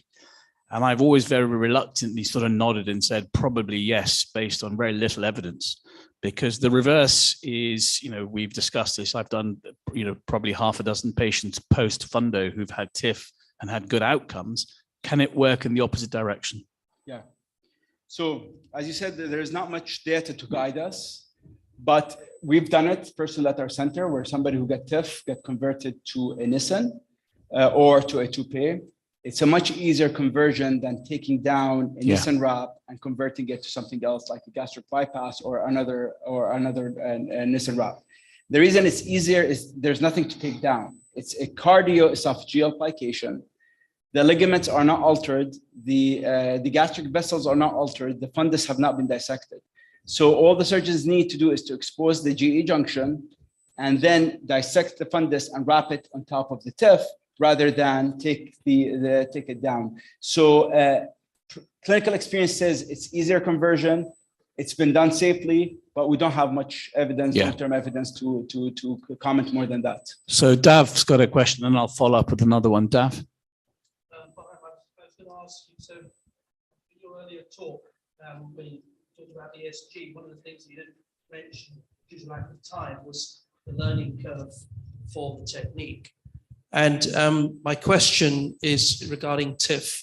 What would you say the learning curve is? How many cases do people need to get under their belt, not just for technical efficiency, but for symptomatic efficiency for the patient? Yeah, that's a really good question, which becomes a bigger question when you think about where the field of advanced endoscopy is going. The field is going towards surgical endoscopy like intervention. And with surgical endoscopy, we have to walk or start thinking away from micro dial movements with fingers and wrist, and to start thinking about multiple step techniques that uses other joints like the shoulders and the elbows and more of a triangulation. And that's what you're seeing with the IOP platform, with the pose, that's what you're seeing with ESG, and that's what you see with this. So there's many more steps to go through, just like learning how to drive a shift car. But once you get these steps and start thinking into this perception that there's multiple steps to the procedure beyond limited movement of the nose, then it becomes like almost second nature. Then you're beyond the learning curve and you start mastering the technique. So that's why I think it's two components. We get overwhelmed with all the steps of these devices. Once you're beyond that, which takes about 10 to 15 cases to say, I'm comfortable with the steps of this. Then you start mastering the technique. So what you would see, most of these devices, the learning curve is about 25. The first 10 to 15 is mastering the actual technology. And then you hone the technique, and then you reach a plateau where it becomes pleasant, actually. You stop thinking about it, because it's driving initially is very stressful, but then it becomes pleasant after you know how to do it. It becomes very similar to that. Just to add to them, Barb, I think a key component in that learning curve is also the understanding of the anatomy and being able to shape a valve depending on the anatomy in front of you, because not every hernia will be the same. So we've just published data, Dav, for DDW showing procedure times and outcomes, and we've now, they plateaued at 30 minutes, and it took 18 cases to get to that. Let me just ask you a question then. You have a 39-year-old Caucasian gentleman with a BMI of 32 with C4 M6 of non-dysplastic Barrett's and a 2 centimeter Hill grade 2 hernia, who comes to you with a lot of money and says, please do a TIF on me. What would you do? Yeah.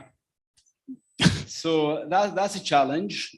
So I think there's, if the standard answer would be, I would think about a gastric bypass, because you would there's a chance that you will treat the mild obesity, or but mild. You could fix the hiatal hernia, and then with the gastric bypass, there's a chance that the Barrett's could regress.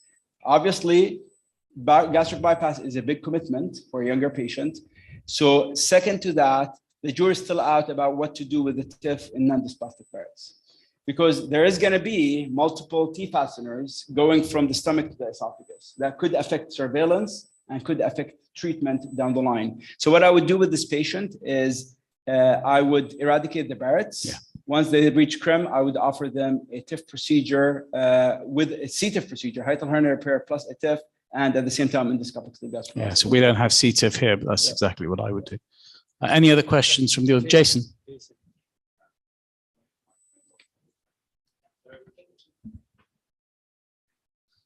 Short question, please.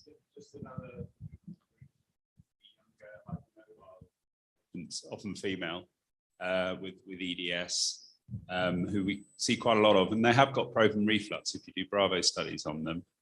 What would you recommend in those cases where they've got the very lax lower esophageal sphincter? Yeah, these actually tend to do very well with the TIF alone. They do really well, especially if they've improved on PPI. And they tend to do well with the TIF, and they're happy with the outcomes. So I would counsel them, either if they're happy with medications, stay on medications. If they're not happy with medications, or they want to spare themselves the risk of long-term PPI use, I would offer them a TIF procedure. Thank you very much. So wonderful talk, and say no more questions. Thank you very much. Thank you. Shall we go live now? Maybe we could go live quickly. Yes, thank you. Hi, I hope you can hear me. It's konnichiwa, Dr. Suzuki. Konnichiwa. How are you? Thank you so much. Thank you. Right. It looks underwater colonoscopy on the way. Indeed. You are just in time. So this is a 74-year-old man who had a bowel cancer screening colonoscopy, and he had some pancolonic diverticulosis, but a lesion was seen in the distal transverse colon, which looked like a LST NG. So we're going to just make our way up and go and see if we can find it. We're using immersion technique here. We also hopefully can see on the screen we're using Colossys from Fuji, which is their scope guide. So could you talk us through about your underwater technique and the role of navigation on this scope, Noriko, because I think Fuji is very new addition to scope navigation system. Can you talk us through? Yeah, so firstly, underwater or water immersion technique or water exchange technique, the patient is on the left-hand side, lying on the left-hand side. So I'm just putting the water is going into descending colon.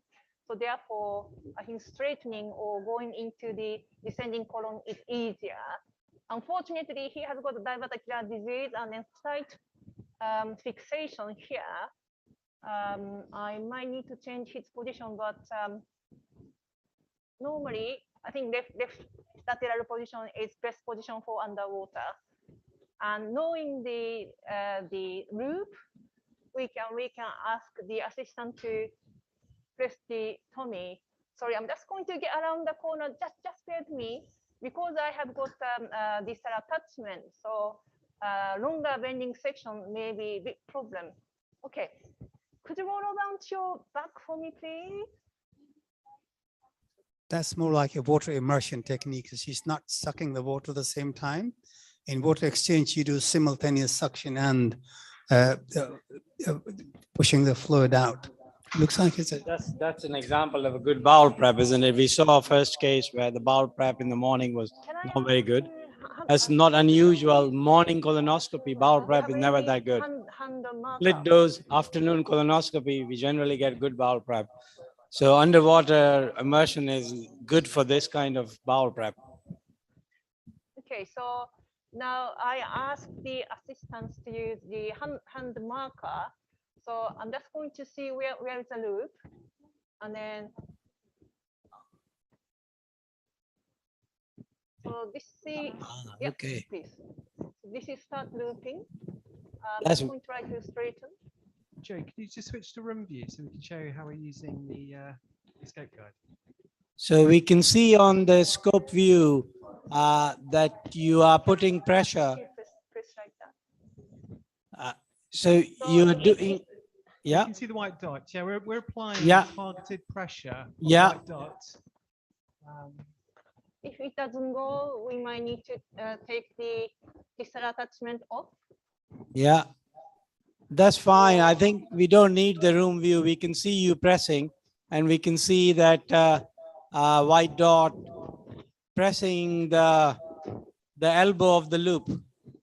Yeah, it doesn't go. Maybe I need to take the distal attachment off. I'm just going to try another. Okay. That's very good. Sorry. Take deep breath in and out. Deep breath. Okay, so I'm just going to try to straighten this loop. Yeah, thank you very much. Yeah. So it's amazing. You're hardly using a lot of water. Are you constantly flushing water in, or? No. I think this water is. I think I haven't put so much water. Okay. This is from patient water. It's not Portsmouth water. It's patient's own water. Patient's water, not my water. So this scope is now, I'll say 50 centimeter from the anal canal and more or less straight. And I have got a one-to-one control to the tip. I'm just going to apply stiffener and to see if I can advance scope without causing sigmoid loop. So I think, sorry, can I have hand pressure again, please? That's we can see how well the scope pilot, not the scope navigation system, is working here. So really, navigation system tell where the loop is, so we can give more pressure. Yeah, exact point. So one of the questions is there any significance of those colors, blue, green, light blue, or doesn't really mean much? I think we'll have to ask the industry. Noor hasn't been to the Fuji stall whole day. He needs to visit them to understand that. But I think we just went past the tattoo. We might be at the lesion. So here is the lesion. So before you say anything, Noriko, just show us the lesion. I would like to ask the audience what they think it is before you give your own opinion. So that's a good view. So can I ask the audience here, who thinks this is a sessile polyp? Sessile polyp? Nobody. Who thinks it's an LSTG? No? Pradeep? Yeah. Sorry, let me put some air. It may change the morphology. Because underwater, polyp will protrude more. Sorry. That's very good view of the polyp now. This is the LCI mode. Yeah, that's very good. LCI demonstrate. So what's the opinion of the audience here? Is it an LSTG? Yeah, I think most of our audience need coffee. They know. Is it LSTNG? NG. So few of the people sitting in the front are still awake, Noriko. They feel this is LSTNG. What is your opinion? Yeah, LSTNG, we have to assess the surface pattern ideally with some kind of magnification. But with this, okay, let me put some water again. Again. Which will give you 1.3 times magnification. You just love water. This is Portsmouth water now. Yes, saline, Portsmouth saline. Saline. Yes. Oh, very nice. Beautiful demonstration there. And then if we have got a mid magnification, we can apply, but this is non-magnifying. There's no magnification on this scope, no. Yeah, so I'm very, I agree with the audience. This is LSTNG. Okay. And either flat elevated. I think this area looks like a more flat elevated, but this looks like a little bit food depressed. Can you see the edge? Yeah. A little bit demarcation. Yeah. Line. So is there any obvious concern looking at it? We might have to go next door very quickly, but looking at very quickly, are you concerned? Well, I think I'll definitely try to do en bloc resection for this. Yeah. Because from the morphology, it could be 40% chance of SM invasion. Oh, I shouldn't do Okay, that's the golden rule we never do. We distracted her. She sucked the polyp. Now assessment in that area will be difficult. Noriko, we might have to go across to see what Adolfo has just achieved, and then we'll join you later on. Please carry on with your plan. So Adolfo, we're going to come live to you. I think we are already live to you. So show us what you've done. Okay, can you hear me? Yes, very well, loud and clear. Okay, yeah, so we have removed the polyp and block. The margins are bent because we had to go a bit into the muscle or the fibrosis, but there's no evident perforation. It looks en bloc, and there has been almost any bleeding, I would say. We use the forced and swift coagulation and significantly endocut in the end to cut the fibrosis. Otherwise, it was not possible. And he had a good dose of sedation. It's done very well. Yeah. And we're going to put some Purostat now on the ulcer. Yeah, that's a very, very good outcome with such a fibrotic lesion. Well done, Adolfo. This is really amazing. So one of the concern will be, can this patient get an anal stenosis? Are you worried about that? Well, he already had the stenosis before, so the risk could be. So you you cut through the stenosis. It's I would say semi-circumferential more. So yeah, it could happen, but then it would need a treatment. I wouldn't inject any steroids or Adolfo, orally. Potentially the Purostat potentially might have in animal studies with esophageal circumferential ESD, as you for sure know. In the French study, they showed some reduction in stenosis. So we'll put the Purostat also with that hope.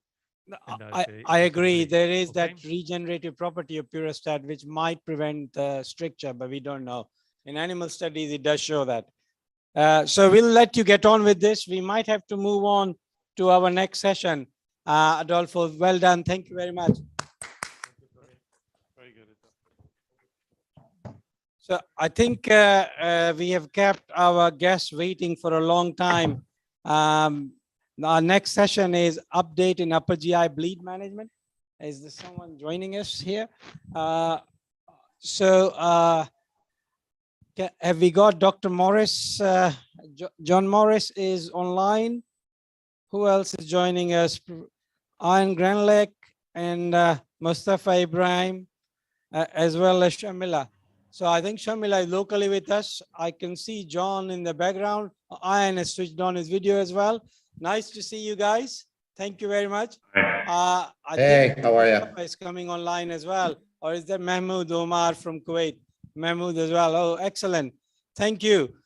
Sorry for the delay. We've had a whole road of exciting cases, but this is one of the most important topic, which is most relevant to most endoscopists because we all face GI bleed.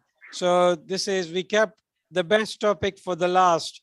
So thanks for your patience, and we'll get going straight away with Good afternoon, first everyone. talk is from whom? Professor? I want to thank Professor Pradeep Ian, Bhandari we again have for your this talk very kind already invitation to be with you going to all play here at the talk Endoport now. Thank you very 2022. much. It is my honor to be giving this talk on endoscopic treatments of non-variceal Ian's bleeding. talk doesn't have sound. These are- Ian, are you going to talk us through? Or Pradeep, I can you're hear not it. sharing your audio? You're not sharing your audio. No, Pradeep, I can Pradeep, I hear heard that. it. You won't do Yeah, a me too. recording Pradeep, without I no heard it. sound. I heard it. I think John heard it too. Yeah.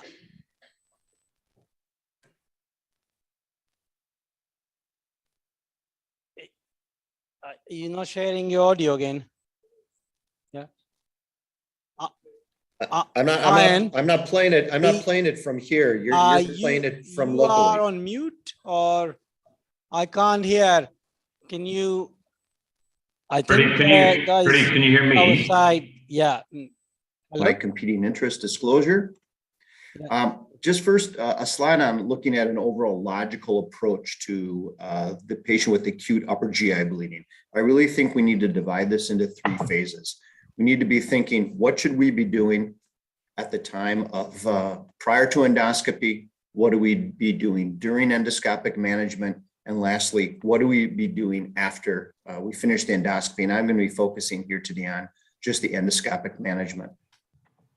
So this is the face page of the Esd guideline on managing non-variceal upper GI bleeding. This was published in 2021, just over a year ago. And there was a very large team that assisted me in putting this guideline together. And I want to once again publicly thank all of them for all their hard work and efforts in bringing this guideline together. So one slide on pre-endoscopy management. So we always need to think about hemodynamically resuscitating the patient prior to endoscopy. We want to use a restricted blood transfusion policy. We can consider giving an IV PPI upfront prior to endoscopy. We always want to manage the patients who are on antithrombotic medications, whether they be antiplatelet agents or anticoagulation. We can consider using a promotility agent prior to upper endoscopy, such as IV erythromycin to clear the upper GI tract of any blood or clots prior to endoscopy. And then timing of endoscopy. Most patients should be scoped within 24 hours of the time that they present to the hospital, not after the time of admission, but the time that they clinically present. All these issues are discussed in full with recommendations in the guideline. So let's get to endoscopic management. What should we be doing during endoscopy? Today, really, we have a lot of different tools that we can be using for hemostasis, whether it's injectables, through the scope clips, over the scope clips, contact thermal probes, sprays and topical agents, and even there's some emerging data on coag graspers that I'll discuss very briefly. So if we're talking about Forest 1A or 1B ulcers, so these are actively bleeding ulcers, whether they are spurting or pulsatile or oozing, the current recommendations by guidelines are really to use combination therapy. What does combination therapy mean?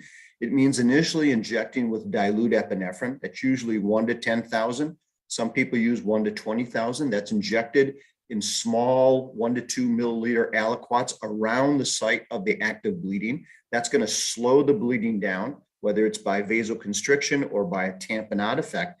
And then that can be followed up by either mechanical therapy using through the scope clips or even over the scope clips, or using contact thermal therapy, such as a bipolar probe or a heater probe. So you're combining the injection plus an additional endoscopic hemostasis modality.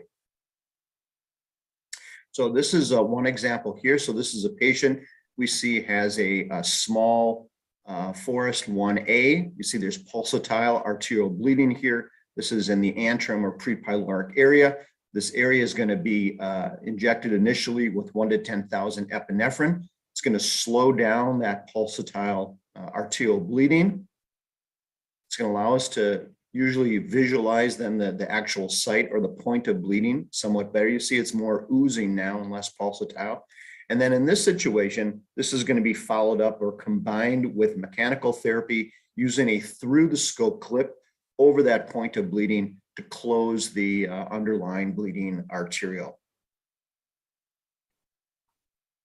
This is a different video. This is, again, a Forest 1A. There's active spurting, but this is going to be combination therapy using injection of dilute epinephrine plus a contact thermal device.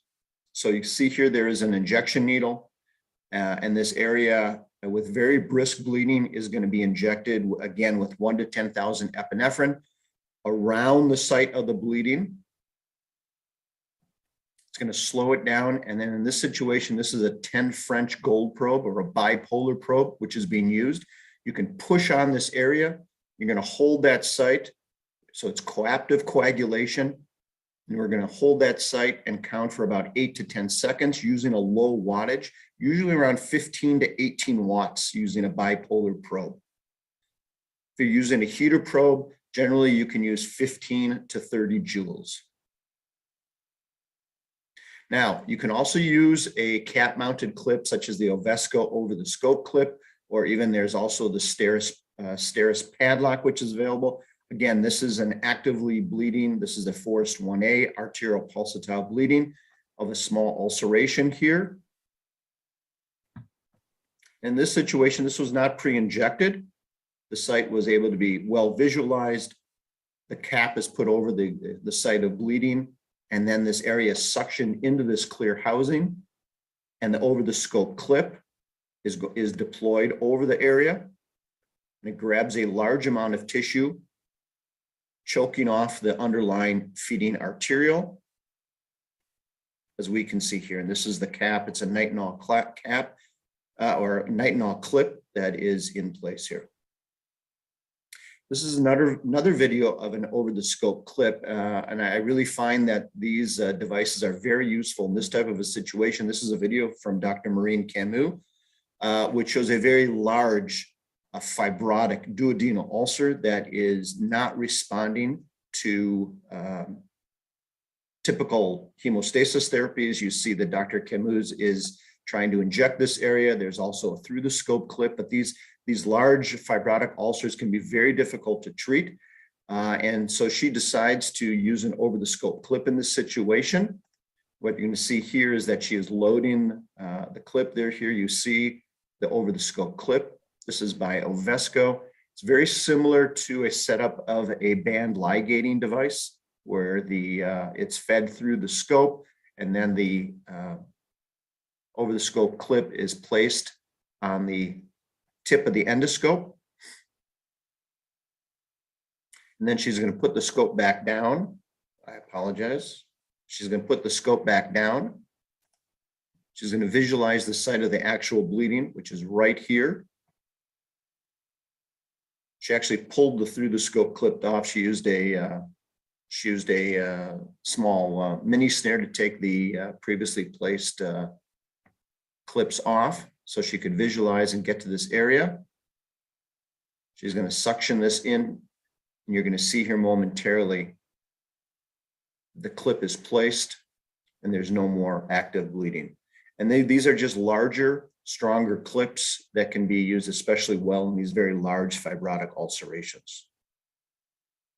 This is another emerging device. This is a coab grasper. We've gotten used to using these with ESD procedures, third space endoscopy, and there's now some emerging literature using coab graspers on peptic ulcer bleeding.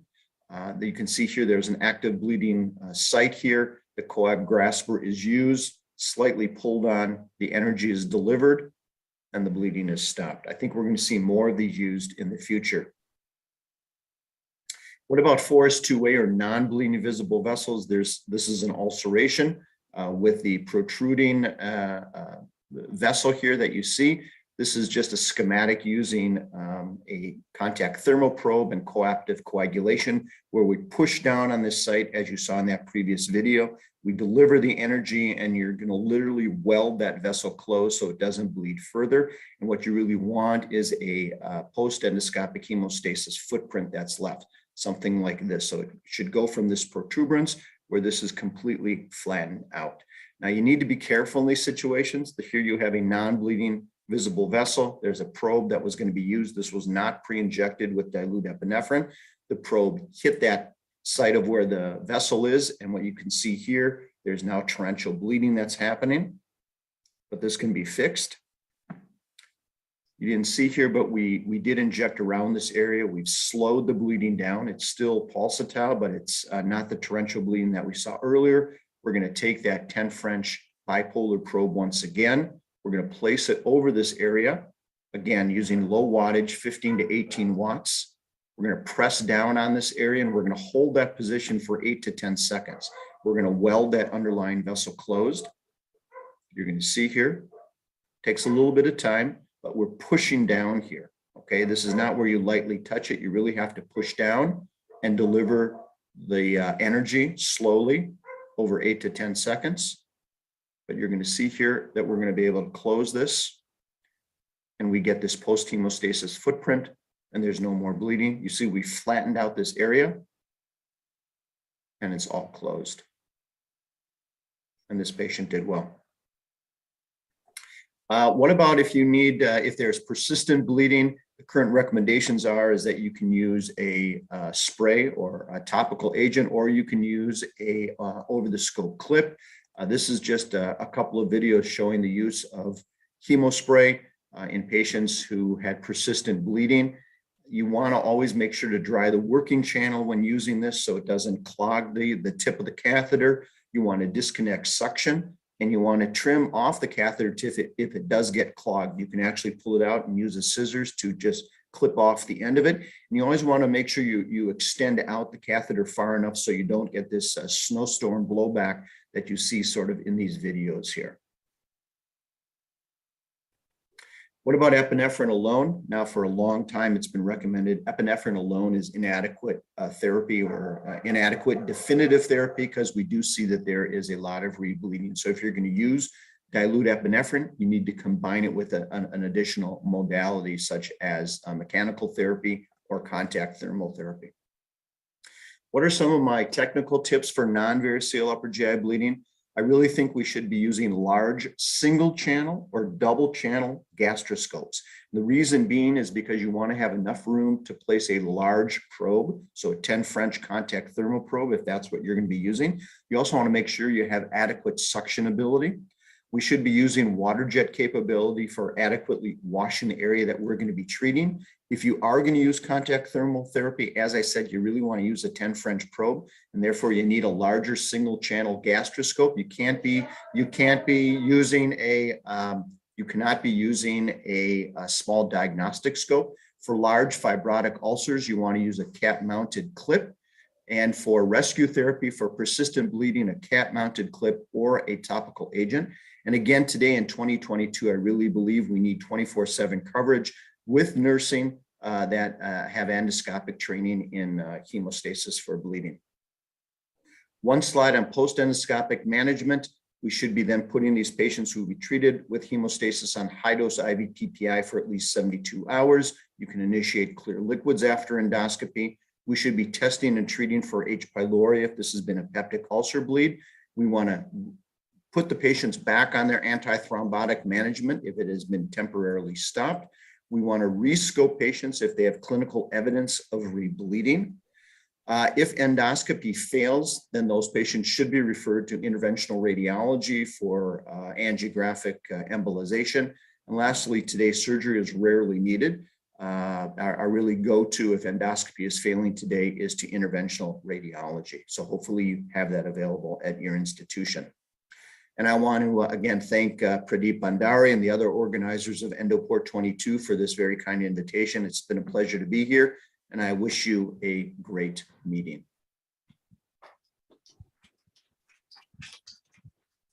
Thanks very much, Ian, for that excellent talk. I think we are just going to take the questions at the end of this GI Bleed Symposium, because we're going to just switch to the live endoscopy suite at the moment, where you did see Noriko assessing the LSTNG earlier. Noriko, John, we're live with you now at the moment. Could you tell us what you've done? Hi. Hi. So I see you've decided to resect the pattern. Okay. So what I have done is I have injected the oral site and then put the water and then underwater EMR, but it was quite tight when we closed the snare. I normally try to feel by myself, not John, but and I'm thinking what was the cause of the tightness, and then John just kicked me, cut it. So we switched from endoscopic Q to endoscopic I because it's the fat and the fibrosis in the base which stalls it, and then you run the risk of carbonizing your snare, and it won't cut through anything. Yep, and then also the fat tissues cause that tightness. So I'm just going to examine the edge of the polypectomy. En bloc resection was achieved. And could you just tell us just briefly what snare you used to achieve this resection? This is Olympus 20 snare master. Okay. And in terms of the cauterization, I think there is quite a lot of cauterization at the edge. So I'm not sure soft tip coagulation will help this situation. Maybe I'm just going to apply some little bit anal side. So this study suggests that the effectiveness of soft tip coagulation is in piecemeal section. So it hasn't been proven if you take it en bloc. It makes sense, but it's not been proven. So just I think very close inspection or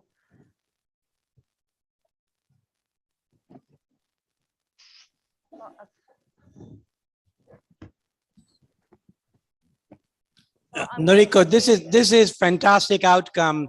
What you achieved underwater EMR is what we would have taken another 2 hours to do ESD. So I think this is very good outcome. Shows how different techniques in expert hands can achieve very good outcome. I don't see any residual lesion. So in my view, I don't think there's a role for soft coagulation, but it's up to you. Unfortunately, we'll have to move on, Noriko, as we're running late. Yep. Thank you very much. Well done. Maybe, can I have a tip, please?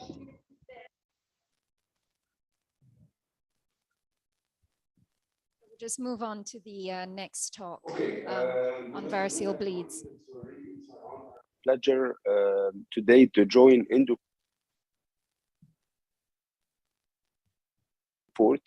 Unfortunately, I'm not with you face to face. I'm joining this year virtually, but I think this will be my last year to join virtually.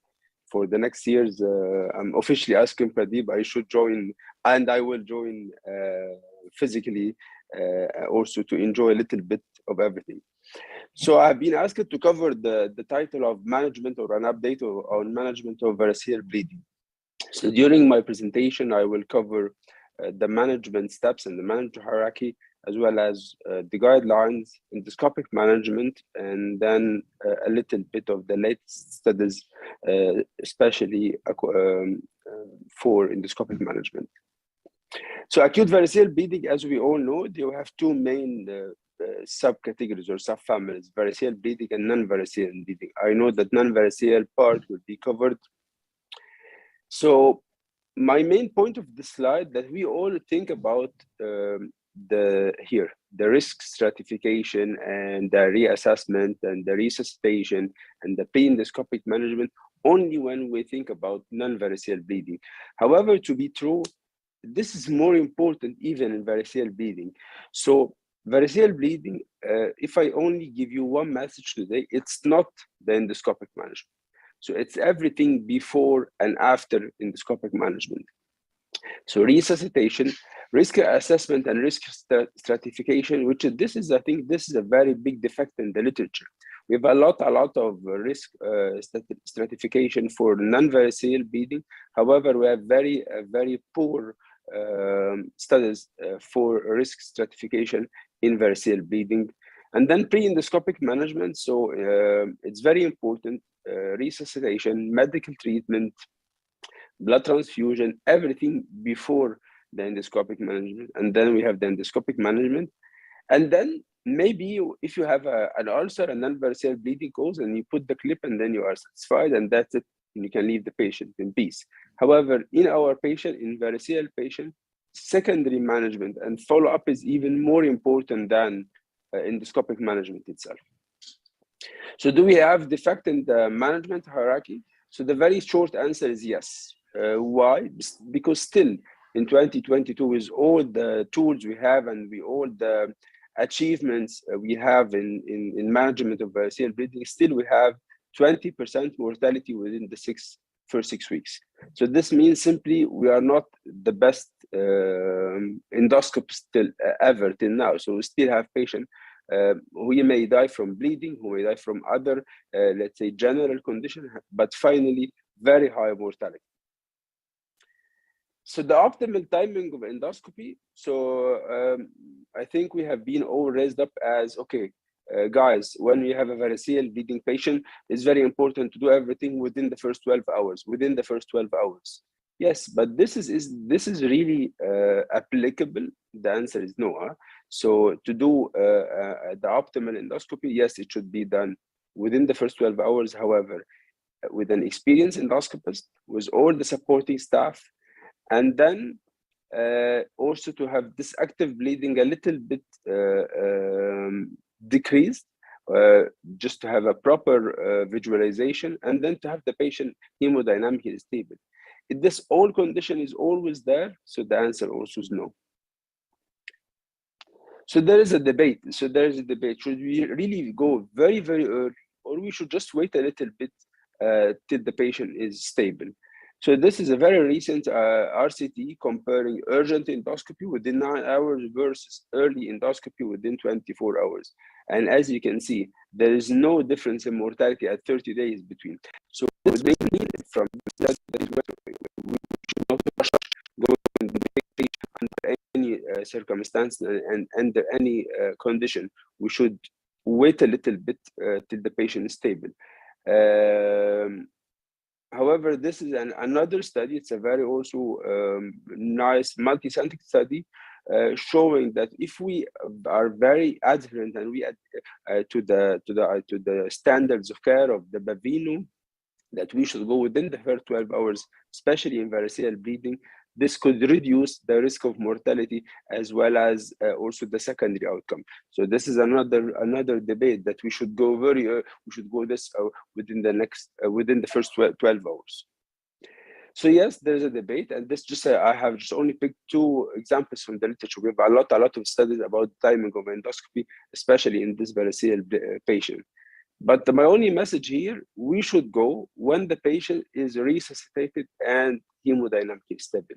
This is very important, because if you go very early and you consider yourself that you have done your job, you have put your bands and everything is fine, I think this is not enough.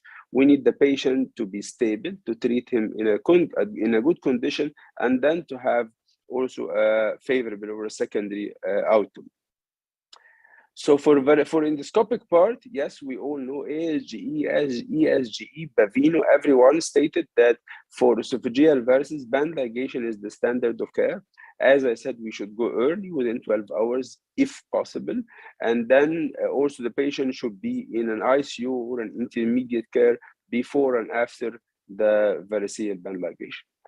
So this is an example of one of my patients doing band ligation. As I said, I always start from the gastroesophageal junction, from the Z line, and then I start putting my bands as much as I can in a zigzag manner. So I just avoid always to put 2 bands in front of each other. So I always put them like this.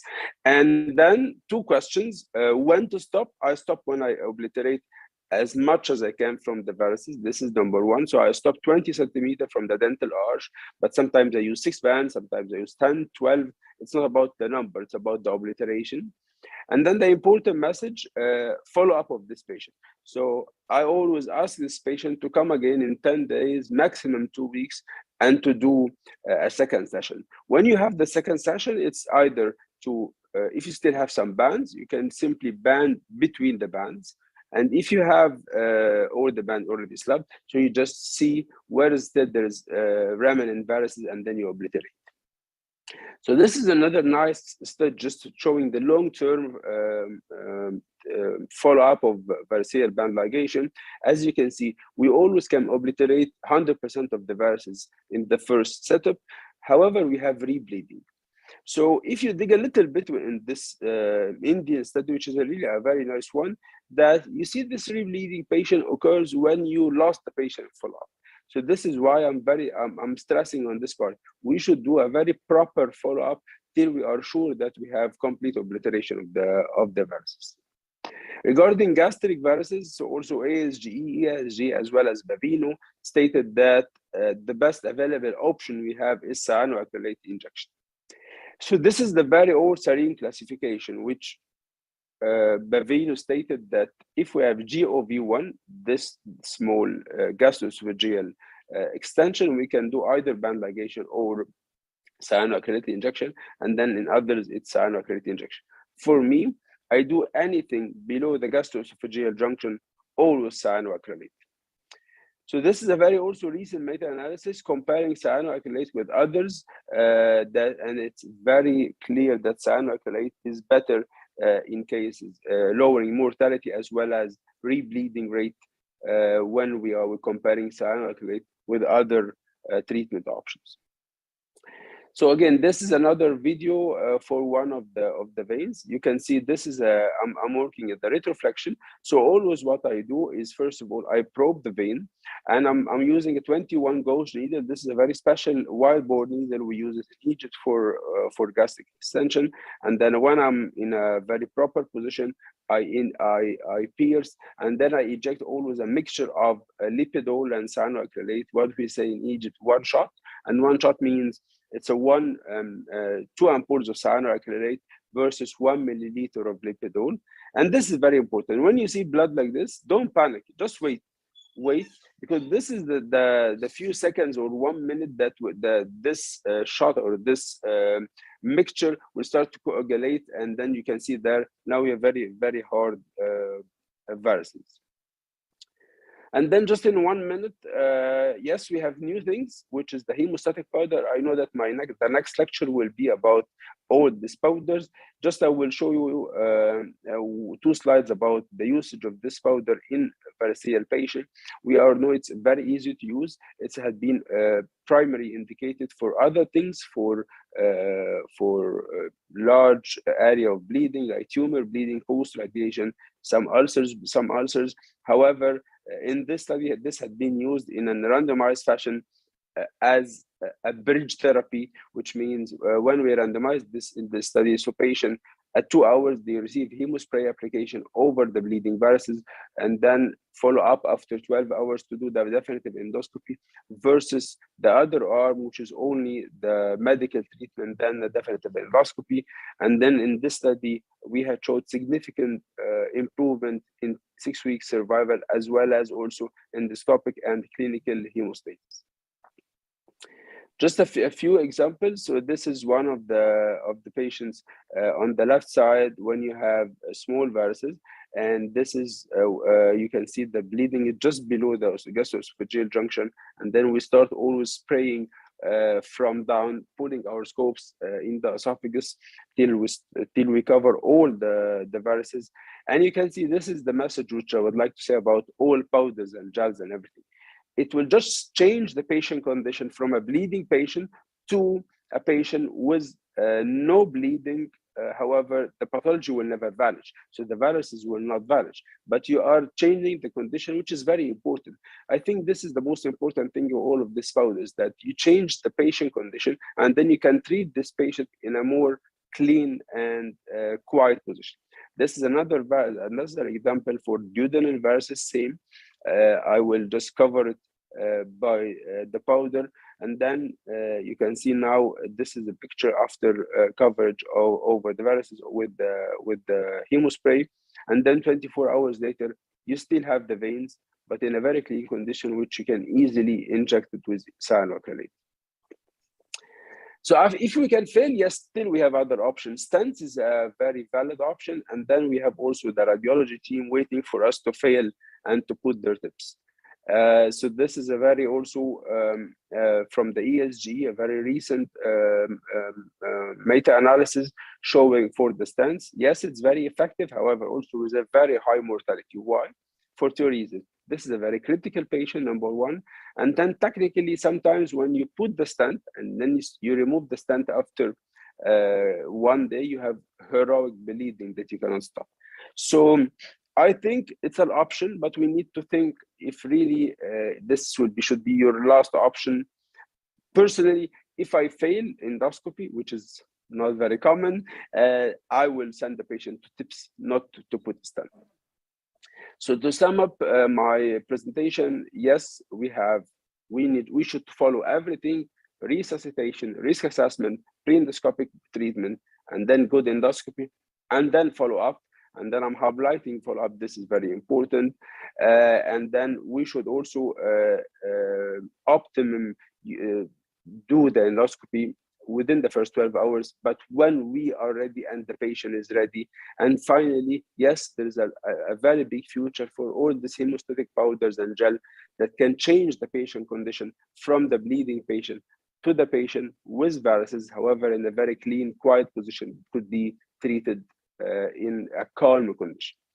Thank you very much. I'm open for any question. And as I said in the start of my lecture, next year, I will be there physically, 100%, if Pradeep invites me again. Thank you very much.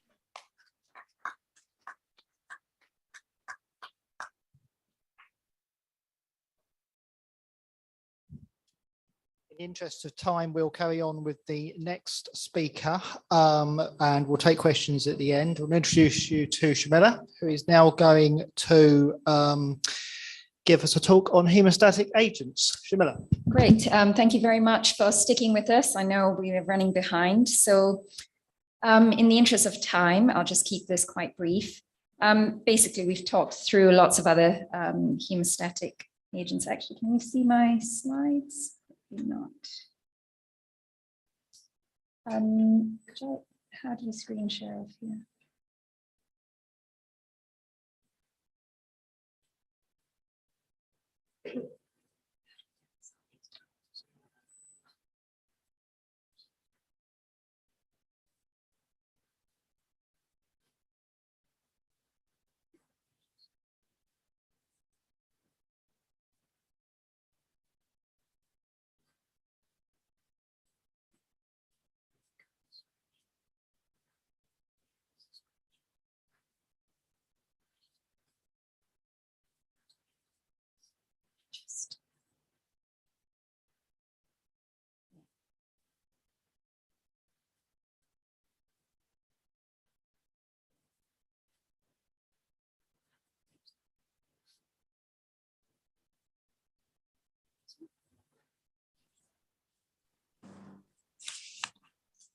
Okay. Right. Okay. I think we're back on. So I just want to basically summarize some of the endoscopic hemostatic agents available to us and briefly touch on the evidence base for them and look at how we can fit them into our armamentarium of tools that we have to treat upper GI bleeds. So I think these do have a role, both for acute upper GI bleeding in emergency bleeds and also bleeding that you do encounter during interventional endoscopic procedures. They can be used either as primary therapy or as rescue therapy, and we'll talk a little bit more about that later on. And there is potentially also a role for some of these hemostats in preventing delayed bleeding, particularly in the context of complex endoscopic resection. I think they can be very handy to use as well in difficult to reach places, anatomical locations where standard therapies may be tricky to apply.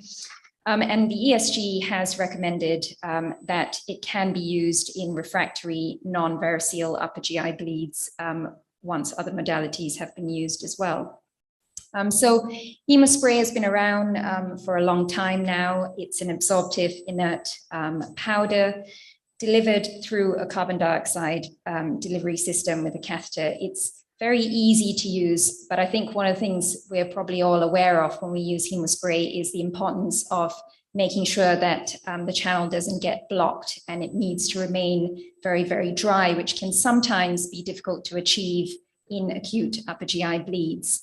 It forms a mechanical barrier, as is the principle of a lot of these topical hemostats, activates the body's own clotting cascade, and allows bleeding to slow down and stop. It doesn't work in all cases, obviously. It has been used in, I think a lot of the literature out there initially, in particular, used Hemospray in refractory upper GI bleeding, which could also have biased the data. So I've just summarized some of the studies. There are lots, many more studies available on Hemospray, but these are just some of the larger ones. And in particular, there was a large registry, the GRAPH registry, looking at its use both in as monotherapy, as a single agent, and also as rescue therapy in malignant and non-malignant upper GI bleeds, and also in endoscopic resection. And actually they showed overall pretty good, very good, in fact, hemostasis rates. But you will note that the rebleeding rates here are quite high as well. And that probably reflects the cohort of patients having Hemospray being sicker patients having upper GI bleeds. There is also more data. I think there was a larger registry that was published more recently, again, over 300 patients using Hemospray in a variety of situations, and very good results as well, slightly lower, but hemostasis achieved in just under 90% with a lower rebleeding rate. Some of that data was also analyzed separately, looking at its use in malignancy-related upper GI bleeds, which is where I think some topical hemostats like Hemospray will have a particularly good role when you've got oozing from multiple points on a tumor. To spray it over would be easier and potentially more effective than treating that separately, particularly with thermal therapies. And again, here, there were good results with hemostasis in almost all the patients and a relatively lower rebleed rate. There are very few randomized controlled trial studies, I think, on most of these topical hemostats. And despite the fact that Hemospray has been around for some time, there are only 3 small randomized controlled trials, which I've highlighted here, which does show you the difficulty of doing these trials in acute upper GI bleeds.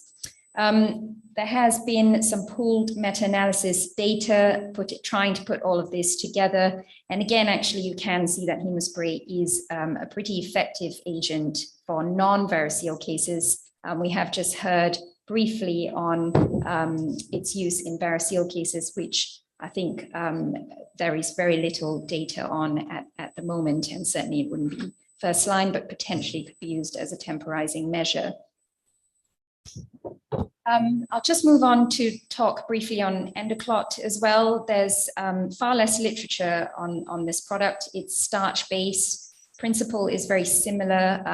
Upon contact with blood, water gets absorbed, leading to a concentration of clotting factors, platelets, etc. It doesn't really work in active spurting bleeds. And I think that goes with a lot of the other topical hemostats as well. So you do have to choose when you're going to use these products. The delivery system is perhaps slightly more complicated. It is delivered through an air compressor with the powder gets mixed and fueled through the catheter in that manner. Far fewer data on this. Hemostasis rates, I think, in this study were a bit lower, 64% in primary use, but pretty good after secondary use. and better in the lower GI bleed cohort, although the type of bleeds, I think, couldn't really be matched between upper and lower GI cases here. It perhaps could have more of a role in endoscopic resection, and this study with a larger amount of lesions showed actually that hemostasis was achieved in all patients, and the rebleeding rate was 16.7%, with a delayed bleeding rate of 4.7%. They are safe. There's no adverse events were reported in this study as well. But I think we do need to see more data for endoclot before we really draw any conclusions. Purostat is the third hemostat that I'll touch on, newer than the other two. It's a self-assembling peptide. The difference being that it's not a powder, unlike the others. It's a viscous gel. It is activated, as the others are, by contact with blood and bodily fluid. And the change in pH induces an extracellular matrix to form, which again forms a mechanical barrier. So the principle of its action is the same. It's fairly easy to apply. It just goes down the scope through a bespoke catheter, and the syringes come in a variety of sizes, 1, 3, and 5 mils, and you can apply it directly to the bleeding point. There is more randomized controlled trial data on this. It's just a single study, which I was involved in here in Portsmouth. And this really purely looked at Purostat in the context of endoscopic resection, and in particular in controlling bleeds during ESD to minimize the use of heat therapy. And we did show that, in fact, we could reduce the risk of reduce heat therapy being used in ESD by 50% when Purostat was used. And I think it does have a role, particularly when resecting very close to the muscle layer. You may not want to apply very much heat because your perforation risk does increase. So I think there definitely is a role for topical hemostats, such as Purostat, which is transparent as well in this area. And you can see the bleeds. You can see hemostasis, the efficacy of hemostasis as you're applying the agent due to its transparent nature. And I'll show you a video in a second as well. But the other thing to say is that there is some data that it can improve wound healing. There's a lot more, I think, research going on in this area as well. But briefly from our trial, we noticed that it did improve wound healing significantly when we rescoped patients at 4 weeks. And this was of particular significance in patients undergoing colorectal ESD. Purostat's also been studied in acute upper GI bleeding. And again, this is a fairly large study. It's the only one so far on acute upper GI bleeding with peptic ulcer bleeds, etc. Obviously, no variceal bleeds were included in this cohort. Again, here, hemostasis was achieved in most of the patients when it was applied as primary therapy. So I think these are quite promising results. Obviously, it does need to be used in the context of there being availability of combination therapy with heat, adrenaline, etc. So it's not always the thing to go to as first-line therapy.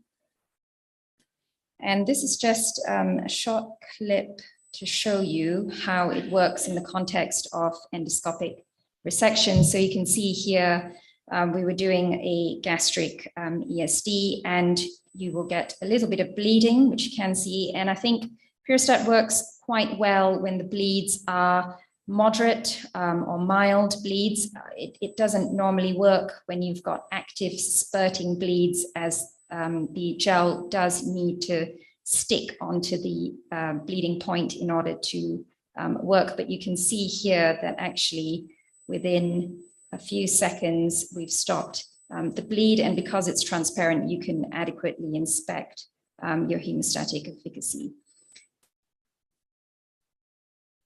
Next powder is the latest topical hemostat on the market, made by Medtronic. Basically, it's again another adhesive powder. It uses room air to as part of the delivery system. The difference between Next powder and some of the other powders I've talked about is that actually when it is delivered, the pressure is lower. So there's a lower scatter of particles and arguably less clogging of the catheter. We don't have very much data at the moment on Next powder. There are a few studies that I will go through, but I think that this could be potentially an advantage. It is very mucoadhesive, and there have been preliminary data showing that it does have a higher adhesive force compared to Hemospray and Endoclot. Can also be used potentially for prevention of delayed bleeding. So the principle, again, very similar, forming an adhesive gel, which forms a mechanical barrier. The gel degrades over 1 to 3 days and is not systemically absorbed. So here there are Korean studies, and there's also a larger Korean trial which is currently in progress, which we don't have data from yet. But here only 17 patients with refractory upper GI bleeds where Next powder was used as rescue therapy. And here it did work well in 94%, so almost all of the patients. A second look endoscopy, interestingly, showed that the gel was still present in most of the patients. And a fairly low 30-day rebleeding rate, or at least comparable to some of the other hemostats. This is a larger study, again, looking at its use in monotherapy, although most of the patients in this study had endoscopic therapy bleeding, which again, I think is quite a different entity to acute upper GI emergency bleeds with peptic ulcers, etc. Here again, it showed it worked quite well, and unsurprisingly, in this cohort, the 30-day rebleeding rate was lower. And this, I think, is the final study on this, looking at its use in tumors. So 41 patients, and again, it worked in 40 out of the 41 patients. Rebleeding rate, I think, fairly significant, but this is a very difficult cohort of patients to treat at the best of times. And I think, the availability of topical hemostats lends itself quite well to this group of patients. I'll just show you a video of Next powder being used in ESD. And you can see here, we've got a bleed. This was a rectal case. Sometimes the position can be quite difficult. I think here it can be difficult to localize the bleed, but you can see it just over there. And the advantage, I think, of using some of these topical hemostats is that you have got fairly good coverage, which you can see. So you can target, particularly if there are multiple points of ooze. And here it is. So you do have to direct the catheter out several millimeters so that you don't get a lot of spray back onto your screen. But again, because of the lower force of spray, you've got less scatter. And it does form this blue gel when you, several minutes later. But it did work to control that bleed. And I just want to make a point about the type of bleeds that I think topical hemostats really don't actually have a role in, and that's in your active arterial spurting bleed. So you can see there, there was a big vessel which was being dissected through, trying to localize the bleeding point, and you can see this spurter. This in fact was a case Professor Bandari was doing fairly recently. I'm sure he'll be able to comment on this, but obviously I would not go near this with a topical hemostat. I think this clearly needs heat therapy, and a coag grasper was used to grasp the vessel, pull back, wash, make sure there's no residual bleeding, and that worked very well to control that bleed. So I'll skip that. So I think just to summarize, topical hemostats do have a role, and I think they can be very useful for control of refractory non-variceal bleeding, and particularly as a bridge to other therapies. They're handy in difficult locations where clipping can sometimes be particularly difficult. And I think they do have a role to play definitely in endoscopic therapy and intraprocedural bleeds that you encounter there, and also in prevention of delayed bleeding following endoscopic resection. And I think we would want to consider this in high-risk cohorts, such as patients undergoing duodenal resections, gastric ESDs, etc., or particularly right colonic bleeds. And we do see a lot more patients now coming through for these procedures on anticoagulants, and I think it's worth considering prophylactic application of certain topical hemostats to potentially reduce this risk. But we do need to see more robust data coming through from that. The other area that I do see it being used in is in malignancy-related bleeding, where I think standard therapy can be quite difficult. And I think that it's definitely got a role to play here. So I think that's the end, and I think we'll take any questions. Thank you, Shamila, for a fantastic talk. Have anybody got any questions they'd like to ask either Shamila or indeed about any of the other presentations we've heard in this part of the symposium? Yes, please. Thank you, everybody. And for Mustafa, still here? Hello? Hello? Mahmoud, go ahead. We can hear you. Yeah. For Mustafa, what about post-ulcer bleeding, band ligation ulcer bleeding? And another quick questions about EUS-dependent management for variceal bleeding. John, do you want to take that question? I don't know if Mustafa is still on. Certainly for ulcer bleeding, I haven't used the band ligation. I don't think there's much evidence to support the use of that modality. Ian, are you something you're familiar with? No, I'm talking about variceal band-induced ulcer bleeding. Perfect. I see. Yeah, I mean, that's a real challenging area. I apologize, I misunderstood. Because these patients are very difficult to treat endoscopically, and actually that is an area where I would use a topical hemostat like hemospray. Because frequently if you have the ulcer, your only other potential option there would be a sclerosant or some other injectable. There's no room for further banding. So I think in that situation I would certainly consider hemospray or one of the other topical hemostats. What about cyanoacrylate? What about cyanoacrylate? So I think we've got to be very careful. I think you've got to be very careful in using cyanoacrylate because of the risk of embolization and of other complications, so necrosis. So in fact, recently we've swapped away. It's a pity that Mustafa is not on the call here because we've actually moved away from using cyanoacrylate significantly, partly because of a supply problem in the UK. But we're now using thrombin more frequently now. I think it's potentially safer. We've seen some really challenging complications when injection of cyanoacrylate was used in peptic ulcer bleeding. So embolization to the hepatic artery. There has been case reports of pulmonary embolization. So you have to be quite skilled to use cyanoacrylate. And I think it's really important in terms of training that people appreciate the risks of injecting cyanoacrylate. Ian, do you want to comment on that? I was going to say that, first of all, I was going to ask you, do you use human thrombin or do you use bovine thrombin? No, we're using human thrombin. Okay, so it's likely safe. There's some patients who would be a little bit worried about that, which needs to be taken into consideration. There's some data on thrombin, but there's certainly a lot more data in terms of looking at cyanoacrylate.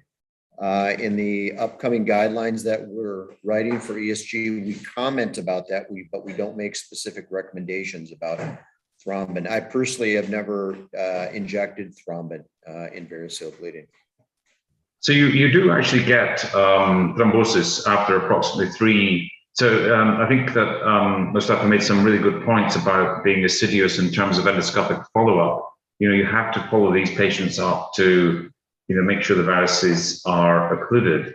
we had some experience initially using EUS to check for patency of the residual gastric varices before you inject. But actually, in a limited study, I think it was carried out by Adrian Stanley, he didn't see any advantage in using EUS guided injection over simply further, and the technique of, if you like, palpation of the variceal patency, that's the gastric varix, that is, seemed to be as good as EUS. So we don't use EUS in that situation. So I think to summarize that, yeah, I think topical hemostats got a good role. I don't have experience of using cyanacrylate in post-banding ulcers in the esophagus. We do use it, and we have used it in the gastric varices. And personally, I would avoid using it in the duodenum, very high risk. John, just to add to that, post-banding ulcers, Purestat does have a healing property. We've seen in post-ESD ulcers, they heal much more rapidly in randomized trial. So that's something always to consider. That is a hemostatic agent which enhances healing. It can help. The other thing about EUS is increasingly people who do a lot of EUS, they're putting coils into these gastric varices. And that's emerging as a very good treatment as well. We don't have that facility in our center, but so I'm sure some centers are doing a very good job with that.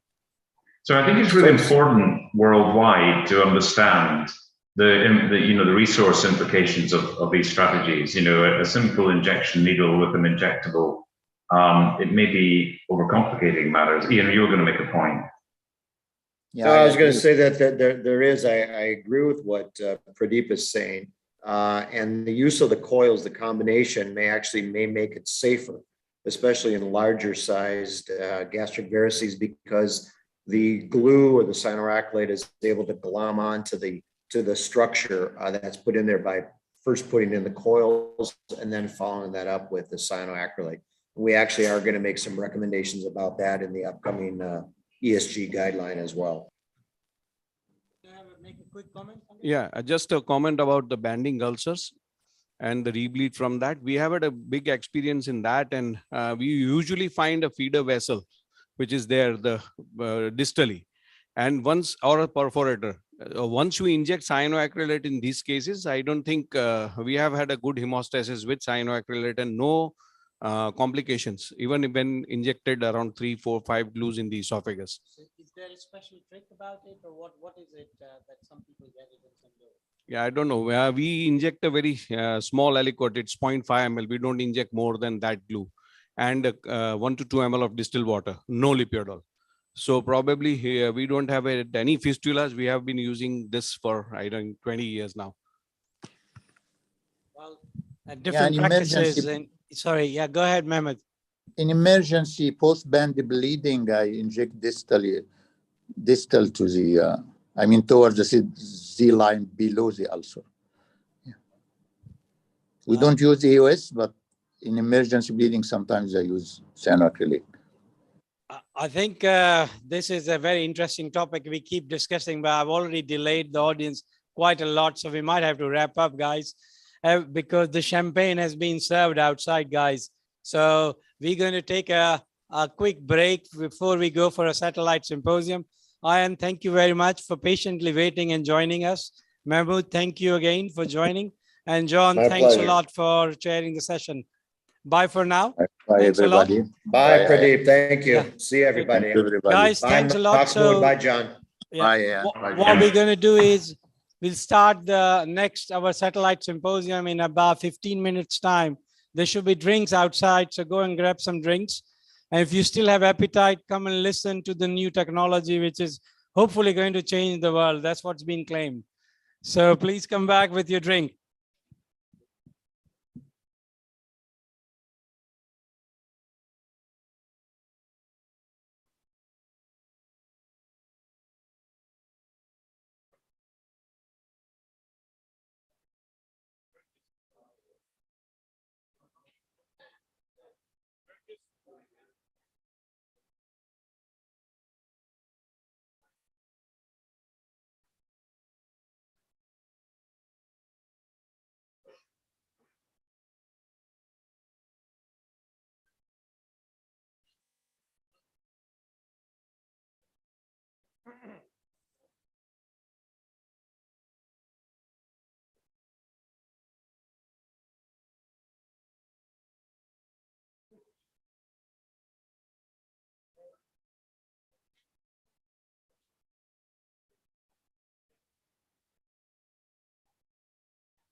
on it. There's another presentation.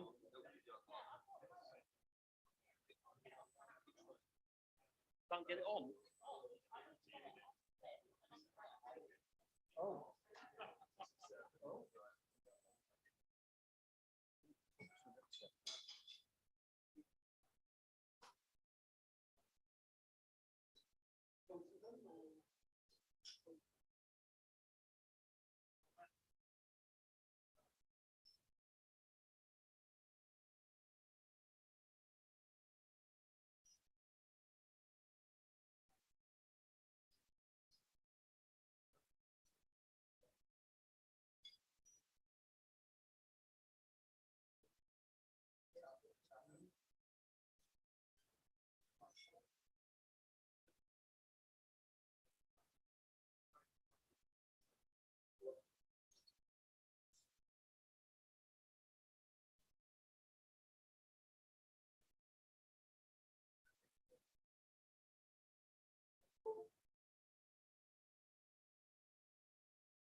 Oh, okay. Can we check the send?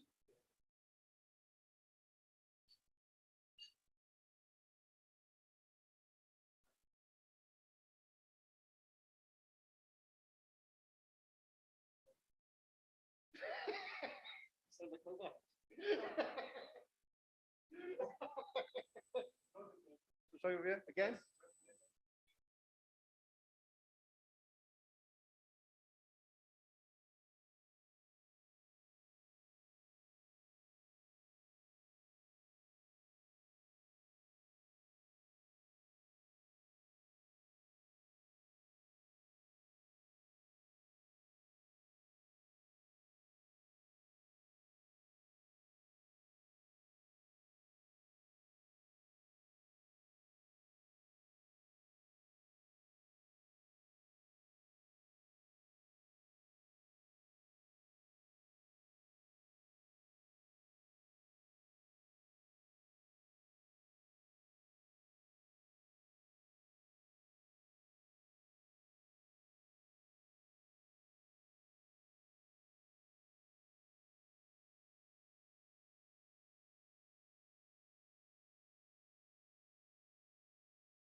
on the web, just go to vvox.app and then type in the 9-digit code, which is up there. Excellent. Might be an idea to write that 9-digit code down while you see it, as it might disappear soon. To send these gentlemen a question or a comment, your app will, oh, you can't see that very well. On this app, there's a little speech bubble. So to send a question or a comment, just click on the speech bubble and type in your question or comment. And at the end, we're going to do a few polls.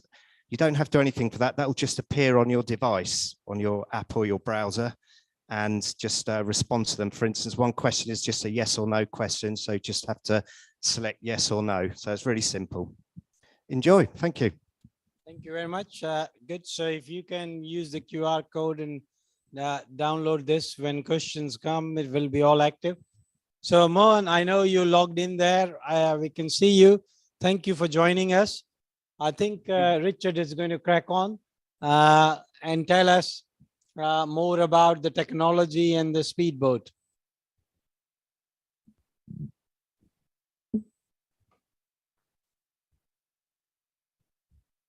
It's not advancing. I thought you brought a speedboat, Richard. How can speedboat not advance? Good. Well, thank you, Pradeep, and thank you for the very kind invitation to talk this evening. I'm just going to start off by giving everybody an introduction and a little bit of a recap on what is energy. And also then moving on to speedboat.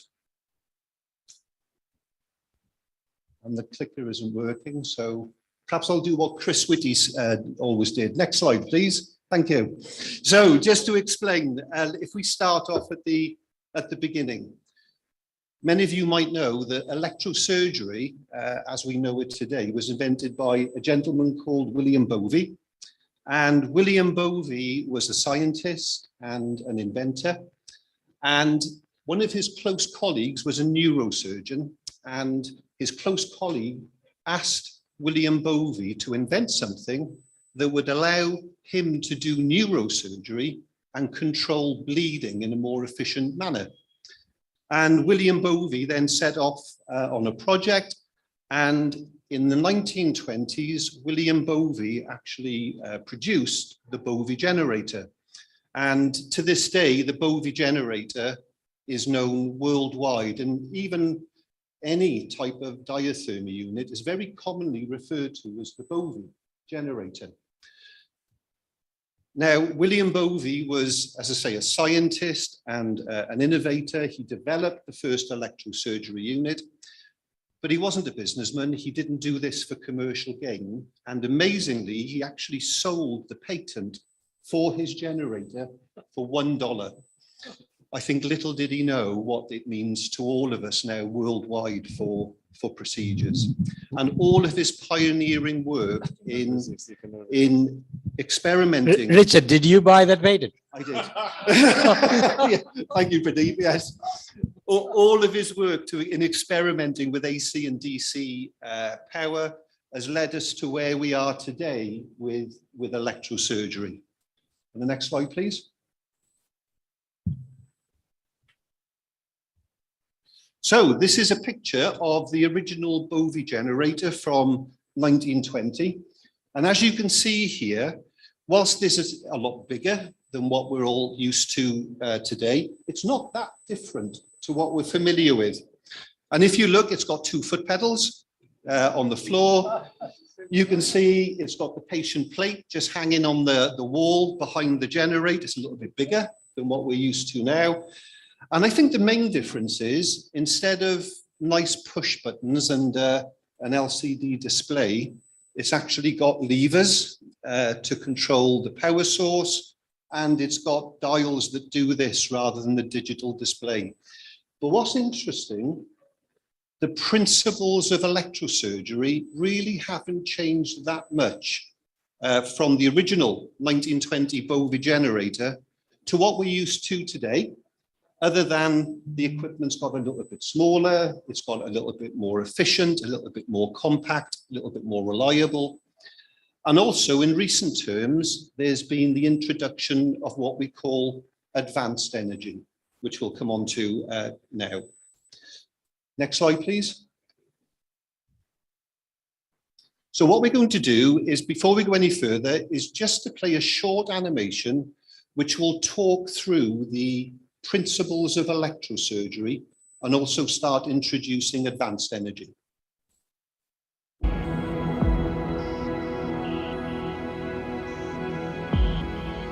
Understanding the difference between monopolar, bipolar, and microwave is critical when learning how each method is used in the clinical setting. Monopolar electrosurgery uses electrical conduction to push electricity from a narrow instrument tip to a wider return pad often placed on the patient's leg. Through electrical conduction, the body completes the circuit, allowing electricity to travel from the tip of the instrument to the return pad and then back to the generator. For this to happen, an electrical force, also known as voltage, needs to be applied to the circuit so the current can travel through the body to the return pad. For monopolar, this voltage needs to be large. As the current travels through the body, resistive heating causes the tissue close to the instrument tip to rapidly heat due to the high current density. The large voltage can result in high temperatures reaching above 100 degrees Celsius and can cause carbonization of the tissue.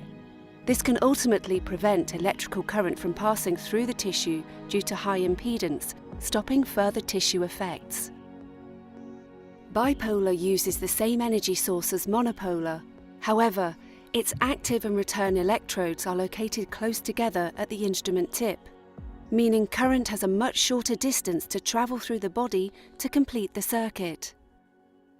Due to this, a much lower voltage is required. This reduction in voltage increases bipolar's safety profile and reduces the risk of unintended tissue burns. Microwave does not rely on electrical conduction, but creates an electromagnetic field that radiates from the instrument's tip.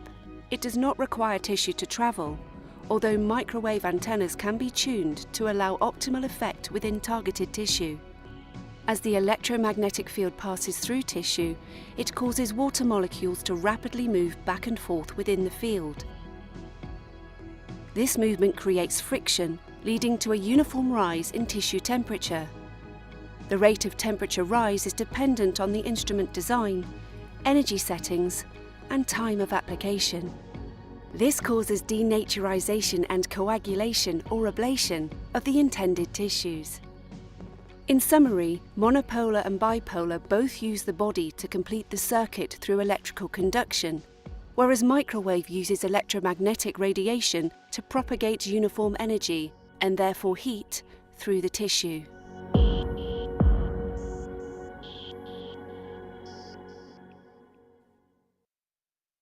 Thanks. And the next slide, please. Oh, yeah, the next one.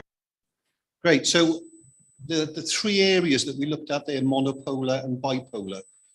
Firstly, the principles of electrosurgery haven't changed since Bovie invented that first generator in 1920 to the modern day. What has been introduced is an example of advanced energy, which is microwave.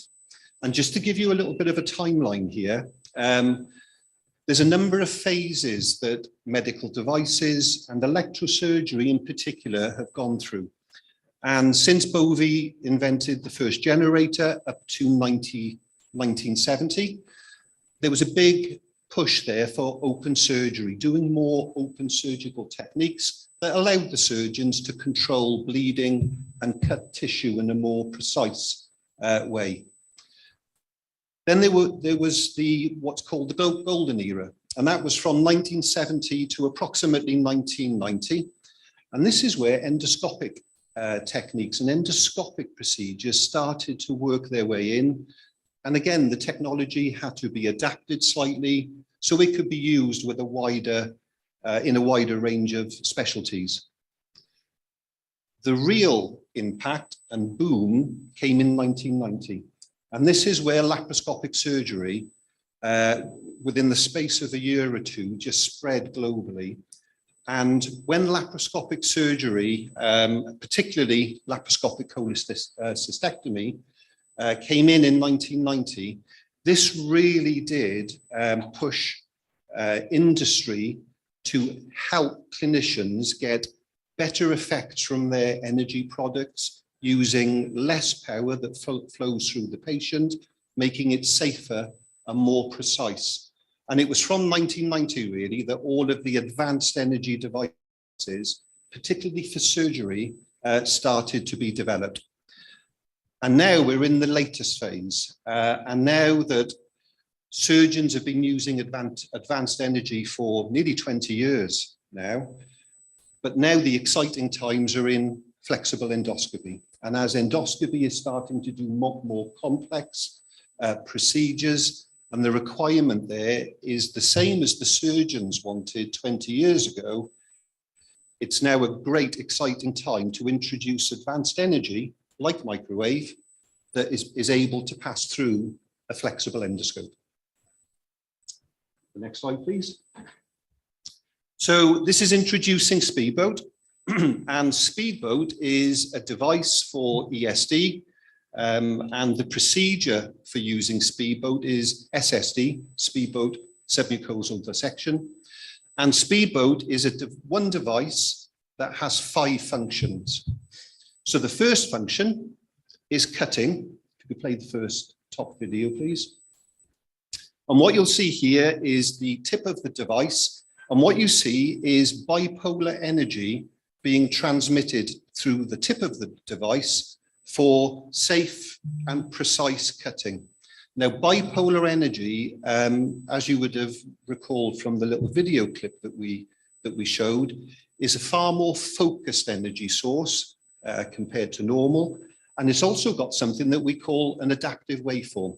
And what that basically means is that the power is adjusted according to the impedance of the tissue that you're treating at that point in time. So that's the first function. The second function is coagulation. If you could play that one, please. And what you see here now is instead of bipolar energy, there's microwave energy being transmitted through the device. And microwave energy gives a very safe, precise, on-demand coagulation during the procedure. It's a very controlled depth, so you can be reassured that the energy is not going deep into the tissue. And it's a very homogeneous energy delivery. So that's the second function of Speedboat. The next few functions, if you could play the next video file, please. Yeah, thank you. So the first one, the underside of the device is insulated. And the reason it's insulated is that you can rest it on the muscle bed without fear of the energy flowing into the muscle. It also has one-to-one rotation that you just saw there. And the last function of the device, it has an integrated injection needle to apply your submucosal lift. So in summary, that one device is able to provide smooth and effective coagulation and cutting. It's got minimal thermal damage because of the insulated hull and will only allow the energy to pass where it's needed. It can protect the muscle layer, so you can get a much deeper submucosal dissection. And lastly, but not least, because all of those functions are in one device, it can minimize the device exchanges, so you can perform all of this without removing Speedboat from the scope for the whole procedure. So that's an introduction into energy and Speedboat. Thank you very much. I think that was, you simplified it really well for even me at the end of, don't know, almost 2 days that I've been awake. I could understand that. Good. So hopefully our audience understood. Any questions from the audience about technology? Can we get the microphone there if we can, please? But you can fire anyway.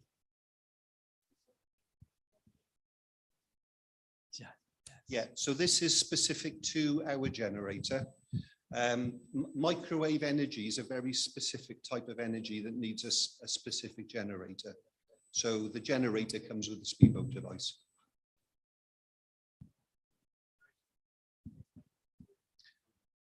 Yeah, one of the other side benefits of this, it can, because the current isn't flowing through the patient, either with bipolar or microwave, it's okay to use it with a pacemaker. Charlie at the back. That's a good question. So it depends what part of the world you're from. So in the US, Charlie is in Bournemouth. Yeah. So in UK and Europe at the moment, no, we're just waiting for the documentation to be approved, but it's being used in the US and also India, which Mohan's going to be talking about shortly. And it's been used in those areas for quite some time. Hopefully by the end of this calendar year, we'll have the approval through for it to be used in upper GI. Come on.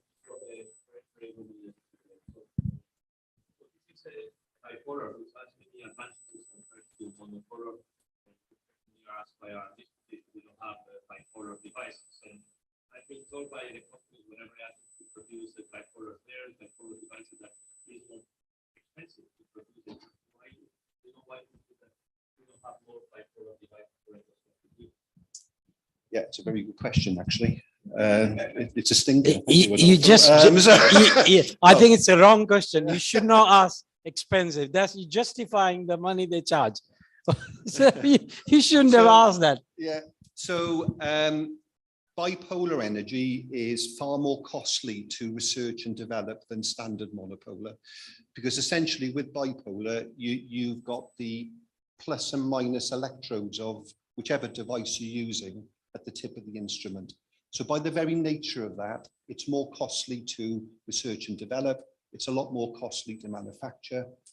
And because we're not, globally, we're not talking huge procedure volumes. If you look at it from a purely commercial point of view, it's actually very difficult to justify that additional expenditure. However, as an organization, Creo Medical, we're not driven by commercial gain. Our Creo Medical is all about patient care. It's all about improving patient outcomes. Hence the reason why we've gone ahead and developed the bipolar with the microwave. And I can't say too much here, but there are other devices that we're also looking at this moment in time. So a lot more to come. It's not just about the speedboat. We'll get a slower boat, faster boat, yachts, all kinds of things are in pipeline. Absolutely. And even though, and it's an interesting comment from your colleagues that they see bipolar as being a safer energy source, and they're absolutely right. The newer energy, which is microwave, is even safer. There's less energy with microwave. And the really exciting opportunity with microwave is that by changing the frequency, you can do other things with it. So as an example, it's optimized at the moment to coagulate and stop bleeding. But we have another new device that we will be launching early part of next year, where the energy has been optimized to ablate. And we're using that in a number of devices, one of which you can ablate tumors in soft tissue, particularly pancreatic tumors at the moment, endoscopically. So that's the really exciting part with microwave. That's very good. Thanks a lot. Richard, that was fascinating. I think you set the ground for us to go further. Oh, there we can see Mohan. Hi, Mohan. Nice to see you. Sorry, we're keeping you awake. Good. So I think you are mute, Mohan. Pradeep, thank you very much for the kind invitation, and I'm already enjoying the discussion over there, and really fascinating to use this. And Zach is sitting behind you. He's my teacher in this week. Excellent. Thanks a lot, Mohan. I think we'll ask Zach to go next to tell us about speedboat in colorectum, and then we'll come to you. So stay with us, please. Yes. Zach.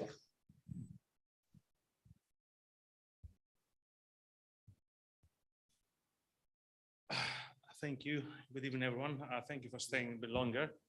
I'll try to wake you up with some kind of videos and keep your attention. Professor Bandari, Pradeep, thank you very much for the kind invitation. I know you'll be busy over the phone. I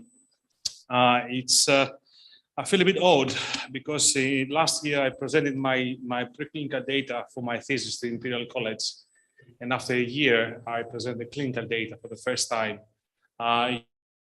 You got a very sound grasp of my data because we're just now in the process of publications in different journals for videos and also some clinical outcomes. So I'll try to see if my mouse is working. These are my disclosures. So I think, Richard, thank you very much for trying to cover a very huge subject. And as Pradeep said, it might not change the world, this kind of technology, but it's definitely disruptive. And it has a great potential for the sake of endoscopy and particularly for the therapeutic endoscopy. So on the first slide, you can see the two modalities have been combined and incorporated to one device. That's the first innovation. And as you can see, as Richard alluded, the microwave is quite novel as an electrocautery. And you can see how, I don't know, can you please next click for me? As you can see, the device is entering the tissue. What is the power density and how and what is exactly the thermal zone? This device and this kind of property is very confined, is very controlled. Which means we can control the depth of the penetration. And why is that? Because of the science. Because it has super high frequency of 5.8 gigahertz. So that's why we can say it's roughly between 1 millimeter around the device. In addition to this, we have the first Western bipolar cutting device. There was one device, I think there is one still device in Japan, and it didn't have any actually, it was not spread around the world, but it stayed only in Japan. And this is the first Western bipolar. Why bipolar? Because we seek for accuracy, we seek for precision. So we can control the level of voltage, not energy. There's less voltage going through the patient. And I know that should be really appreciated, like in pacemakers on ICCDs. This definitely makes a huge difference to operate longer without any complications. So as you can see on the bottom left, you can see the different parts of the device and also the generator, which is dedicated for the speedboat. And it has different compartments. Somebody can say, oh, that's a very long device. No, that's a different device. That's a different knife. And this can be used, you can use different parts of the device. You can use a tip, which is 1.5 millimeters. You can use a convex part, which is again 2.5. You can use a straight part, which is about 4.2. But this can be retracted and deployed. And that's why you can use different parts of the device in different occasions. For example, on mucosal fibrosis, to open the tunnel, to create a nice flap. And this is as some of my renowned Japanese professors, they actually deemed that as one of the best tunneling devices in the market. Next clip, please. That's why we thought to be slightly louder and trying to give a label to this technology, not only the device, but the way the device operates, the way the device functions. That's why we renamed, with a huge respect to our Japanese colleagues, as a speedboat submucosal dissection. And why is that? This is a graph that my professor, my ex-professor, my dearest friend, Professor Brian Saunders, we published in a Nature review in 2016. And we managed to give an illustration where are the vessels, the major vessels within the submucosa are populated. And we know very well from our Japanese culture that we have to go and operate in the vicinity of the mass layer, which is always challenging. And if we want to be honest, that's the main rate limiting factor. when we operate a proper, authentic, original ESD. And when we operate higher to avoid to have any muscle injuries, we hit the vessels. And then we get more, we encounter more bleeding, and this is a vicious cycle, so we prolong the procedure. By using the bipolar cut, you need to apply a more skill set. You need to be very specific where you apply your energy because it has to come into contact. So these are SSD, as we very elegantly trying to name it and label it. It has 5 to 7 modalities to myself. It has the cutting, microwave, injection, rotation, insulation. But what I think this device brings as a second innovation is a design. So it brings surgery into endoscopy. So we're starting seeing endoscopies to operate like surgeons, because this is exactly what ESD actually reflects. It reflects a microsurgery of a tissue with planes. So we learn the planes, and actually that's why this device is the only device that has got dimensions. And these dimensions can subsequently give you stability. In a lay language, it can look more skiller. And also you can tamponate like a proper surgeon. Next click, please. Next click, please. So this is the question that actually goes around the world, especially in the Western endoscopies. Do we perform a piecemeal EMR or do we perform an unblocked dissection? Recently, the Joint Surgical and Gastroenterology Guidelines, they recommend to have an unblocked dissection to have a longer surveillance interval. And this is a classic example, which is a patient which I was planning to perform an ESD or SSD. But then I thought that polyp looks smaller. So I took off the cup, and I used the endocup, which is again something which I really like to operate when I perform therapy. And I tried to inject around the polyp, have a very nice submucosal ballooning. And I realized I used a very large snare. And very, very gently, I managed to manipulate the snare around the polyp. And I thought initially that I got the polyp in one piece. But then when I was trying to check if I got the polyp engaged within the snare, I got the impression that it was not the case. So I decided to reopen the snare, and this is where I realized that the polyp was folding, which means that we end up with a piecemeal resection. The polyp looked very benign, and I would say you could do easily piecemeal resection, but why would not actually follow the new guidance? So I again mounted the cup, used the conical cup, the ST hood, and I used the so-called the bridge formation because that favors tunneling. And first, as you can see, we do the oral or the proximal incision using the precision of the speedboat inject device. After the oral incision, which is quite extended, then we're trying to open the tunnel, opening a new distal gate or anal gate. And this is the first time that we encounter a vessel, and you can see how long, what Richard did not mention. The microwave is like cooking a vessel, but it takes time. It's safer because a very controlled coagulation, but it takes time. I know somebody can think 6 or to 10 seconds sounds really long time, but I see you got this device which actually allows you to catch your breath and tamponate the vessel and apply microwave very safely while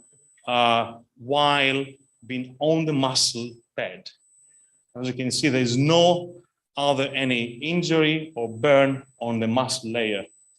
And as you can see, I want to see your eyeballs here, how by using this bipolar, I call it a very clean cut. So this clean or smart cut does not give you any carbonization, which improves your visual field of the operation. So it doesn't cause you any kind of migraines. Am I on the muscle layer? Is there any coagulum? And then after following, we open the tunnel, or creating a nice bridge formation. We're trying to isolate the lateral margins on both sides, left and right. Again, another small active bleeding, which we control by the microwave. As you might notice, initially with the microwave, you don't have any visual effect. After 3 seconds, you get some kind of bubbling effect, which is followed by blunting effect. The injection, it can be very useful for the submucosal ballooning. I personally do not use this for the mucosal injection. I use my normal injection catheters, but it's definitely very helpful and very handy to use it during your submucosal dissection. And when we're trying to isolate the lesion from the left and right lateral margins, then we actually use a device in different axes. So you can see the orientation because of the 1-to-1 rotation. It can be used from the 6 to 12 o'clock axis, from the 9 to 3, from the 7 to 1, so 7 to 11, from 5 to 1.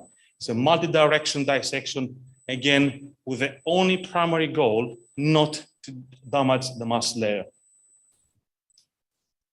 Regularly now, I try, as you can see, to use a lot of precoagulation by isolation of the vessel, and the same practice is used for the fibrosis, because I prefer to have a very dry field without any red outs.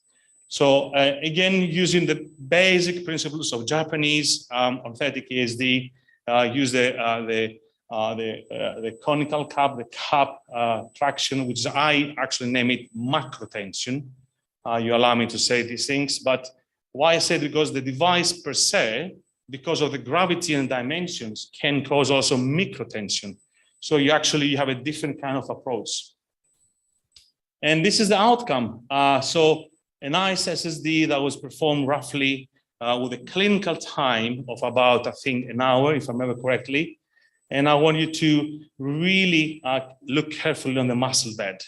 No carbonization, nice shining muscle bed. We always do a bit more microwave after the dissection and see the clear margins on the side. It's like using a scissors, which means we have applied less energy. I would say less voltage. Of course, the patient, that has also an implication on the recovery of the patient, and of course on very quick recovery going home. Next slide, please. So all our patients, this is the second part of my talk, is about the clinical data. I'll just give you a very really an outline, and I'm really happy that Pradeep gave me this idea to elaborate our data from East Kent. First of all, the complex polyp service, which again, I'm very proud of this service in our trust. It has been nominated for the NHS Parliamentary Awards from the Southeast. So we wait to see what's the outcome. So we discuss all our patients. We have a proper standard operational policy, which has been written by myself and by surgical colleagues. We share the same kind of channels between the colorectal MDT and the IBD MDT. It's actually on a weekly basis. And we have got about 7 members, plus the trainees, about 10 members. Now we're trying to expand to the West Kent area. So we discuss all the patients that we are going to discuss later on. And we run a clinical audit since 2018, which is actually ongoing, and we will finish in 2025. So we recorded all the unblock and conversion, unblock dissection, conversion between EMR and ESD, short-term outcomes, long-term outcomes, and we looked, how many benign and malignant lesions we have excised. Next one. So roughly, I can give you about 140 cases. This is a larger case series worldwide. As you can see, we have abandoned 19 cases because of 11 with retraction. 60% of the retraction of the muscle retraction sign was mainly because of advanced cancer. Four they were just abandoned because the patient was under sedation and had a medical emergency like a severe vasovagal and increased diastolic blood pressure. And 4, we had failure of the device where actually we lost the rotation and actually the needle and this combination of the modalities. Although the remaining 121 were resected successfully, we had 0 perforations. We have 2 groups. One was conversion from the SSD to EMR due to the time constraints and wrongly allocation of the patient. And we have about 93.3% of in 113 patients with SSD, we had a delayed bleeding risk of 1.7%. And as you can see, as we speak right now, because it's about this 2.5 years data, we have got 0 recurrence. And we have removed 18 malignant polyps, which is a quite big number for a DJ hospital. And it actually took us a long time to educate our surgical colleagues and collaborate together. Next click, please. And this is 16% of our cases actually malignant. On the pink color, you can see those that actually followed endoscopic surveillance, and with the green one, those are that followed the surgical pathway. We looked at everything in details. We looked at extramural vascular invasion. We looked at the depth of the invasion, the width of the lesion, of course, the deep and the lateral margins. And as you can see, most of the patients actually they followed the endoscopic pathway. There are quite a few that they had adverse events, adverse histological features, and they followed endoscopy because of the advanced age. Next one. And we did a multiple linear regression analysis, and that was a really very powerful, significant model of P of less than 0.001 for 80% of R. And we looked at all the lesions, and also the lesions more than 8 centimeters. As you can see, we looked at the procedural time, which is about roughly 100 minutes as a mean time, which is very similar to really large series. But the speed, and we managed to sustain a speed of more than 9 square centimeters per hour on all the lesions overall. And we looked also at the fibrosis, on a prospective manner. As you can see, 1/3 they had really severe fibrosis. And the area, the polyp surface area was quite large, it was 20.7 square centimeters. And then you compare with those lesions that they have done more than 8 centimeters. You can see we doubled the time, so it was quite challenging because of the size, but the speed was also increased. And I think this is something it has definitely to do with the technology. The fibrosis, they're quite a lot. As you can see, 8 out of the 18 lesions, they are actually 1/3 almost quite severely fibrotic. And the area of the polyp surface was about 59, was quite large if you make the maths. It was quite really large lesions. Next one. And now we looked at definitely the polyp surface when we perform an SSD there's a 1 minute increase every 2.94 square centimeters of the polyp surface. And when, of course, there's a fibrosis, especially when you move from the 0 fibrosis to mild and then to moderate, there's a 50-minute increase per fibrosis severity. Next one. Click again. I'm very proud actually to present this one for the first time. It has been already submitted to a big journal. My professor, Professor Brian Saunders, and when I was actually a fellow, we have developed and innovated the TASER platform. But now I think it was my obligation by using the speedboat to move this forward. And this is going to be the new name. It's called ATASER. So again, we bring the surgery into the endoscopy, and we're trying to remove polyps. This is a polyp which is actually in the proximal descending to the distal proximal sigmoid to the distal descending. And as you can see, we actually use a gel point, and we use a carbon dioxide exchanger that is used in laparoscopic surgery. And that has really a lot of benefits. It can actually give you a dissection effect. It can give you a retraction effect. I'm actually doing a registry now with this kind of patients and trying to understand exactly the amount of pressure necessary to perform. So after finishing a very nice proximal oral incision, then we actually open the distal gate, which is very smaller, and we're trying to have clean cuts without any bleeding. A lot of precoagulation, because you just saw a very nice tunneling underneath the polyp, and you can see the distension of the bowel, which is very controlled, which has a huge impact on the patient's recovery. So after we do the tunneling, it depends. We either open the tunnel completely, or we just go out about 50% of the tunnel. we isolate the polyp and we cut the mucosa layer on the left and the right hand side. During that kind of phase of the bridge formation technique, this is where we realized how large the polyp, and that was a really large lesion. It was about 10 centimeters. As you can see how large, you're actually going through 2 folds, and then go and then repeat again on the right hand side. On this side, I had to slightly go a bit faster. I'm not so fast actually. I had to go a bit increase the frames for the time reasons, because some people can think it's a pulse. It's not a pulse. It's actually with a pedal and very control. Again, we had to run a bit faster here. And after we managed to isolate the lesion, then we're trying to do the so-called in-to-out approach. It's something which I was influenced a lot by my other mentor, Professor Saito, who's actually the brain. He has developed the IT nano knife, which is the out-to-in approach. So we managed to develop from in-to-out approach, which is actually facilitates the lateral sweeping movements. And of course, one of my colleagues, as you can see, he placed a very nice tattoo on one side, and that create a lot of fibrosis, which is we have to go very slowly and very gently on the muscle layer by using only the tip of the device. This is a proper use of the cup, and actually follow the Japanese principles on ESD. And you place the device on the muscle bed, and that gives you that kind of skill set that you might not know that you got. And I think that's so important, to maximize and optimize every function of the device.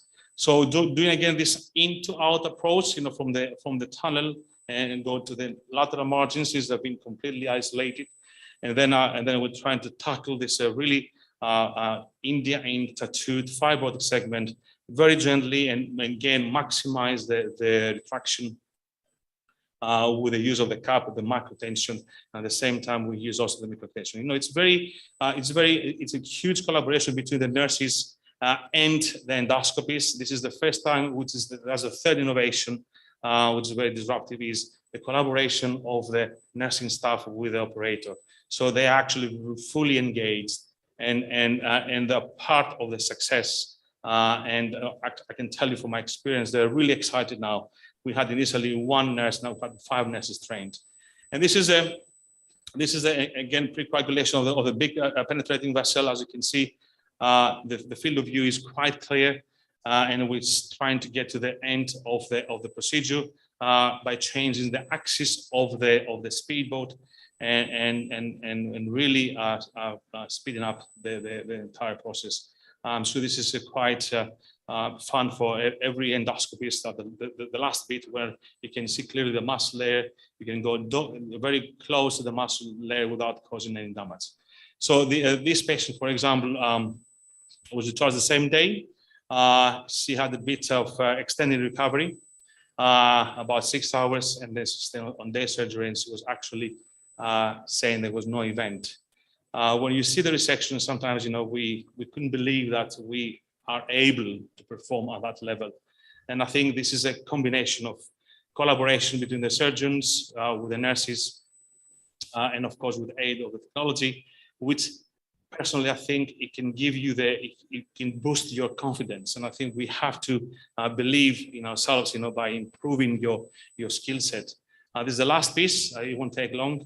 And the last piece, and that's why we see still no carbonization, and I think that's a really large lesion, which took us about roughly 3 hours to resect the lesion, and the patient went home after 6 hours. So we had some. I can see here the muscle is completely intact. You can see the 2 tattoos have been placed by my colleagues. The patient was planned to have a surgery, but she went home the same day with a long recovery. Very nice specimen of 10 centimeters. Was very nicely, was only a type 2B foci of high-grade dysplasia, but there was no cancer. But we managed to at least to push the boundaries. Next one, please. Further, and we have removed polyps more than 14 centimeters were in the distal descending bowel. This is another lady There was a circumferential lesion. Again, you can see the tattoo. She was deferred from surgery because she was quite frail to have a big operation. She declined to have a stomach bag. Next one, please. And this is what happens after a year. So this is one of the few cases that we've done circumferentially, and you can see there was no scarring, there was no narrowing. There was a mild narrowing, I would say, but you see, there's no the proper scar that we know, and I think this has to do definitely with the low energy that we apply on the muscle beds, and you can see the really nice epithelialization of the bowel. Next one. So last thing for my talk is about the health economics. So my head of the finance artist can actually challenge me to go and look into this one. So I will try not to look at. It's an ongoing work in progress of the project, and we're trying to compare the SSD with EMR and surgery. And we actually looked all from the hospital perspective. We looked all the parameters. We looked at endoscopic suite time, the consultant, the nursing time. We need also look at ward stay, the pathology, the follow-up. And as you can see on the bottom, there's definitely between EMR, between SSD and surgery, it's about 5,000 gain. This is this is a very early stage, it's a provisional results, but this gives us an idea of what is going to follow. Next one. And that's what you can see on different colors. We have gray, the surgical procedure, the orange is the EMR, and the blue is the SSD. As you can see, there's an average cost per procedure by the type. Next one. And now we have done around 85 cases. This again is an ongoing project. We're trying to have a proper analysis with a specialist in health economy, and we're trying, but we can tell you provisionally that for my trust, there was a saving of roughly £400,000 per patient, because all of these patients, they were supposed to go for surgery. And I think that was really very reassuring for the patient's point of view. Next one. What the challenge now is to translate this kind of hospital perspective to an NHS perspective. And we're trying to follow the NICE recommendation and try to combine to see the health economics and see the finance and the non-financial benefits that brings to the patient. So we look at the quality of life of the patient in 5 years' time, and with a discount of 3.5% for both costs and outcomes. For this reason, we use a model, which I'm trying to understand. It's not easy for a clinician to understand this kind of statistics, but I'm trying my best to actually help my health economists to have a correct data. Next one. And this is the NHS perspective, because the NHS actually is looking mainly the downstream costs. The downstream cost is actually not only the primary, what's happening within the hospital, is what happens, in 3 years' time, in 5 years' time. And it shows definitely that SSD has an impact in reduction of the downstream compared to the EMR from the NHS perspective. Next one. And if you go to more really sophisticated statistics, there's definitely over the lifetime horizon, SSD that dominates EMR, and with this sensitivity analysis, it's about 100% cost effective. Next one. And I would like to invite you all to this October's 6 CAN course, endosurgery course, which I think is one of the courses we do live cases like here, Pradeep. Also, we run also a hands-on course in Cambridge University, which will give the opportunity to all the colleagues to have some really exposure to all the devices within this report. Thank you. Thank you very much. That was amazing demonstration of what you can achieve with new technology. Any questions for Zach? I was just going to ask quickly, when you're doing the coagulation, Zach, when do you know when to stop coagulating, or you just put your foot on it and then it just stops when it needs to stop? That's a good question. Yeah, so initially, as I told before, there is a 3 seconds of no effect, but microwave, on the science point of view, every second you apply microwave, you add to the patient 10 joules. So every time you add 10 joules, you actually increase the power. So after 3 seconds, you see no effect visually. Then after 3, you see bubbling, and then you see blanching. So this is the actual visual effect. But the science behind this, every time you apply, every second you add 10 joules. So depending on the diameter of the vessel and the caliber, on a big vessels like more than 1 millimeter, you have definitely apply for 10 seconds. If it's less than 1 millimeter, you can apply for 6 seconds. But 6, I think, is the minimum that you can apply to have a full-blown microwave coagulation.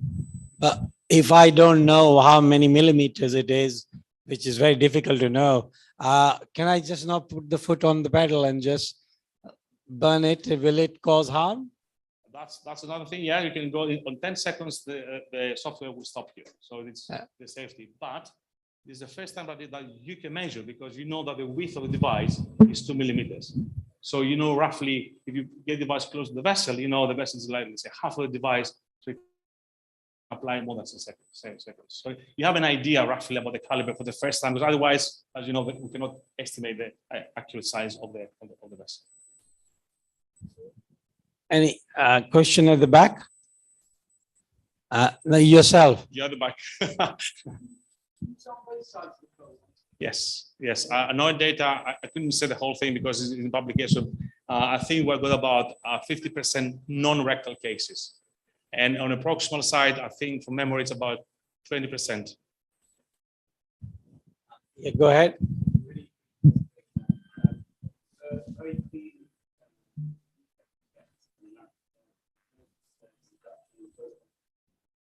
I think it's less than 1% in our series. But it's not only the post-prolectomy, it's the recovery. I think that's what really makes me really think we're doing something good here, because the patients, they don't feel any pain at all. And I think it's only about the energy sometimes, also about the length of the procedure. You know, you can have really distension of the bowel because of the CO2, and patients, they feel pain because of that. So that's one we're trying to see every aspect of the resection, because this is SSD. So we can minimize the possible effect of mucus, minimize the recovery, minimize the hospital stay. And I think it sounds very, very promising. Adolfo.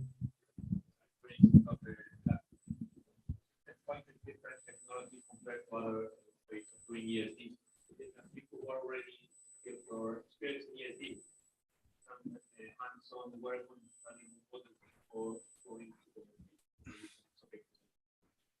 I think we have to respect that, you know, our colleagues are very experienced, and I'm expecting that someone who's so experienced to definitely request something like on animal first, because it's a different technology. And when you apply a microwave for 10 seconds, even for me, it was part of my research. Okay, so it took me years to understand I have to go stay more than 6 seconds. So I think they will. It's a matter if they're willing to change the practice. And I think we fully respect that. But I think this device, the only downside, you know, it has to go through a 3.2, 3.7 working channel. But soon enough, as Richard mentioned, there will be a slimmer and a slimmer. So that at that time, when it will be a slim device that can go down to a gastroscope, I think then, personally, I think there will be a game changer. Very quick question and a short question, short answer, because everybody's being deprived of the dinner and their wine. So quick, please. Yes, that's the next I will stop. leave this one to Mohan, because I'm not doing any upper GI, so Mohan is going to give you a lecture about that. I'm sorry, Zach, we'll have to switch over to Mohan because it's quite late at night in India. Mohan is patiently waiting. It's past midnight. So thank you, Mohan. I'm really sorry. You know, when Zach starts talking, you can't stop him. So it's not my fault. It's Zach's fault that we kept you awake so late. So Mohan, over to you. Tell us about upper GI tract. Yeah, so would you like to play the video which I sent, or I have to? Yeah, no, I think they can play the video. Just give us 2 seconds. Bhandari for inviting me to such a prestigious meeting.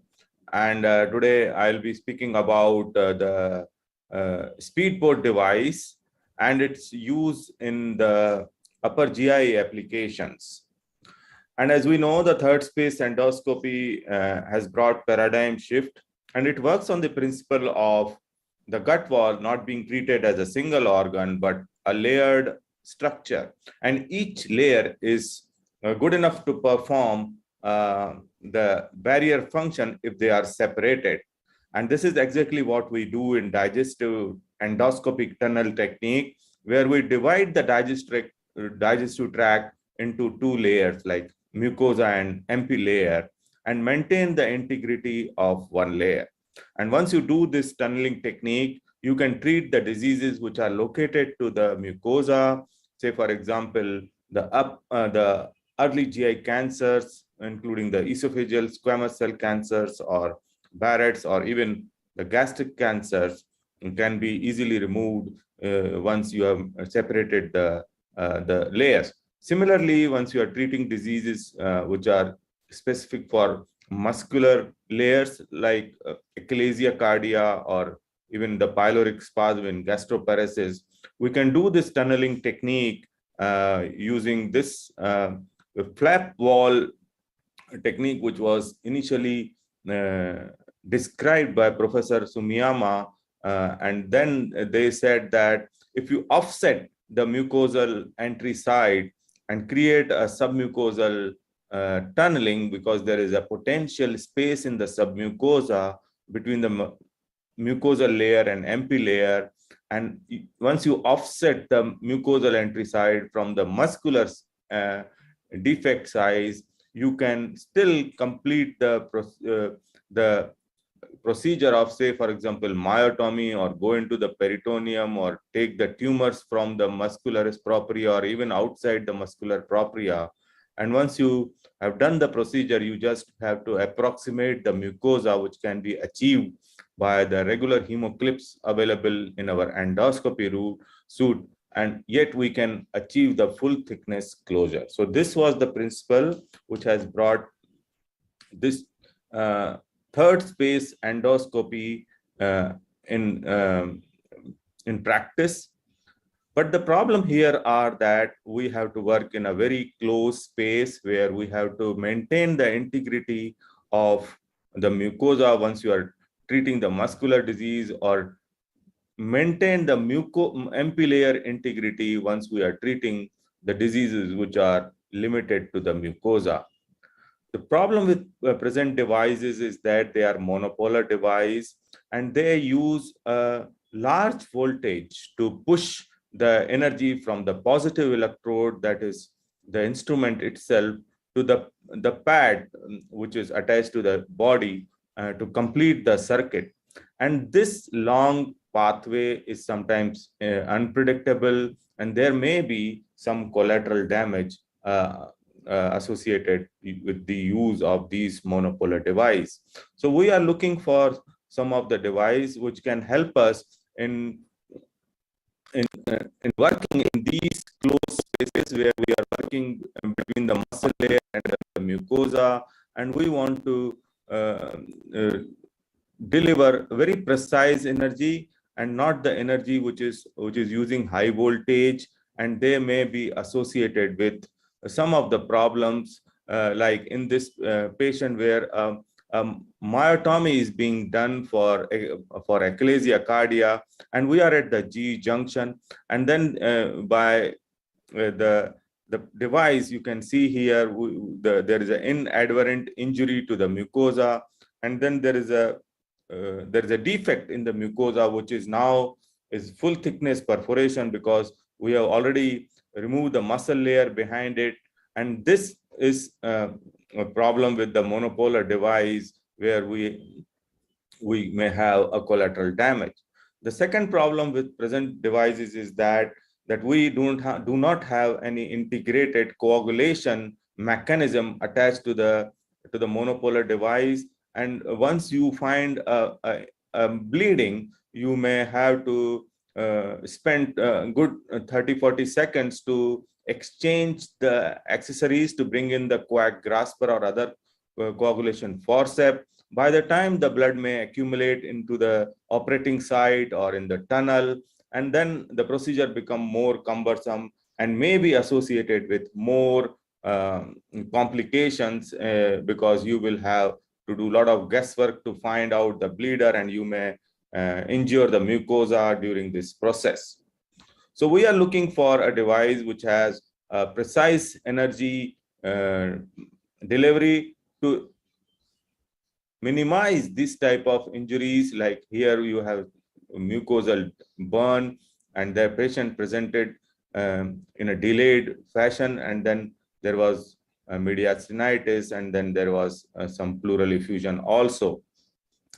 So such type of devices may be associated with more complications like perforations and bleeding.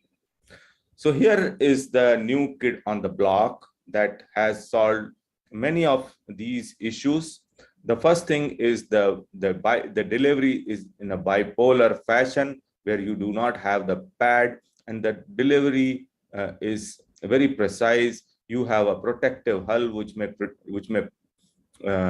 protect the other layer which we do not want to damage. There is associated monopolar coagulation system by microwave. So this is the difference which this device has brought, that the current modality use a high voltage current, and then this is the new device which has a bipolar mechanism of action, and that reduce the energy delivery by 10 folds. And also not only during the cutting, but also the coagulation, which is reduced by 10 folds. And then that makes this procedure much, much safe, because the delivery of energy is much localized because of the bipolar function. Moreover, you do not have to exchange the accessories, because same device allows us to do the coagulation by microwave. Even a larger vessels can be treated there only. And that is why this is a one-time solution for all the steps involved in the third space endoscopy, ESDs, including the marking, injections, mucosal incision, submucosal dissection, and in hemostasis, which I think is a very, very important thing. And here are some of the examples where we can see that the energy delivery is very localized, and that makes us to do procedures like the procedure in the submucosal fibrosis. You can see here we are using a blunt dissection to separate the mucosa from the muscle, because there is severe fibrosis over here, and we cannot use monopolar device here, because if you use monopolar device, you will burn the mucosa definitely. But with the precise localization of energy, you can use such type of this type of device can be used in submucosal fibrosis also, and which will allow us to do precise dissection. In the use of speedboat in POEM has now gradually establishing. We are definitely looking for a thinner device, but yet this device can provide us assistance in all the steps, including the injections, because there is a needle integrated there, which is slightly longer, but yet if the experience, we will be able to deliver the saline into the proper submucosal space. And once you have done that, you can have a precise, clean mucosal incision, which opens up the submucosal space. And then once you have done that, you can do the precise submucosal dissection at the apex of your cut, so that it allows you to go into the tunnel. And once you've done that, you can orient the knife in such a way that the base or the hull is facing towards the muscle, and you can do just left and right dissection. And whenever you find a big vessel, you do not have to do removal of the knife. You can keep on doing microwave coagulation, and then you can go ahead and do the dissection. Even if there is an active bleeding, this can be easily stopped by 10-second delivery of microwave coagulation, and then you can carry on with your dissection of the submucosal space. And once you have reached the end point, that is 2 centimeters into the gastric mucosa, you can do the myotomy using the same knife, just creating an angle, and then this muscle cutting is also very precise and very easy to do, and this makes the procedure very, very quick. So these are some of the important points which I had to make regarding the third space endoscopy. And we have used this device in many of these procedures. This is the real-time video showing all the aspects of this knife. There is a one-to-one movement. Then you have a needle which can be used for the injection, and these are the same steps which has been shown in the prior animation, and this is the real-time video showing again the same mucosal cutting, and then you can go into the submucosa and do the procedure of dissection. You can see it will cut wherever you are touching. There will be no collateral damage. And once you find these big bleeder vessels, there can be a preemptive coagulation achieved. And then once you have done the submucosal dissection, you can cut the muscle very, very easily and very precisely without worrying about collateral damage. Not only this, the complex procedures like stir can be done with this knife, because here the dissection has to be more precise, because you have to dissect between the tumor and the mucosa and tumor and the muscle, so that the dissection is more precise here, and that also can be achieved. The same pathway is mucosal incision. Then you have to expose the tumor and then do the dissection around the tumor and the muscle layer, and tumor and around the mucosal layer, and then you can deliver this tumor by using the snare or some forceps that can be removed. So this is the dissection being shown, precise dissection. There is no collateral damage. You can see the mucosa is very close to the tumor, and we do not want to damage the mucosa. And the preciseness is very, very important here, because you do not want to create a hole in the mucosa and remove this tumor. We want mucosa to be intact, and completely removal of this tumor can be done. I'll skip this video, but slightly longer one. And you can see here at the end point, the tumor which is completely dissected out, and then you have to just close the mucosal incision. There is no mucosal damage, and the mucosal entry site is now being closed.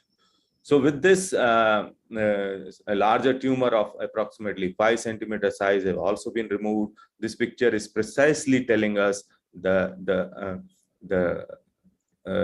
importance of this device, where we have to be very, very precise, because here is the mucosa, here is the tumor, and you have to go into this plane to remove this tumor. So we have used this device not only in POEM, but STIR, and also have you done few ESDs in the upper GI. So in a nutshell, we will say that the present monopolar device are having problems of many exchanges because of the requirement of a different coagulation forceps. There can be collateral damage. While this device brings us a very important help, that it do not require exchange, it is bipolar, and the precise delivery is done. However, I will say that this device is still bulky. It requires a large therapeutic channel scope. It has a separate generator. It has a long needle, and it requires a close coordination with our technician, which requires a different learning to adopt to the new one-to-one movement of this device. But all these things are minor one, and I hope there will be much improved device in future, and will be able to use device more frequently. Thank you very much for your patient hearing, and we'll be happy to answer any questions. Thank you, Mohan. That was very impressive demonstration of what can be achieved. I was just going to ask you a very quick question, because we are running short on time. But if the hull is insulated, I was thinking intuitively when we're doing poem, should we reverse the device? Put the hull upwards, because that's what you want to protect. We don't care about the muscle. So why don't you reverse the device and use it that way? Is there a challenge in using it like that? The problem with the curvature is that once you are having this device was not made for poem, of course, and the curvature of the hull is convex, and that fits well into the concavity of the muscle rather than upside down. So that makes it more cumbersome, and the vision is lost, because if you want to see the blade while cutting, and if it is upside down, we will not be able to see that. So these are the two issues which I think one has to sort out once we are making speedboat device dedicated for poem. I agree. I think it's a very clever point. Zach. Just a quick one, and I think that's the same. Also, it relates to the lower GI. We never reverse the device upside down. We cannot see the blade. But one question, Mohan, what about the pain after poem? Have you seen any difference between the pain score by using speedboat or compared to the monopolar TT knife? Well, we have not evaluated scientifically, but yes, of course, the recovery time we feel is much better. As you have shown, the scar formation is much less charring. And of course, if we see and do many cases like you, maybe 50 onwards, we'll be able to show the difference. I'm pretty sure about it. Yes. Eduardo has got a quick question. Yeah.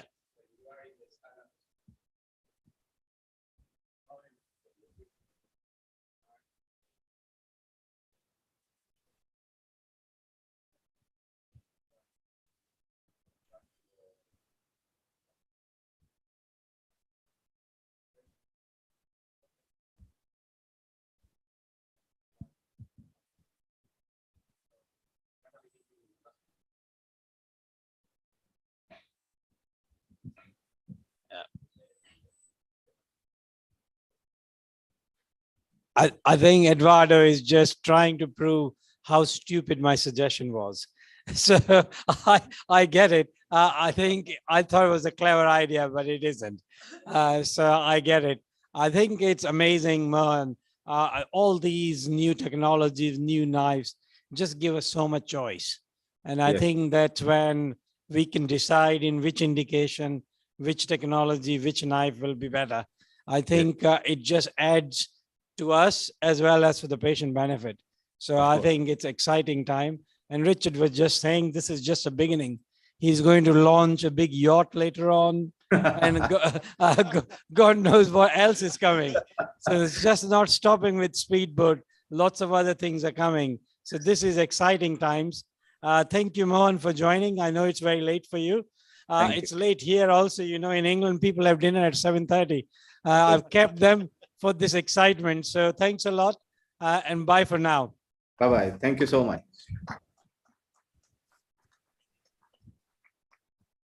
Excellent. So I think dinner, who's staying for dinner, guys, join us back maybe in 20 minutes. It's the same place.